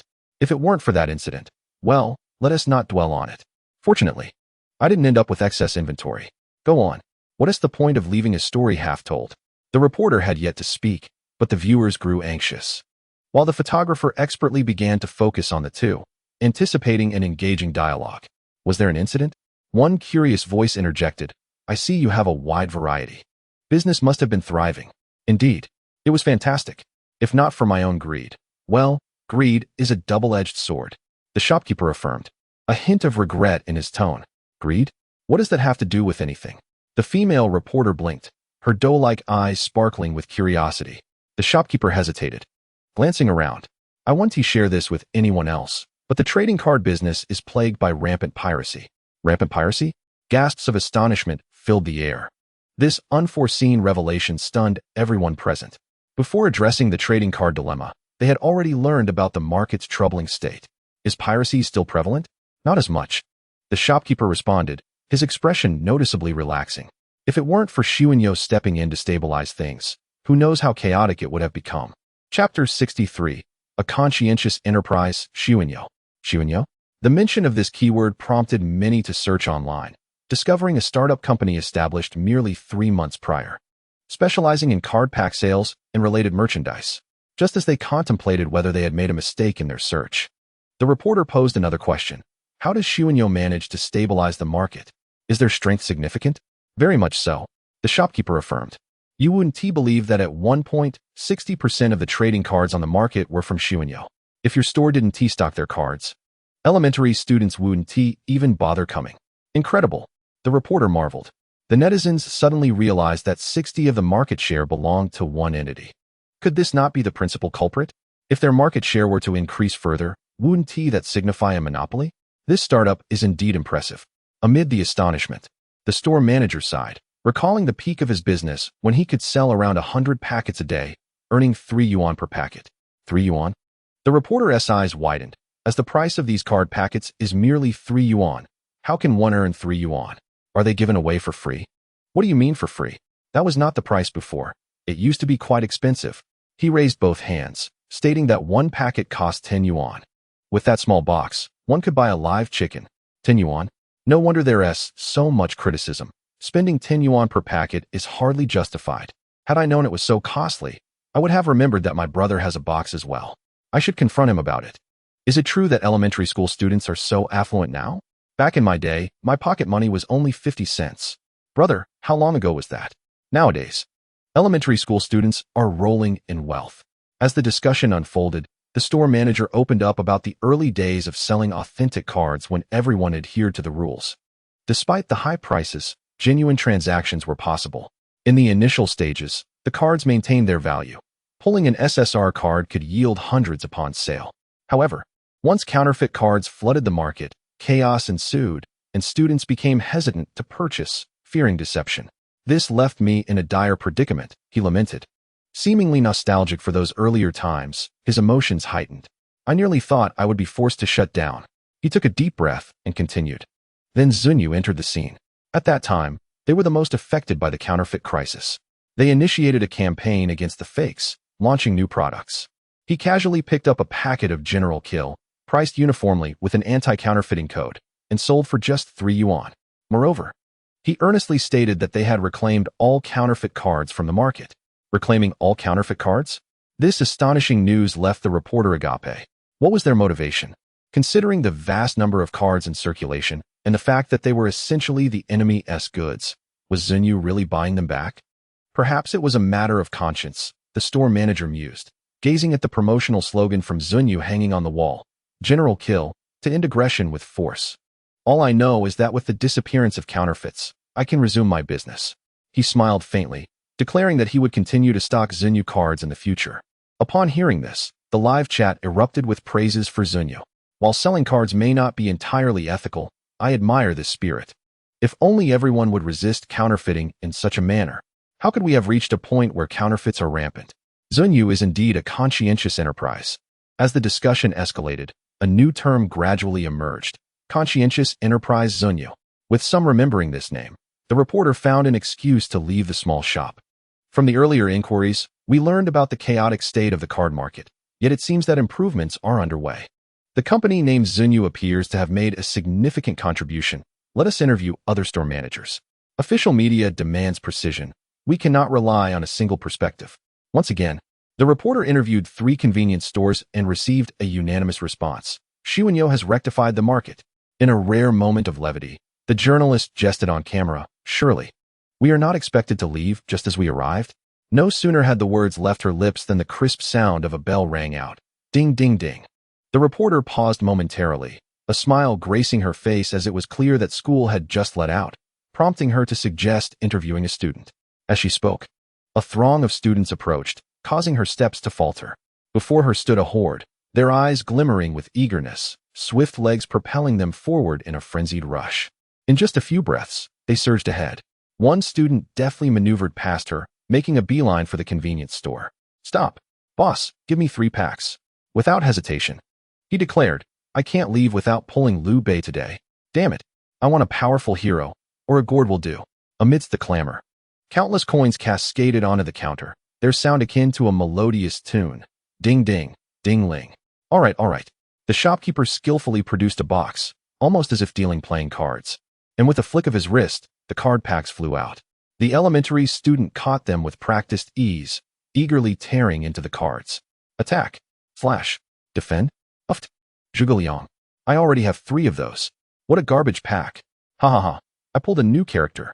Some students bounced with joy, while others cursed in frustration. A few settled onto the steps, directly engaging in play. Same rules as always. Everyone draws 4 cards first. Thus, the cards that were flung onto the ground left the reporter momentarily taken aback, with her mouth agape. If the online descriptions were subtle in their expressions, reality was an exaggerated spectacle. The once tidy ground was now occupied by a row of unbothered elementary students, some even laying down napkins for comfort. A group huddled around, engrossed in their card game, while others stood by, watching intently. The atmosphere was characterized by an open and free spirit. Heavens, are these truly elementary students? The netizens who previously believed the cards posed no issue now wore a different expression, and the lurking parents were quick to voice their outrage. These garbage cards are ruining my child. Burn them all. They are a menace. Despite the cacophony of condemnation, the lively atmosphere remained undeterred. As each student anxiously drew their cards, please, grant me a good hand. In the midst of wishes, joy mingled with worry. The reporter sought to interview them. Yet the intense focus of the players made it difficult. Ultimately, she approached a student who was merely observing. Hello, do you know what this is? The elementary student looked at her quizzically. It's General Kill. I want to play too. Can you teach me? Her voice was clear, with a slight lilt at the end. The reporter blinked her large eyes, and the student stared blankly for 3 seconds before nodding. This big sister is rather pretty. However, his attention soon returned to the game. Hello, these are the cards. He rummaged through his pocket, producing a stack of cards. This kill can attack the enemy. Each attack deducts 1 health point. Of course, when someone attacks you, if you present this defense card, you won't lose health. The most fundamental rules were established, and he began to introduce the equipment cards, skill cards, and mount cards, each with clearly defined functions. With hundreds of cards available, various combinations could yield distinct effects. The journalist, quick-witted by nature, soon devised several strategies. To address a problem, one must first comprehend its nature. It certainly sounded intriguing. Could we partake in this together? Chapter 64. The match, of course. The child readily agreed, his eyes sparkling with enthusiasm. He swiftly gathered a few solitary card players, forming a group of 4 to commence the game. The journalist had intended to purchase several packs of cards, but to her surprise, the young boy generously distributed his cards. No need to buy. Let us play together. The 3 children mixed their cards, quickly forming a towering stack. The young journalist, witnessing this, grew concerned. With such a mix, will you be able to distinguish which cards belong to whom after the game? No need to sort them out, the child replied, looking up. If there's a card you particularly like, just remember which one you picked. Unlike other collectible cards, General's Duel did not categorize cards as SR or SSR. They were purely functional cards, each serving a purpose in competition. Coupled with their affordable price, elementary school students were eager to share cards and even proactively trade to complete their decks. I see. The journalist listened as the nearby children began to explain the rules simply. This pile contains hero cards. We will each draw 1 blindly. The child covered the hero cards, revealing only a corner for everyone to draw from. The journalist drew a card and observed a middle-aged man adorned with a white crown and holding a feather fan. Zhuge Liang, skill, 9 lanterns revive. For every 3 defense cards played, restore 1 health point. Health, 3 hearts. She glanced over the cards held by others. Zhao Yun, skill, 3 ingresses and egresses, can ignore distance to attack any opponent. Health, 4 hearts. Liu Bei, skill, Han Clan Qin, can make 1 judgment each turn.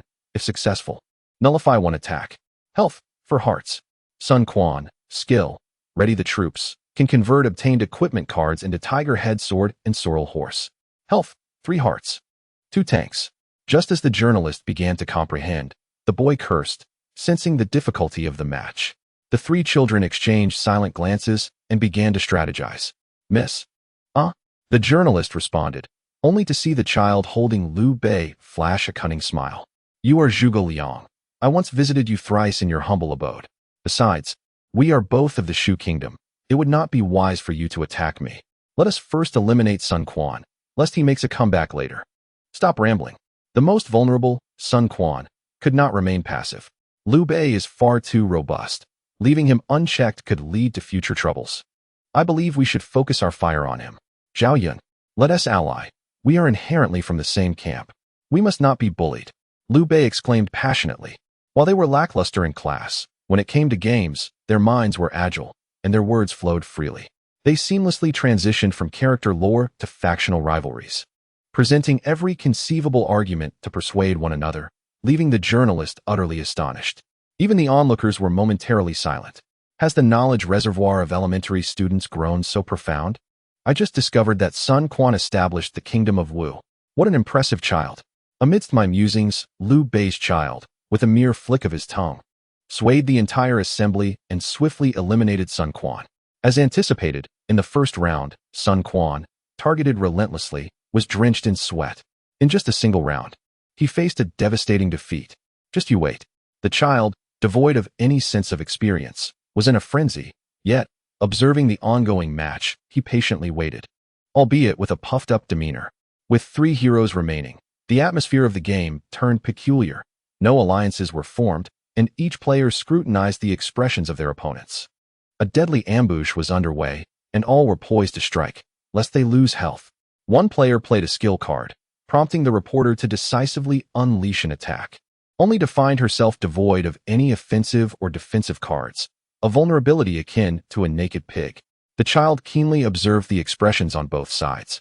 The calm demeanor of the young lady suggested she possessed formidable cards. Then came a surprise attack. Let us compare whose strikes are more numerous. The assault commenced with fervor. Each card was played with vigor, raising clouds of dust with their powerful descents. Their movements were swift and clean, infused with an exhilarating fervor. The reporter found herself unexpectedly stirred. The audience in the live stream exclaimed, "3 cards. 4 cards. Goodness. This hand is all attacks. Surely, she must be sweating." The child, executing the surprise attack, glanced at his remaining cards and finally exhaled, "I concede." With 2 health points, then 1, he lamented, "What a loss. If I had chosen the streamer, victory would have been mine. Now, I stand to lose health."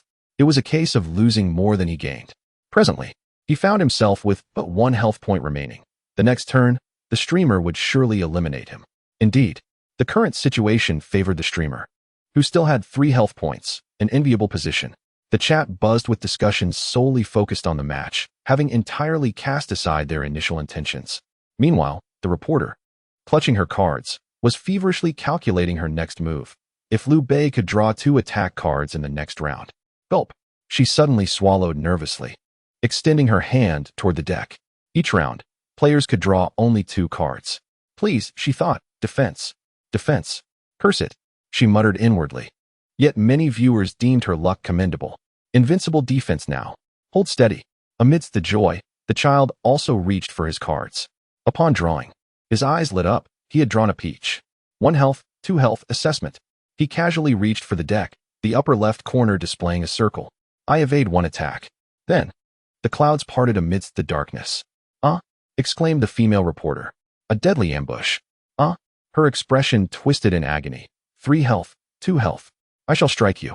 Her finger pointed at Zhao Yun, stealing the stars and shifting the moon. "WH. What?" The female reporter was stunned. 2 health, 1 health. How could this be? A sudden shift from advantage to disadvantage? The viewers were on the verge of laughter. The fortune of the opposing side, the fortune of our side? The only good news is that we are still alive. The host is currently in a bit of a predicament, with no attacks in hand and lacking any skill cards.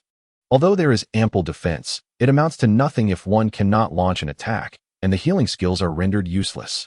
The female journalist, having completely fallen into a disadvantage, quickly ascends the list of targets for the child players.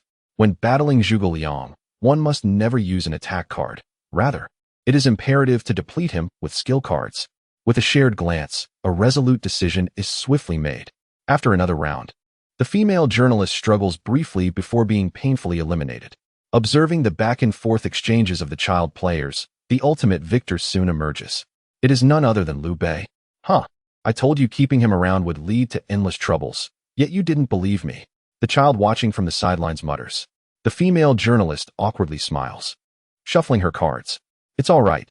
This time I'll follow your lead. Let's have another round." With her clear voice, the children nod in agreement. They efficiently shuffle and redraw their heroes. As time ticks away, Chapter 65, Market Regulation Bureau. The engrossed backstage administrator suddenly realizes something amiss. Wasn't this supposed to be an inquiry? Why has it turned into a card game? At this moment, the viewers observing the game are intensely focused, strategizing various tactics, wishing they could snatch the cards from the female journalist's hands to assist her. I knew women weren't good at games. She should have used her skills earlier. Why hold back? Isn't it better to conserve them? If she can't gain an advantage this round, it would be wiser to wait for the next. Wait for the next? Perhaps the next match. The barrage of comments surges, the excitement escalating. The current online audience has reached a staggering 100,000. Newcomers are bewildered, watching the tumultuous comments, only to see at the center of the screen a pair of hands holding several cards. "Xia Yi, can you hear me?" The hidden earpiece's voice jolts the reporter from her gaming trance, delivering the reminder. Once this match concludes, the interview can resume. "All right," she replies, a hint of reluctance in her tone. After the match, realizing that the older sister has other matters to attend to, the child nods sympathetically. He even gifts her a set of cards. They are truly wonderful. Overcome with emotion, the reporter showcases the cards she has received to the camera. They are all cards she has encountered in the game, some even showing signs of wear along the edges. Today's children are indeed well educated. Their selfless sharing is commendable. "What cards are these? I want to buy some too." A chorus of voices rises. "Let's all go together and play. Count me in, count me in." I believe it's called General's Kill. Quickly, someone searches online, but to no avail. Unwilling to give up, They scour Taobao and Pinduoduo, yet still find nothing. What? They aren't sold online. Perhaps the local convenience store carries them. I'll check by the elementary school nearby. Let's rally together and urge the official store. Such an enjoyable game. And it's not available online.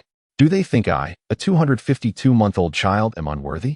Honestly, if I had these cards to play with as a child, I would have. Indeed, it was so thrilling to watch. With joy comes the inevitable discontent. Most middle-aged parents begin to scold their families. What kind of people are you? Are you so idle at work that you resort to playing cards?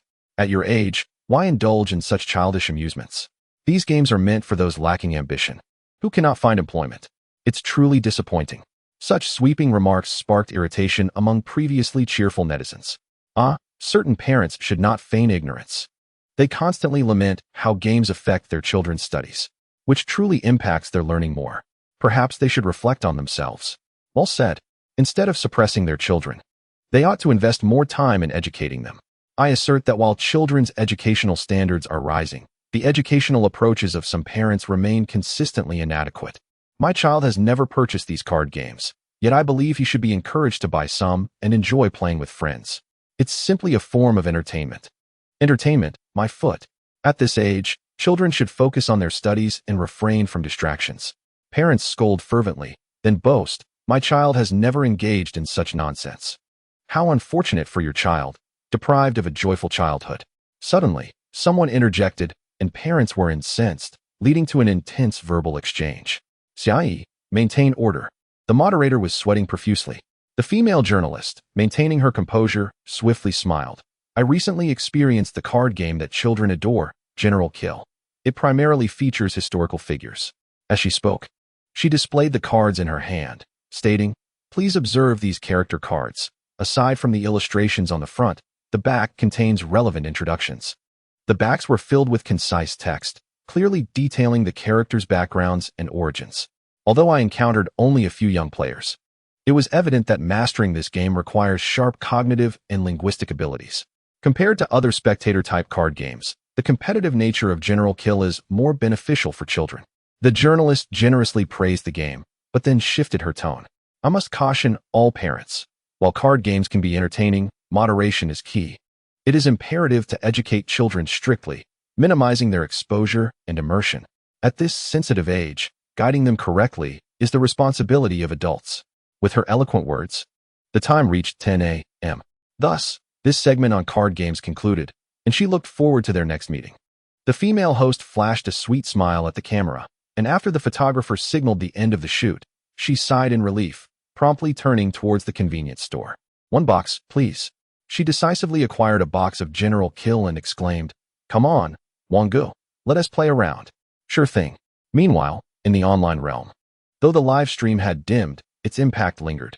Merely half a day later, the search term, "Where to buy General Kill?" soared to the top of the trending list.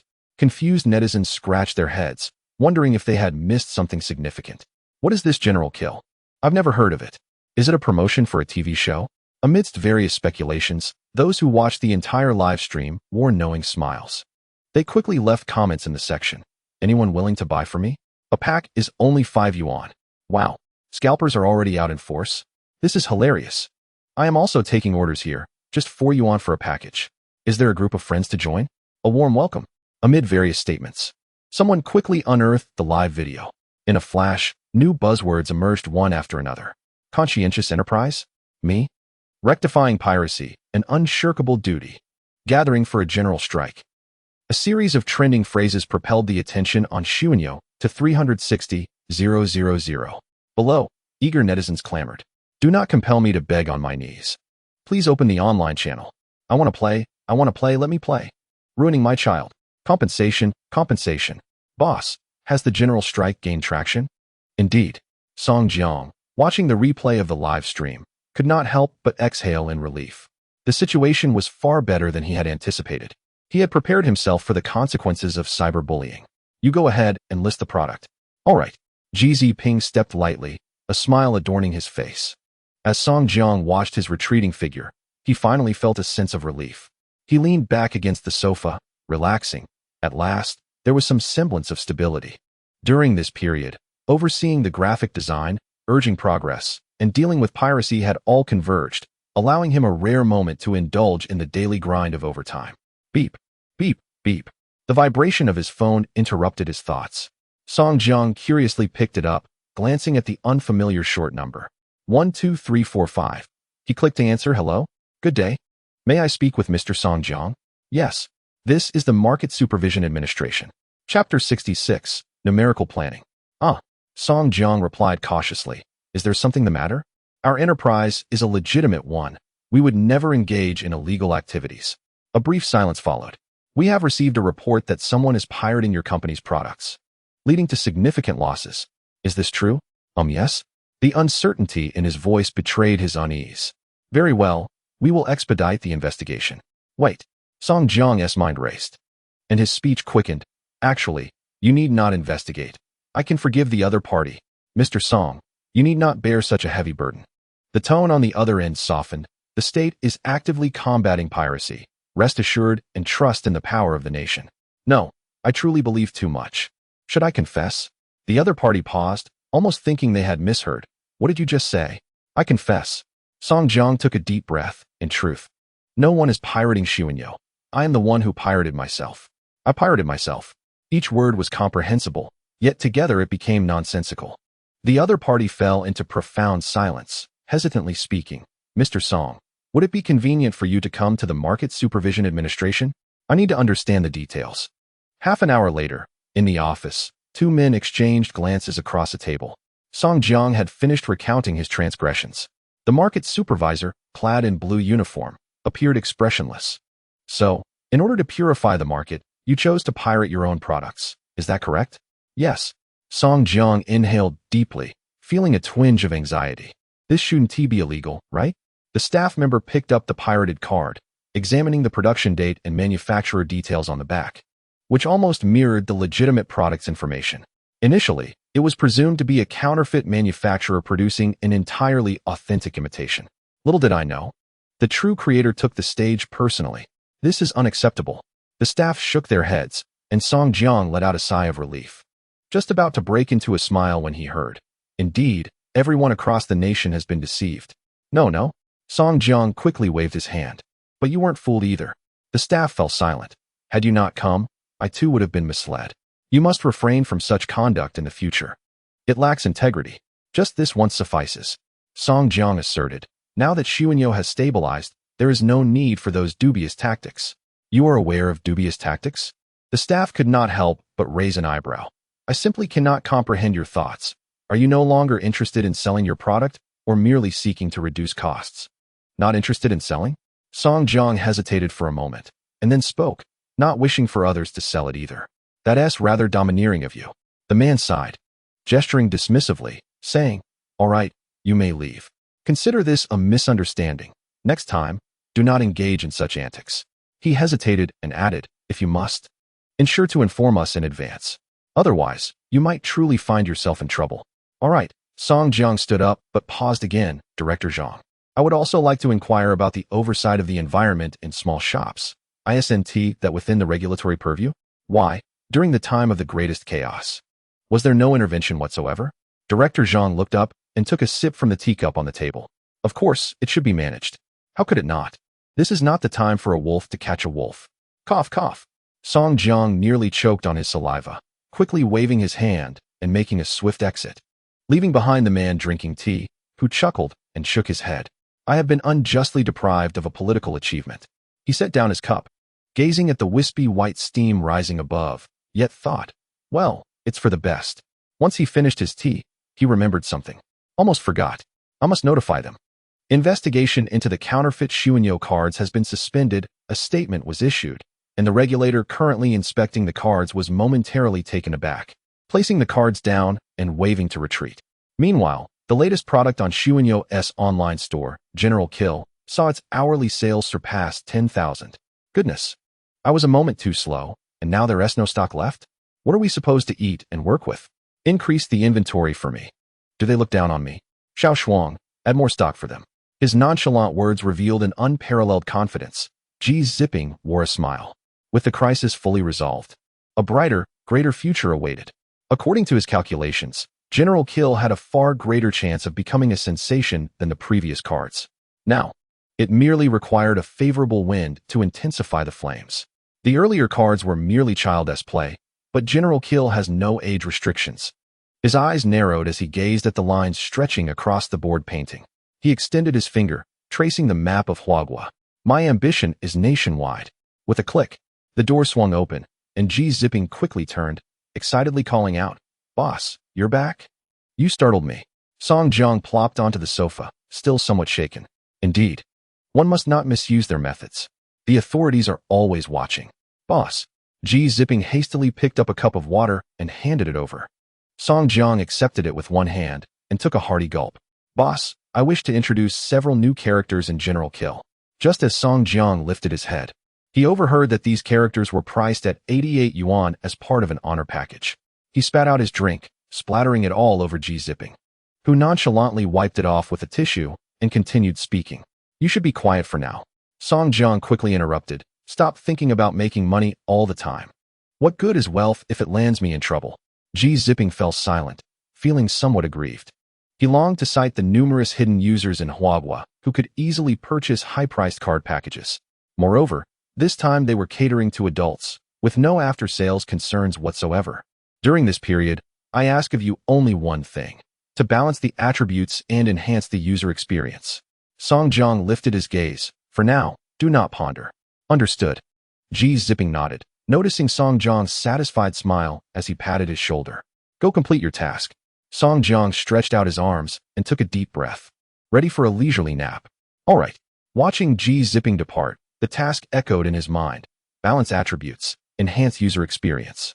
It sounded simple, yet the actual implementation was far from easy. Currently, General Kill features 23 heroes, 37 skill cards, 12 equipment cards, and 28 special cards, creating combinations that exceed tens of millions. I need someone who truly understands this field. He sat at his computer, deep in thought for quite some time. Before typing a line, "Game numeric planner." For numerical values, it requires expertise. What price should I set? 8K, including meals, accommodation, and weekends off. The recruitment notice was posted. And as Ji Zipping turned to attend to other matters, a stream of applicants began to send in their resumes. The notification light blinked. Chapter 67, The Order Class. Finding a job these days is no easy feat, especially one that includes meals, accommodation, and weekends off. A few days later, when Ji Zipping, constrained in his thoughts, rushed into the Tengsheng office with excitement, he found Song Jiang, who rarely had time to spare, engrossed in a game of Honor of Kings. "Boss, stop playing games." Ji Zipping grasped his hand. "Let us create a game together." "Hold on, let me finish this battle." Song Jiang shook off his hand, his expression fierce as he strategized. "Does this Nakula think she can flank us? No way. Currently, the market has only traditional competitive card games like Duku and Jia Jin, none of which have transitioned online. I believe this represents a vast market, and I dare say, the potential user base here could reach hundreds of millions." He raised his voice. "Every individual with a mobile phone is our target customer. Boss, are you listening?" He reached out to disrupt Song Jiang's concentration. "I am listening. I am listening." Song Jiang replied dismissively. Ji Zipping continued. "Boss, the only concern I have now is regarding the transition online. How do we generate profit? Offline card packages have warmth, thickness, and even weight, while online offerings feel insubstantial, making it difficult for us to achieve revenue." His brow furrowed. Ji Zipping seldom played games and often held a dismissive view towards them. To him, they were merely a waste of time with no tangible rewards. Even Song Jiang did not share his enthusiasm for this form of entertainment. The boss attempted to intervene, yet was met with a sudden shove that thrust both his hand and phone into his palm. Song Jiang's fury erupted, his eyes ablaze with indignation. "Are you jesting with me? You lack the respect for my passion for gaming. And yet, you aspire to create a game. Do you comprehend the joy of gaming? Do you grasp the intricacies of game development and operation?" Ji Zipping, you are utterly clueless.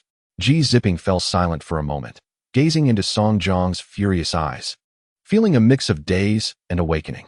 "You are right, boss," he replied in a calm tone. "I truly do not understand this industry. Please grant me some time." He earnestly looked at Song Jiang, effectively dousing the flames of anger directed at him. With a sigh, Song Jiang felt a twinge of headache.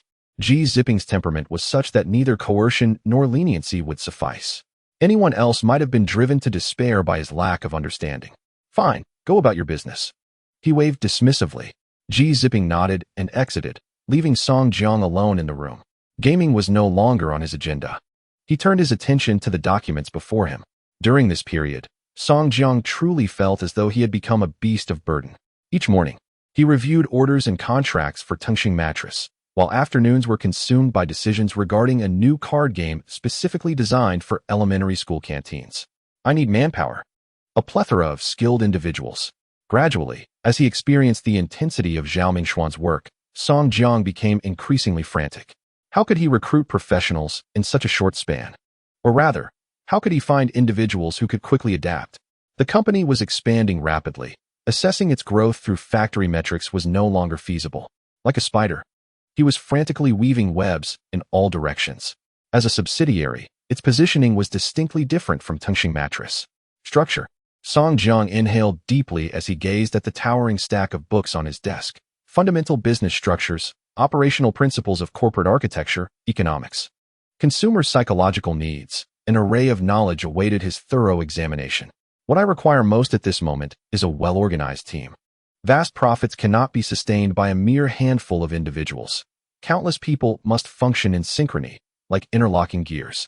Management, training, integration, people. Song Jiang was positively desperate for talent.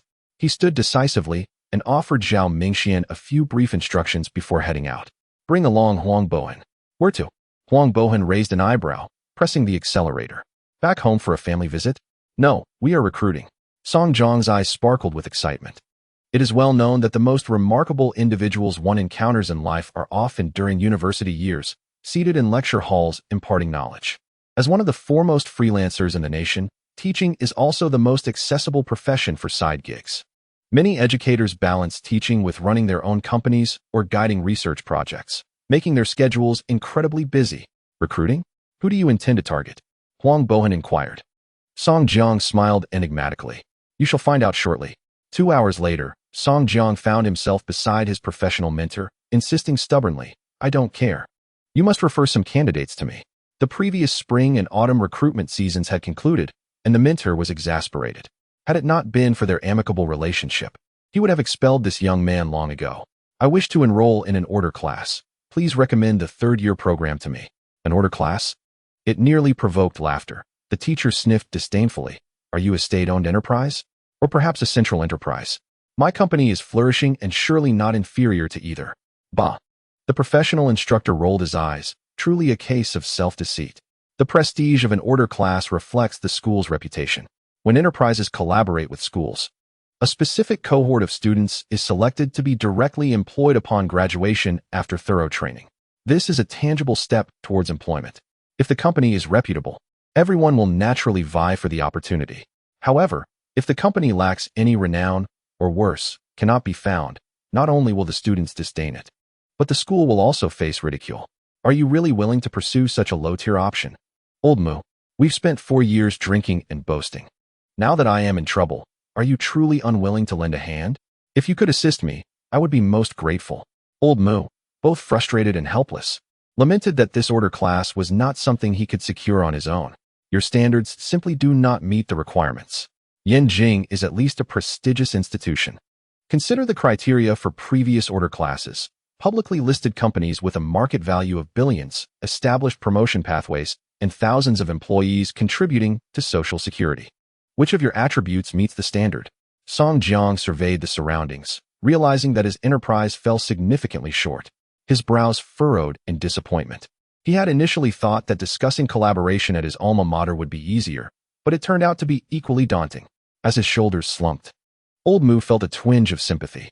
After a moment's hesitation, he suggested, I may have a solution, but if it's acceptable, please share. With newfound hope, Song Jiang eagerly patted Old Moo's back, his eyes gleaming with anticipation. I have a classmate who is also teaching, and he has recently been seeking partnerships with enterprises. He paused, his expression slightly awkward. However, the institution he teaches at is a vocational technical school, or rather, a college. Song Jiang hesitated. The stigma associated with educational credentials is pervasive, particularly from prestigious universities. The market commonly perceives that graduates from higher education institutions learn more swiftly and are more compliant with job assignments. Perhaps I should think it over again, Song Jiang began. But old Mu was already regretting his earlier words. No need. We must first meet to assess the quality, and then we shall see. All right. Once you've made up your mind, I will assist you in making the connection. Please proceed. Soon, a call was placed, and after conveying his intentions, Song Jiang received enthusiastic praise. Absolutely. Mr. Song, you truly embody youthful talent. Your future company is destined for success. Choosing our school is indeed an honor. When might you be available for a visit? Chapter 68. Who would wish to attend?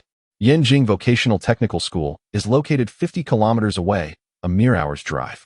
An hour later, Song Jiang's efficiency astonished his interlocutor, whose smile widened. Mr. Song, do come. I will be waiting for you at the school gate.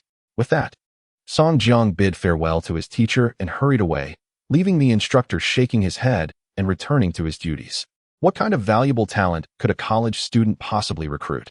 Shortly thereafter, a yellow taxi traversed the streets, executing a graceful turn before coming to a stop at the entrance of Yanjing Vocational Technical School. A man in a suit stood at the gate, scanning the surroundings. Upon seeing Song Jiang alight from the vehicle, he hesitated, wondering, is this him? He seems rather young. In a moment of indecision, a familiar voice emerged. Hello? Mr. Song. A man swiftly approached, exclaiming, I have long admired your reputation. I am Wang Ku. Song Jiang. Pleased to meet you. The two clasped hands. Wang Ku, while shaking hands, took the opportunity to observe his counterpart, noting his youthful appearance. According to old acquaintances, he had recently embarked on an entrepreneurial journey, and his company was presumably modest in scale. Nevertheless, any contribution to alleviating the employment rate was commendable. With a smile, he began, allow me to introduce our school. As the two men stepped through the gates, Wang Ku briefly described the buildings along the way, as well as the school's motto and ethos. Although it was a vocational technical institution, it remained the foremost among vocational schools in Yanqing, being a time-honored establishment. However, it had experienced relative decline in recent years and faced the risk of being surpassed by newer institutions. Of course, Wang Ku dared not voice this concern. His school had not taken on a class order in nearly a decade and was nearing the bottom of the rankings. As the director of the External Communications Department, he bore considerable pressure. Mr. Song, that is the general overview. How many students are you looking to recruit? What is the expected class size? Wang Ku inquired, feeling somewhat anxious. Song Jiang, inexperienced himself, tentatively replied, 20? Upon seeing Wang Ku exhale in relief and smile, he reassured, no problem, 20 it is. Mr. Song, rest assured. While our students may not match the academic prowess of those at Yen University, their practical skills are remarkably strong. Each individual possesses unique talents. Wang Ku spoke with conviction, confidence radiating from his eyes. Song Jiang nodded. I trust that the students from your esteemed institution possess valuable skills. After some mutual flattery, they swiftly began discussing the specifics of the class commencement. Song Jiang expressed a desire for expedience, ideally commencing the following day. Tomorrow? That seems rather tight. Wang Ku thought to himself, yet maintained a cheerful facade, saying, no problem. I will arrange everything promptly. Mr. Song, would 6 p.m. tomorrow work for you? Certainly. The next day at 6 p.m., the spacious auditorium, capable of accommodating over 1,000 students, was adorned with balloons tied to each corner, vibrant red fabric hanging above. A warm welcome to the collaboration between Tengsheng Group and our school, signing ceremony for the Tengsheng Order class, wishing our faculty and students a fruitful partnership, achieving great results, and building a splendid future. The eye-catching slogans greeted the students, who were scattered in the back rows, wondering what chaotic activities were underway. The school, if lacking in many aspects, was certainly abundant in trivialities. Regardless, they hurried to conclude the event, eager to fulfill their volunteer hours and return to their dormitories. An order class? What a ridiculous notion. Amidst the fragmented chatter, the previously empty seats gradually filled. Yen Vocational School naturally placed great importance on this opportunity presented by the visiting enterprise, mandating attendance from all third-year students in relevant majors. However, in contrast to the school's earnestness, the students regarded it as just another routine activity, with some even mocking, who would be foolish enough to start working now. At that moment, backstage, Wang Ku lifted the curtain and observed that nearly all the seats were filled, finally exhaling in relief before turning to speak. Mr. Song, look. The students are quite fond of Tengsheng. So many have come. Indeed. But why are there so many people? Song Jiang's expression tightened, his hand nervously gripping the thin promotional material in his pocket. He had never presented before such a large audience, and the PowerPoint introducing the company was hastily prepared. A mere 10 pages. I hope I don't embarrass myself. Feeling the weight of expectation, Wang Ke smiled and urged him, Mr. Song. It's time to take the stage. The students have been eagerly awaiting your arrival. As the music on stage shifted, a bead of cold sweat trickled down Song Jiang's forehead. He feigned nonchalance as he stepped onto the platform. The students below immediately reacted. Who is this? From which class? Our school has someone so handsome? Click.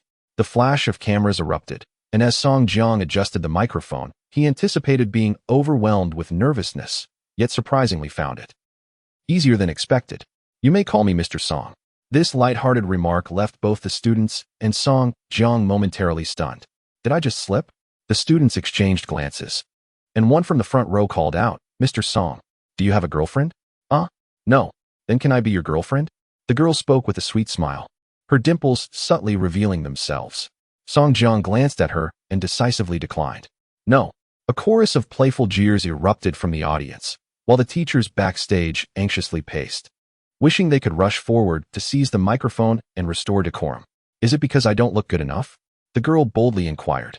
No, you are very attractive. Song Jiang held the microphone, surveying the crowd. But I am not here to recruit a girlfriend. I am here to recruit potential employees for the company.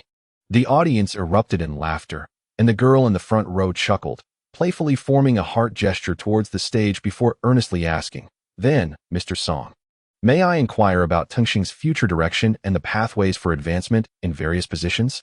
Upon hearing this, Song Jiang realized she was well prepared. He took the opportunity to open his PowerPoint presentation. Since you've asked so thoughtfully, I must oblige. Ladies and gentlemen, please take a look. As the PowerPoint preview began, the first image displayed was a photograph of Tengsheng, the quality somewhat rough, yet it showcased the expansive factory and towering dormitory buildings. The lush greenery surrounding the area signified fresh air, albeit indicating a remote location. Tengsheng primarily specializes in mattresses, but also sells related products such as card games. After briefly introducing the business, Song Jiang displayed corresponding images.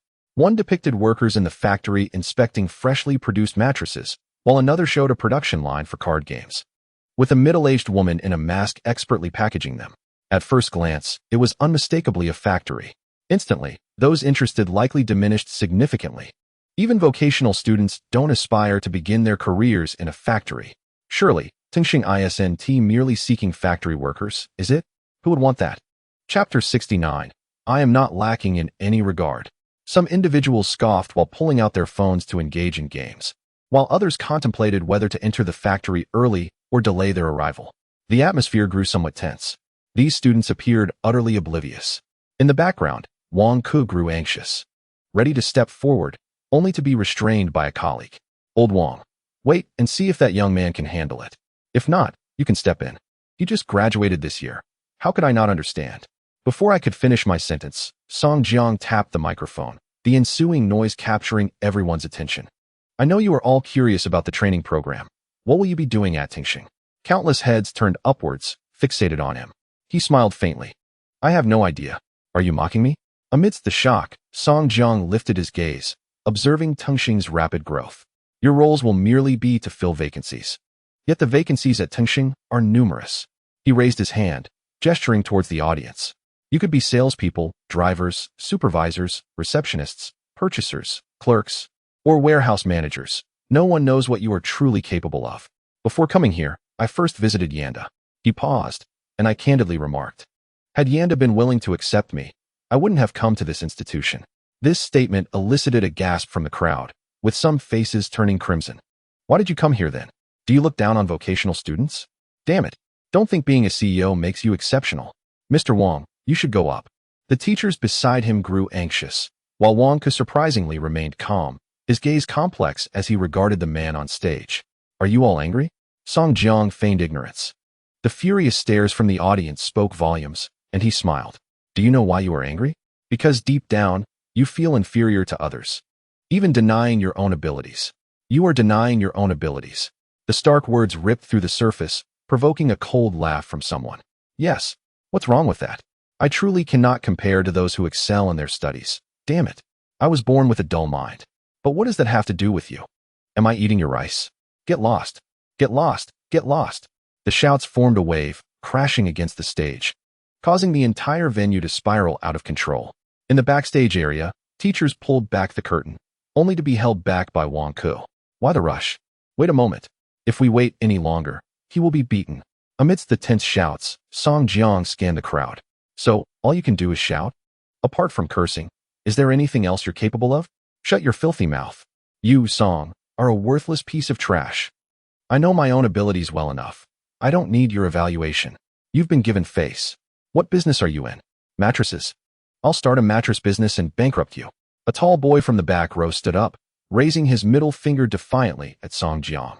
Yet, Song Jiang smiled amid the furious gazes. He waved directly at the man. What abilities do you possess? Come on up. The man, undeterred, strode down the aisle. Mr. Wang? What should we do? Should we call security? Wang Ku's palms were sweaty, and after a deep breath, he steeled himself. Do not call out just yet. If anything happens, I shall become the punching bag. Colleagues gazed at Wang Ku in astonishment, questioning his own severity. Meanwhile, a robust man stood on the stage, confronting Song Jiang, flexing his muscular arms. The atmosphere below was tense, even prompting some to hesitantly raise their phones, contemplating whether to call for help. Anger was one thing, but causing a scene was another matter entirely. Is it you? Song Jiang scrutinized the man, taking note of his muscular physique, broad thighs, and the evident signs of regular workouts. His square face and short hair might easily mislead one into thinking he was a bodyguard. Before the man could speak, Song Jiang seized the initiative. If you wish to refute me, then speak plainly. What abilities do you possess? What abilities do I possess? The burly man paused, lost in thought. I am skilled at basketball. I can play basketball as well. Why does your ability concern me? The man scowled. I am from Yin University. If you can prove yourself superior to me, it would imply you surpass Yin University. There was a semblance of logic in that statement. The man, suddenly enlightened, declared, Then let us compete in basketball. Unbeknownst to him, he had unwittingly stepped into a logical trap, leaving the observing teachers nearly laughing in exasperation. Yet, Song Jiang readily agreed. Very well. With a succinct response, he incited the throngs of students to follow their lead. A swarm of bodies surged through the entrance, while teachers, caught within the crowd, shouted loudly, Do not rush. Be cautious of trampling. Do not exit the auditorium. You all have classes. Their admonishments were futile against the overwhelming tide. The crowd gathered densely around the basketball court, while curious freshmen peered through the windows, wondering about the commotion. What could be happening over there? At the same time, the onlookers anxiously observed the shooters. The comparison method was straightforward. Each would take 10 shots, and the one with the most successful baskets would be declared the victor. The robust man grasped the familiar basketball and confidently launched it. 1, 2, 3.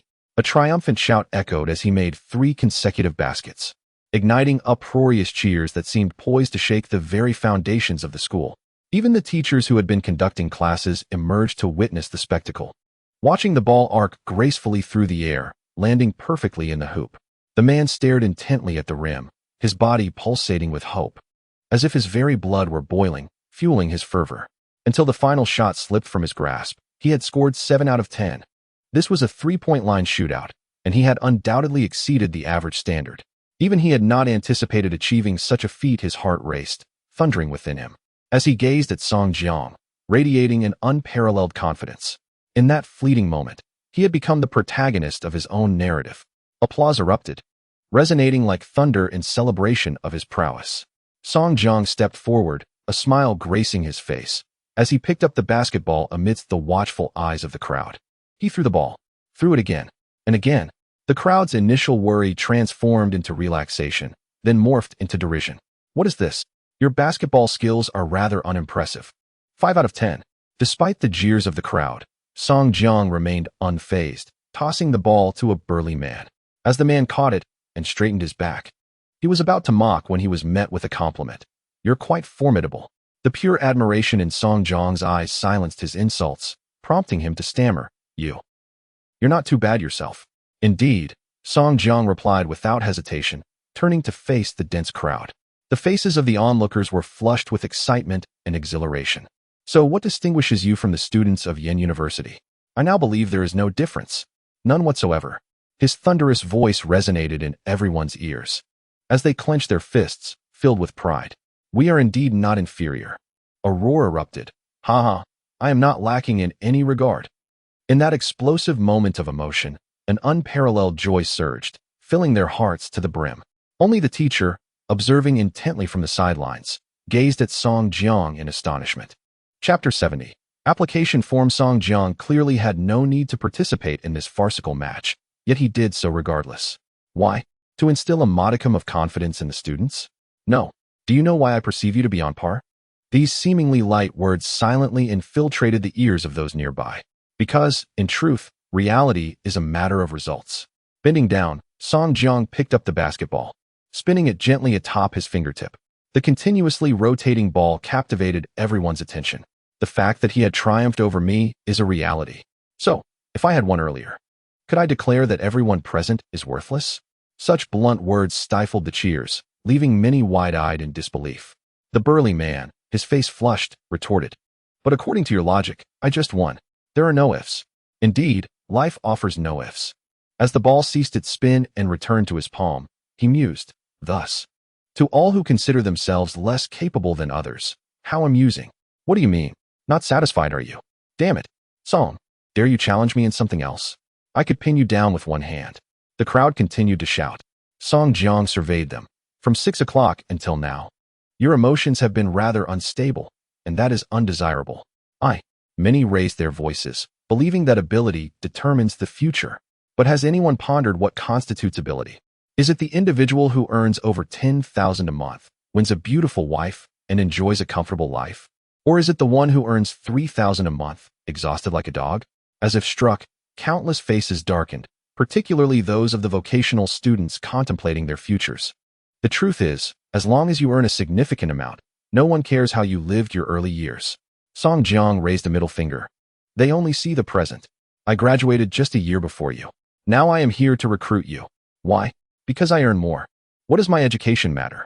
When you earn well, you can also come to my school to recruit me. Understand, you worthless individuals? The logic of society dictates that outcomes determine abilities, rather than abilities dictating outcomes. If you fail to achieve your goals, it is all for naught. The colorful journey holds no value. Song Jiang's face flushed as he took a deep breath. Why must I elucidate these obvious truths to you? He pondered, realizing that without his words, some might remain oblivious. A resonant silence fell upon the crowd, their mouths agape in astonishment as they gazed at him. I could easily discuss the company benefits, and you would come rushing in like eager hounds. Stepping forward, a palpable tremor coursed through the crowd. Is this meaningful? He raised his voice, as though the sound itself struck their eardrums like a drumbeat. What I seek are not mere cogs in the machine. I do not desire stagnant employees. I demand that you all achieve equivalent results, regardless of whether you hold a diploma or a degree. Complete the tasks assigned to you. Salaries should rise, and promotions should follow. I refuse to tolerate individuals who, upon joining, utter excuses about their inadequate qualifications.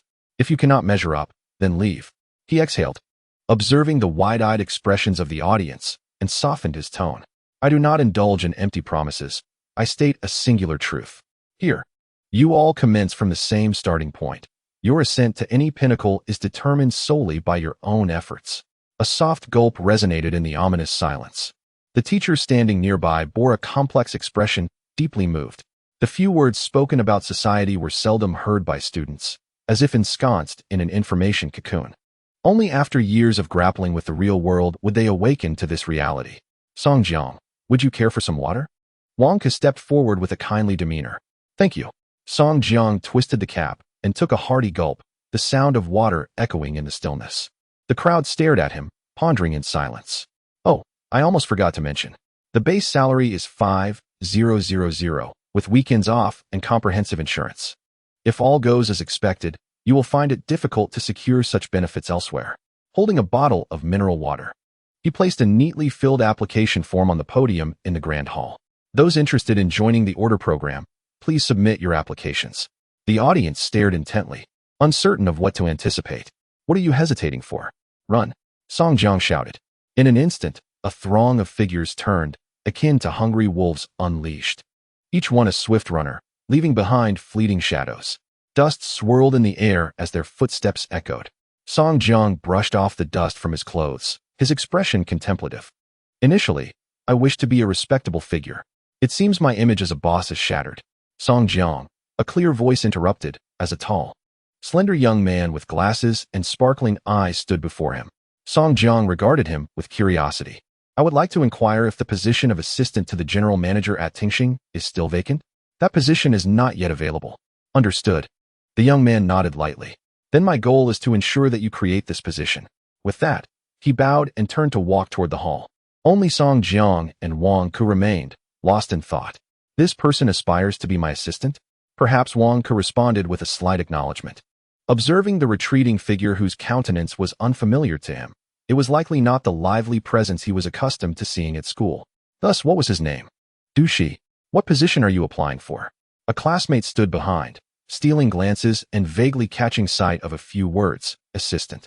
After completing his application, Dushi gazed at the substantial stack of forms resting on the podium, realizing that merely over 800 individuals had participated, while the thickness of the stack suggested at least 500 or 600 sheets. This was indeed astonishing. How could we make it in? Some classmates expressed their apprehensions. Currently, everyone's perception of Song Jiang was quite nuanced, leaving them unable to articulate whether it was good or bad, yet the impression was undeniably profound. Moreover, the compensation was genuinely appealing, 5,000 plus weekends off and comprehensive insurance.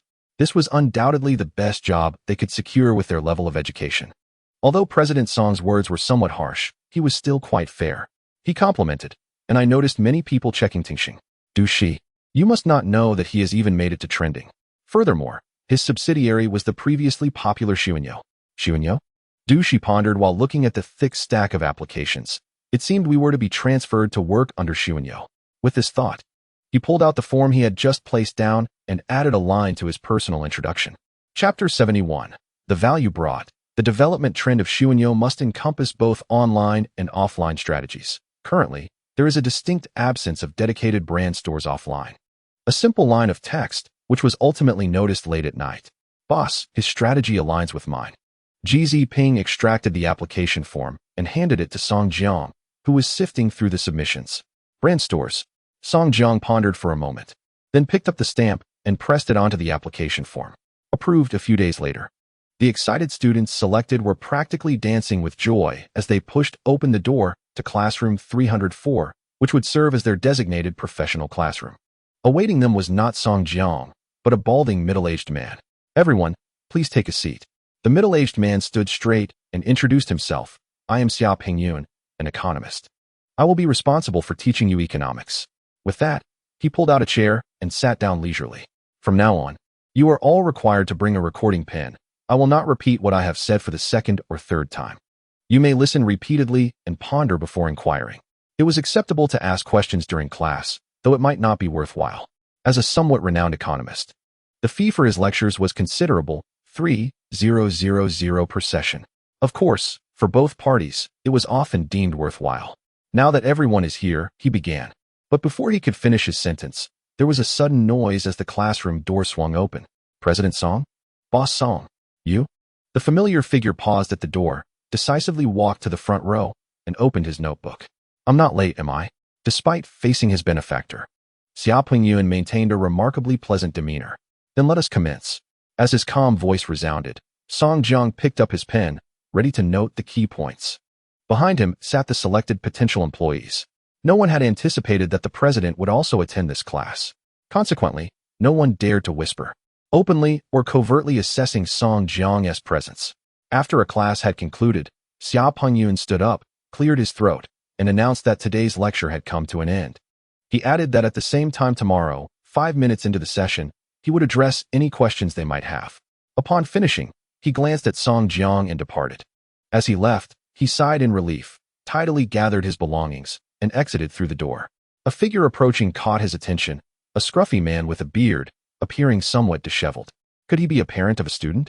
After a brief moment of speculation, he disregarded the thought and made his way home. Meanwhile, Huang Bohuan, who had taken to the podium, cast a wry smile at Song Jiang in the front row. Boss, are you trying to land me in trouble?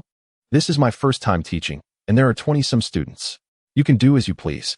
Song Jiang's eyes crinkled with amusement as he regarded the casually dressed instructor.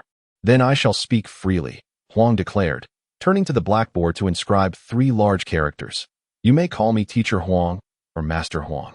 In this lesson, Huang discussed the concept of leveraging information asymmetry. He elucidated that the essence of information disparity stems from industry barriers, which create divergent perspectives and starting points. His words flowed effortlessly, accompanied by the sound of countless pen tips gliding across paper. Although his presentation was somewhat conventional, it was undeniably practical, a distillation of life's experiences. Had it not been for Song Jiang's invitation, these insights might have been withheld until his own burial. Listening to him was a delightful experience, as his soft, fragmented speech melded seamlessly with the laughter that filled the room. As the days turned into weeks, Song Jiang found himself immersed in learning, unwittingly surpassing a month in this endeavor. Throughout this time, he felt he had gained substantial knowledge, and the once tense students had relaxed considerably in their interactions, recognizing the genuine busyness of their teacher. During brief intermissions, he would see them open their notebooks to tackle their work, and occasionally, a phone call would prompt a hasty exit from class. Nevertheless, the assigned tasks were always completed. Dushi, it's been a month. Yet we still haven't gotten Song as contact information. After all, he is going to be our future boss. It would be wise to ingratiate ourselves early. A man whispered to his companion while leaning over the desk. Dushi, engrossed in her materials, replied, we'll get to know him eventually, and besides, focusing on your grades is far more beneficial. Oh, how I loathe studying. So much homework every day. I'm already in college. Why is there still so much work? Just as frustration peaked, the bell rang. Xia Pengyun entered, declaring that they would not have class today, but instead venture out to explore the world. Wait, we're going out to play? What? The sun must have risen in the west. The room erupted in astonished yet joyous exclamations. With a smile, Xia Pengyun remained silent, instructing that upon their return, each student must submit a 1,000 word report. Seriously? I told you there's no such thing as a free lunch. Someone cautiously inquired, only to be met with a reprimand. You're given an opportunity, yet you hesitate? You're like mud that can't be shaped.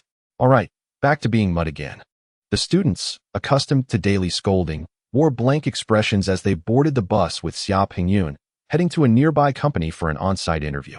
All talk without action is mere pretense.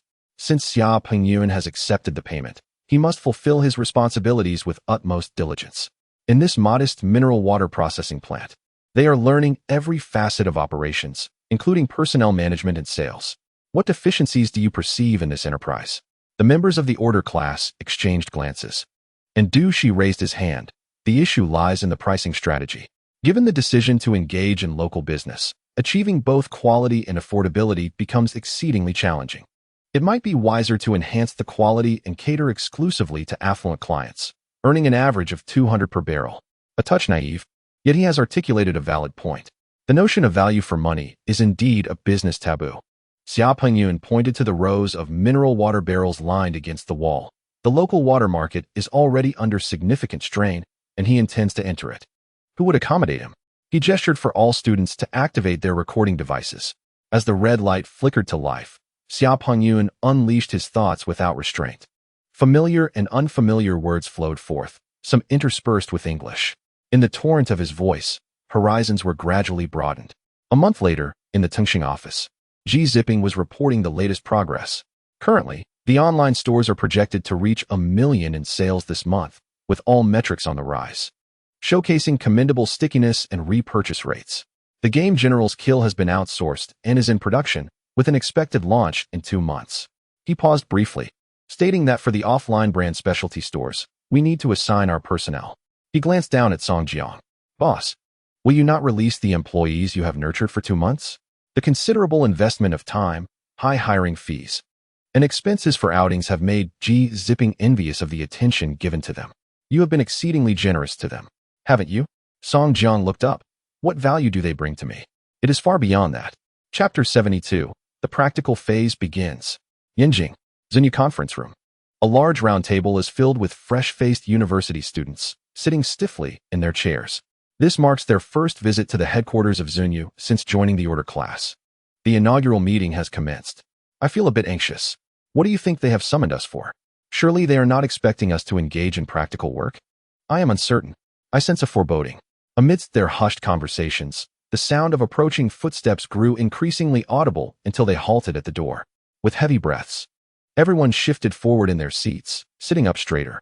Their gazes flickered toward the reddish-brown door. Click. A crisp sound accompanied the turning of the doorknob. A plump individual swallowed hard, revealing a bony hand gripping a folder tightly, the pronounced veins suggesting significant strength. Above it was an indifferent face, the eyes obscured by lenses radiating a cold light that swept over them with a hint of aggression. Order students? The tone was devoid of inflection. Zipping tugged at the corner of his mouth, attempting a smile, only to find his heart unresponsive. He strode to the main seat and adjusted the microphone. Phew. The sound of a sharp intake of breath broke the silence. Do you arrive at this meeting with such an attitude? Huh. A voice suddenly exclaimed, quickly subdued, leaving everyone's bodies tense and uncertain as they gazed at him. You, with precision and clarity, extended your finger towards the young man directly opposite. Wearing a hat during the meeting, do you think this is your home? The man swiftly removed his hat, visibly shaken.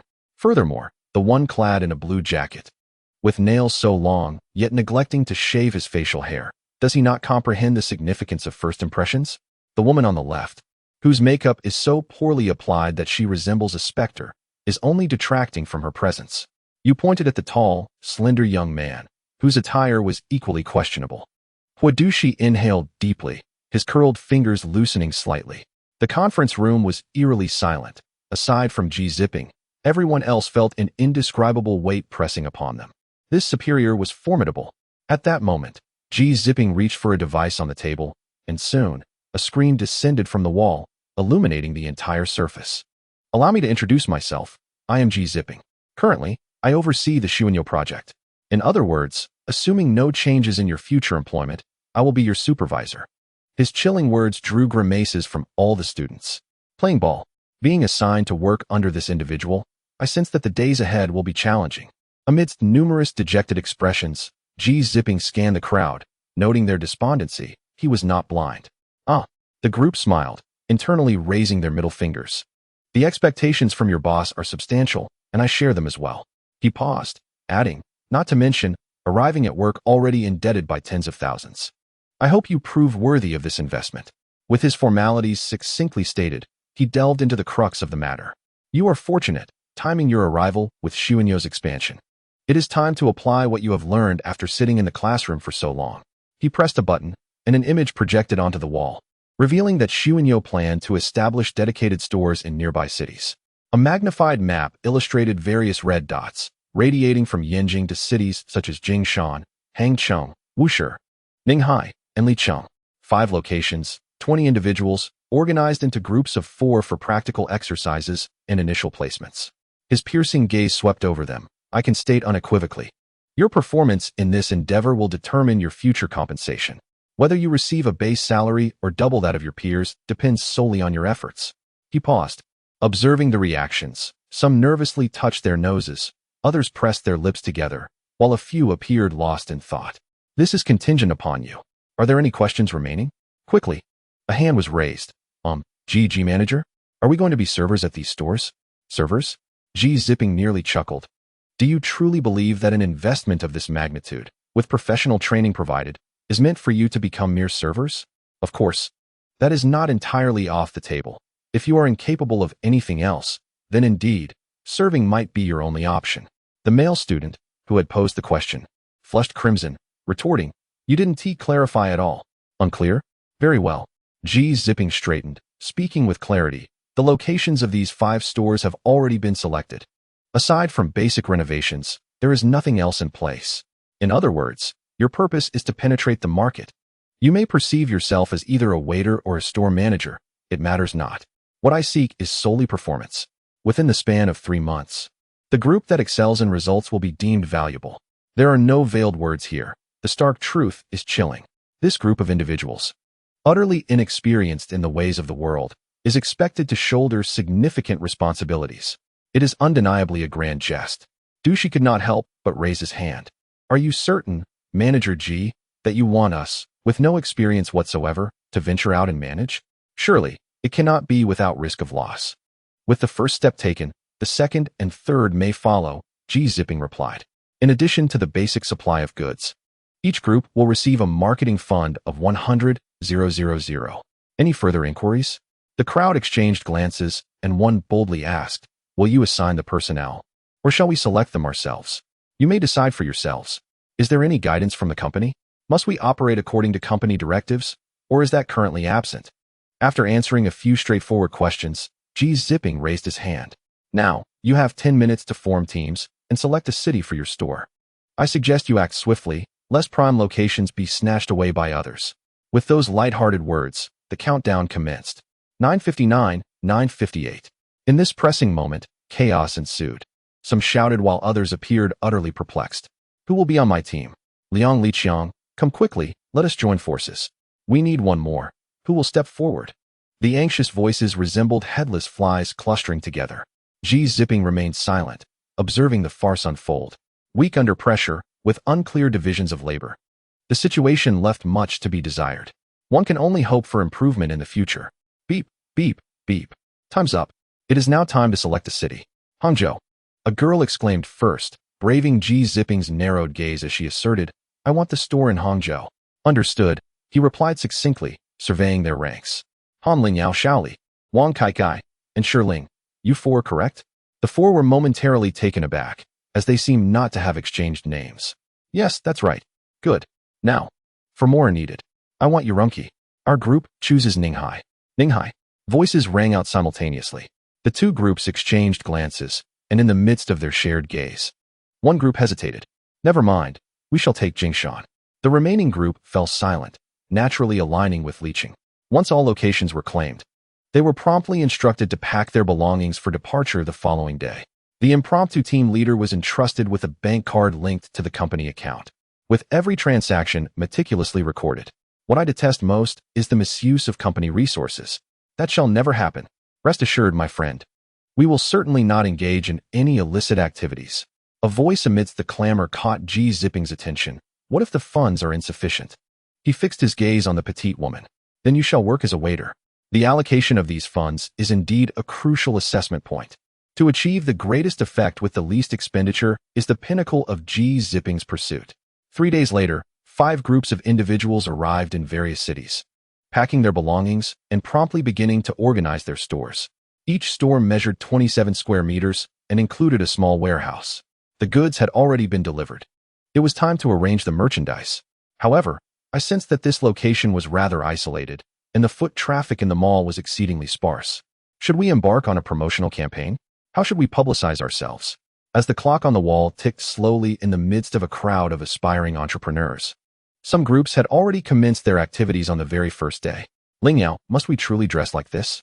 2 men from the group couldn't help but stare at their shirts, which were unlike the conventional white ones, featuring oversized chat dialogues instead.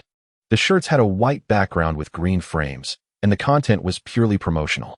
Nonetheless, the number of curious onlookers was indeed increasing. Almost everyone passing by felt compelled to pause, indulging in gossip as they scanned the chat dialogues. Ultimately, they would sigh in disappointment, exclaiming, "Is this all? I expected something far more sensational." They departed feeling let down, yet their impression of the place had undeniably deepened. We must present ourselves like the bold poster girl, Han Lingyao, with her fiery orange hair. Since it is a competition, let us strive for first place. Achievements. Han Lingyao must surpass all other groups. Wang Kai. As a local, what habits or consumer philosophies do the residents possess? Jiang Kaikai, a local from Hangzhou, pondered briefly and replied, are they willing to pay for quality? As long as it sounds impressive, they generally show interest. Vanity is the essence of Hangzhou. Han Lingyao clenched her fist against her nose, contemplating quietly. Finally, her eyelashes fluttered as she mused, what if we leverage influencer marketing? The group exchanged glances, instinctively beginning to assess the store's decor. With professional guidance, they quickly grasped the basic knowledge. If the decor was unappealing, attracting customers would be futile. To implement such a strategy, they would first need to enhance the store's aesthetic appeal. Finding a locally well-known designer could cost a fortune. I fear our funds might be insufficient. With each word spoken, this possibility diminished rapidly. Then, Is there a chance we could have them pay to promote us? Huh, are you dreaming? That seems a bit exaggerated. Yet, Han Lingyao, who boasted a modest following online, did not share this sentiment. What they sought was publicity, while we desired popularity. How would we know unless we tried? Moreover, should we fail, we would only be wasting time. 3 months is neither too long nor too short, and this endeavor would not yield catastrophic consequences. The group exchanged glances. And if you genuinely wish to give it a go, it is not impossible. Let us first experiment, and then find our path. Thus, we shall devise a theme. What do you think of a social media influencer convention? With youthful enthusiasm, the team swiftly began to operate, focusing on media outreach. As they searched for suitable individuals online for the Hangzhou store. Simultaneously, the Urumqi group also commenced their efforts, opting for a more traditional approach by exchanging likes for cards. Though somewhat cliché, it nonetheless generated a considerable degree of local engagement. However, the expenditures incurred from the activities must be borne by them. In Tengsheng, the team unusually dispersed across various primary schools to distribute flyers. Tengsheng is the strategic location where Xuanyo was first deployed and can be considered the area with the most significant influence of card games among the 5 regions. What we require is to cultivate an even deeper loyalty among this segment of dedicated customers. Greetings. Would you like to participate in the General's Kill tournament? It's on February 3rd. General's Kill, let's not miss it. Meanwhile, in Ninghai, the largest store area, marketing has yet to commence, and conflicts have already arisen within the group. There's only 100,000 yuan in total. Don't mess this up. What do you mean by messing up? If you disagree, the two of you can just take 50,000 each. Xiao Yu and I will take this 50,000. This is messing up. We don't have the luxury of trial and error. Amidst the stern shouts, the 4 individuals split into 2 groups, huddling together. Fools. The more I think about it, the angrier I get, and a man kicked over a nearby paint bucket. Meanwhile, in the remaining Licheng, what should we do? Open the store and wait for customers. You make a compelling point. I'll organize the shelves. Should we buy a flower basket? I noticed they all have flower baskets when opening stores. Yes, if others have it, we should have it too. In a tranquil atmosphere, the 4 of them leisurely managed the store. Before long, half a month had passed. Hangcheng. A massive sign stood at the side of the store, with countless flashing lights aimed at the internet celebrity signing their name. Stunning. Sister Dudu is so beautiful. Yes. Strike a pose with the sign. You are simply the chosen Jinji. The woman, adorned in exquisite internet celebrity makeup and holding the Zhenji card, had a slight smirk, radiating allure. Next on the red carpet, a woman in a short skirt, her cleavage subtly visible, desperately showcased her enviable figure. Han Lingyao zoomed in with her camera, capturing every moment. At that moment, a throng of onlookers surrounded the red carpet, all raising their phones to take photographs. This event was a red carpet showcase featuring local internet celebrities, in collaboration with General's Kill. Each internet celebrity walking the red carpet had to pay 5,000 yuan. Out of the 100 invitations sent, only a handful attended. Nevertheless, it had already broken even. Moreover, Han Lingyao was acutely aware that the following half-month would be crucial for these internet celebrities to make their mark. She had no doubt these photos would become viral, showcased online, and regardless of how much they were edited, the backdrop of Xuanyo would remain visible. She merely needed to inform the locals of Hangcheng. Here lies a store. You can come to check in, or purchase the previously trending General's Kill. Chapter 74. The tournament. As the ripples of the internet celebrities spread online, a portion of the youth gradually made their way to the Hangcheng store to check in. Simultaneously, in Tengsheng, a massive banner unfurled, adorned with flamboyant slogans. The first Tengsheng General's Kill tournament. Cards are now open. Beneath the vibrant banner were neatly arranged battle tables, with numerous parents of students gathering around the spacious square to watch the spectacle. Host Dushi held a microphone. Looking at the eager elementary students surrounding her, it appears that the competitors are brimming with anticipation. Today marks the inaugural League of General Tengsheng's contest. With a total of 256 participants registered, among these 256 contenders, only one shall emerge as the champion. We shall engage in relentless battles, and the ultimate victor will be awarded a prize of 3,000 yuan, along with a prestigious trophy. As the announcement concluded, a young lady clad in a qipao swiftly showcased the gleaming trophy and a bulging red envelope. Without further ado, let the battle commence. With fervent enthusiasm, The elementary school students eagerly took their positions, ready to conquer. The first round of combat began promptly. The competition rules dictate that each participant must prepare a deck consisting of 54 cards, which will be placed in a pool for selection. Each contestant may freely choose their hero for the contest. In the first round, they will draw 4 cards, and subsequently, 2 cards in each following round. Soon, the students, proudly donning their bright red neckerchiefs, began drawing cards. In the midst of their anxious expressions, joy or dismay flickered across their faces upon seeing their cards. Kill. Peach. Equip red hair. I choose to eliminate Zhuge Liang. The murmurs of excitement filled the air as the judges vigilantly surveyed the area to prevent any cheating. Each table's matches were remarkably efficient, typically concluding within 10 minutes. The advancing contestants moved on to the next round, and swiftly, the first round's 64 participants successfully progressed. The surrounding parents could not contain their enthusiasm, cheering for their children. They love to play. This time, they must win. Go, go, go! Tengsheng. You made it through the first round. Now let's win the second. Bring home that 3,000 yuan, and I'll buy you delicious treats. Amidst the shouts, the students, with palms sweating, wore serious expressions. Those advancing to this round demonstrated a degree of skill, their minds agile and sharp, understanding the basic strategies. They became wary as soon as one played a card. This round tested their meticulousness and luck. The match duration visibly extended to 15 minutes. A few adults exited the arena, their foreheads glistening with sweat, faces etched with disbelief. Have these children become prodigies? How could they predict my deck? In the midst of this astonishment, 46 participants advanced to the final 16. At that moment, one child, looking anxious, exclaimed, I want to change my deck. This proposal immediately caught Dushi's attention. After considering the rules, he nodded in agreement. No problem, as long as you reset your deck before taking the stage. All right, boss. I need 10 packs. As the 10 packs of General Jingshan's cards were unveiled, they were promptly opened, and the child happily mixed some cards into his deck. The members around him could not help but approach, exclaiming, Dugu, you really know how to play. Do you think this kid can advance? Uncertain, he replied. The nature of card drawing is inherently reliant on luck. When fortune smiles, one can dominate, yet when it eludes, one may barely survive. Some players swiftly eliminate their opponents, while others cling to life until the end. This unpredictability is the allure of General Jingshan's contest. As the competition continued, 16 advanced to 4. In this round, the spectators were at a loss as to which match to watch, for each duel was simply enthralling. Each round of strategy reveals the formidable nature of the 36 stratagems.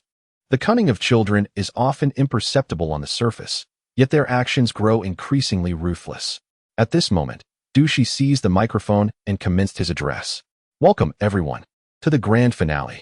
After perilous confrontations and successive eliminations, we are down to the final 4 contenders. He paused dramatically. Who will emerge victorious? Let us await the outcome with bated breath. Who shall ascend to the pinnacle of the Zijing? With hands raised high, the square table was surrounded by students, each positioned at their respective corners. Some donned heavy, thick glasses, resembling the archetypal bookworm, while others, lean and dark, appeared monkey-like, their eyes glinting with mischief. Among them were girls in skirts, brimming with enthusiasm, and boys in school uniforms, seemingly much younger. The final game. Begin. As the 4 meticulously prepared decks lay ready, the girl took the initiative and revealed her general card. UG skill. The Hegemon's farewell can use a kill to attack oneself, selecting a player to share the damage. If there is a defense card may be played. Health, for hearts. UG? The bespectacled boy chuckled. This card cannot be played in teams. I can team up. The girl interjected suddenly, her voice captivating the attention of the other 3 opponents. UG can easily achieve extraordinary feats. It's either a suicidal attack, dragging down enemies before demise, or a strategy of attrition, occasionally causing annoyance. At that moment, the 3 boys unveiled their hero cards. Zhao Yun skill. 3 in and 3 out can ignore distance to attack any player. Health, for hearts. Guan Yu skill. Slaughtering all directions may use any number of kills each turn. Health, 3 hearts. Zhuge Liang skill. 9 lanterns rebirth for every 3 defense cards played. Can regain 1 health. Health, 3 hearts. It was evident that all 4 contestants had chosen formidable heroes, with Zhao Yun leaning more towards functionality, offering limited support. A commentator began explaining the situation, while the enlarged screen displayed the cards held by each participant. Naturally, this screen faced away from the players, preventing any possibility of cheating. Zhenji began drawing cards. Unfortunately, luck was not on her side, as she drew only basic cards, devoid of special abilities. Would she dare to proceed without a play in the first round? Zhenji played her cards. She found herself unable to make a choice. Zhao Yun drew a card. He acquired an equipment card. The backhorse shot. The heightened tone of excitement echoed the infinite kill mechanism of the backhorse shot. Coupled with Zhao Yun's ability to ignore distance, he shall become the harbinger of death on this battlefield. I attack Zhuge Liang. The succinct declaration was accompanied by the swift release of 2 kills. Zhuge Liang's health plummeted to 1. This revelation underscored the absence of defense in his hand. A defenseless Zhuge Liang was akin to a lamb. The dark, slender boy's expression tightened as he spoke rapidly. Zhenji, let us collaborate. We are the ultimate duo. As long as I survive, all the peaches I draw can be shared with you. The girl began to ponder, yet Guan Yu raised his weapon, pointing it at Zhao Yun. You intend to kill me? Zhao Yun was in disbelief as he was instantly taken down by Zhuge Liang. Chapter 75. The CEO of Tengsheng? The child shook his head, declaring that the threat he posed was far greater. His prepared deck was rife with lethal cards. And among the heroes present, only Zhao Yun had the potential to eliminate him in an instant. By neutralizing this peril, as long as fortune favored him, victory was assured. Zhuge Liang breathed a sigh of relief, barely hanging on. His deck predominantly comprised skill cards and peaches, a strategy designed to frustrate his opponents, allowing him to survive until the end. As the rounds progressed, the confirmed collaboration between Zhenji and Zhuge Liang materialized into an agreement for self-sacrifice, first to attack, then to defend. They quickly restored Zhuge Liang's health. After this brief respite, Zhuge Liang unsurprisingly drew a peach in the next round, stabilizing his life. With the escalating tension of the game, every card played was meticulously calculated by the players, their opponent's likeness reflected in their glimmering pupils. The first to fall was Zhao Yun. You lot are targeting me, he cried in indignation, standing aside to spectate. The second to be eliminated was Zhuge Liang. Who could have anticipated that the final blow would be dealt by an ally? The innocent-faced girl brought an abrupt end to her temporary teammate's life, lifting her gaze to the child opposite her, her sweet smile brightening the atmosphere. Would you let me have the prize? She inquired. That depends on whether your health is sufficient. The boy, younger than all, retaliated with 3 lethal cards. With a chuckle, the girl placed down 3 cards, 2 defenses and 1 steal the stars and shift the moon. Steal the stars and shift the moon. Choose a player to bear your damage. 3 hearts. 2 hearts. Now it is my turn. I equip the reversed horse and strike myself. The young boy took a deep breath and played a defense card. I choose to transfer my damage. Steal the stars and shift the moon. 2 hearts, 1 heart. Again, I strike myself. The cunning voice accompanied by a sweet smile. The boy, now grim-faced, exited the game in defeat. As he stood and departed, thunderous applause erupted. Parents, many of whom had never played but were fervently engaged, cheered wildly. Well done. How cunning. Inin, you are phenomenal. In the midst of the accolades, the girl remained undaunted, rising confidently to raise her hands in a victory gesture. With a beaming smile, she exuded self-assurance. Snap. Congratulations to our inaugural champion, Shun Inin. She triumphed over 255 opponents to secure victory. Let us applaud her once more. Clap, clap, clap. The resounding applause filled the air as the girl held aloft her trophy, exuding confidence and flair. From that day forth, she would walk proudly through her school. The first tournament of Tengsheng concluded splendidly. The following day, the local newspaper featured this event, stating that General Kill had a notable effect on enhancing children's cognitive abilities. In no time, countless parents flocked to purchase the game, with many adults making special trips to acquire cards. The fervor for General Kill swept across all age groups. 1,329 packs. Where do you think our sales rank? By month's end, 5 stores initiated their first rankings. Ranked first, Tengsheng with sales of 1,329 packs. Secondly, there is Hangzhou with 983 packages, Urumqi with 623, Liqing with 412, and Ninghai with 362. As the rankings were announced, the reactions among the groups varied. The Tengsheng group was beaming with joy, while Han Lingyao from Hangzhou wore a sullen expression, brimming with indignation. With such high online engagement, how could we possibly only be in second place? What on earth have they done to sell so many?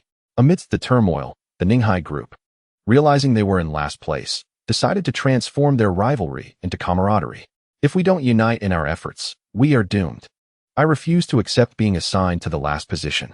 One member asserted that the future was far more significant than their current trivial disputes, urging everyone not to take it to heart. With encouraging words exchanged, they rallied their spirits, invigorated with determination. Next month, we absolutely cannot be in the bottom ranks. In the midst of their motivational discourse, the Leeching Quartet expressed astonishment. Wow, how did they manage to sell over 1,000 packages? That's impressive. Can we inquire about their methods? They probably want to share their secrets with us. After a brief moment of contemplation, one suggested, let us go see for ourselves. As their teacher had said, the market speaks for itself. Thus, they resolved to adopt the strategies of others. The following day, while one stayed behind to manage the store, the other three ventured out to investigate the operational tactics of competing shops. With a commitment to emulate successful practices, the Leeching Group began their industrious work. As days turned into weeks, all 5 stores flourished, and G, seated in the office, periodically checked on the delivery statuses of each establishment. The performance exceeded expectations. The substantial investment was proving worthwhile, and a faint smile crept across his lips. One day, in Song Jiang's office, he received a pristine invitation. An invitation to a business seminar? He perused the details, which were succinct. Only his name, the event location, and a contact number were provided. After a moment's hesitation, he decided to reach out for further information. Hello, this is Song Jiang. I received an invitation from your end. Oh, you're invited to sit in? No need to present? Just to listen to the industry leaders speak? That is perfectly fine. Song Jiang readily accepted, indicating that he would appreciate any relevant insights shared beforehand. After hanging up, he sprang to his feet. Could it be that I am now a successful entrepreneur? A wave of satisfaction washed over him. As this was his first time attending a business seminar, he felt compelled to dress appropriately. Should I get a suit and perhaps style my hair? He examined his handsome visage in the mirror, feeling quite pleased with his appearance. 3 days later, he found himself at the Grand Xianzhong building in Beijing. Upon arrival, he inhaled deeply and gazed up at the magnificent structure. It was rumored that the entire 3rd floor had been reserved for the seminar. According to Huang Bohong, this event was geared towards innovative enterprises, but many industry magnates were also expected to attend. It promised to be a grand occasion. From this moment forth, I shall hold my head high. After all, I represent the visage of my company. In a moment of self-hypnosis, Song Jiang straightened his posture just as he stepped through the revolving door, coincidentally encountering someone exiting from the opposite side. Their eyes met, and in an instant, Song Jiang's eyes widened in disbelief. What on earth? It was Jiang Lianjun, the face that frequently graced the pages of economic magazines. Once a humble salesman who made a living selling kitchenware, he rose from nothing to establish the largest air conditioning brand in Huagua, Gemmy. There is a saying in Huagua, for every 3 households, there is 1 Gemry unit. Such formidable market dominance. Mr. Jiang, good day, Song Jiang stammered, fumbling in his pocket to produce a business card, which he presented with both hands. I am Song Jiang, the CEO of Tengsheng.